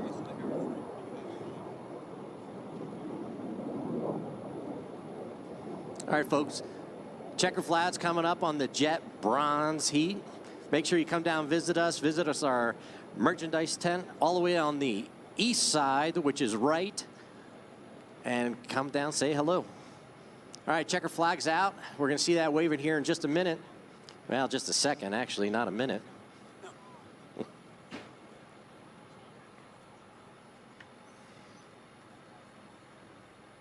right, get your cameras out. Let's see what we got here as Mike McCauley has really closed the gap on our lead, but he's not going to have enough time to get ahead of him. All right, that's our checker flag. Cyril's going up, followed by Mike McCauley. Now let's see how number 3 is shaking out back here. Face Punch has been keeping him off him. The 211's going for the move at the checkered flag here. He is not going to, well, not quite, folks. Fought off the number 4 and the 211. There goes Joe Gano in the number 5 position for today's race. And we're going to go into cool down, cool the jets down, cool the pilots down. It's not really cool in that cockpit. It's about 130 degrees today. And then we'll look for the answers from the officials. All right, that'll be coming up, folks. Again, we're listening to Pistol Pete Zaccanino, who was yesterday's Jet winner. And if you open up your program to page 32 and 33 and 34, you'll see all the Jet racers. And you will find that at the last time we raced in 2019, that the man with me now, Pistol Pete Zaccanino, was the winner of the Jet race in 2019, our last gold event. And congratulations on that, Pete. Thank you, everybody. Yeah, great announcer, great air race announcer, knows all the guys, knows all the airplanes, but a really fierce competitor as well. How many goals have you won? 4. 4 goals. And how many different aircraft, models, types? 3. 3. Now, would you name those? Can you remember? The Lancer 4. Yep. In the sport class. Right. The Vampire Jet. And 2 in the L-29. Wow, that's great. Congratulations. Thank you. And by the way, we love that Vampire Jet, the twin-tail airplane, a British aircraft. Just after World War II, with a tremendous amount of firsts in a jet. You know, one of the things on that airplane was the fact that the tailpipe was extremely short to be able to take advantage of the jet thrust back in those days. So it was like having short stacks on a dragster or your hot rod car. The other thing they did, they made it out of wood, a lot of it, where they could. It was light. It had twin booms. It could be carrier qualified with a tail hook, fast enough to have speed brakes. and the tail didn't get in the middle of the jet blast because the boom slanted up, and there was no burble back there, at least after a little bit of development and flight testing. They did have a little problems initially, but here's what it did. It was the first jet to cross the North Atlantic from east to west. It was going to be a contest between our pilots, the P-80 Shooting Star, going west to east into Europe, the first jet across the North Atlantic. They beat us. They did beat us fair and square. It was a fighter, it was a trainer, it was a recon airplane. It could go to 50,000 feet with a long set of wings on it. Yep. And over 500 miles an hour for an early jet. The British did a great job on that de Havilland Vampire. Great airplane. It was a really cool airplane.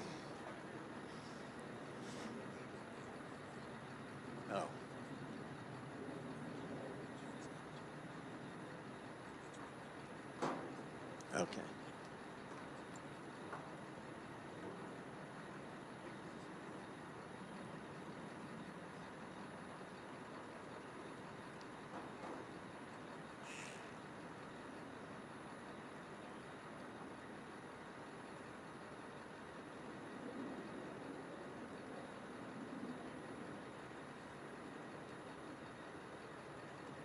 Roy, if you got a little bit of time there, let's tell them about some great people and some great companies.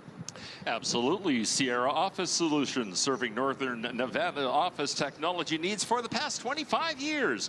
Sierra Office Solutions is a Xerox company providing marketing and leading Xerox office technology. Offer mobile, cloud, remote work solutions, and the most up-to-date security. If you'd like to find out more, give them a check out on their website at www.sierraoffice.com.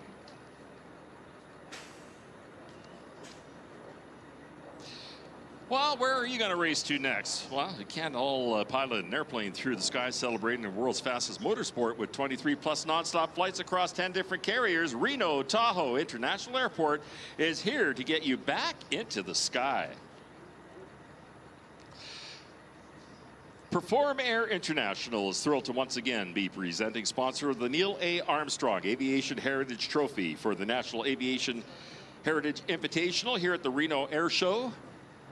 Perform Air International's passion for aviation shows in their dedication to supporting NAHI and our cause of inspiration for the next generation to pursue careers within the aviation industry, all while preserving this country's great history of aeronautics.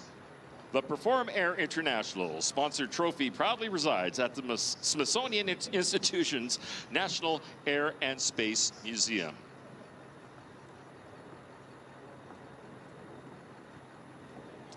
And make sure you look to the right. You'll see some of the great vintage aircraft on the ramp for the National Aviation Heritage Invitational. 20th year here at the Reno ramp, and I do invite you to go down there. I can see the Ferry Fireflies down there, a Mustang, there's a few other, I think there's a Cub down there. Cessna 175, a whole bunch of cool machines. So I invite you to get down there and do check it out. Well, I see a gentleman we met earlier today, just with Red Jeffro is getting ready for his very first ever airplane ride. That's pretty exciting. I remember my first airplane ride. I ended up getting my pilot's license stolen at 16, got my license at 17. Yeah, went on from there.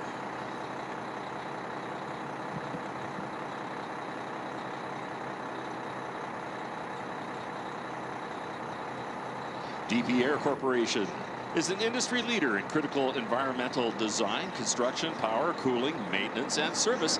This includes data centers, MDF and IDF rooms, MRI centers, and many other critical areas. Whether you're building new, expanding, or implementing green solutions at your facility, DP Air is the perfect partner for you and your team.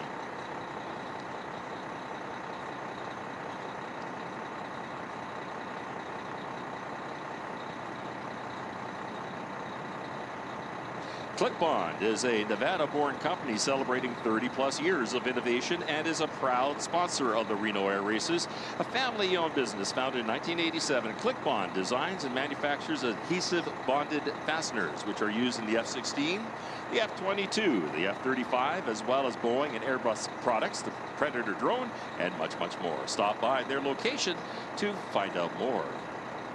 And you just saw that Honda Jet go by. And of course, they are sponsors for the Jet class. Take control of fly a brand new Honda Jet Elite S at a fraction of the cost with Jet It. Visit Jet It to learn about their crewed or owner pilot Red Jet Squadron and explore the most intelligent private travel program in the industry. Private, fast, smart, Jet It.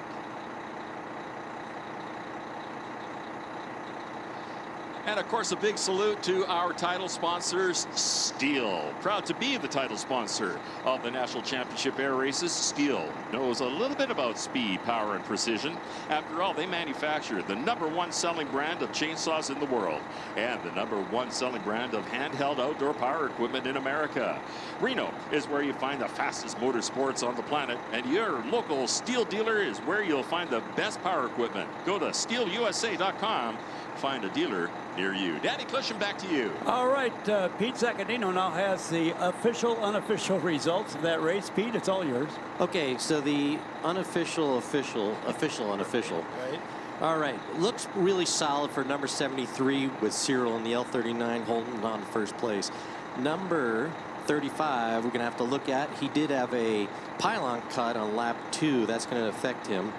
Number 6, he had a little issue. We're not sure if he's going to make it to the standings on that race. And then on the number 3 position, Face Punch, our Navy pilot, in number 61. And bringing up that number 4 position, looks like Scott Farnsworth in the CI Marchetti S211. With a course average speed for the leaders, 397.724. 400 miles an hour. You and I were watching the race as they went around 1, 2, and 3. We saw some movement out there, and I heard some radio communication, and that may be the DQ. It may be for and number 6. In racing, that's not a Dairy Queen. It's not a Dairy Queen. No, that's disqualified. But there was an apology out there. Oh, yeah. Yeah, you get bounced around, you get banged around, and doing the best you can, but that may be it, and that's only a guess from an amateur. Absolutely, and All right. I think you might be right there. All right, folks, we want to thank Jet It. Take control and fly a brand new Honda Jet Elite S at a fraction of the cost with Jet It. Visit Jet It to learn about their crewed or owner pilot Red Jet Squadron and explore the most intelligent private travel program in the industry. They're all the way down here in our West Pavilion here. You'll see them with their displays. Go and say hi to them. When you get in there, come down and say hi to the Jet Pits in our merchandise tent. All right, we thank them for being on board and sponsoring that class. Pete, you'll be back. Thank you for being here. Let's see, now tomorrow you're going to race? Tomorrow we'll be racing the Jet Golds in the afternoon. Jet Gold in the afternoon, okay. Will you be here to announce before you race? I will. I'll be here in the great. morning. All right, brother. Give Pete Zaccanino a big round of applause. He's won Thanks, the gold everybody. a lot of times in a lot of classes, a lot of different aircraft, and he will be back. He's the 2019 Jet Gold champion. The last time he raced here. Really a neat guy. Test pilot from Park City, Utah. All right, Roy, happily. Now, back to you, sir. Thank you so much. All right, I think it's time to pay some more bills here because that's what makes it happen. Assured Partners Aerospace, proud sponsor and the insurance agent for the Reno Air Races. We're here for all your aviation insurance needs, no matter how big, small, slow, or fast. The National Championship Air Races are proudly sponsored by Anheuser-Busch, Maury Distributing, and Michelob Ultra and Stella Artois, who would like to remind you to drink responsibly and please always designate a driver.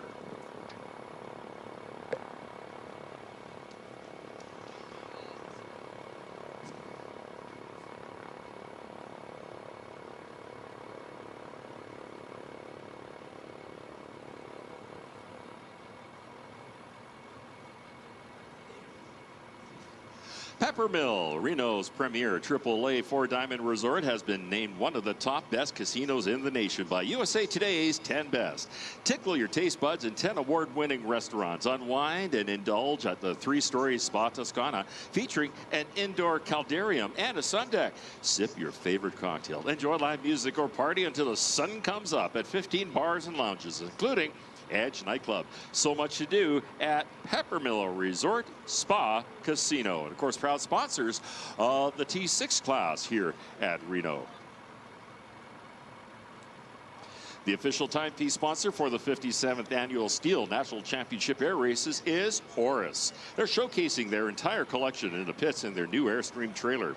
Oris watches are superbly crafted and made for everyday wear. Be sure to check them out along with the 57th Reno Air Races limited edition watch in celebration of 57 years of fantastic air racing here at Reno.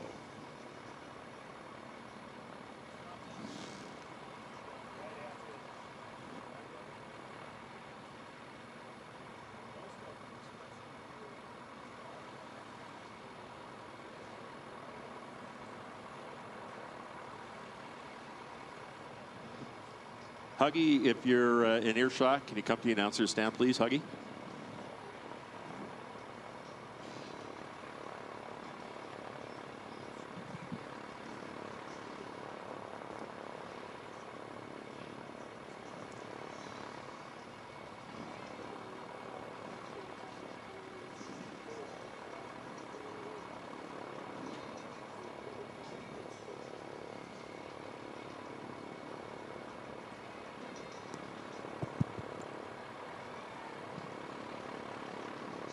All right, ladies and gentlemen, just been informed that the U2 is coming back by popular demand.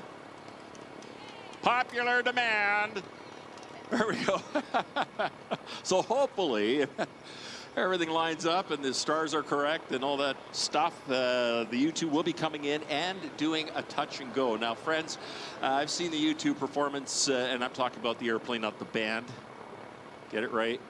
A number of times, but I've never seen him doing a touch and go. So this is going to be very, very exciting.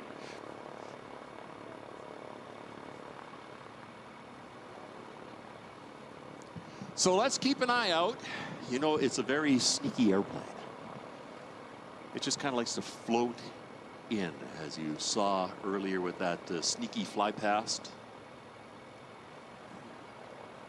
So let's keep an eye out. I think he's coming in from our broadcast right. But of course, they can change that on us. They like to do that. You know, the stealthy U2 kind of sneak in, don't they?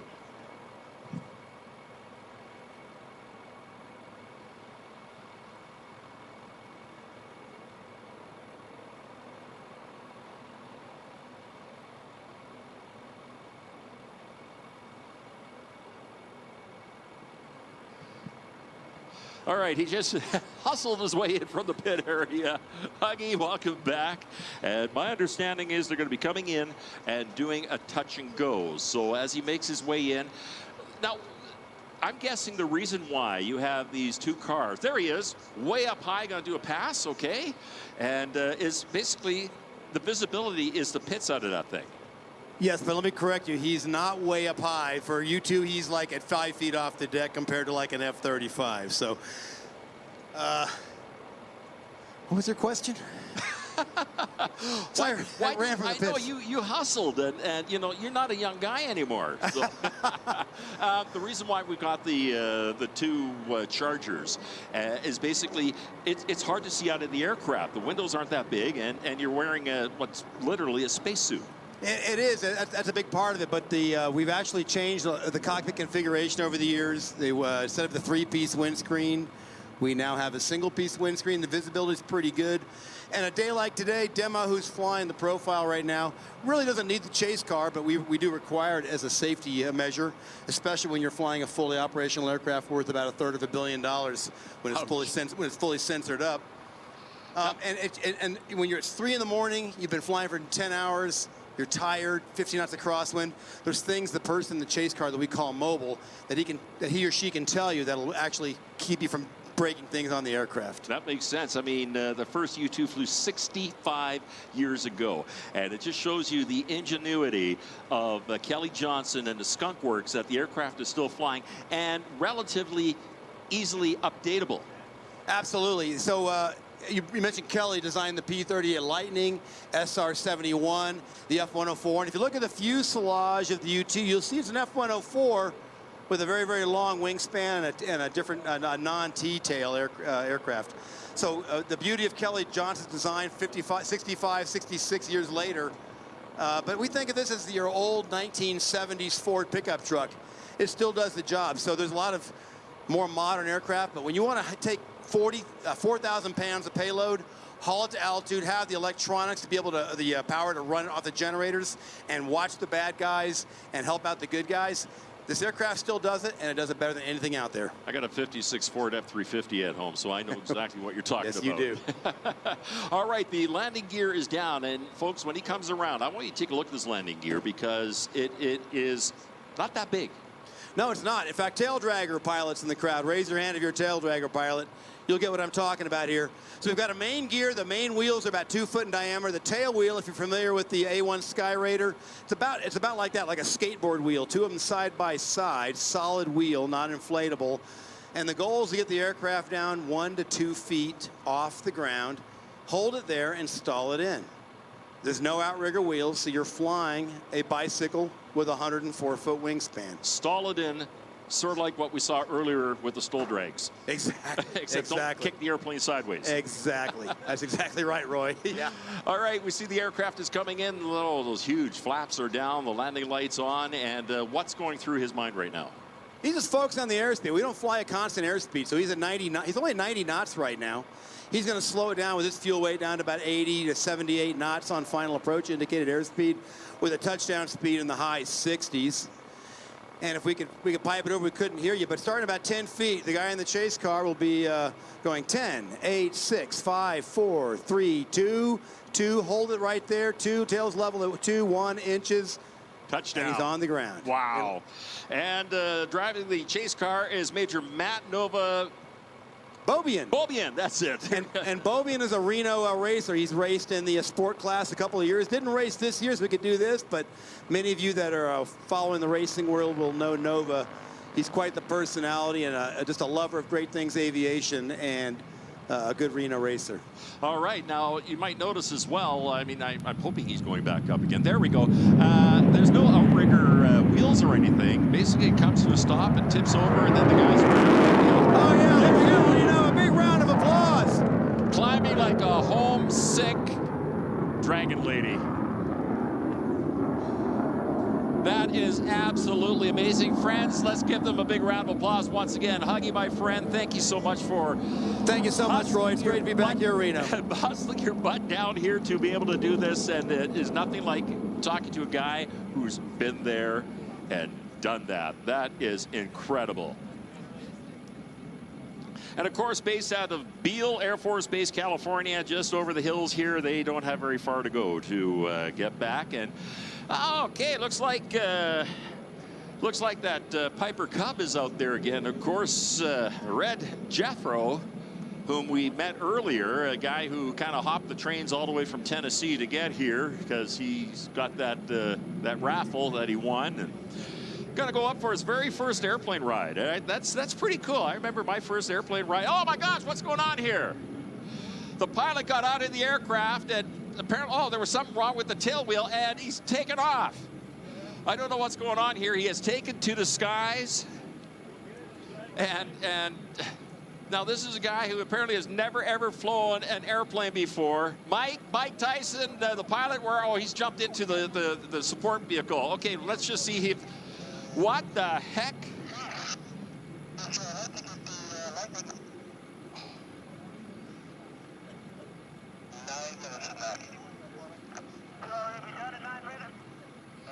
All right, they're cruising around out there. Let's see if we can get them on the ground. I'm not sure what's happening. You know, you see these movies where, you know, the flight crew gets sick because they ate the fish instead of the steaks, and can he land the airplane? I think that's kind of what's going on here. All right, I'm not sure if we're going to try to get contact with him here. Let's see if, whoa, up he goes. All right, let's see if we can get him here. Hey, Red Jeffro, it's Roy on the announcer stand. Do you hear me? Oh, I hear you. I hear somebody. All right, my friend, we're going to try to get you onto the ground here, all right? You're doing good. You sure you've never flown before?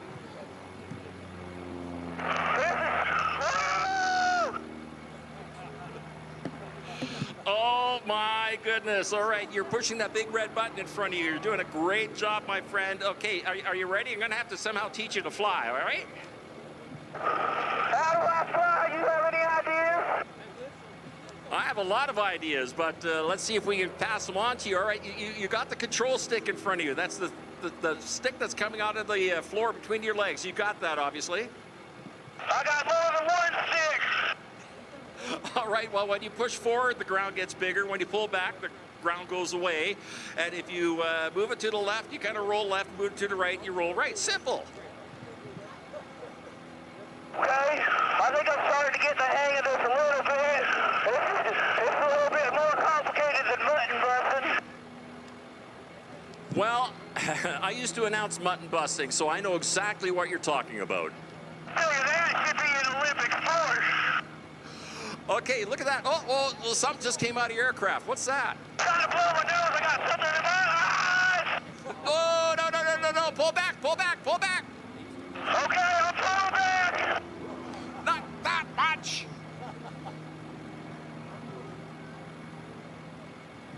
All right, well, congratulations. You went upside down. Not many pilots get to do that.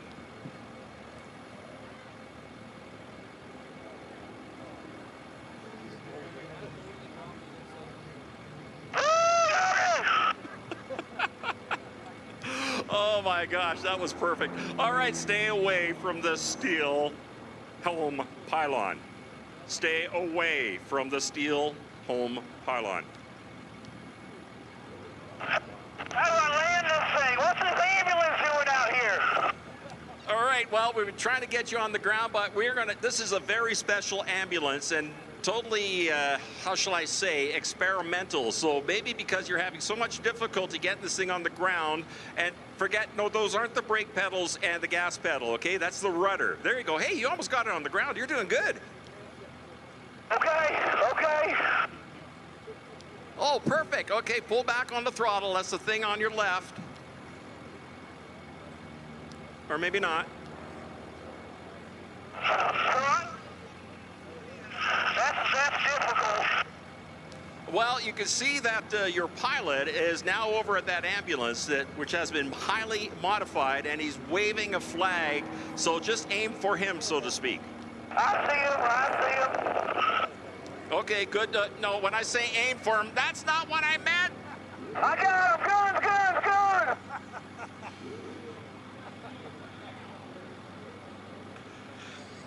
Foghorn Leghorn is giving you a bad time. What I want you to do, like I said, this is a highly modified ambulance. It actually has a great big magnet on the top of it, all right? Now watch. Excellent job. Bring that airplane around. Brought to you by Method 7. Good job. And I want you to go over top of that ambulance. Can you do that? Okay, I'll go over the top of them. Okay, when you go over the top of it, we're going to turn on the magnet, and hopefully it'll drag you down right on top of that ambulance. All right, you're doing a great job. Get a little closer. Get a little closer. Okay, come on a little more, and the magnet is on now. Are you sure about this? Yeah, you're on top of it. Perfect.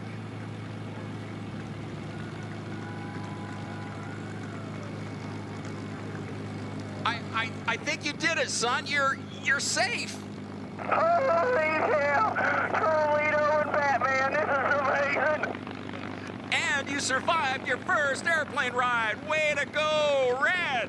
I owe you something. I think you saved my life. Well, you can pay me later at the pub. Like they said in that commercial, I love you, man.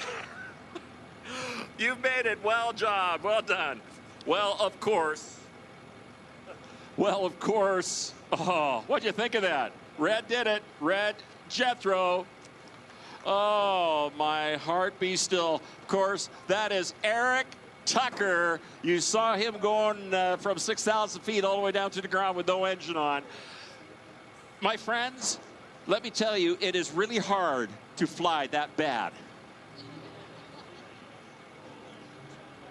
And it's all brought to you by Method 7, of course. The best technical eyewear on the market. Most sunglasses simply flatten out the light spectrum and wash out color. Method 7 lenses are specifically designed for modern pilots. like red, to provide increased contrast, clarity, color, and definition. What Method 7 does differently is notch filtering. Technology that filters out UV light and infrared heat, giving you the full spectrum of colors while protecting your eyes. These lenses are non-polarized, so you can look down at your dashboard and see all your digital displays perfectly, whether it's your phone, your GPS, your iPad, or LED. But make sure you check out Method 7 in the pit area there. It's going to be easy to find because they are going to park the campulance. That's what they call it, the campulance, because it's actually an ambulance that's been camperized, and Eric's family actually travel all over the place and go camping with the darn thing. So can you imagine pulling into the campground with this ambulance with this platform on top? I bet you they never get anything done because people are asking, what is it? Why do you drive that? Let's give it a big round of applause once again for Eric Tucker and Mike Tyson as well, the driver of a campulance.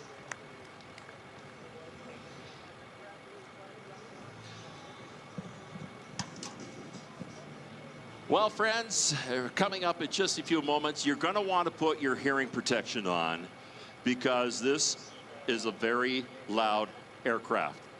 I haven't had the honor of seeing it fly, the demo. I've seen it fly around, but I've never seen the demo, and I'm really, really looking forward to experiencing this. So I know it's loud, I know it's proud, and it's going to be a lot of fun. That's coming up in just a few moments, so make sure you get ready for that. Are you hydrated? Everybody well hydrated? Got your sunscreen on? Got big hats on like this gentleman over here? Yeah, don't forget the back of your neck. I spritzed some sunscreen on back there yesterday, but I didn't do enough, and I felt it last night. I got into bed and went, ow! So get that sunscreen on. And yeah, please, I know we're bugging you about that, but please do stay well hydrated. We did have a couple of people have issues yesterday that we had to get the REMSA people into to work on them. We just don't want to have that happen. So please.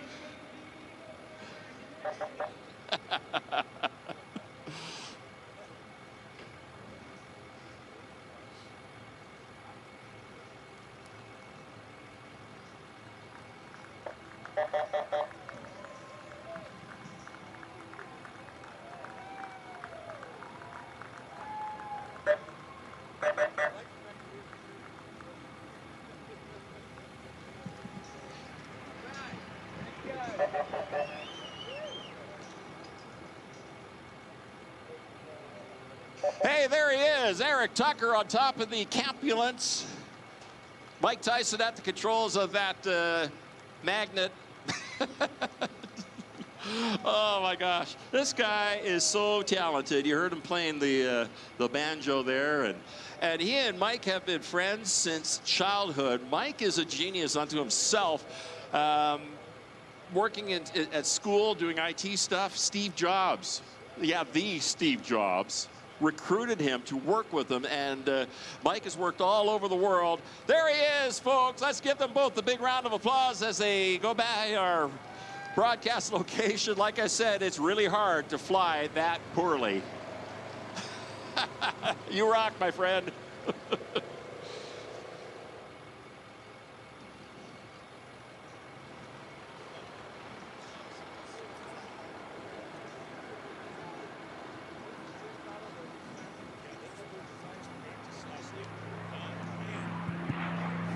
Hello.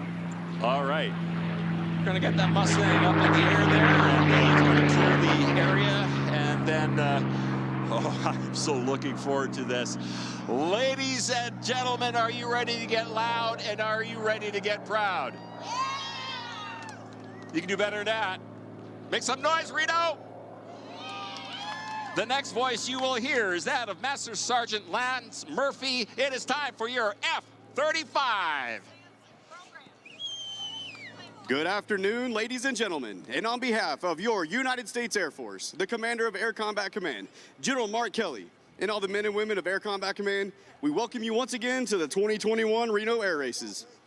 I'm the F-35 Demonstration Team Superintendent, Master Sergeant Lance Murphy from Arlington, Texas. I'm joined today by our Team Chief, Technical Sergeant Tim Erickson from Minneapolis, Minnesota, as well as our Team Safety Observer and Combat Ready, F-35 pilot, Captain Ken Bone Skelton. Captain Skelton is a combat veteran fighter pilot with more than 700 hours in a fighter aircraft and hails from Scranton, Pennsylvania.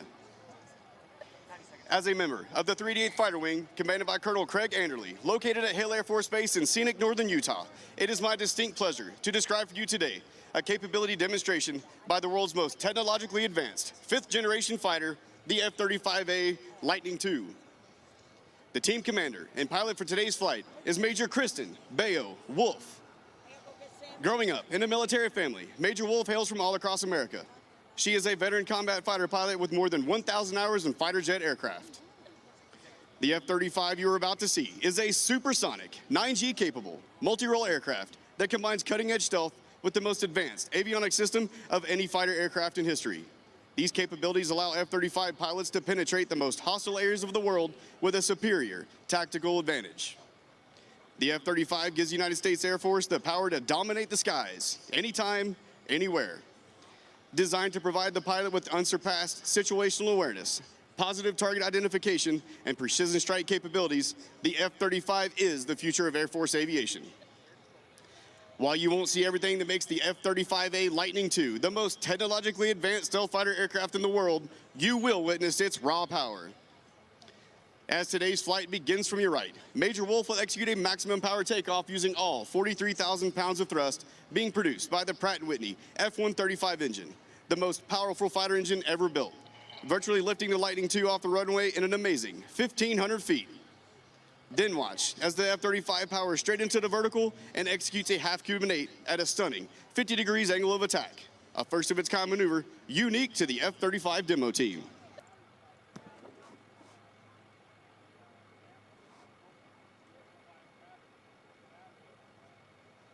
Brake release.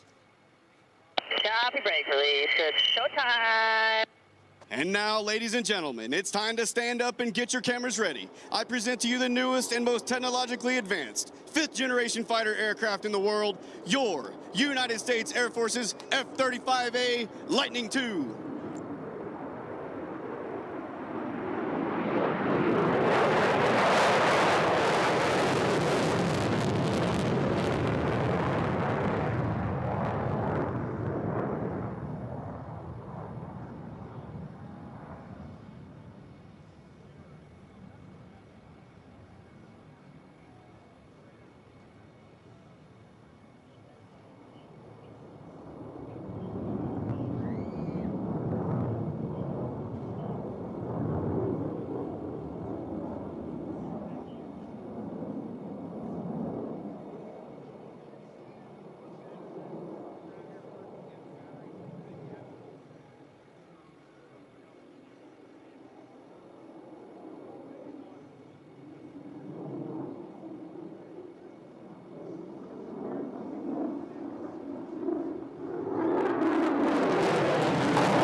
The F-35 has a superior advantage in combat due to the adversary's reduced ability to detect the jet through the use of stealth technology. In order to remain covert, you must maintain a clean profile by carrying your missiles and bombs internally. With an internal payload capacity of over 6,000 pounds, the F-35A is the most lethal multi-role fighter jet in the world.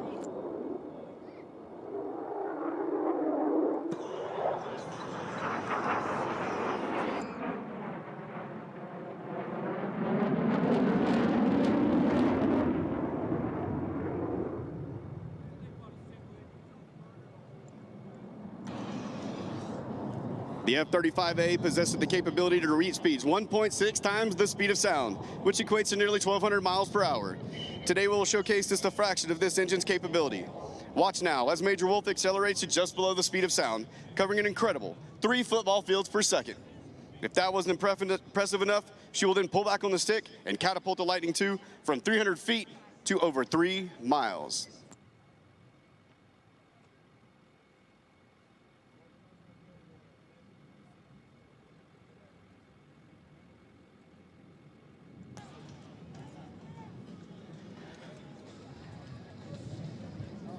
Ladies and gentlemen, prepare for Freedom's Thunder on the High Speed Pass.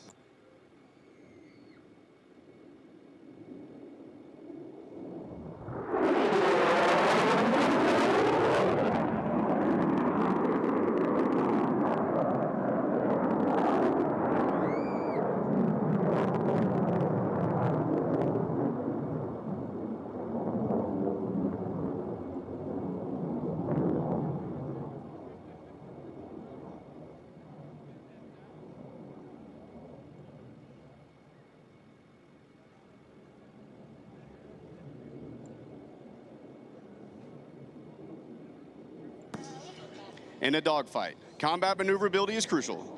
The Lightning II's advanced flight controls combined with its powerful engine give the F-35 an impressive 1,500-foot turn radius. As Major Wolf approaches show center, she will light the afterburner and bank sharply, pressing her to the seat with up to 9 Gs or 9 times the force of gravity. After completing the turn, the F-35 will power straight up into a vertical climb and quickly change direction, flipping end over end in a maneuver we call the Lightning Loop. From your right, the Lightning II's combat radius turn.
Ladies and gentlemen, Major Wolf has begun to reposition in preparation for the dedication pass.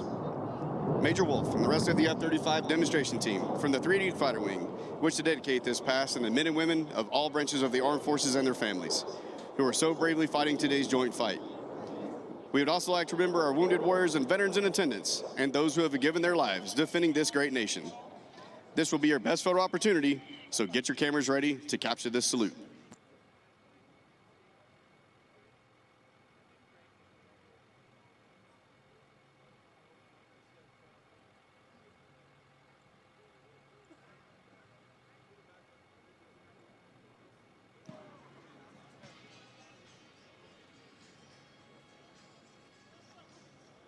And now, from over your right shoulder, the F-35 demonstration team proudly presents the Dedication Pass.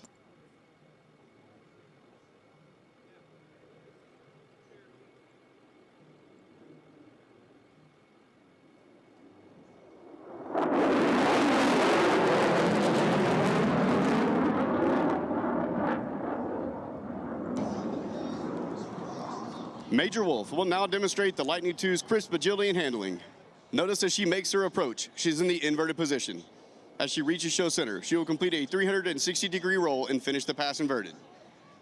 Coming in from your left, Major Wolf performing the inverted to inverted pass.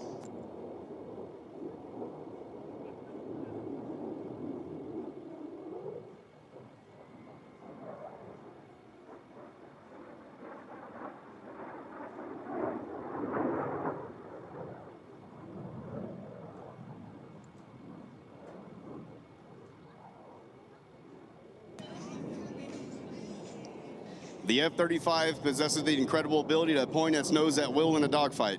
Watch closely as the jet climbs more than a mile into the vertical and completes the Lightning Loop. And then, while under complete control and without thrust vectoring, Major Wolf will execute a 180-degree flat turn. Ladies and gentlemen, the Lightning II pedal turn.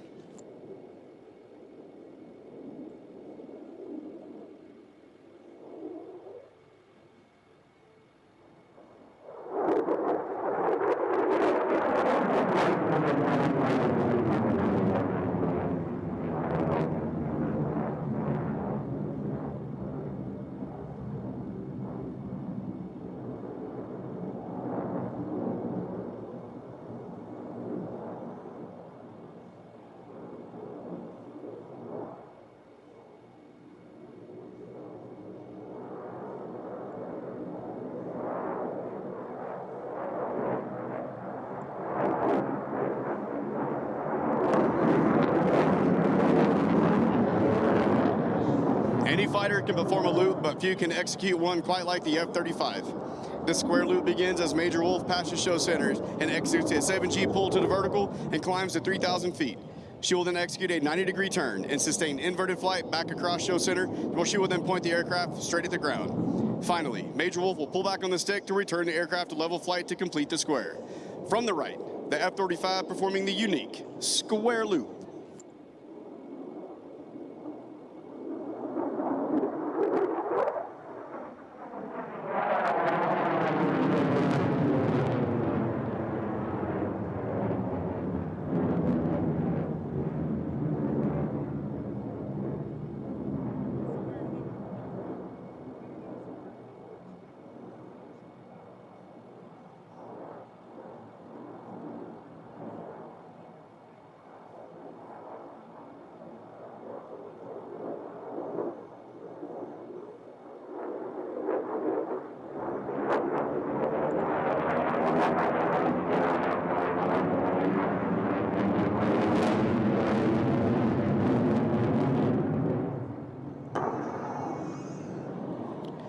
The ability to maintain slow speed flight is crucial in combat.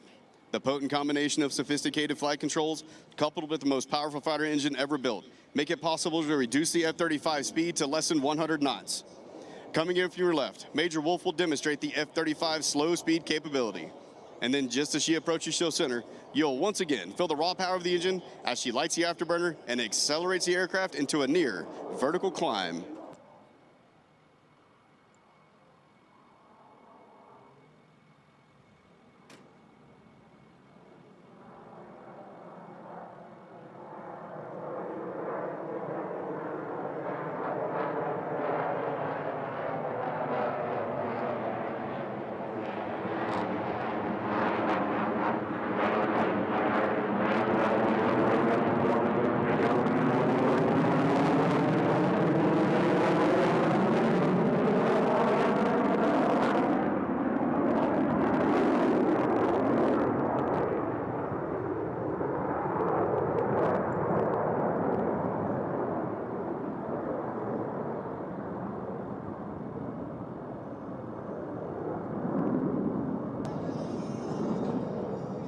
Don't look away yet. As Major Wolf reaches the peak of her climb, she will go inverted and reposition the aircraft by performing a split S.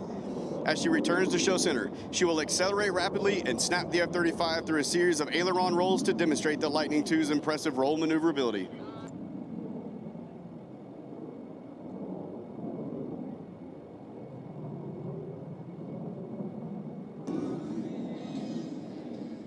Dropping in from the right, Major Wolf executing opposing rolls.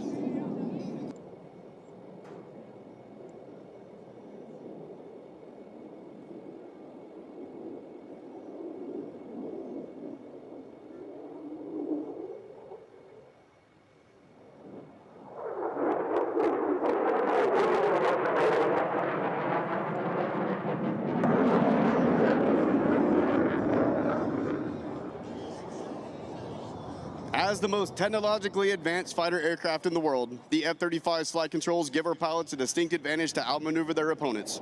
As Major Wolf approaches show center, she will complete more than 135 degrees of heading change in 3 seconds, slide the tail of the F-35 through the turn, and powerfully climb out of the maneuver. Closing in from the left, ladies and gentlemen, the tactical pitch.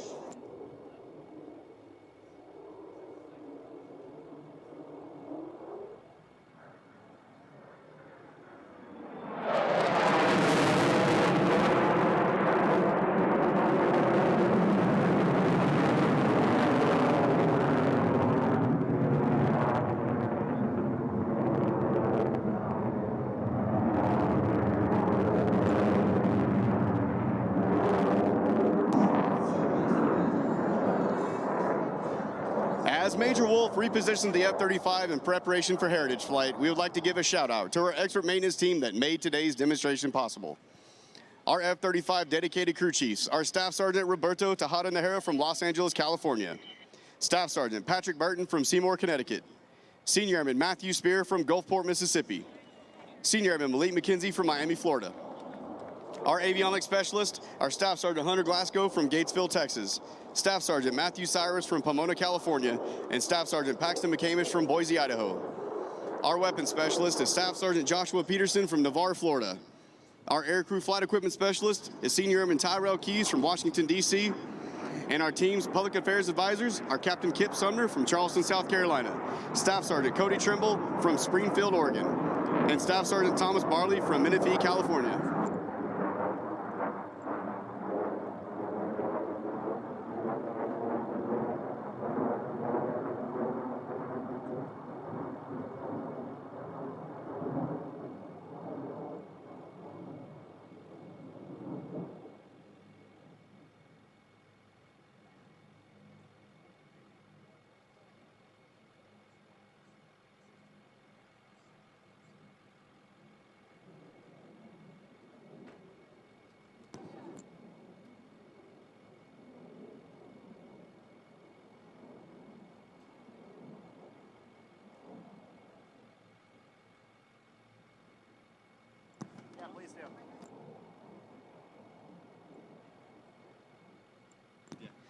Ladies and gentlemen, I would like to take a moment to describe the unique history of what you are about to watch.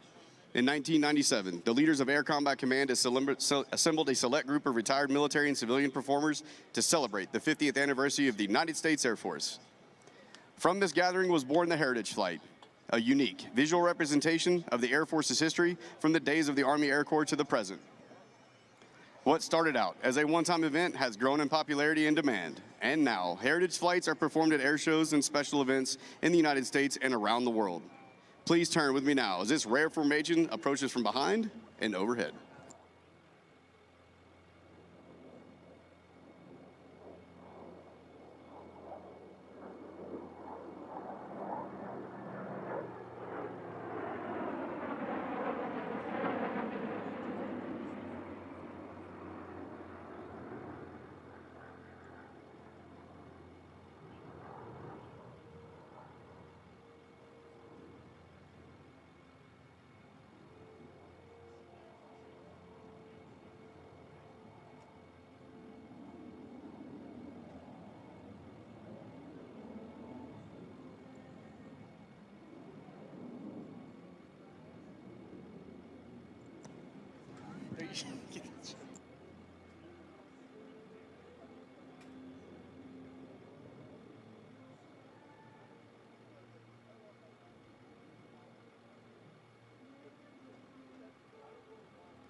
Flying information today is a World War II era P-51 Mustang being piloted by Mr. Steve Hinton, as well as United States Air Force F-35A being piloted by Major Kristen Bayo Wolf.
This concludes today's demonstration.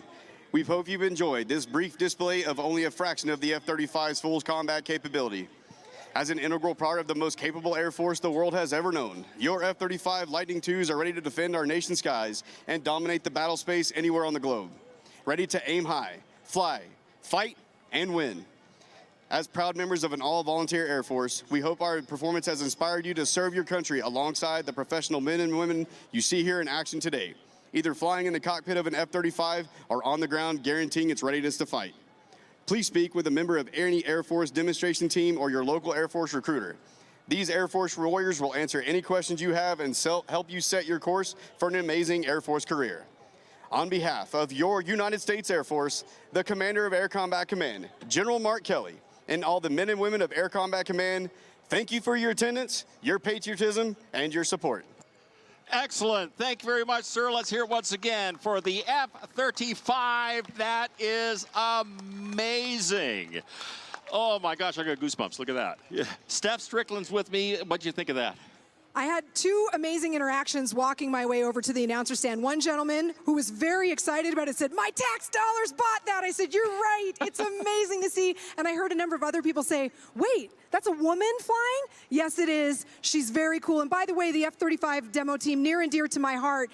If you are interested in, purchasing some of their merchandise, they are all the way down by the C-17. They've got coins, sweatshirts, patches, lanyards, and guess what? Sometimes Bayo herself is down there as well as her schedule allows. So if it's something you're interested in, we would love to see you down there. And then just finally, Roy, if I may, please feel free to give the Reno Air Races a follow on social media. There's an entire team of people working very hard to bring you great content, including on that fancy newfangled platform called TikTok.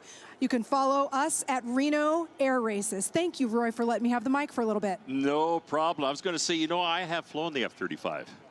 The simulator? Well, it's close enough, isn't it? We did it together, didn't we? Yes, we did. And put on that helmet, and that thing is amazing because you feel like you're sitting out in the middle of nowhere. You look behind you, you don't see the airplane. You're actually looking down. You look between your knees, and you're actually looking down at the ground. And the information that it gives you, it's like having R2-D2 in the back seat.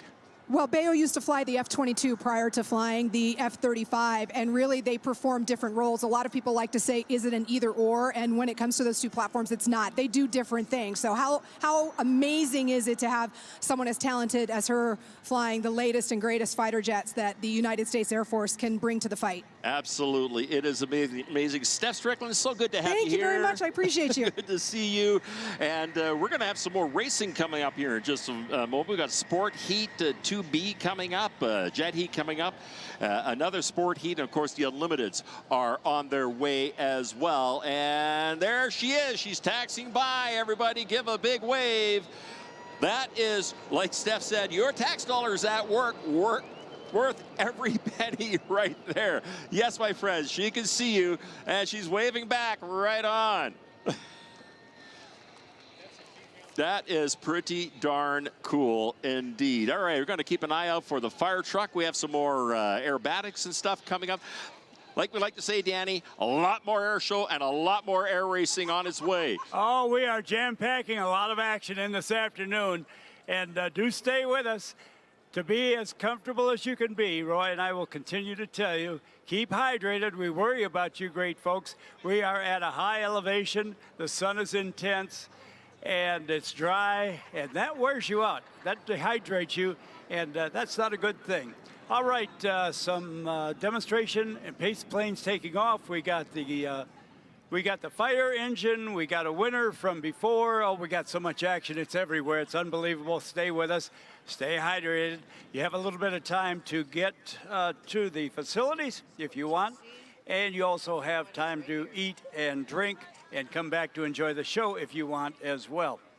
All right, just give it to me. The results from Sport Heat 2 Charlie. And let's see, that was the Sport Heat, yes. Position number 1 was Bob Mills, 262 miles an hour. And position number 2, Neil Wisher at 257 miles per hour. And in position number 3 of that Sport Champ race, 253 miles an hour, went to Oliver Landgard. And let's see, we had one pylon cut, unofficial at the lower level, down here, the ground level, 262 miles an hour. Top side with Sam Coleman and crew, 262 miles an hour. Congratulations again. We're going to do this one, or did we do that one? Jet 2C, we didn't do that.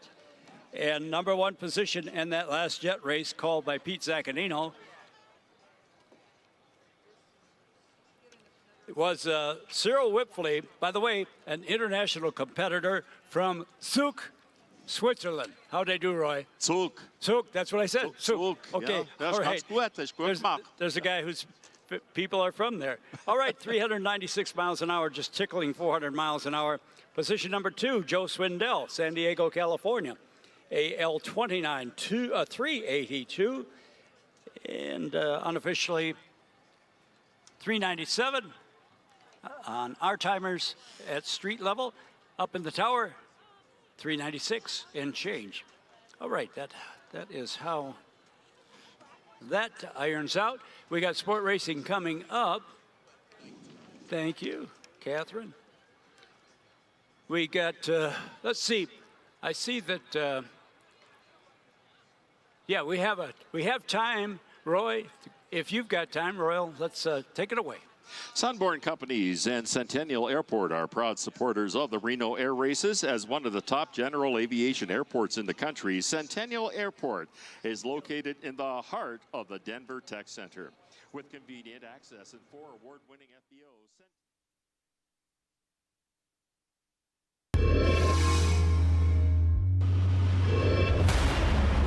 The true proving ground for speed is out here in the Reno National Air Races at 50 feet, coming around those pylons at about 5 Gs.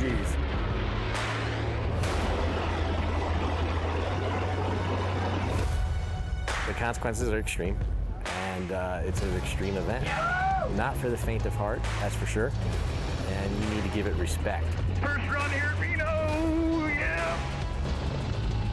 It's the adrenaline and pushing the edges, fighting the limits, but doing it with a calculated risk, you know. This is it, you know. We call it, 8 minutes on Sunday. The unlimited class are the fastest piston engine airplanes that were ever developed. 3 or 4 of us, I think, are going to be going over 400 miles an hour. It's a really exciting year.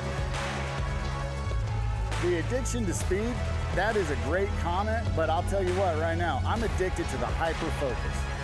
The addiction is you prepare for 355 days a year and you get to do this for 10 days, and then you start the preparation for the next year.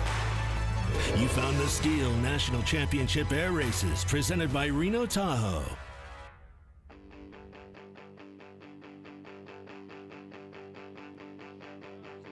Explore with Caesars Rewards at The Row. Earn and redeem rewards at more than 50 destinations in one empire. Discover all the benefits and offers coming your way as a Caesars Rewards member. You'll enjoy more ways to build rewards while playing, dining, shopping, and more. Make sure you discover it all at The Row.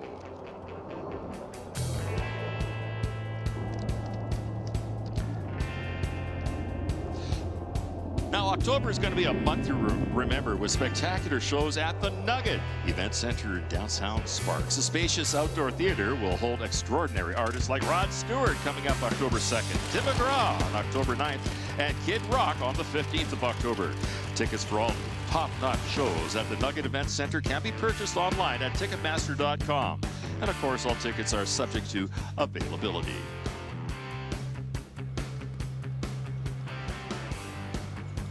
Lincoln Military Housing understands the needs of military families and takes care to provide the extra support and services they need. We offer communities throughout the country, and BAH includes rent, free 24-hour maintenance, free family events, and there's no security deposit. For more information, visit online at lincolnmilitary.com. JJ Sports and Spirits, proud sponsors of the Reno Air Races, located at the corner of Pyramid and Holman Way in Sparks, is your football destination where you can place all your bets in our William Hill Sportsbook. Enter to win cash and prizes, giveaways, and play the hottest games around. Enjoy daily happy hours and watch your favorite college and pro football games at JJ Sports and Spirits, right next door to Scolari's on the corner of Pyramid and Holman Way in Sparks.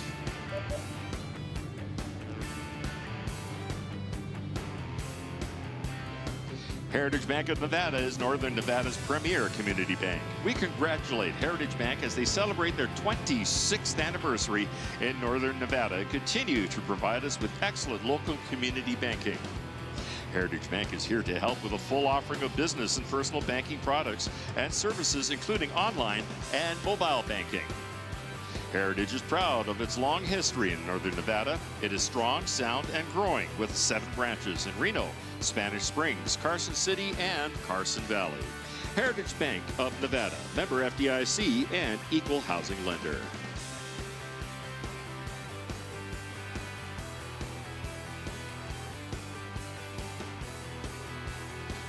Grocery Outlet is the nation's largest extreme value grocery store with 400 independently operated stores in California, Idaho, Nevada, Oregon, Pennsylvania, and Washington.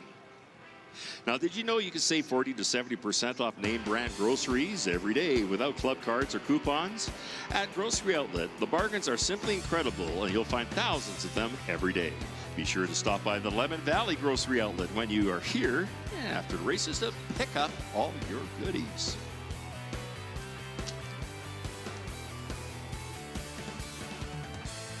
Award-winning, certified, and airline approved.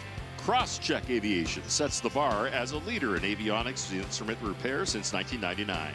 Proud to offer high-quality, competitive repair solutions in support of commercial and defense programs worldwide. We are your OEM alternative and your one-stop solution to parts obsolescence, long lead times, and overpriced repairs. Contact Crosscheck Aviation today to keep you flying.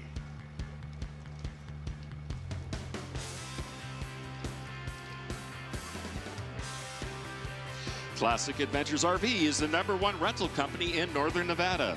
Classic Adventures RV is your one-stop location when it comes to RV rentals and sales.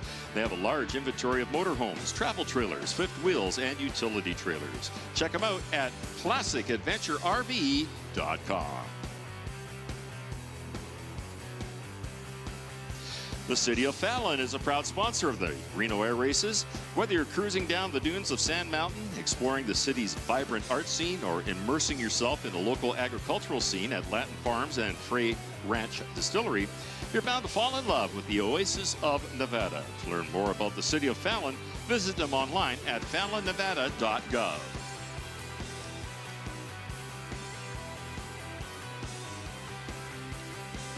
West Star Aviation offers airframe and engine maintenance, avionics, parts support, and interior paint refurbishment services for most corporate aircraft.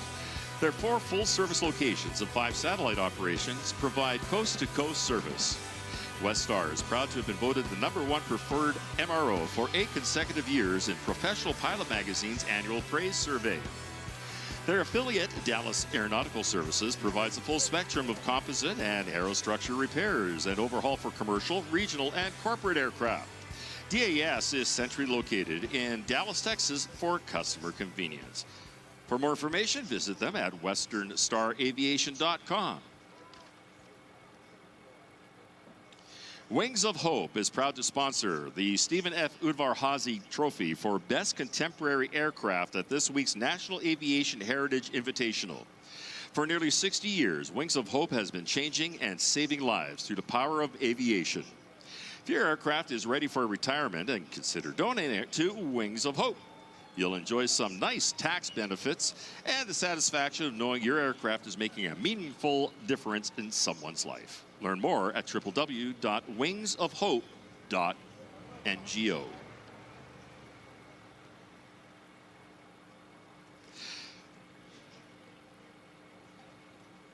Sierra Office Solutions, serving Northern Nevada office technology needs for the past 25 years. Sierra Office Solutions is a Xerox company providing market-leading Xerox office technology. We offer mobile, cloud, remote worker solutions, and the most up-to-date security available. Visit their website at sierraoffice.com. Port Silver Race Control, you ready for departure? Whether it's for business or pleasure, seeing friends, family, or finally taking that trip you've been daydreaming about, Reno Tahoe International Airport is here to get you back into the sky.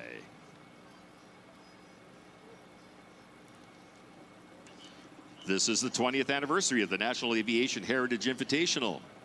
Our vintage aircraft competition will award the Perform Air International sponsored Neil A. Armstrong Aviation Heritage Trophy. Perform Air International, located in Gilbert, Arizona, is one of the most awarded repair and component overhaul stations in the U.S.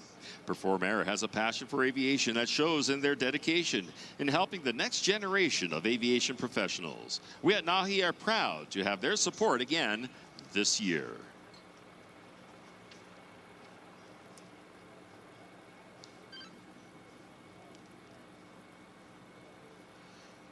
And speaking of the National Aviation Heritage Invitational, they're pleased to introduce a new sponsor, the Ellsworth Getchell Foundation.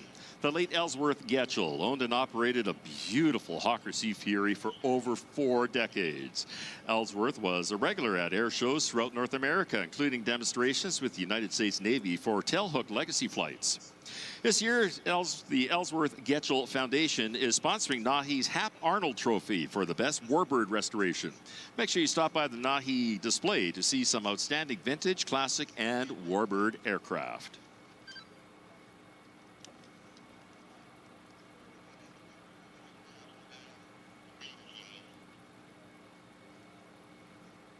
DP Air Corporation is an industry leader in critical environmental design, construction, power, cooling, maintenance, and service. This includes data centers, MDF and IDF rooms, MRI centers, and many other critical areas. Whether you're building new, expanding, or implementing green solutions at your facility, DP Air is a perfect partner for you and your team.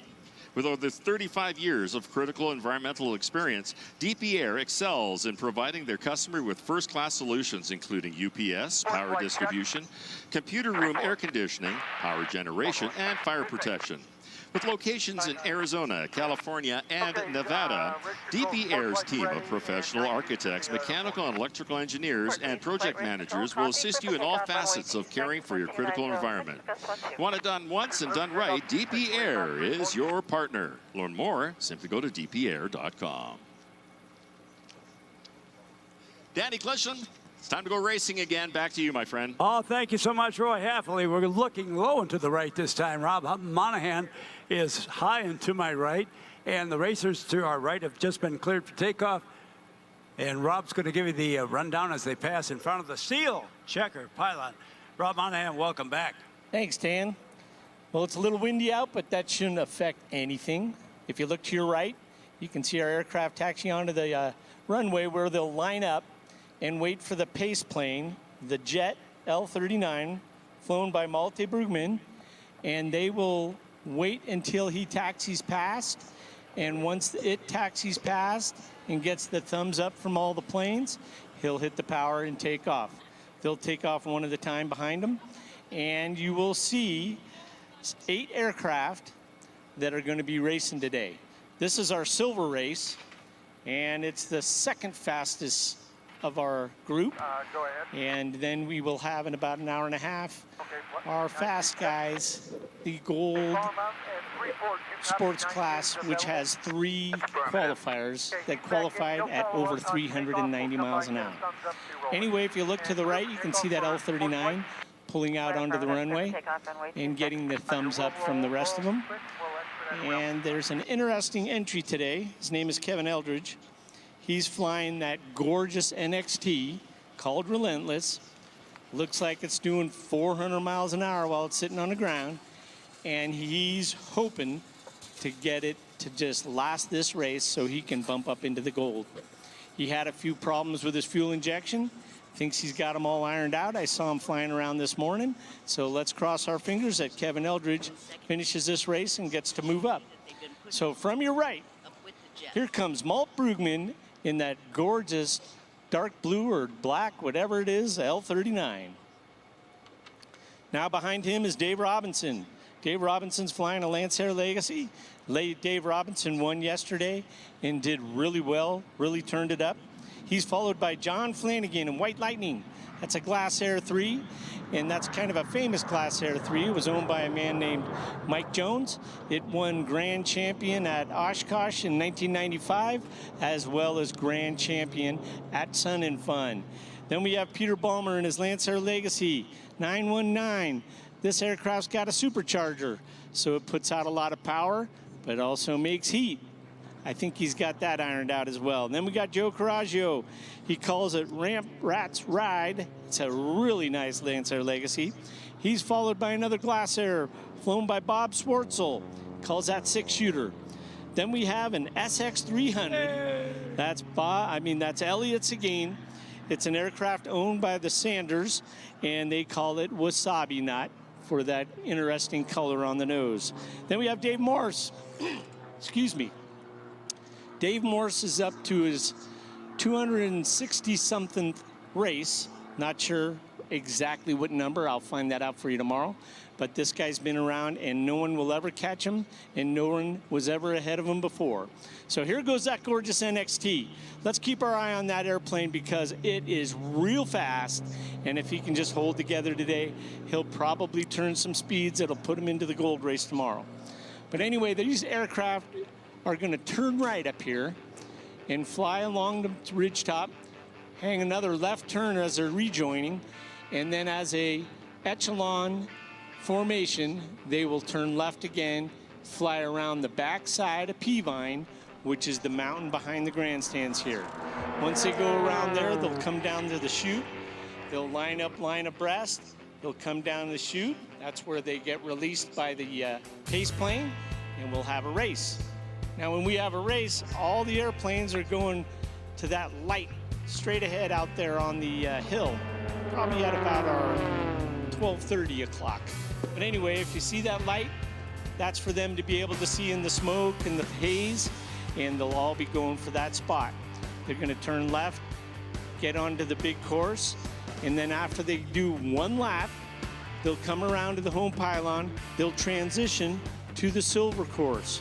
Now, the unlimited course, which is the large course, is 8.3 miles.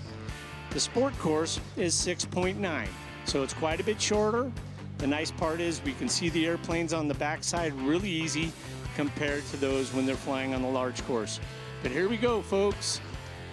Passing it over to Danny. All right.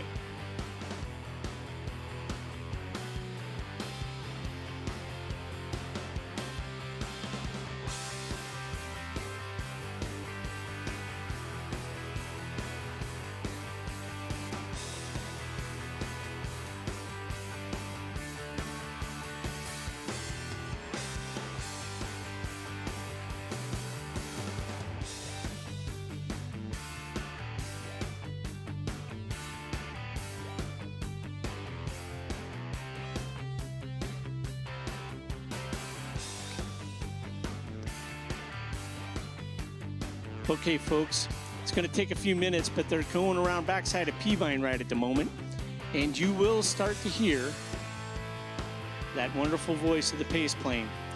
It's the calming voice of Rick Vandam, and he will try to keep the guys from getting too excited. And you can tell he's giving them some speeds to form up.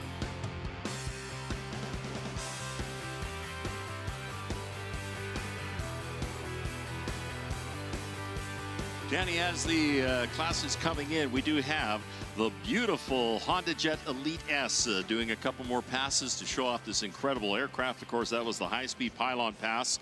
And boy, I tell you, it is so quiet and very, very efficient aircraft as well. I do invite you to head on into the pit area. Make sure you have your pit pass because you want to go down there and check out all the displays. There's so many displays down there and things to see. The folks from Oris are there. Stihl is down there, so much more. And of course, the people from Honda Jet. And you can see the Honda Jet is coming around. I do believe the gear is coming down. They're slowing the aircraft. It has air brakes that can be deployed at any speed.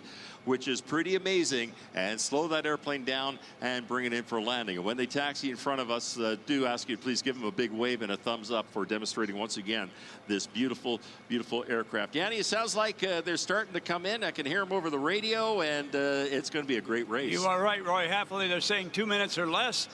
Rob Monahan's picked up. Slow left turn. Anticipate start now. There you have it. Slow left turn. That means they'll be coming down the chute, Rob Monahan. That's right. They're going to be turning left, coming down the chute.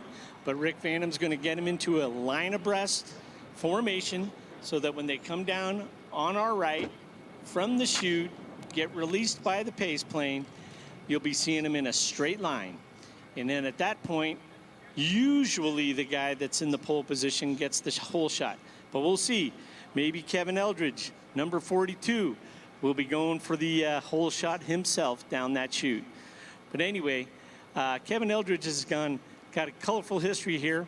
There was one year when he spit his propeller off, had an overspeed, spit a bunch of parts out, and landed like a glider. And he did the most beautiful landing. And I remember on final approach him saying something like, that's not something you see every day, or that's a new look, something like that. But it was pretty amazing. And Rob, we went to see the airplane afterwards. It looked like it had been shot up in a dogfight.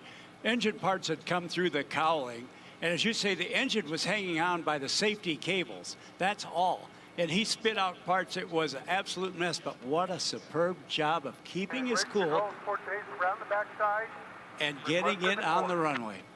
Absolutely. He's a heck of an aviator, and I'll tell you right now, he's anxious to get through this race so he can go back where he's going. Okay, 30 degrees to go. Let's start moving up the line abreast. Start downhill. Okay, back just a bit. Good, 9234, look good, 919, moved up just a hair. 611, you're looking real fine. Okay, now move it up a bit, line abreast.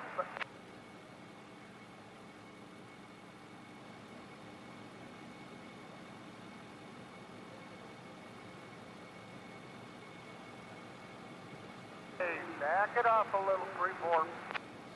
Just a bit, 919. Just a bit, about 30 seconds. 919, back it up.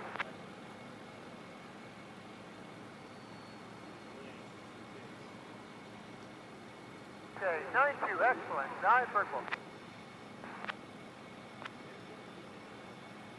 Okay, see if you can get back in 919, looking good.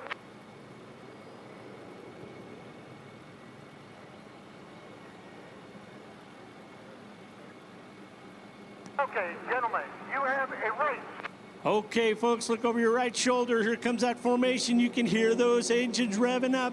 Now, these are our Sport Silver guys. They're real fast. And look at that whole shot. Looks like we got a real nice formation of the first four. And then there's the last four that are a little bit behind. Now, Kevin Eldridge is up there on the right. See him, the guy in the back?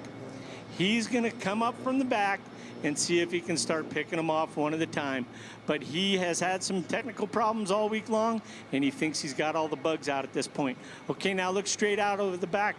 You'll be able to see the plan view of the first four airplanes as they're coming around pylon 5. Here they go towards the back side of the course. See that plan view? You can finally see the airplanes through all this haze, and it looks like Joe Coraggio might be making a move on Peter Balmer. Peter Balmer's the only red airplane out there, so it's easy to see, but we have a nice gaggle of 4, then we have another gaggle of 1, and we'll see what happens with Kevin Eldridge up high. He's up high and in the back, and we'll see what he does. Then we have the dark aircraft, which is the pace plane. It is our safety aircraft, and he'll fly up above and keep an eye on the little birds down below. Okay, they're pulling into the valley of speed right now, folks. And it looks like Dave Robinson's holding off John Flanagan. I know John was just itching to get around him, so he really taped up his airplane today. So here they come from the left, going around pylon 7, 8, and 9. Looks like Dave Robinson's holding off John Flanagan, but I'll be able to tell you better when they come by the front, because these planes all look alike. All right, Dave Robinson, John Flanagan, Peter Balmer, and there's Kevin Eldridge, like I thought. started in the back, and he's already up to 3rd place. Joe Coraggio's in 5th. Then we got Bob Schwartzel, Elliott Seguin, and Dave Morse taking up the back 4. So here we go, folks. They're going to transition now to the shorter course, and look at Kevin Eldridge up high. He's not only got down to 3rd place, he's now in 2nd place, and let's see if by the time he gets around, he can be up front. That aircraft is so slippery that if he can just keep his engine healthy, he shouldn't have any trouble. There he goes, looking on the backside of the course. Kevin Eldridge, 1st place. Look at that guy, comes from 8th to 1st in 1.5 laps. How do you do it? Speed. That's how you do it. All right, let's see how he does with everybody chasing him now down the valley of speed. Looks like Kevin's going to fly a little high. Probably not a bad idea. And he's got the gaggle of 3 behind him, starting with Dave Robinson, John Flanagan, and Peter Balmer. Okay, from the left, folks, he's kind of flying high. He's darker colored. And here comes Kevin Eldridge in that gorgeous NXT. Let's see how he does. Let's listen to that airplane.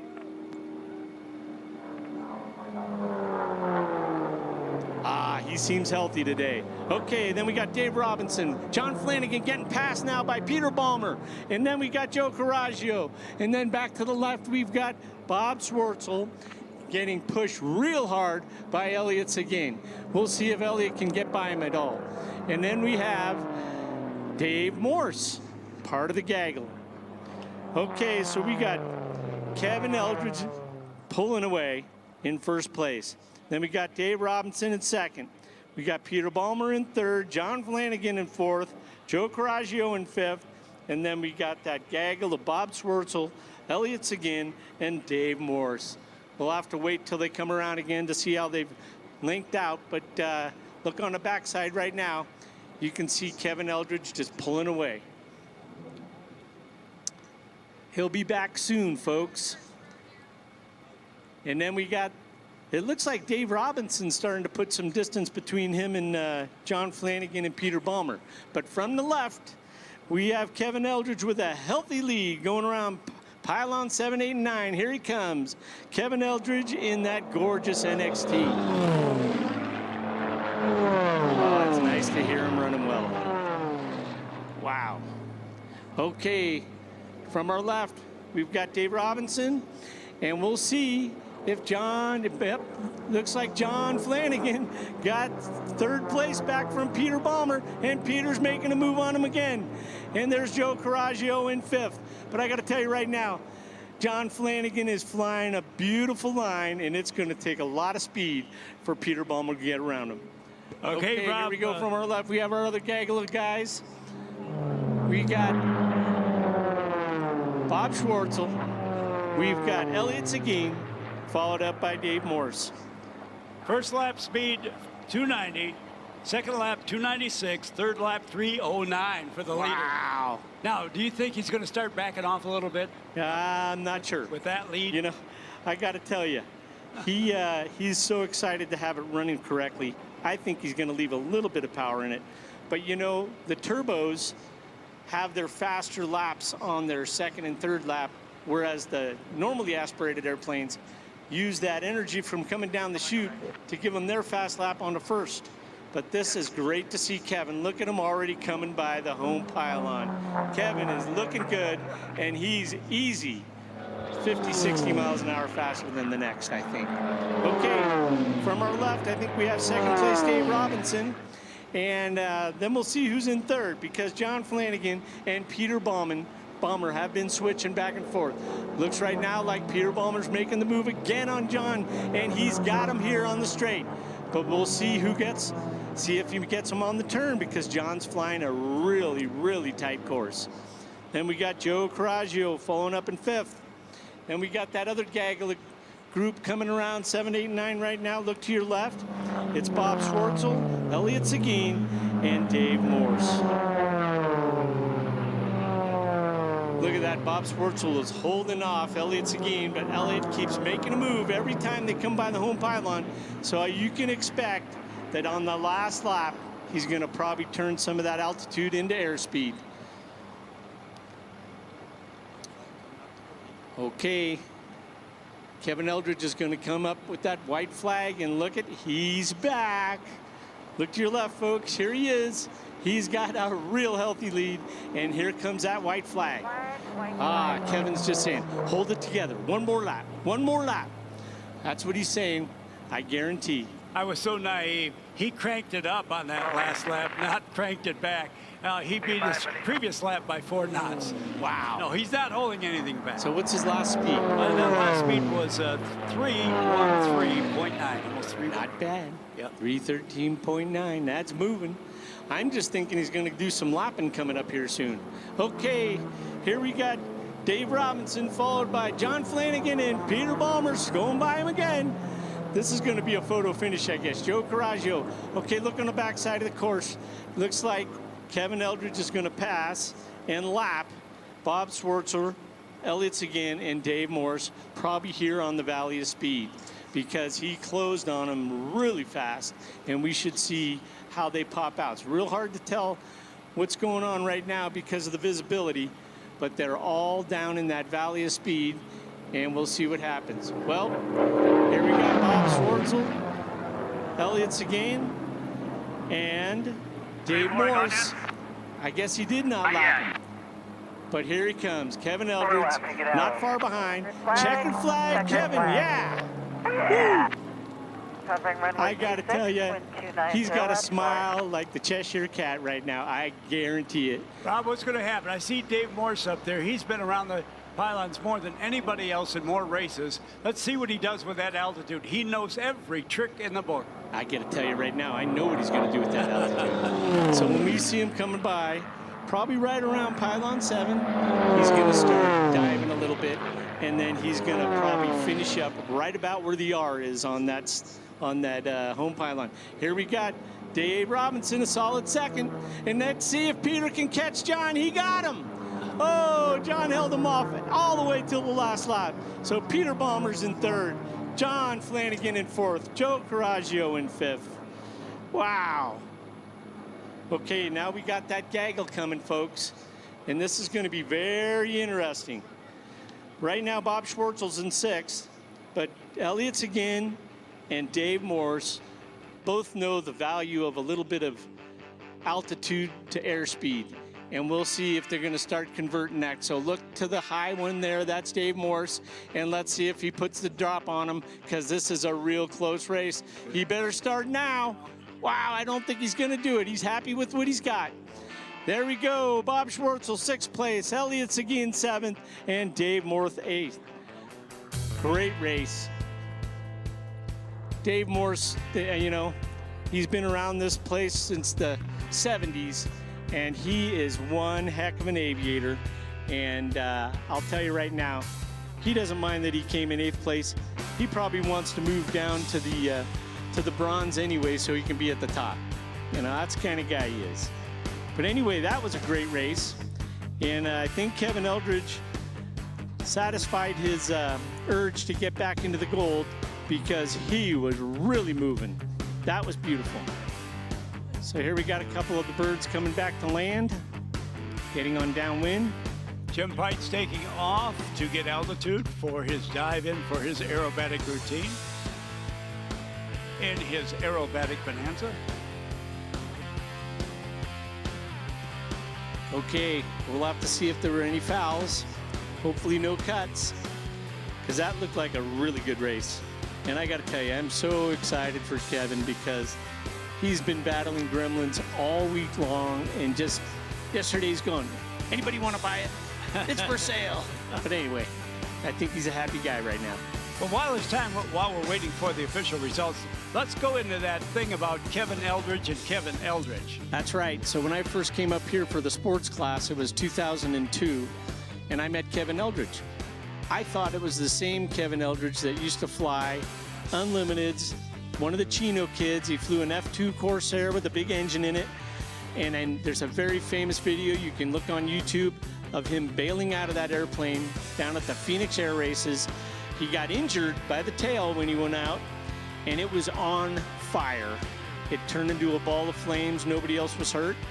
But then I found out it just happens to be a different Kevin Eldridge, and this is not the same guy. Spelled the same, but not the same guy. Two different Kevin Eldridges. And by the way, Bob Hoover was doing chase back in those days. He went up to Kevin Eldridge and saw the fire was out of control. And he calmly said, "My dear friend, I believe it's time to leave that airplane." It was the all-coast clip-wing Super Corsair. Remember that? That was an and amazing we were plane. happy that Kevin got out of it. He did get bumped when he got out, but I think if I remember right, he touched down, stepped up, put his hands out, and then his knees collapsed because he was injured. And the airplane, thank God, it went out in the desert, not anywhere else, and that's the last one. And it was destroyed. Yes, so it was. Do yourself a favor, go on YouTube and check out that Kevin Eldridge bailout back from the Phoenix Air Races. Okay, clean race, yahoo. Okay, 305.911 average. Good job, Kevin. Okay, number 42, Kevin Eldridge in that gorgeous NXT, first place. Second place, David Robinson in his Lancer Legacy. Third place, Peter Balmer in his supercharged Lancer Legacy. Followed by John Flanagan in White Lightning, that Glass Air 3. Then we have Joe Coraggio in his Lancer Legacy. Followed by Bob Swartzel in his Glass Air 3. Elliot Seguin in his SX300.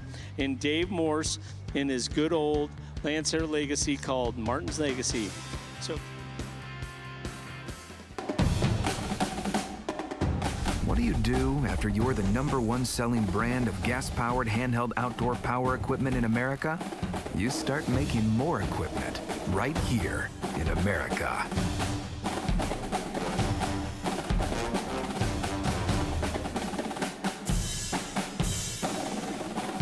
Real Stihl. Find yours.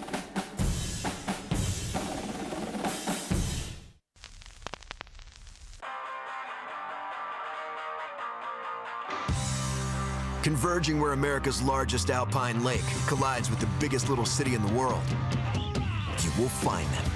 Rebels, rule breakers, risk takers, mavericks. They're all working it for the same reason, to make it. And in a place like Reno, Tahoe, a collision of contrasts, you can make it big, make it loud, make it beautiful, or make it unbelievable. Make it whatever you want. Just make it happen.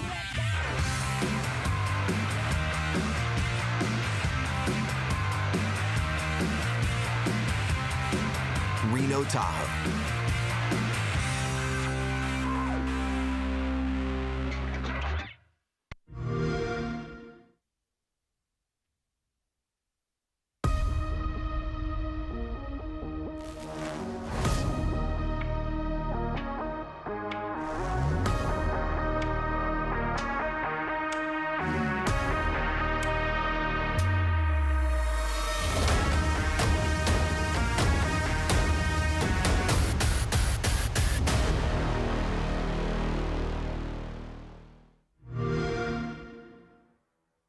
Play your favorite games at JJ's and spin the wheel to qualify for Free Play Mondays. Don't forget to check out JJ's Locker Room. Book your very own private football party. Make your bets at the William Hill Sportsbook. JJ's Sports and Spirits, where friends come for fun. Play at JJ's Sports and Spirits and you can win cash and free play. JJ's Sports and Spirits. Make your bets at the William Hill Sportsbook. JJ's Sports and Spirits, where friends come for fun.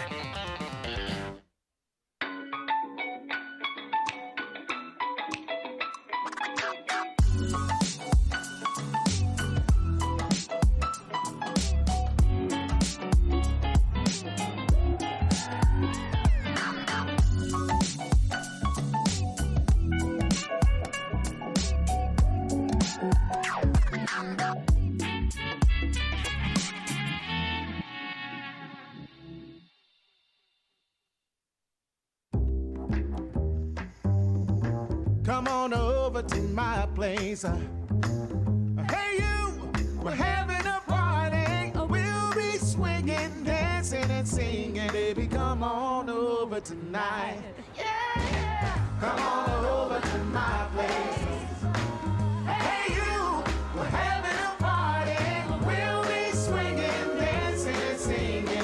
your table is ready in the Life Artois. Coming soon to the Nugget Event Center, September 18th, Toby Keith. On September 23rd, it's Kiss. Hank Williams Jr. coming on September 26th. Rod Stewart on October 2nd. Tim McGraw, October 9th. And Kid Rock on October 15th. Get your tickets at nuggetcasinoresort.com. You are, I am, we are, you are, I am, we are, you are, I am, we are all Caesars! Oh yeah, and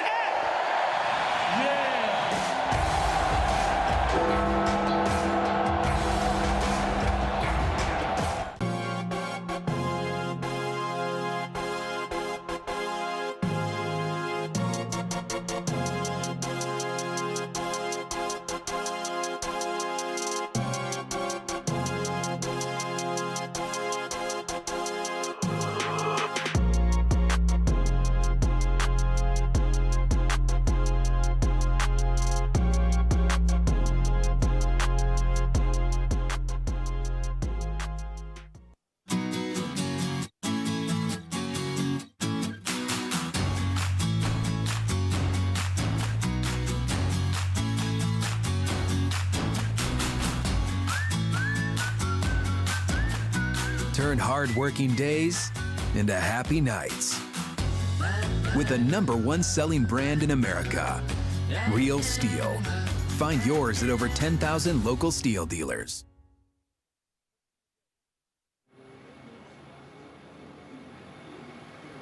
Pilots. And in 2014, Jim was proud to receive the highest honor that can be achieved in the airshow industry, the ICAS Sword of Excellence. 4, 5, 6 to inverted, 7, 6, 7, 8. There we go. Let's get it right. I never did do well in math. 8-point hesitation roll. The Beechcraft Bonanza has been in continuous production longer than any other aircraft in history. Since initial production, more than 17,000 Bonanzas have been built. Starting in 1947, you could buy the original Model 35 Bonanza for about $7,400. Today, you could purchase a 75th anniversary edition G36 for just under $1 million. Now, he's going to make it a little easier for guys like me who are, you know, mathematically illiterate. He goes, there's 1, there's 2 to inverted, there's 3 to knife edge, and there's a perfect 4-point hesitation roll. Now, watching Jim perform today, keep in mind this is not an ordinary Bonanza. This is a very rare 1986 F-33C that is fully certified for aerobatics. Of the more than 17,000 Bonanzas produced, only 177 of them were ever certified for aerobatics, with 118 of them being the C model like Jim flies today. In fact, this particular aircraft is serial number CJ-177, which makes it one of the very last F-33Cs ever produced. Airplane is equipped with a stock 300 horsepower Continental IO550 engine that is turning a hard cell 3-bladed Super Scimitar propeller. It's also equipped with state-of-the-art avionics provided by Aspen. Even though it's certified for +6 and -3 Gs and has the same horsepower as Jim's Extra 300, this aircraft weighs almost 3 times as much. In addition, it is not equipped with an inverted fuel or oil system.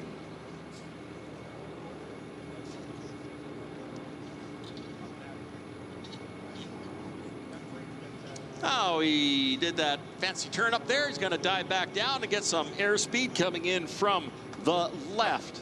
Jim Pites and that beautiful aerobatic Bonanza.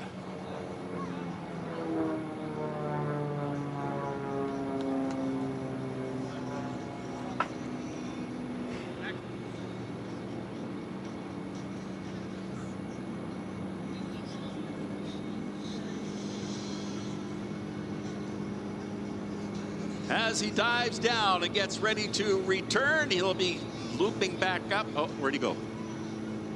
All right, he just went down in behind us here. He's disappeared. Okay, I'll keep an eye on that. Jim is a highly experienced aerobatic pilot, and this is definitely not your typical stock Bonanza. So all you Bonanza pilots in the audience, please do not try any of what you are seeing here in your airplane.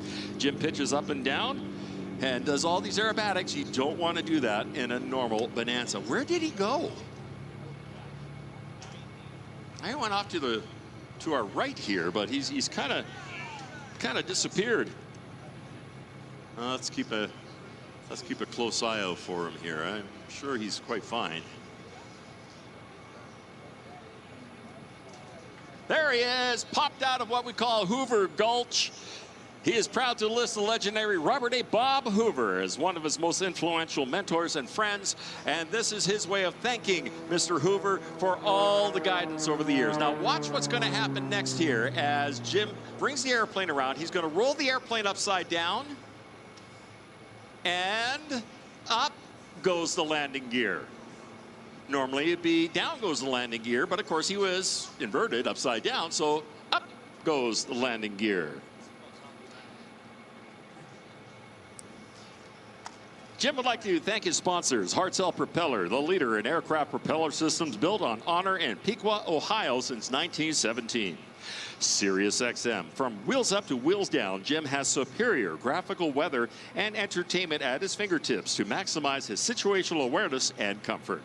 Aspen Avionics. Avionics able to withstand the punishment imposed by an aerobatic routine and then still allow Jim to safely make it back home in the most demanding instrument conditions. Wheeland Aerospace Technologies, producing the best high-performance lighting solutions for certified and experimental aircraft, made in America since 1952. Phillips 66 Aviation Products, at home or on the road, it's always Jim's choice of fuel. And, of course, Mustang Aviation, Jim's state-of-the-art full-service FBO located in his hometown of Pierre in the great state of South Dakota. Make sure you stop and visit Jim and his amazing staff at Mustang Aviation. And I have to remind you once again, Jim is a highly experienced aerobatic pilot, and this is definitely not your typical stock Bonanza. So again, all you Bonanza pilots in the audience, please do not try any of what you are seeing Jim do in your aircraft. As he taxis in, there he can see you. Let's wave. Wave your arms, wave your hands, wave grandma, wave the grandkids. Put me down. There we go. Okay, he's going to, I know what he's going to do. He's going to go down to the right and turn around. Notice the registration on the aircraft, November 1 for Juliet Papa, or as he calls it, Jim Pites. We do invite you to go over into the pit area. Make sure you have your pit pass, and you can take a closer look at this absolutely beautiful machine. And, of course, talk to Jim. He loves to talk about aviation. He loves to talk about his company, Mustang Aviation, and he loves to talk about this aircraft right here. There we go. He's opened up that little vent window, and he's waving at you, folks. Section 3, make some noise, wave your flags. Here he is, Jim Pike. Gonna be sport.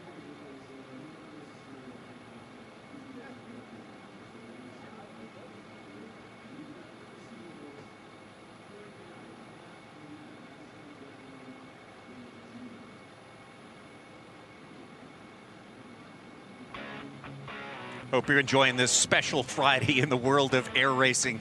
The Friday of the week that features the Stihl National Championship Air Races, Reno, Tahoe, Nevada. Had some fantastic racing today, some perfect conditions. We are ready for a great race coming up. Tommy Sanders here with Rob Lowe, and we are getting ready for Sport 2A, the gold class of sport. Had a great race yesterday with a very dramatic ending. I expect no less today. Yeah, absolutely. This is going to be really exciting. Our fastest aircraft, Tommy, so far that are in the gold group, like you said. We're about to see them. These are, again, our kit or amateur-built, home-built airplanes. Most of these at one point were built in a garage or at somebody's hangar at an airport. And these truly are the fastest home-built aircraft in the world.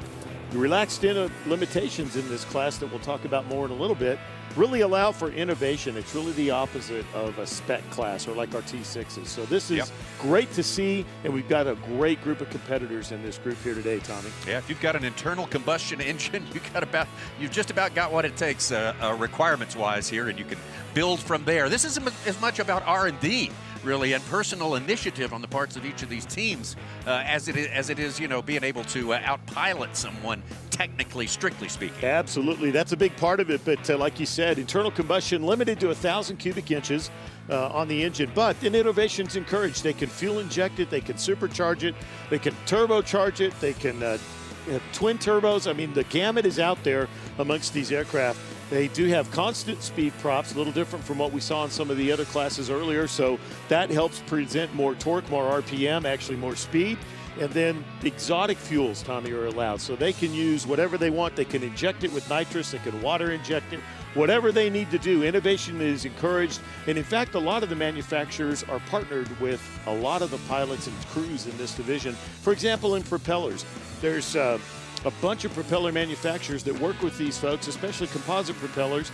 And what they develop here racing ends up in your family's GA airplane not too far down the road. So it's a look into the future, what's going to hit the marketplace in a few years, or maybe this year, depending upon the situation. It's so much fun to watch these guys. It gives them a lot to deal with in the cockpit, depending on how much tech they take on. Absolutely. Just one good way to think about it, Tommy, is this class is a 400-mile-an-hour research and development department. That's a great way to put it.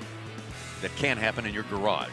That's exactly right. And a lot of these aircraft that you see here today, we'll see Glassairs, we have Lancairs, we've got a Thunder Mustang here today. Now, what's a Thunder Mustang? The Thunder Mustang you can see on the right side of our screen, right in the middle of the group. It looks like a little P-51 Mustang. Yeah. So that is a home-built kit, obviously built to look like a P-51 Mustang. It's smaller. It's about 2/3 the size. But it is a home-built aircraft, just like a Lancair or a Glasair, that you can buy the kit, you can build it at home. And what they've done here is they have souped them up. There it is. There is our Thunder Mustang and Race 151, Matthias Hyde. Yeah, absolutely. See it begin to move. So it looks exactly like a P-51. Sure does. But different engine, smaller. And we now see our competitors beginning to move towards the runway here. Tommy, we're about ready to go. Well, we will get them all airborne, and they will take a fly around back and sort of route around and get themselves in formation and descend upon our race course in the sky here and begin the race. It's going to be about 6 laps. We'll talk more about the race course here in just a little bit. And again, this is the A class, the gold class. These are the ones who are contending for the national championship in the sport. Yeah, absolutely. Great shot here, Tommy, with the split screen inside the cockpit of Race 30, Andrew Findlay in the Lancair Super Legacy. And our friends from Stihl, gracious enough to sponsor that in airplane shot. And you can also see the airplane there on the right side in the middle between Race 24 and the Thunder Mustang. You can see the tail for Andrew there in the bright orange tail with the Stihl paint scheme. So we're our so honored. Champion, as a matter of fact. He is our defending champion, and Stihl does so much for air racing. They sponsor the entire 57th running here of the National Championship Air Races, fastest motorsport on the planet, Tommy, and this is a class that definitely is pushing the limits on that speed. Yeah, going to be the fastest. Well, there's a good competition for the fastest class besides the jet, and these guys are making a better case for it each and every year. Absolutely. These aircraft here in the top of the class are running between 370 and 400 miles an hour, Tommy. This is really pushing the top limit. Here's our first racer. Yeah, he was our winner in our first A-class race yesterday in the sport class. That is Jim Rust of El Cajon, California. Got those distinctive sort of lime green wings and tail there. Very easy to keep. We like him for that because we can recognize him all the way across the racetrack. We love that. That is race number 24.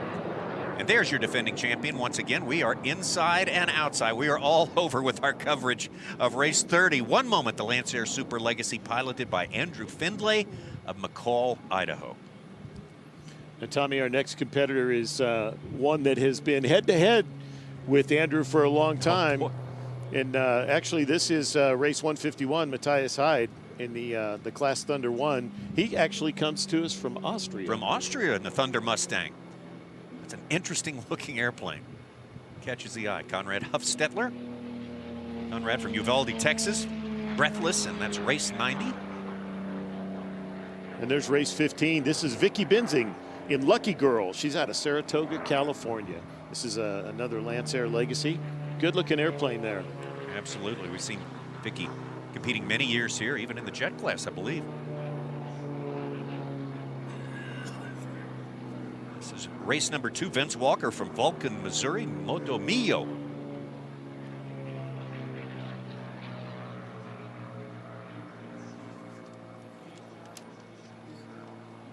Well, as we mentioned a moment ago, our winner, Jim Rust, is leading the way today. That is by virtue of his winning this first race in the gold class in sport. And he started out with the lead, and he did what you are supposed to do.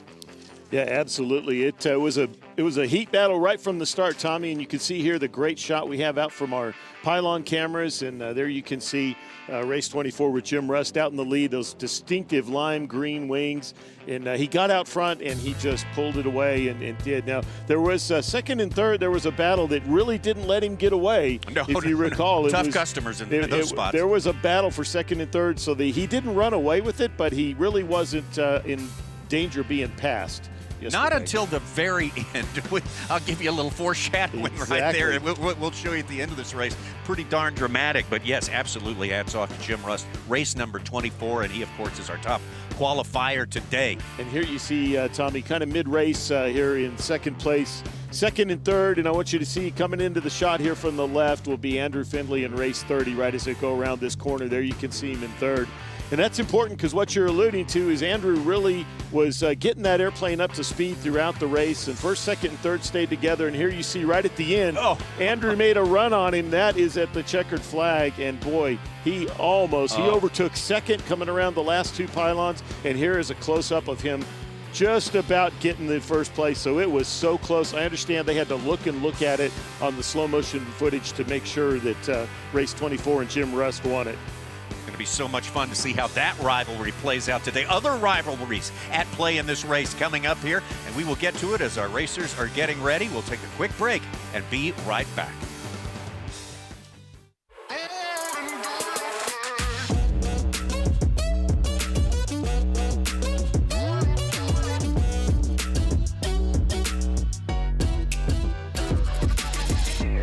Turn big jobs into big fun.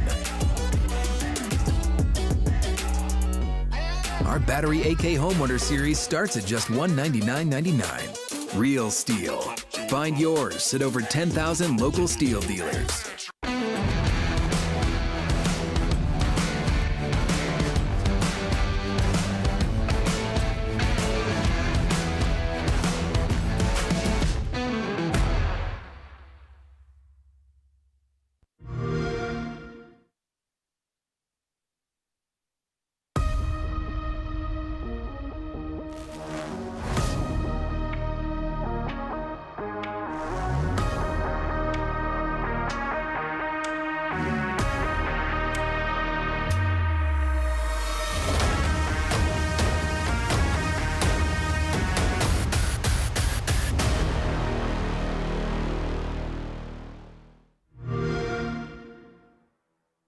Play your favorite games at JJ's and spin the wheel to qualify for Free Play Mondays. Don't forget to check out JJ's Locker Room.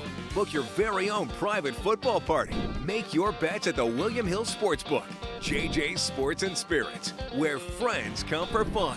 Play at JJ's Sports and Spirits and you can win cash and free play. JJ's Sports and Spirits. Make your bets at the William Hill Sportsbook. JJ's Sports and Spirits, where friends come for fun. Whether you're curling or crunching, running or riding, lifting or lunging, balance it all out with some ice cold serving and enjoying.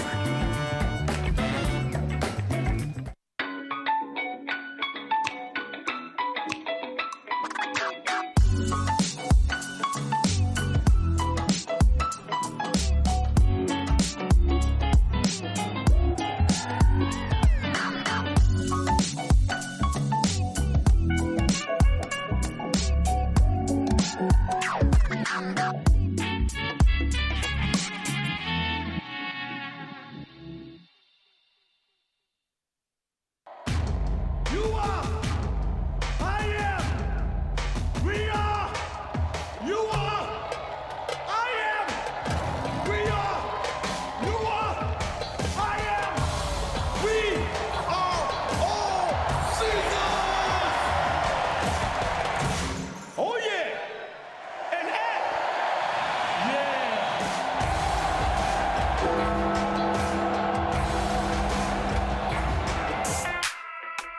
Coming soon to the Nugget Event Center, September 18th, Toby Keith. On September 23rd, it's Kiss. Hank Williams Jr. coming on September 26th.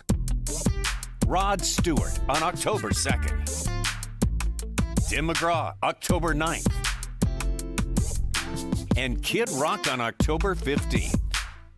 Get your tickets at nuggetcasinoresort.com.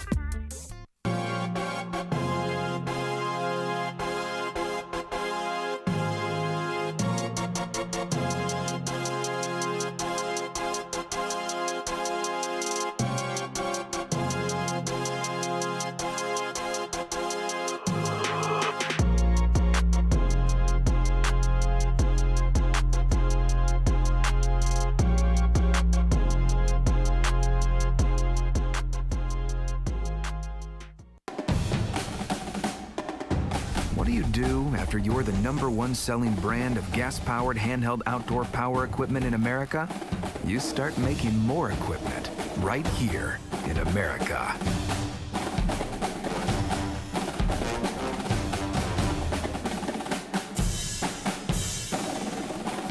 Real Stihl. Find yours.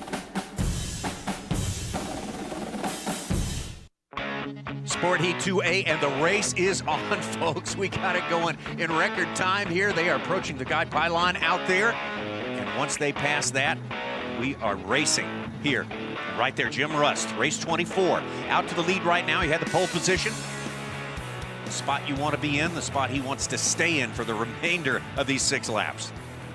Yeah, absolutely, Tommy. And a great shot of Jim Rust there, and you can see up and to our right as the viewers look at the screen. At race 30, Andrew Finley beginning to pull up on him, keep him in his sights, and they're heading their way around the backside of the course. Remember, they fly our larger course, and they're going to do 6 laps here. And there's a great shot coming down the Valley of Speed from the desert. So listen to those turbocharged motors going by. You can see Andrew Finley in race 30 is beginning to roll down. There's our leader, race 24, Jim Rust, as he turns it up the home stretch past the home pylon. Jim Rust qualified at 386 miles an hour in race 1A. This is race 2A, the gold class of the sport class. And you remember yesterday, Tommy, we showed Andrew Finley making that pass right at the end. Their 2 qualification speeds were 1/10 of a mile an hour apart going into this heat. That's about as good a chalk matchup as you could possibly have. Let's see how it plays out. Already into lap number 2 of our 6. Absolutely. You can see it's playing out exactly as we saw yesterday, where Jim Rust is taking advantage of that pole position. He's got the shorter route around the course, and Andrew, as he's sizing him up and trying to run him down, when he gets there, he's going to have to pass him on the outside. So he's got the longer way around. So he does have his work cut out for him, as we saw those 2 aircraft matched almost exactly at the same speed. And we're seeing that play out here again today. The difference today is we do have a front just went through. We've got some gusty winds out of the northwest, so we didn't have that yesterday. So that makes our downwind and upwind legs a little bit different, but it ought to average out, and the 2 aircraft seem to be very closely matched. Andrew Finley staying up high and very, very close behind Jim Rust. Great race. Andrew yesterday had to outduel Jeff Lavelle, one of his longtime rivals, in order to get into second place. Jeff Lavelle scheduled to start in this race, but did not start at the last minute. Yeah, absolutely. And we'll talk more about Jeff here in just a minute. But there's another great shot from inside the cockpit of race 30, and then here he is coming through the junipers, nice and low. Let's listen to him go by. Then as the shot picked up the leader, you can see the leader is right with the 2 of them. There's a great shot of how close this is. And it looks like it's a long ways away, Tommy, but I'm telling you, this is close racing. You know, closed course pylon racing doesn't happen anywhere else in the world but here at Reno. And here is a great example where you see race 30 and Finley coming around the outside of race 24, Rust. Coming down the Valley of Speed, this is absolutely awesome racing right here. Once again, Finley didn't get to focus his complete attention on running down Jim Rust until the last lap. He's got about 4 more laps, or 3.5 more laps to think about it right now. You know, every time they come by in front of the home pylon here, Tommy, I'm noticing that Andrew is beginning to inch up on him. He's getting more and more off his right wing of Rust. And so in that shot there, just out of camera on the right half of the screen is Jim Rust and the lead, but he's not very far ahead now. They pretty much are wingtip to wingtip as they're going around. And again, Finley's taking that longer course because he has to pass on the outside. So we'll see how it plays out here. But again, this is a great battle for the lead here in Heat 2A. These guys have had about that same differential for 90% of this race so far. Real cat and mouse, real chess game going on out there. Absolutely. You know, they're flying our larger 8-mile course, and there's 9 total pylons that they're going to zip around every time, and they have that minimum altitude of 50 feet. And as they get close to the home pylon, maximum of 250 feet. And you see that squishing those 2 aircraft together.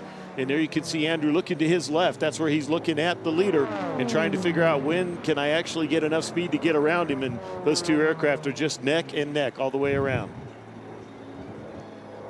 Coming around here, passing right past our start-finish pylon, and just absolutely there is. You couldn't get a paper clip between them as far as frontward backward goes. Yeah, absolutely. Coming down the home stretch where they were going straight, it looked like Finley had just a little bit, maybe the length of his spinner was out in front maybe, but then they get into the turn and Rust again has the shorter course. Now they're beginning to catch some lap traffic here. You should see that here in just a second. Out in front of Rust is an aircraft that he just had to climb to go around, and now that gave Finley an opportunity because Rust had to make that jog. Finley was able to keep his momentum up, and I believe Finley is getting in front of him down the back stretch. We're going to see that right there, but Rust still has the inside track. They are talking on the radio, and Rust will tell Finley when he's clear and he can come down. Been enjoying that great shot from inside the cockpit with Andrew Finley there, and it looks like you'd mentioned the wind earlier. It's a little bumpier out there today than it was yesterday. It's a different set of conditions. Right, and right on cue, as we just talked about the radio fans, you just heard it right there. That was Jim Rust telling Finley, you got it. Finley now has the lead, and he's dropped down in front, and Rust is going to do his best to return the favor and run him down. White flag, white flag. Final lap, and here we go. Advantage Andrew Findlay. Boy, Tom, you couldn't have scripted this any better. This is absolutely exciting. Close course pylon racing. Andrew Finley in the Stihl Race 30 Lancer Super Legacy. I mean, it took him all race to get to this very last lap, to get in front. He finally led, crossing the start-finish line for the very last lap. Now let's see if Jim Rust can return the favor here as they're making their way around the farthest north part of the course. Great shot of race 24 there as he's coming around. You can hear those supercharged, turbocharged engines, but there's a good shot. You see Andrew Finley on the left out in front, Tommy. Yeah, he's gaining a little bit of differential from him. Jim Rust won the matchup yesterday. Andrew looking to get a little back today. Absolutely. Wind's starting to gust a little bit more as they're finishing the last lap here. Coming through the Valley of Speed, Tommy, so this is going to be the fastest part of the course for both of these top finishers, and we're going to watch them come around the last 2 pylons here, head for home, and we should see the checkered flag. Let's see if race 24 can possibly make a move. Andrew Finley dropping down from that altitude he's held throughout the entirety of this race, picking up all the speed that's available to him. He'll level off and pass the start-finish line and take the checkered flag. And unofficially, Andrew Finley, race 30. 1 moment. Lancer Super Legacy, the winner here in Sport Heat 2A. Yeah, and you talk about closed course racing, Tommy. We saw an absolute spectacle right there. And as they came across the start-finish line, they were both passing race 151, Matthias Hyde. And so that's where lap traffic comes into play. Here's another finisher right here in race 2. That's Vince Walker and Moto Mio finishing his race, pulling up, and he's followed closely by I believe it's race 15, Vicky Benzing there behind him. Right. Great shot here on camera. You see Andrew Finley. He's up high, circling around to land now. Another great in-camera shot from our friends at Stihl. And take a look back at this race. That was a good one. It was these 2, 1 and 2, the top qualifiers, never out of sight of one another. They wouldn't leave each other alone. Yeah, absolutely. Tommy, you commented early on that Jim Rust had the pole, and he used that to his full advantage. And here, for a good 2/3 of the race, you see him down low, right at the minimum altitude. His engine just screaming, and he is hugging those pylons, and he's taking that shorter course. And that worked for him for a large part of the race. And then here in a minute, we will see that lap traffic did come into play today, Tommy. Sure did, yeah. The rules require that the faster aircraft has to pass on the outside. And when Jim Rust had to adjust slightly to pass a slower aircraft, that gave Andrew Findlay the opportunity to keep that momentum going. Like you said, he stayed high, and man, it was something special to see. He did finally get in front and makes his way around. Here you see him in the last couple laps. There's a great camera shot as he's catching Rust there. Look at that, right beside his helmet. That's how close it is, ladies and gentlemen. Think about 400 or almost 400 miles an hour at 50 feet over the desert. This is awesome stuff. There's our checkered flag, Tommy, right there. You can see Andrew Findlay pulling up as he passed the Thunder Mustang, and wow, it doesn't get any better. No. That is so exciting. You know, the best part of it, those two will play the rubber match possibly tomorrow. Yeah, absolutely. And don't forget, there's some other folks out there. We talked earlier about Jeff Lavelle in race 39. He taxied out with these folks and had some sort of an issue, mechanical or otherwise, we're not sure.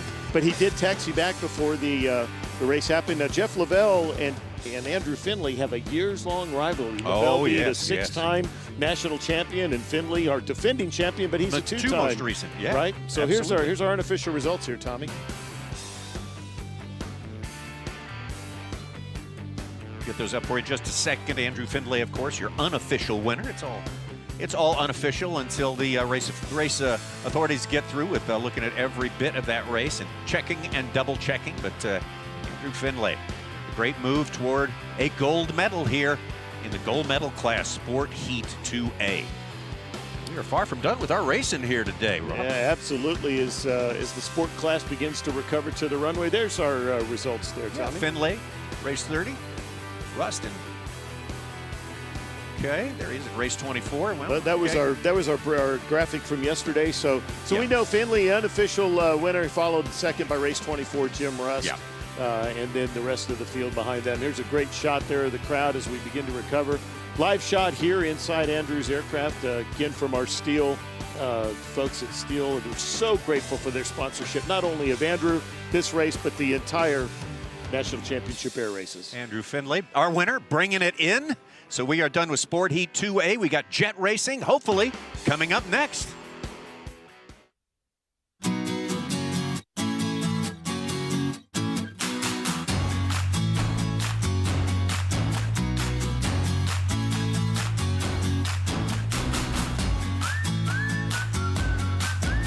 Turn hard-working days into happy nights.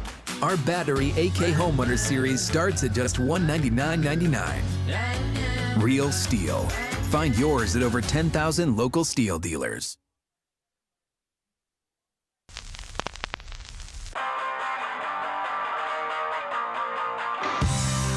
Converging where America's largest alpine lake collides with the biggest little city in the world, you will find them. Rebels, rule breakers, risk takers, mavericks. They're all working it for the same reason, to make it. And in a place like Reno, Tahoe, a collision of contrasts, you can make it big, make it loud, make it beautiful, or make it unbelievable. Make it whatever you want. Just make it happen.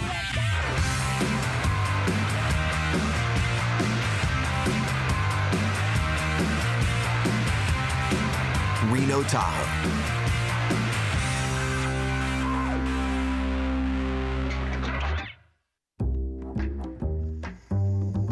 Come on over to my place. Hey, you, we're having a party. We'll be swinging, dancing, and singing. Baby, come on over tonight. Yeah. Come on over to my place. Hey, you, we're having a party. We'll be swinging, dancing, and singing. Your table is ready in the Life Artois. Coming soon to the Nugget Event Center, September 18th, Toby Keith. On September 23rd, it's Kiss. Hank Williams Jr. coming on September 26th. Rod Stewart on October 2nd. Tim McGraw, October 9th. And Kid Rock on October 15th. Get your tickets at nuggetcasinoresort.com.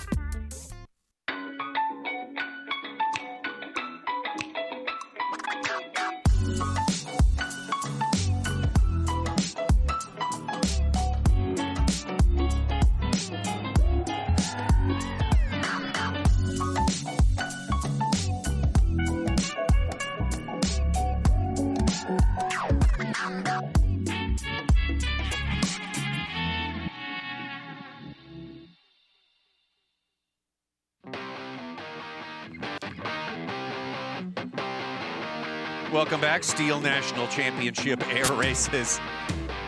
Second full day of racing out here. Happy Friday to you. We got a couple more races for you. Fast ones, too. We just finished a fast one, Sport 2A. We're going right up to the jet class, the very fastest of all our 7 classes. Ought to be a good one as well. We have 6 hopefuls in this race right here. Hoping to do well, maybe win this one, possibly bump up into the gold class. Yeah, Tommy, this is going to be really exciting, you know, here at the National Championship Air Races. Truly the fastest motorsport on the planet, and these are the fastest of the fast that we're going to see. Speeds reaching 500 miles an hour. There you see our pace plane beginning to depart there on the runway, and we'll take a look at our competitors here, Tommy. Yeah, there's Mike Steiger, a former gold medal winner, champion from 2018. At that point, the pilot of American Spirit. This time around, he's doing the L39C named Phoenix. Race 55, Mike Steiger. Jeff Turney, race 54 in Robin 1, Reno, Nevada. The local favorite here, to be sure, in that yellow jet. Here's Charlie Camilleri, Blue Eyes, very familiar. Charlie's been out here doing well, performing at the high level for a long, long time. Great to see him here from down under. And right there's race 11, Jerry Kirby, call sign Jive, and another L39, Tommy. Jerry Kirby in a different jet than he started with last time around. Race 38 is Scott Farnsworth, also a veteran of jet racing here in Reno. Yeah, Scott out of Jupiter, Florida. Now, all of the aircraft in this particular heat today, Tommy, are L-39s. The Aero L-39 Albatross, it's a high-performance jet trainer out of Czechoslovakia.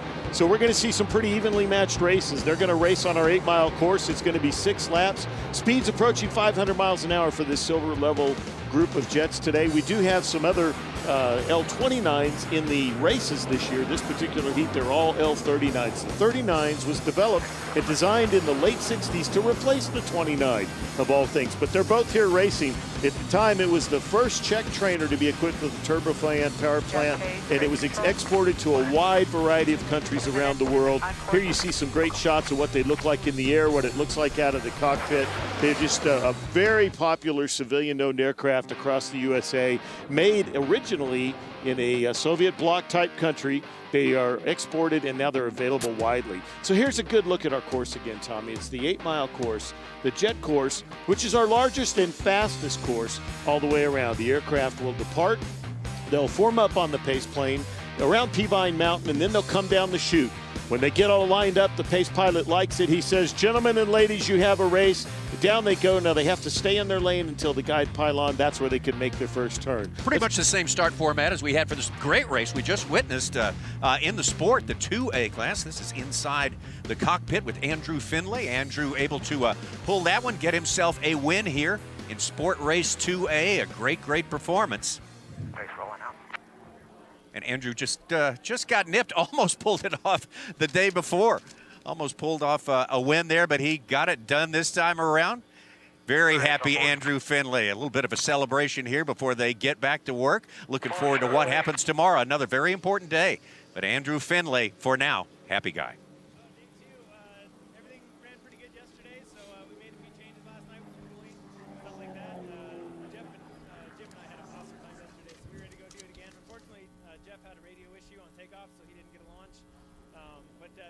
Jim and I had a great time. He got a great start out there. I just kept working the line, trying to get close and keep the pace up, and then there at the end, turn it up a little bit and try to get past them. So worked out awesome. We're on full for tomorrow, and excited. Man, it's so fun ripping around there wide open with those guys. That was awesome. 2 days, 2 great races between Jim Rust and Andrew Finley. Andrew enjoying the competition, obviously. Yeah, absolutely. We had some great cockpit shots out of Andrew's airplane throughout that race, Tommy, and we're going to get the same thing here in this race. Nothing but the best for our viewers, and this particular view is out of race 11, Jerry Kirby and his L-39. He calls the airplane Ivan, and you're going to get some great shots here from him. You can see off to his left, right above the Airshow 360 logo, you see some of the other aircraft that he's forming up on. Remember in our graphic, Tommy, they form up on the pace plane, each aircraft subsequently to the right in their qualifying order. And they're coming around Peavine Mountain, so they continue to form up, and we'll see them here shortly. Absolutely. We will take ourselves a quick break, and we will be right back with Jet Heat 2B.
Play your favorite games at JJ's and spin the wheel to qualify for Free Play Mondays.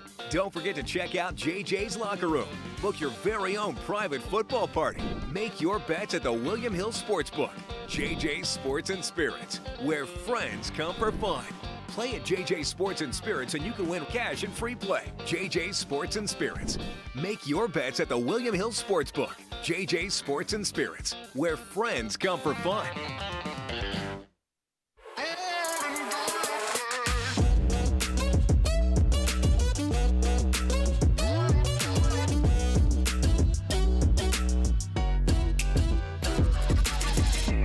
Turn big jobs into big fun.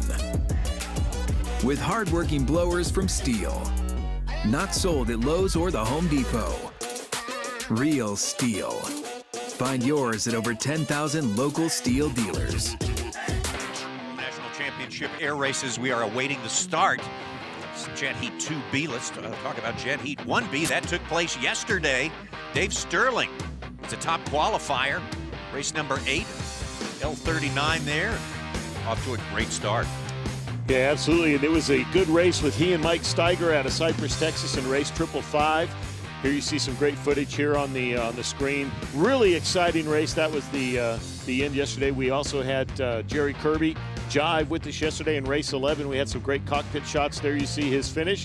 We're about to get him again today out of the cockpit as well. So our winner, Jeff, from yesterday has moved up, obviously, and we are ready to go, ready to drop down onto our race course for our 6 8-mile laps here in the Jet class, Jet Heat 2B. Yeah, here you see them. They are coming down the chute right now, and you see Jive looking over to his left, and he's staying in line with the other aircraft. And here momentarily, we should hear the pace plane say, "Gentlemen and ladies, you have a race," and they will be on.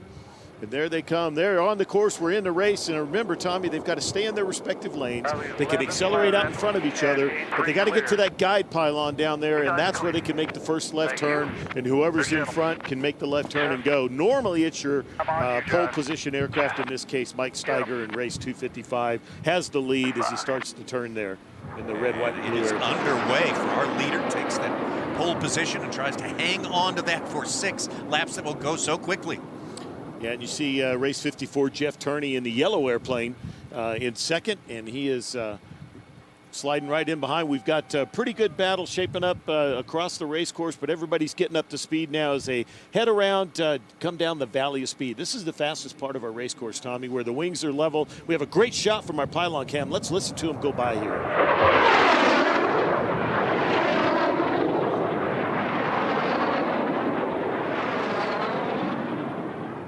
Steiger leveling off again as he comes by the start-finish pylon. Really never, they don't, as fast as they go, they don't have a chance to level off again.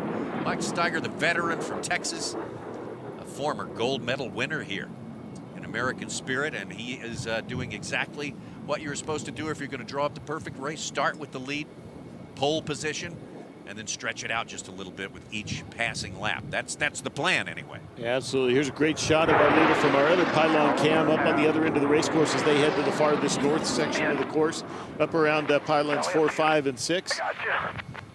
And this is race 38, Scott Farnsworth, and race 11, Jerry Kirby or Jive. That's where we had the in-camera shot earlier. Jive, the darker airplane on the bottom, has the shorter inside track, but Farnsworth is really making a race of it coming around the outside here. Got to pass on the outside in all of our classes. Well, if the angles are tough here, sometimes it's hard to tell, but it looked like he might have gotten around. I'll tell you what, Farnsworth in race 38, the Bandit, looks like he's got some energy coming out of the Valley of Speed as they head towards the home. We'll see as they come by what that looks like, but I think he's beginning to get out in front.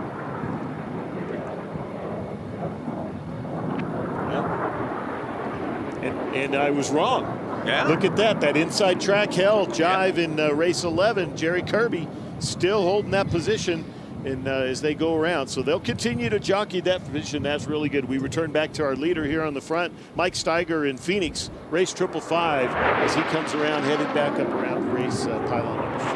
Mike Steiger with a pretty easy time of it so far. Got off to a fair lead there. You can see the differential between the two, maybe a half a second or so, almost a second. And then we're going to jump back to the battle for third. This is third and fourth. You see Jerry Kirby down low in the darker airplane, and then Scott Farnsworth in Bandit, the gray and white airplane up top. But you can see Kirby really has the advantage. We've talked about that passing on the outside, and it is so vital when you have closed course pylon racing. Part of that's a safety rule for us, Tommy, as well, but it really makes it a little bit tougher. But we have two very closely matched aircraft here. Those guys back and forth. That's a great battle there for third place. Oh man, this is so exciting. Here they come to the home pylon. Man, this is something. Look how close they are, Tommy. You could throw a blanket over that. Farnsworth up above, banking a little altitude there. He may need it later to drop down and pick up some speed. We will keep our eye on that as we take a look at our leader once again. Mike Steiger started in the pole position and has hung on, keeping Jeff Turney in Robin 1 at bay. Yeah, absolutely, and there's a good shot. You can see Turney there on the right side of the screen. We'll jump back to her battle for third. It just continues. It's like what we've seen the other times going through. Jerry Kirby able to stay low. Remember, the minimum altitude here is 50 feet.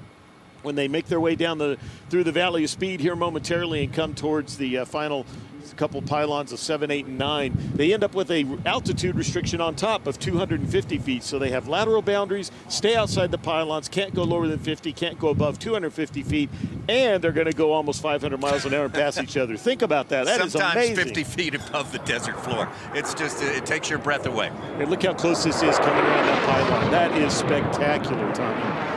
Man, some kind of excitement, folks. You don't see this anywhere else but here at Reno in the National Championship Air Races. And look, here we go. Farnsworth doing his best to get Kirby, but Jerry Kirby and Jive just holding it out. Great split shot here for our van. Look at the shadows on the ground, Tommy. Look how fast they're going over the ground. They are so low and so fast. Jerry Kirby hanging on for dear life right there. He was the shadow on the bottom, which means ahead by a fraction.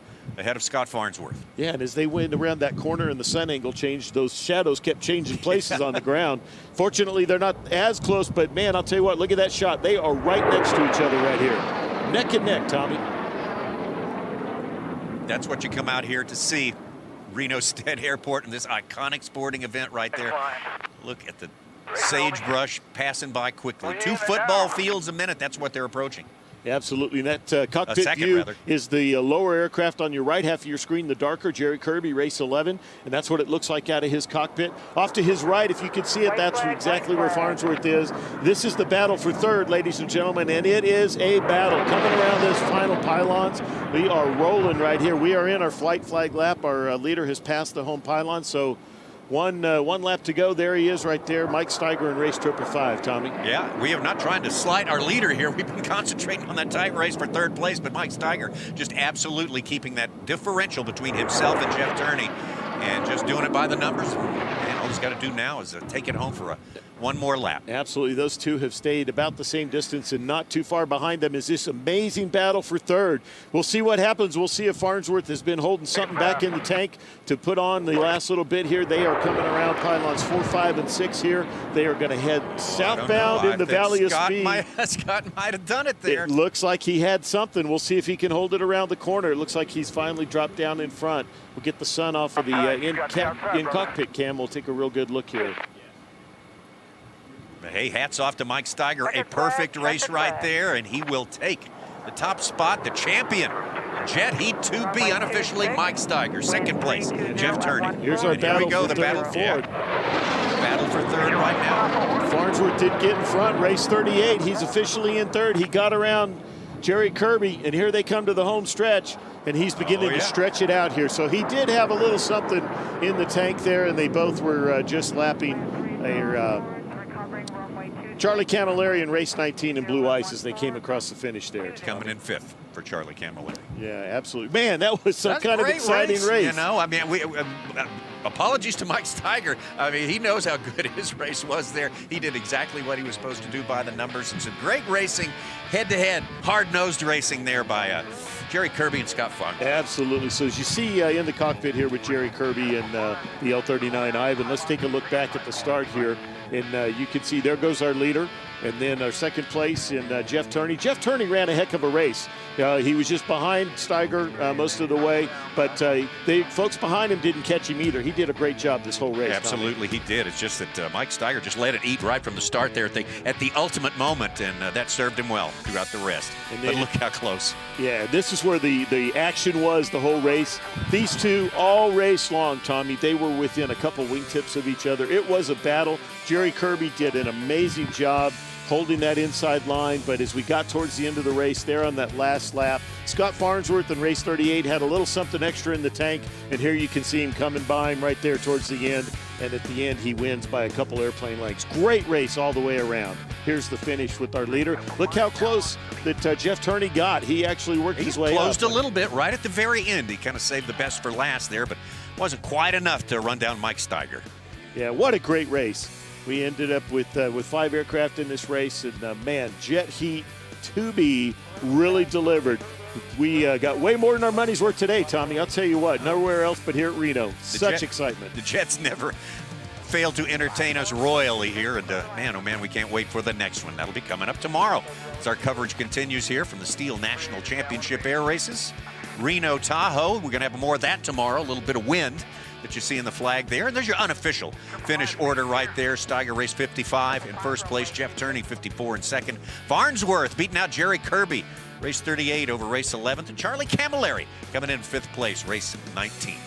Yeah, absolutely. Unofficial results, but man, it was such an exciting race. I'll tell you what, just we talked about those aircraft, all L39s from Aerovo to Hody.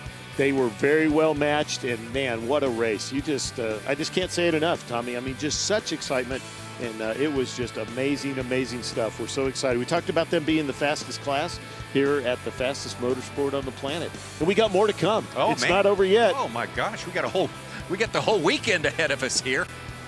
And who knows what the weekend will hold. And we got more this afternoon. These guys right here you see on the screen, our unlimited class is coming up later this afternoon, and we are going to be so excited to see that. You see there on the right-hand side, a couple of our Sea Furies. The defending national champion is there in the picture. We got some P-51s on the far left yesterday. You see that red, white, and blue P-51 from Dr. Brent Heisey. He really ran away with it yesterday in the heat race there. But the Sea Furies weren't flying yesterday, and they're all back in it. We are going to have another as exciting as we just had. It's going to be even more so here in a bit. Yes, sir. The big boys are going to take off and get after it. Just a few minutes here away from those guys getting started up, cranking it up, and getting in formation and dropping down to our course. That happens when we return.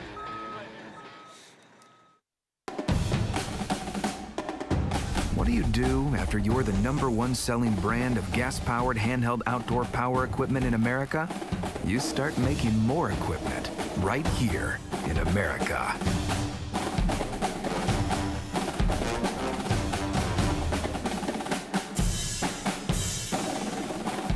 Real Stihl. Find yours.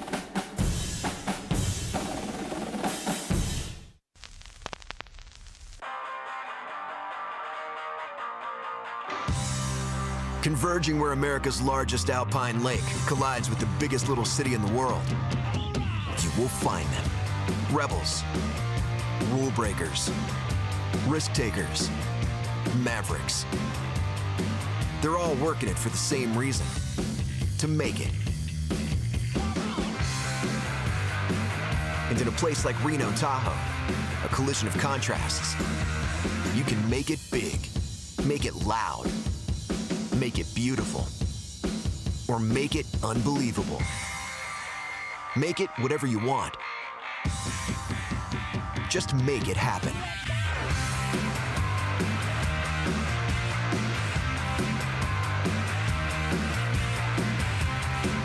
Reno, Tahoe.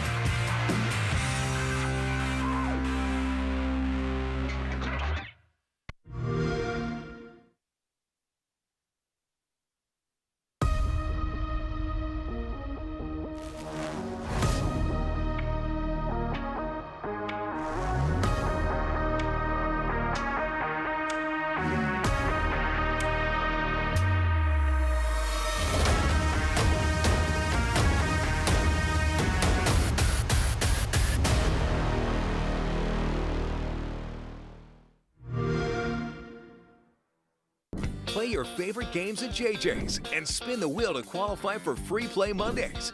Don't forget to check out JJ's Locker Room. Book your very own private football party. Make your bets at the William Hill Sportsbook. JJ's Sports and Spirits, where friends come for fun. Play at JJ's Sports and Spirits and you can win cash and free play. JJ's Sports and Spirits. Make your bets at the William Hill Sportsbook. JJ's Sports and Spirits, where friends come for fun.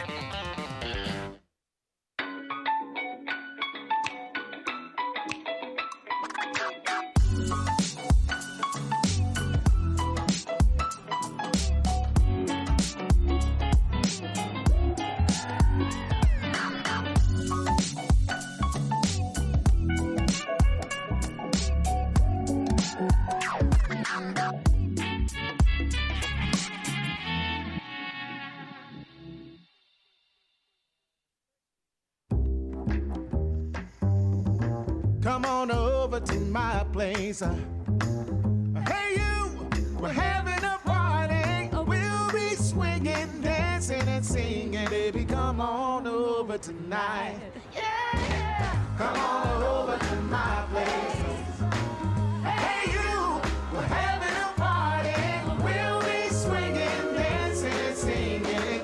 Your table is ready in the Life Artois. Coming soon to the Nugget Event Center, September 18th, Toby Keith. On September 23rd, it's Kiss. Hank Williams Jr. coming on September 26th. Rod Stewart on October 2nd. Tim McGraw, October 9th. And Kid Rock on October 15th. Get your tickets at nuggetcasinoresort.com. You are, I am, we are, you are, I am, we are, you are, I am, we are all Caesars! Oh yeah, and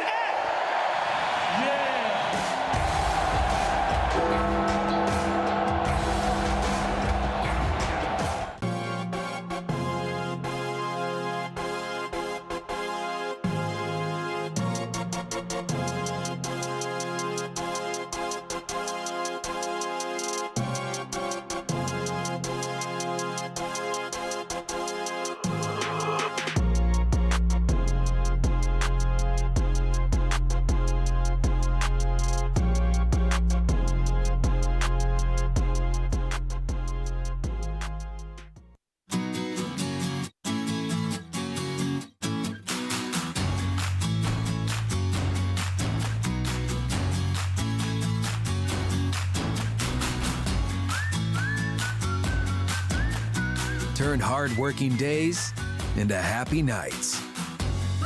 With the #1 selling brand in America, Real Stihl.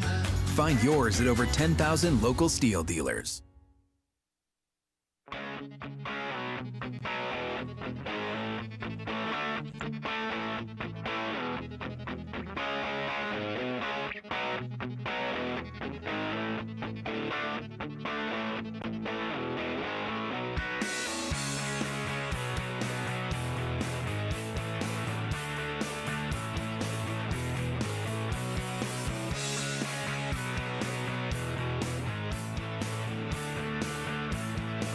Well, my friends, it is time to once again put your hearing protection on because it is going to get loud. I've been waiting a long time for this, and it is exciting. They are in the air. They are on their way. Ladies and gentlemen, make a lot of noise for your United States Air Force Thunderbirds.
Sport Heat 2A, and the race is on, folks. We got it going in record time here. They are approaching the guide pylon out there.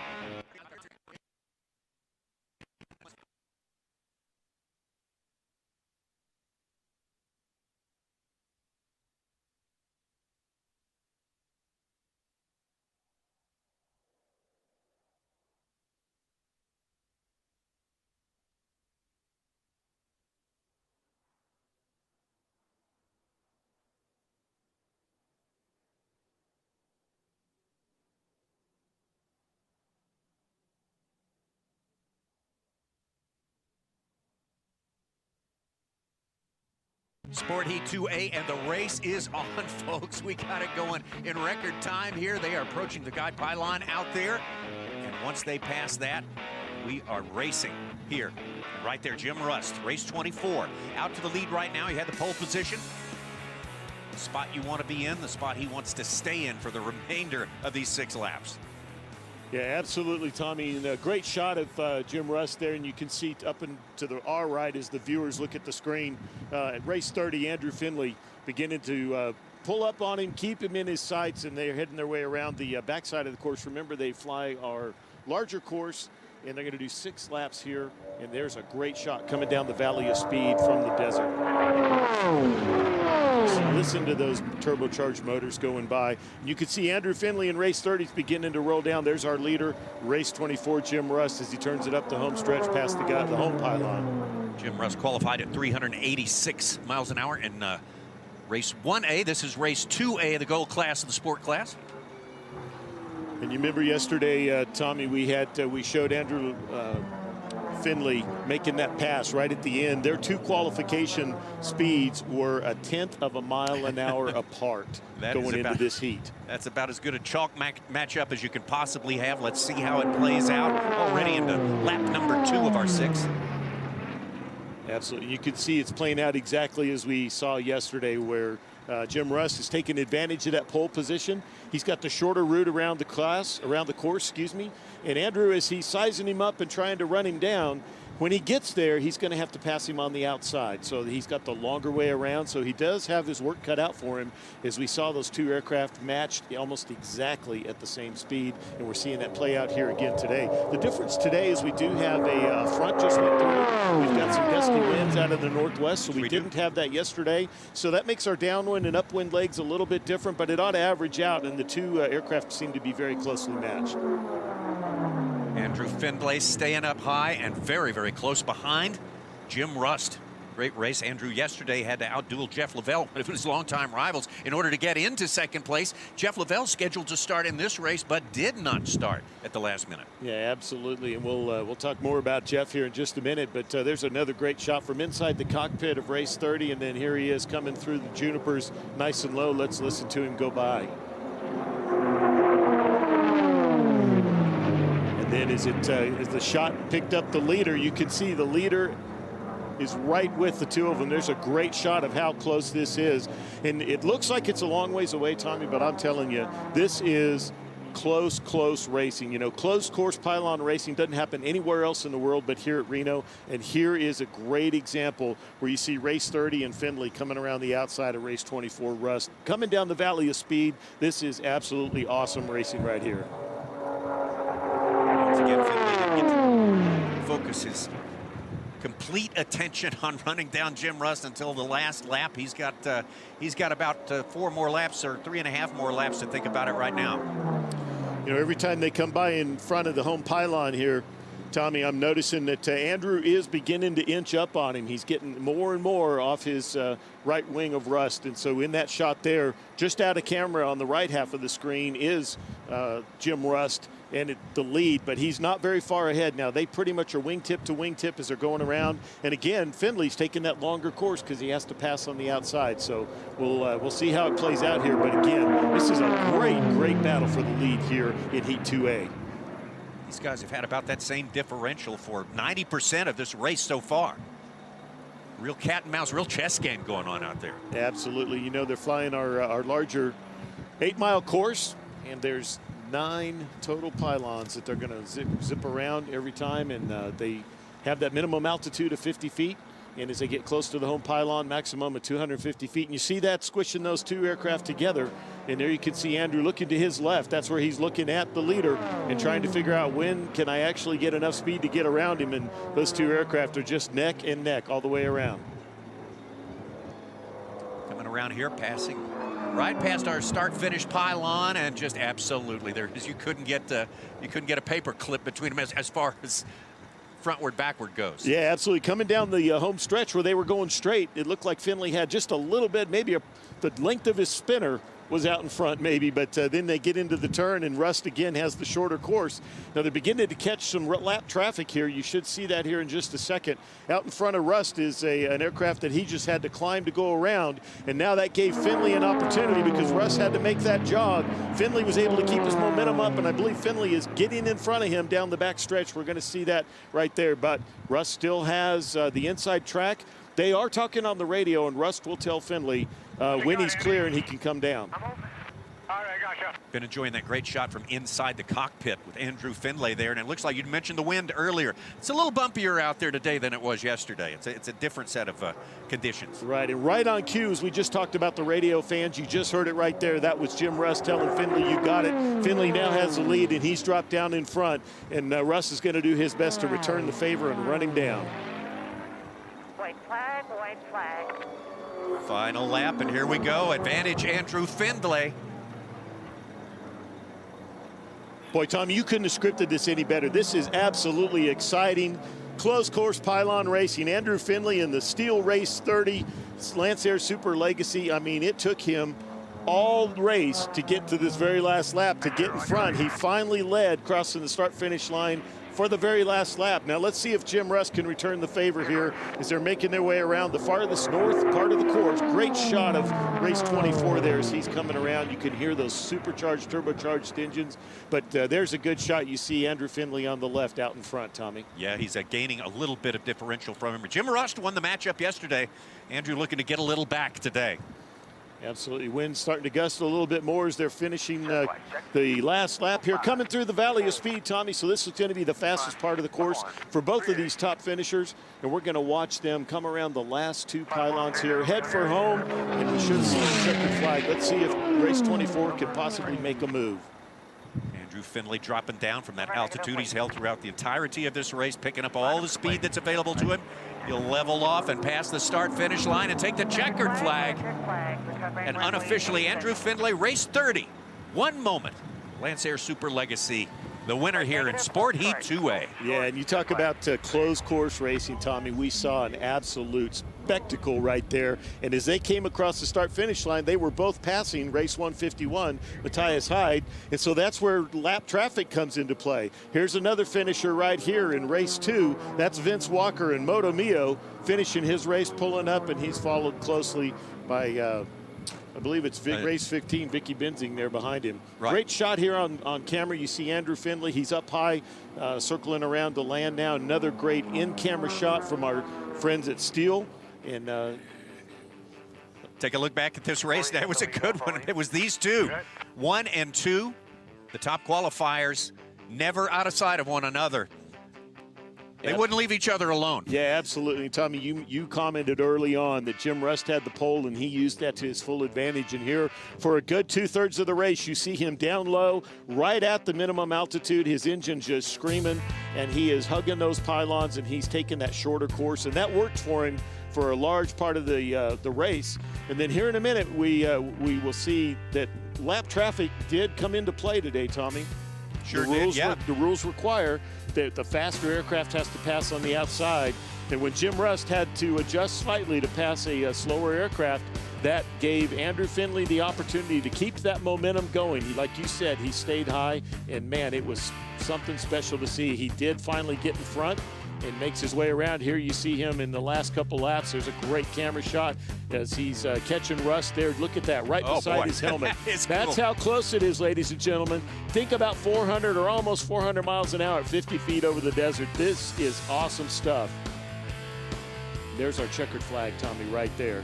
You can see Andrew Findlay pulling up as he passed the Thunder Mustang, and wow.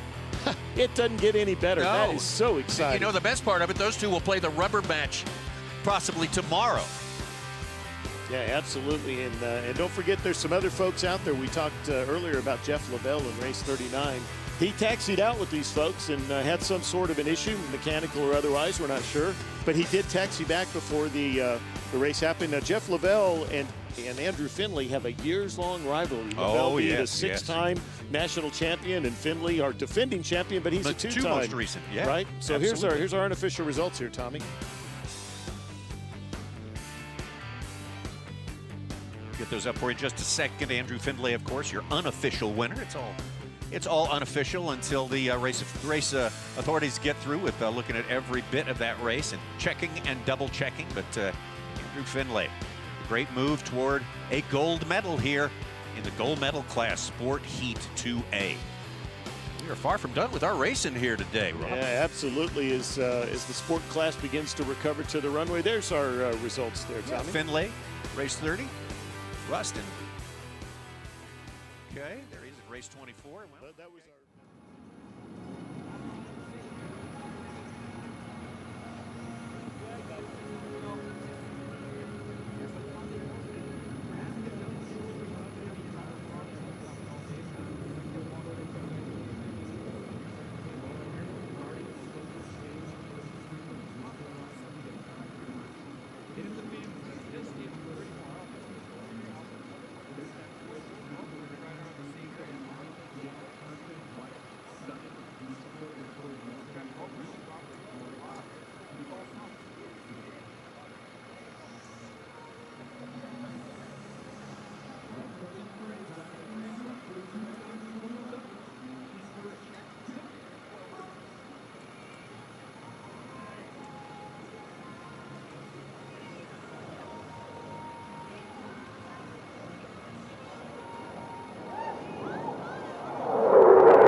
Assured Partners Aerospace, the proud sponsor and the insurance agent for the Reno Air Races. We're here for all your aviation insurance needs, no matter how big, small, slow, or fast. The National Championship Air Races are proudly sponsored by Anheuser-Busch, Maury Distributing, Michelob Ultra, and Stella Artois. And I'd like to remind you to drink responsibly and always have a designated driver. DP Air Corporation, an industry leader in critical environmental design, construction, power, cooling, maintenance, and service. This includes data centers, MDF and IDF rooms, MRI centers, and many other critical areas. Whether you're building new, expanding, or implementing green solutions at your facility, DP Air is the perfect partner for you and your team. With over 35 years of critical environmental experience, DP Air excels in providing their customers with first-class solutions, including UPS, power distribution, computer room air conditioning, power generation, and fire protection. With locations in Arizona, California, and Nevada, DP Air's team of professional architects, mechanical and electrical engineers, and project managers will assist you in all facets of caring for your critical environment. Like it done once and done right, DP Air is your partner. Learn more, visit them at dpair.com.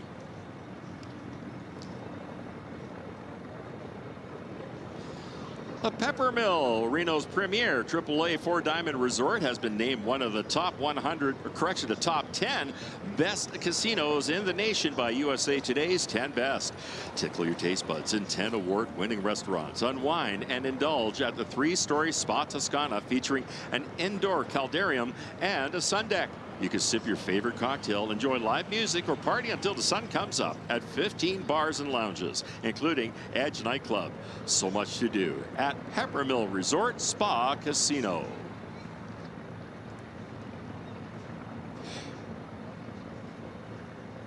Celebrating the world's fastest motorsports, Oris is proud to be the official timepiece sponsor and long-term partner to the 57th Annual National Championship Air Races. Oris watches over useful complications and beautiful designs as exemplified in the 57th Reno Air Races Limited Edition. Find the Oris Airstream trailer in the pits to own one of 1,000 special pieces.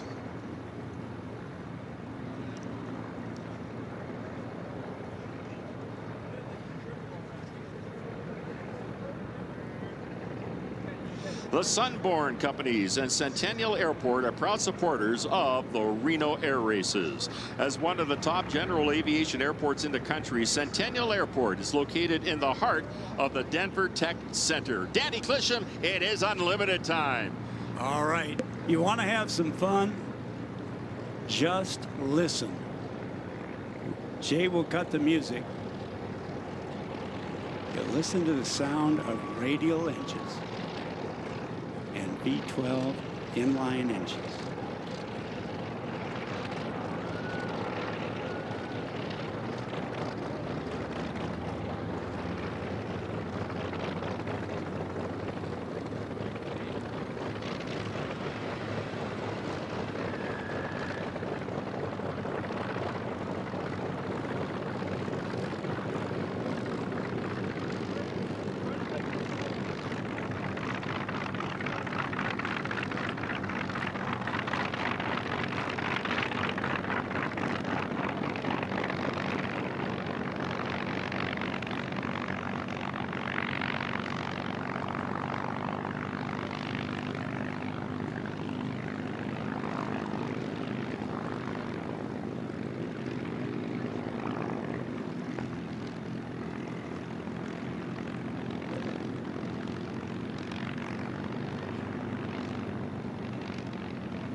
Okay.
Almost to the end of our racing day and the grand finale for today.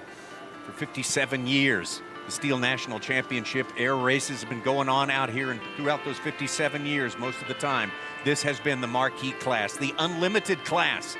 This is Unlimited Heat 2A, the second day of competition in this class for the gold. This is the gold-rated class, and we are just about ready to go with 7 contenders in here. Tommy Sanders, Rob Lowe. And Rob, you're the expert on this one. You are the complete student of this class of airplane, and I know you can't wait to get this underway. Oh, man, Tommy, I can't tell you what. I am so excited I can hardly sit still here. This is going to be awesome. We've got some of the fastest aircraft in this class in this heat, let alone these are the fastest propeller-driven aircraft on the planet. There is an awesome shot right there, Tom. You talk about history in American air power. 5th generation F-35 sitting in front of P-51s and Sea Furies from World War II in Korea. We got a great in-cockpit camera today with Race 31 and Dan Vance. We're going to see more of him here in just a minute. But the iconic, what we're seeing in those airframes, and here's our lineup here starting up right away, Tommy. Yeah, Joel Swager, who was the 2018 champ in the Dreadnought, is back in the Dreadnought this time. Sherman Smoot in Argonaut, the MK-11 Sea Fury, race 114, and Dennis Sanders, who piloted Dreadnought to victory in 2019. Well, he is going to be guiding the destinies of 924G, the third of our 3 Sea Furies there. And there's a look at our top qualifier there, Joel Swager, Iona, California, the Dreadnought, the Sea Fury. Yeah, absolutely. Dennis Sanders owns and his family own all 3 of these Sea Furies. They all have different engines in them, Tommy, which is really going to be interesting. Hopefully we get a chance to talk about that. So one of them has the engine it was built with.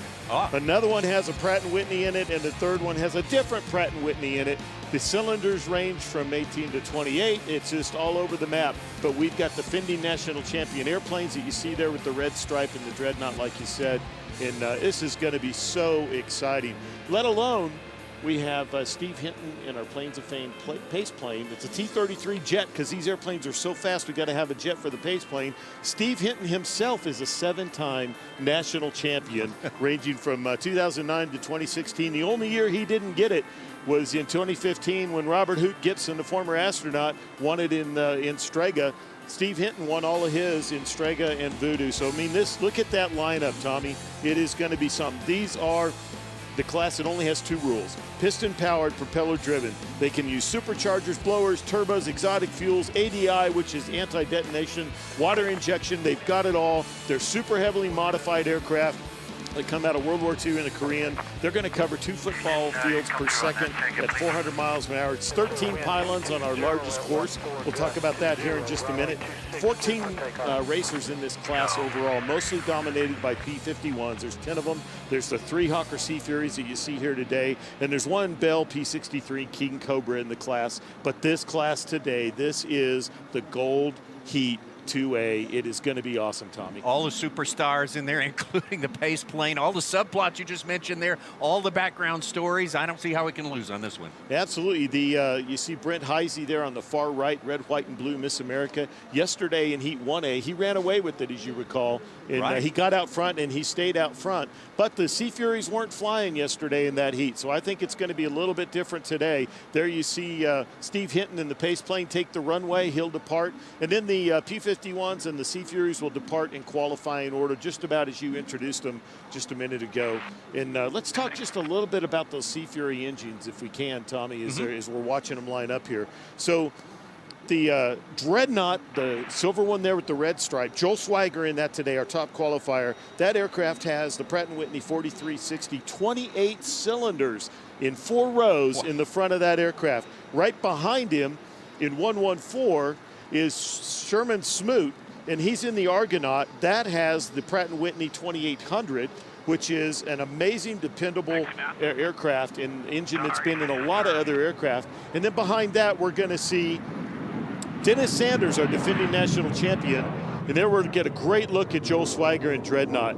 28 cylinders powering that aircraft, and that is just really moving out. Here's Sherman Smoot in race 114 in the Argonaut. That's one I was telling you about. It's the first Hawker Sea Fury to ever be powered by the dependable Pratt & Whitney R2800. and we're going to get to see the third Sea Fury here in just a second. Dennis Sanders, our defending national champion in 924. Now that aircraft, interestingly, has the engine that the aircraft was originally built with, which is the very rare Bristol Centaurus 18-cylinder engine. So 3 different airplanes look similar, but they got 3 totally different motors. Well, our Sea Furies are up in the air now and just about to take flight is Bernie Vasquez in Goldfinger, P-51D Mustang from Esparto, California. Our 4th place qualifier as we head into this field of 7 in Unlimited Heat 2A. Yeah, absolutely, Tommy. All of the P-51s we're going to see here this afternoon are the D model, or the most famous iconic model that we have here. And look at what we get to see here is Dan Vance in Speedball Alice, race 31. You see we have the in-camera shot. He's followed here by race 44. That's Brant Seghetti out of Vacaville, California in Blondie. Beautiful looking airplane with the red tail, Tommy.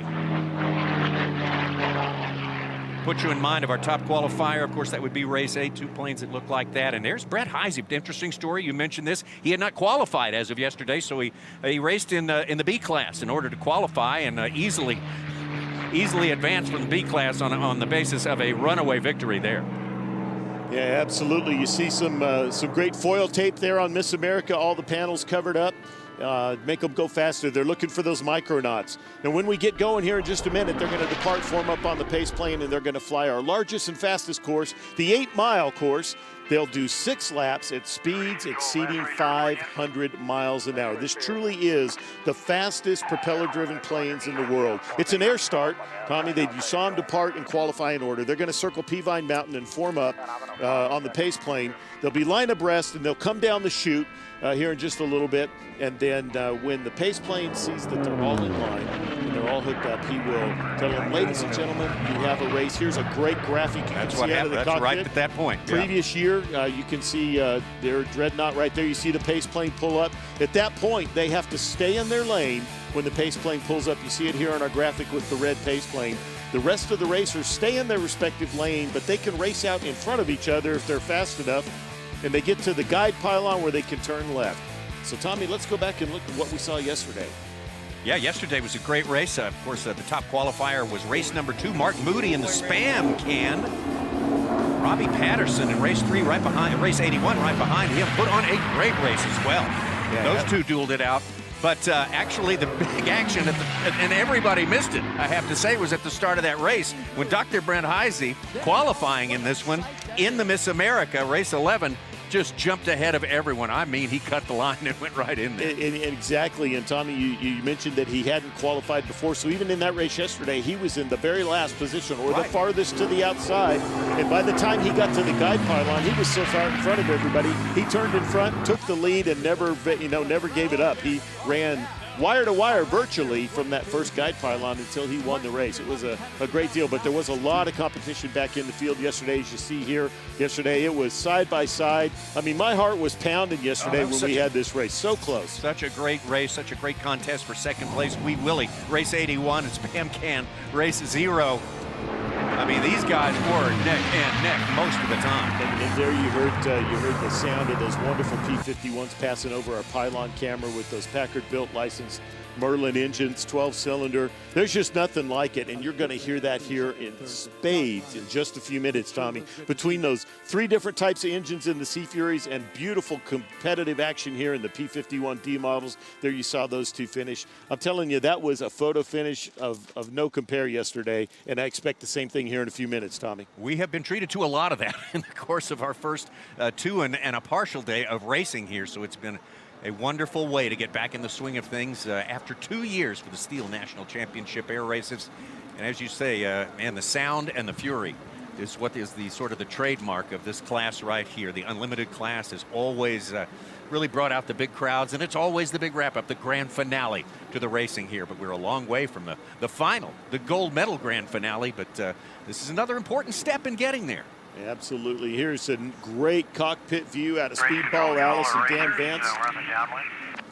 And you hear some of the radio traffic. We'll continue to hear that as they form up with Steve Hinton on the pace plane, the Planes of Fame T-33 jet. That aircraft in itself, Tommy, a very iconic jet trainer in our history. So, I mean, there is so much American air power history that we're flying right now. And we talked earlier when you and I, before we came on the air, about just how valuable these aircraft are. And it just not modified, they are so incredibly valuable, and they so just historic. increase every year, just almost quadratically. So it's very expensive for these owners to modify these airplanes. It's a disincentive to do that. I mean, you're giving away some money. Yeah. These guys are dedicated, though. They want to race. They're all about racing, and that's what we are here at the 57th running of the Stihl National Championship Air Races here at Reno Stead Airport. And here's a great shot. You see the pace plane with the smoke on. All the other airplanes are catching up. Great view out of race 31 and Speedball Alice as you see him beginning to catch his competitors here. And that's all about forming up so it's an even race. So it takes them a little bit longer because these aircraft are going so fast. They're circling Peavine Mountain here behind us. But it is going to be something when they come down the chute here in a few minutes, Tommy. Oh, man. The adrenaline's going to come up. The throttles are going to go up. Now, I mentioned a few minutes ago that Robert Hoot Gibson was gracious enough, he's a friend of mine, and he spent a few hours with me in recent weeks talking about what is it like to fly an unlimited class airplane. And he talked about things about what it smells like, what it feels like. And he described for me, is they're in this portion of the race where they're forming up, and the difference in this class and some of the other classes we've had, these engines are running on such a ragged edge, just like you might have a NASCAR or a NHRA top fuel dragster. It is on the edge of coming apart at any minute, and that is a lot of responsibility. It takes a lot of attention to the pilot. They don't just push the throttle forward and fly the airplane like in some cases. They're watching manifold pressure. They're watching temperature. They're watching oil pressure. They have folks on the ground watching all of those pieces, in addition to looking out the window, seeing where the competitor is, where's the pylon, how fast am I going, can I get a little bit more boost? All of that plays into, there are so many things in these historic airplanes. These pilots are taxed to their mental limit, and these competitors are going to work with every advantage they have to beat their competitor around that pylon. So, man, Tommy, it is going to be exciting. Here you see on the screen as our camera shot comes back into view coming around the mountain. And it's, look at that, P-51s and Sea Furies off the left wing. It is going to be something. Again, we have 7 qualifiers who are in this race, getting them lined up side by each, as you say, right now. And let's listen in on the radio traffic with the pace plane.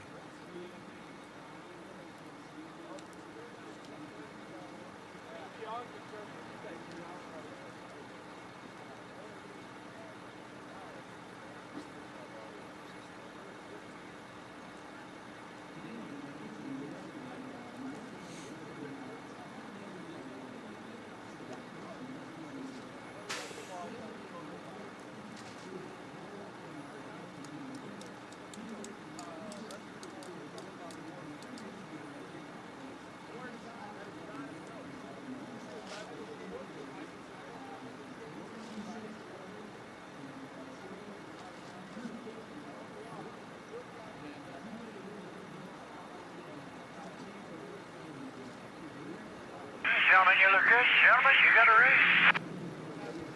That's the signal we were waiting for right there. They descend onto our racetrack, and we have a race once they pass. Officially, the first lap begins when they pass that guide pylon.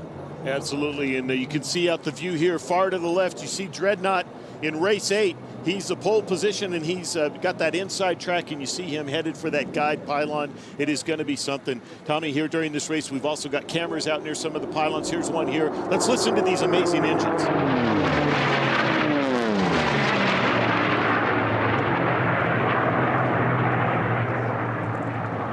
Wow, that is absolutely spectacular. Back to the in-camera shot from race 31 and Dan Vance. We've got really, really close competitors right now as they're headed through the northern part of the course. They're beginning to turn down the Valley of Speed for the first time, Tommy, and they are really beginning to accelerate here. Yeah, the Valley of Speed is where the landscape drops away. Use that to lose some altitude, gain some speed, and right now the #1 qualifier, Joel Swager, and the defending champion Dreadnought has got control of the race.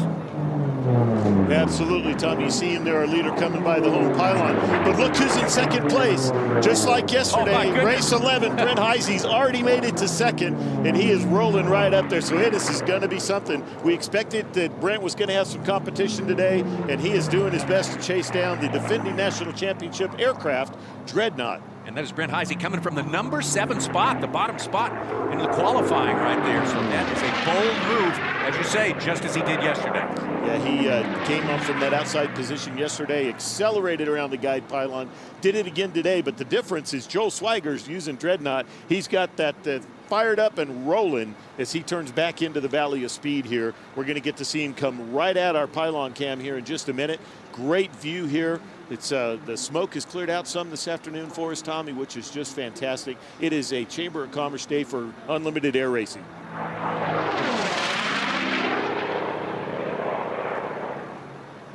Your leader, Dreadnought, flying that clean air in the shortest course possible.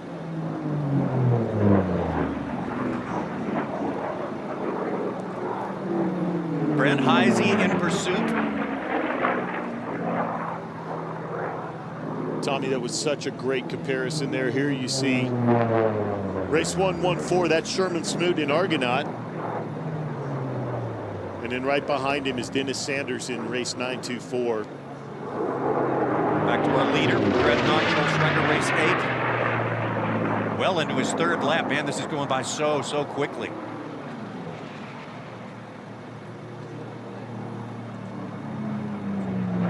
Tommy, great look of our leaders is coming around those pylons at the top. Farthest north part, 4, 5, and 6. Headed down into the Valley of Speed. You'll see the wings level out just a little bit, but these aircraft are going so fast that they get very little time with the wings level while they accelerate. They're doing 2 football fields per second as they go along. Boggles the mind to think of a propeller-driven plane going that fast, but boy, talk about speed. And the qualifying time for this one, our pole position occupier Dreadnought was about 50 miles per hour faster than the rest of the field. So no surprise to see what's unfolding right now. Yeah, and Joel Swiger in race 8 is pulling ahead of our number 2 airplane right there. You see the beautiful red, white, and blue of Miss America. We jump back to our pylon cam out there, and we'll pick up some of the racers coming over the hill here in just a second. We should see Miss America coming into view. There's our leader, Dreadnought. Beautiful shot as we make our way through the northernmost part of our 8-mile course here. Tommy, we're already in lap 4 of 6. If you can believe it, it's going so fast. More than halfway done. More than halfway done. These are fast-moving planes. It's fast action. It can't go fast enough for race number 8, our defending champion, Dreadnought. Tommy, I'll tell you what, as he makes the turn here, coming around the pylon number 9, heads for home on the home pylon. Let's listen to that 28 as he goes by the home pylon here in just a second, just passing some lap traffic. Here he comes.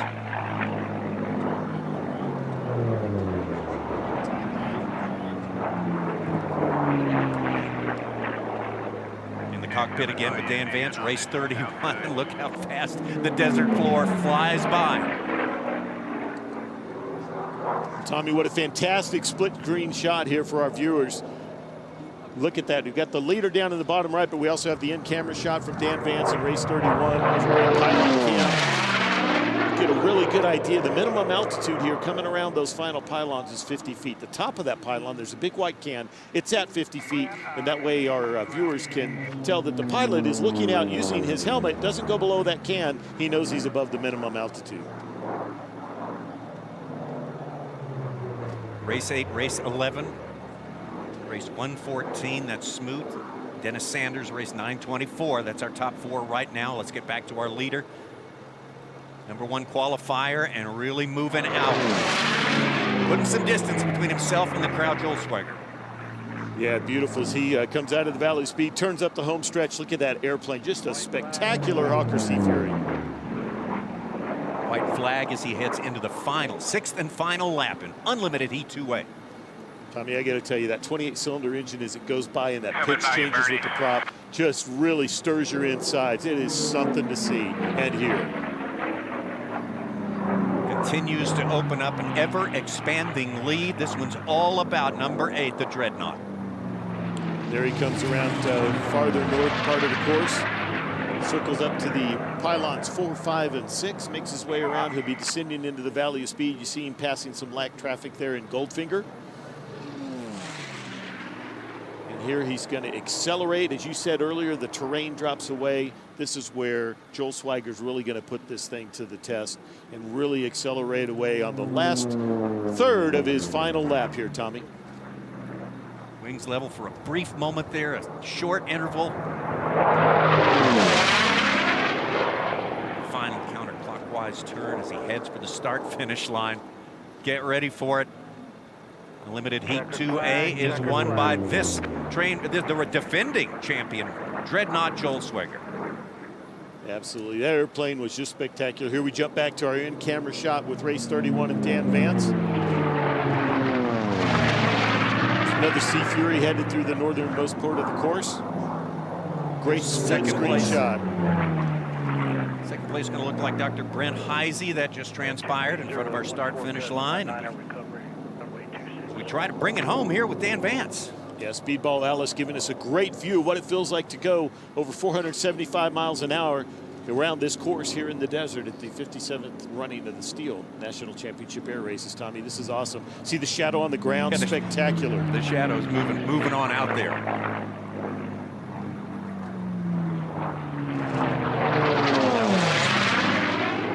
Past our finish line. And 2 more to go. There's Goldfinger. Nope, I'm sorry. That is going to be. That's our Sea Furies finish, and here's our last one, race 924 with Dennis Sanders. And our 2 Sea Furies finish the race here towards the end. Oh, man. Tommy, I tell you what, that was something.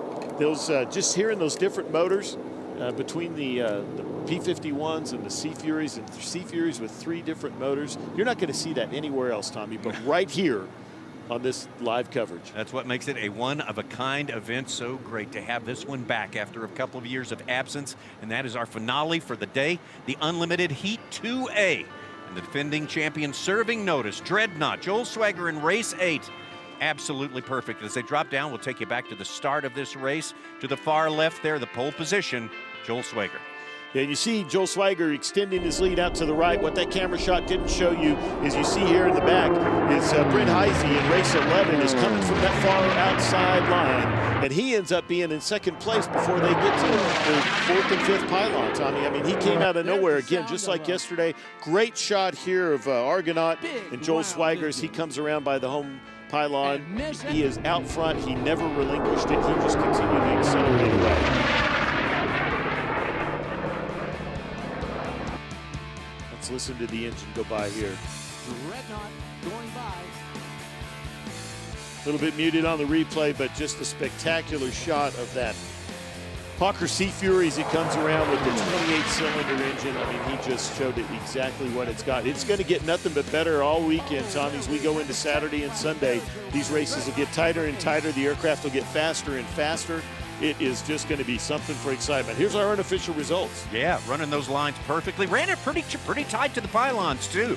Our winner, Joel Swiger, Dreadnought, race number 8. Second place, Dr. Brent Heisey, Miss America, race 11. Sherman Smoot in the Argonaut 114. Dennis Sanders in 924G. In 4th place, Bernie Vasquez, Goldfinger, race number 2 and 5th. Dan Vance, we're in the cockpit with him, and Speedball Alice in 6th place. And Brant Seghetti, race 44, Blondie. Absolutely. It's just so exciting. You know, Sherman Smoot, you see, finished 3rd in our race here today. The other day, we got to talk to him for a few minutes. He's the class president, and he was telling us nowhere else do we have fans of unlimited air racing that you get to see these aircraft with 3,000 to 4,000 horsepower, Tommy. It's amazing. We have had a heck of a day. Hard to believe it goes by so fast. These 4 days plus of racing here in the desert, the biplanes, the Formula Ones, the sport class, all the rest of them, T6s, everyone putting on a fantastic show. Great, hard-nosed racing here. Absolutely, Tommy. I'll take a chance to let my heart slow down, catch my breath, but we're back tomorrow to do it again. Full card of racing for you tomorrow from the Stihl National Championship Air Races from Reno, Tahoe. We will see you then.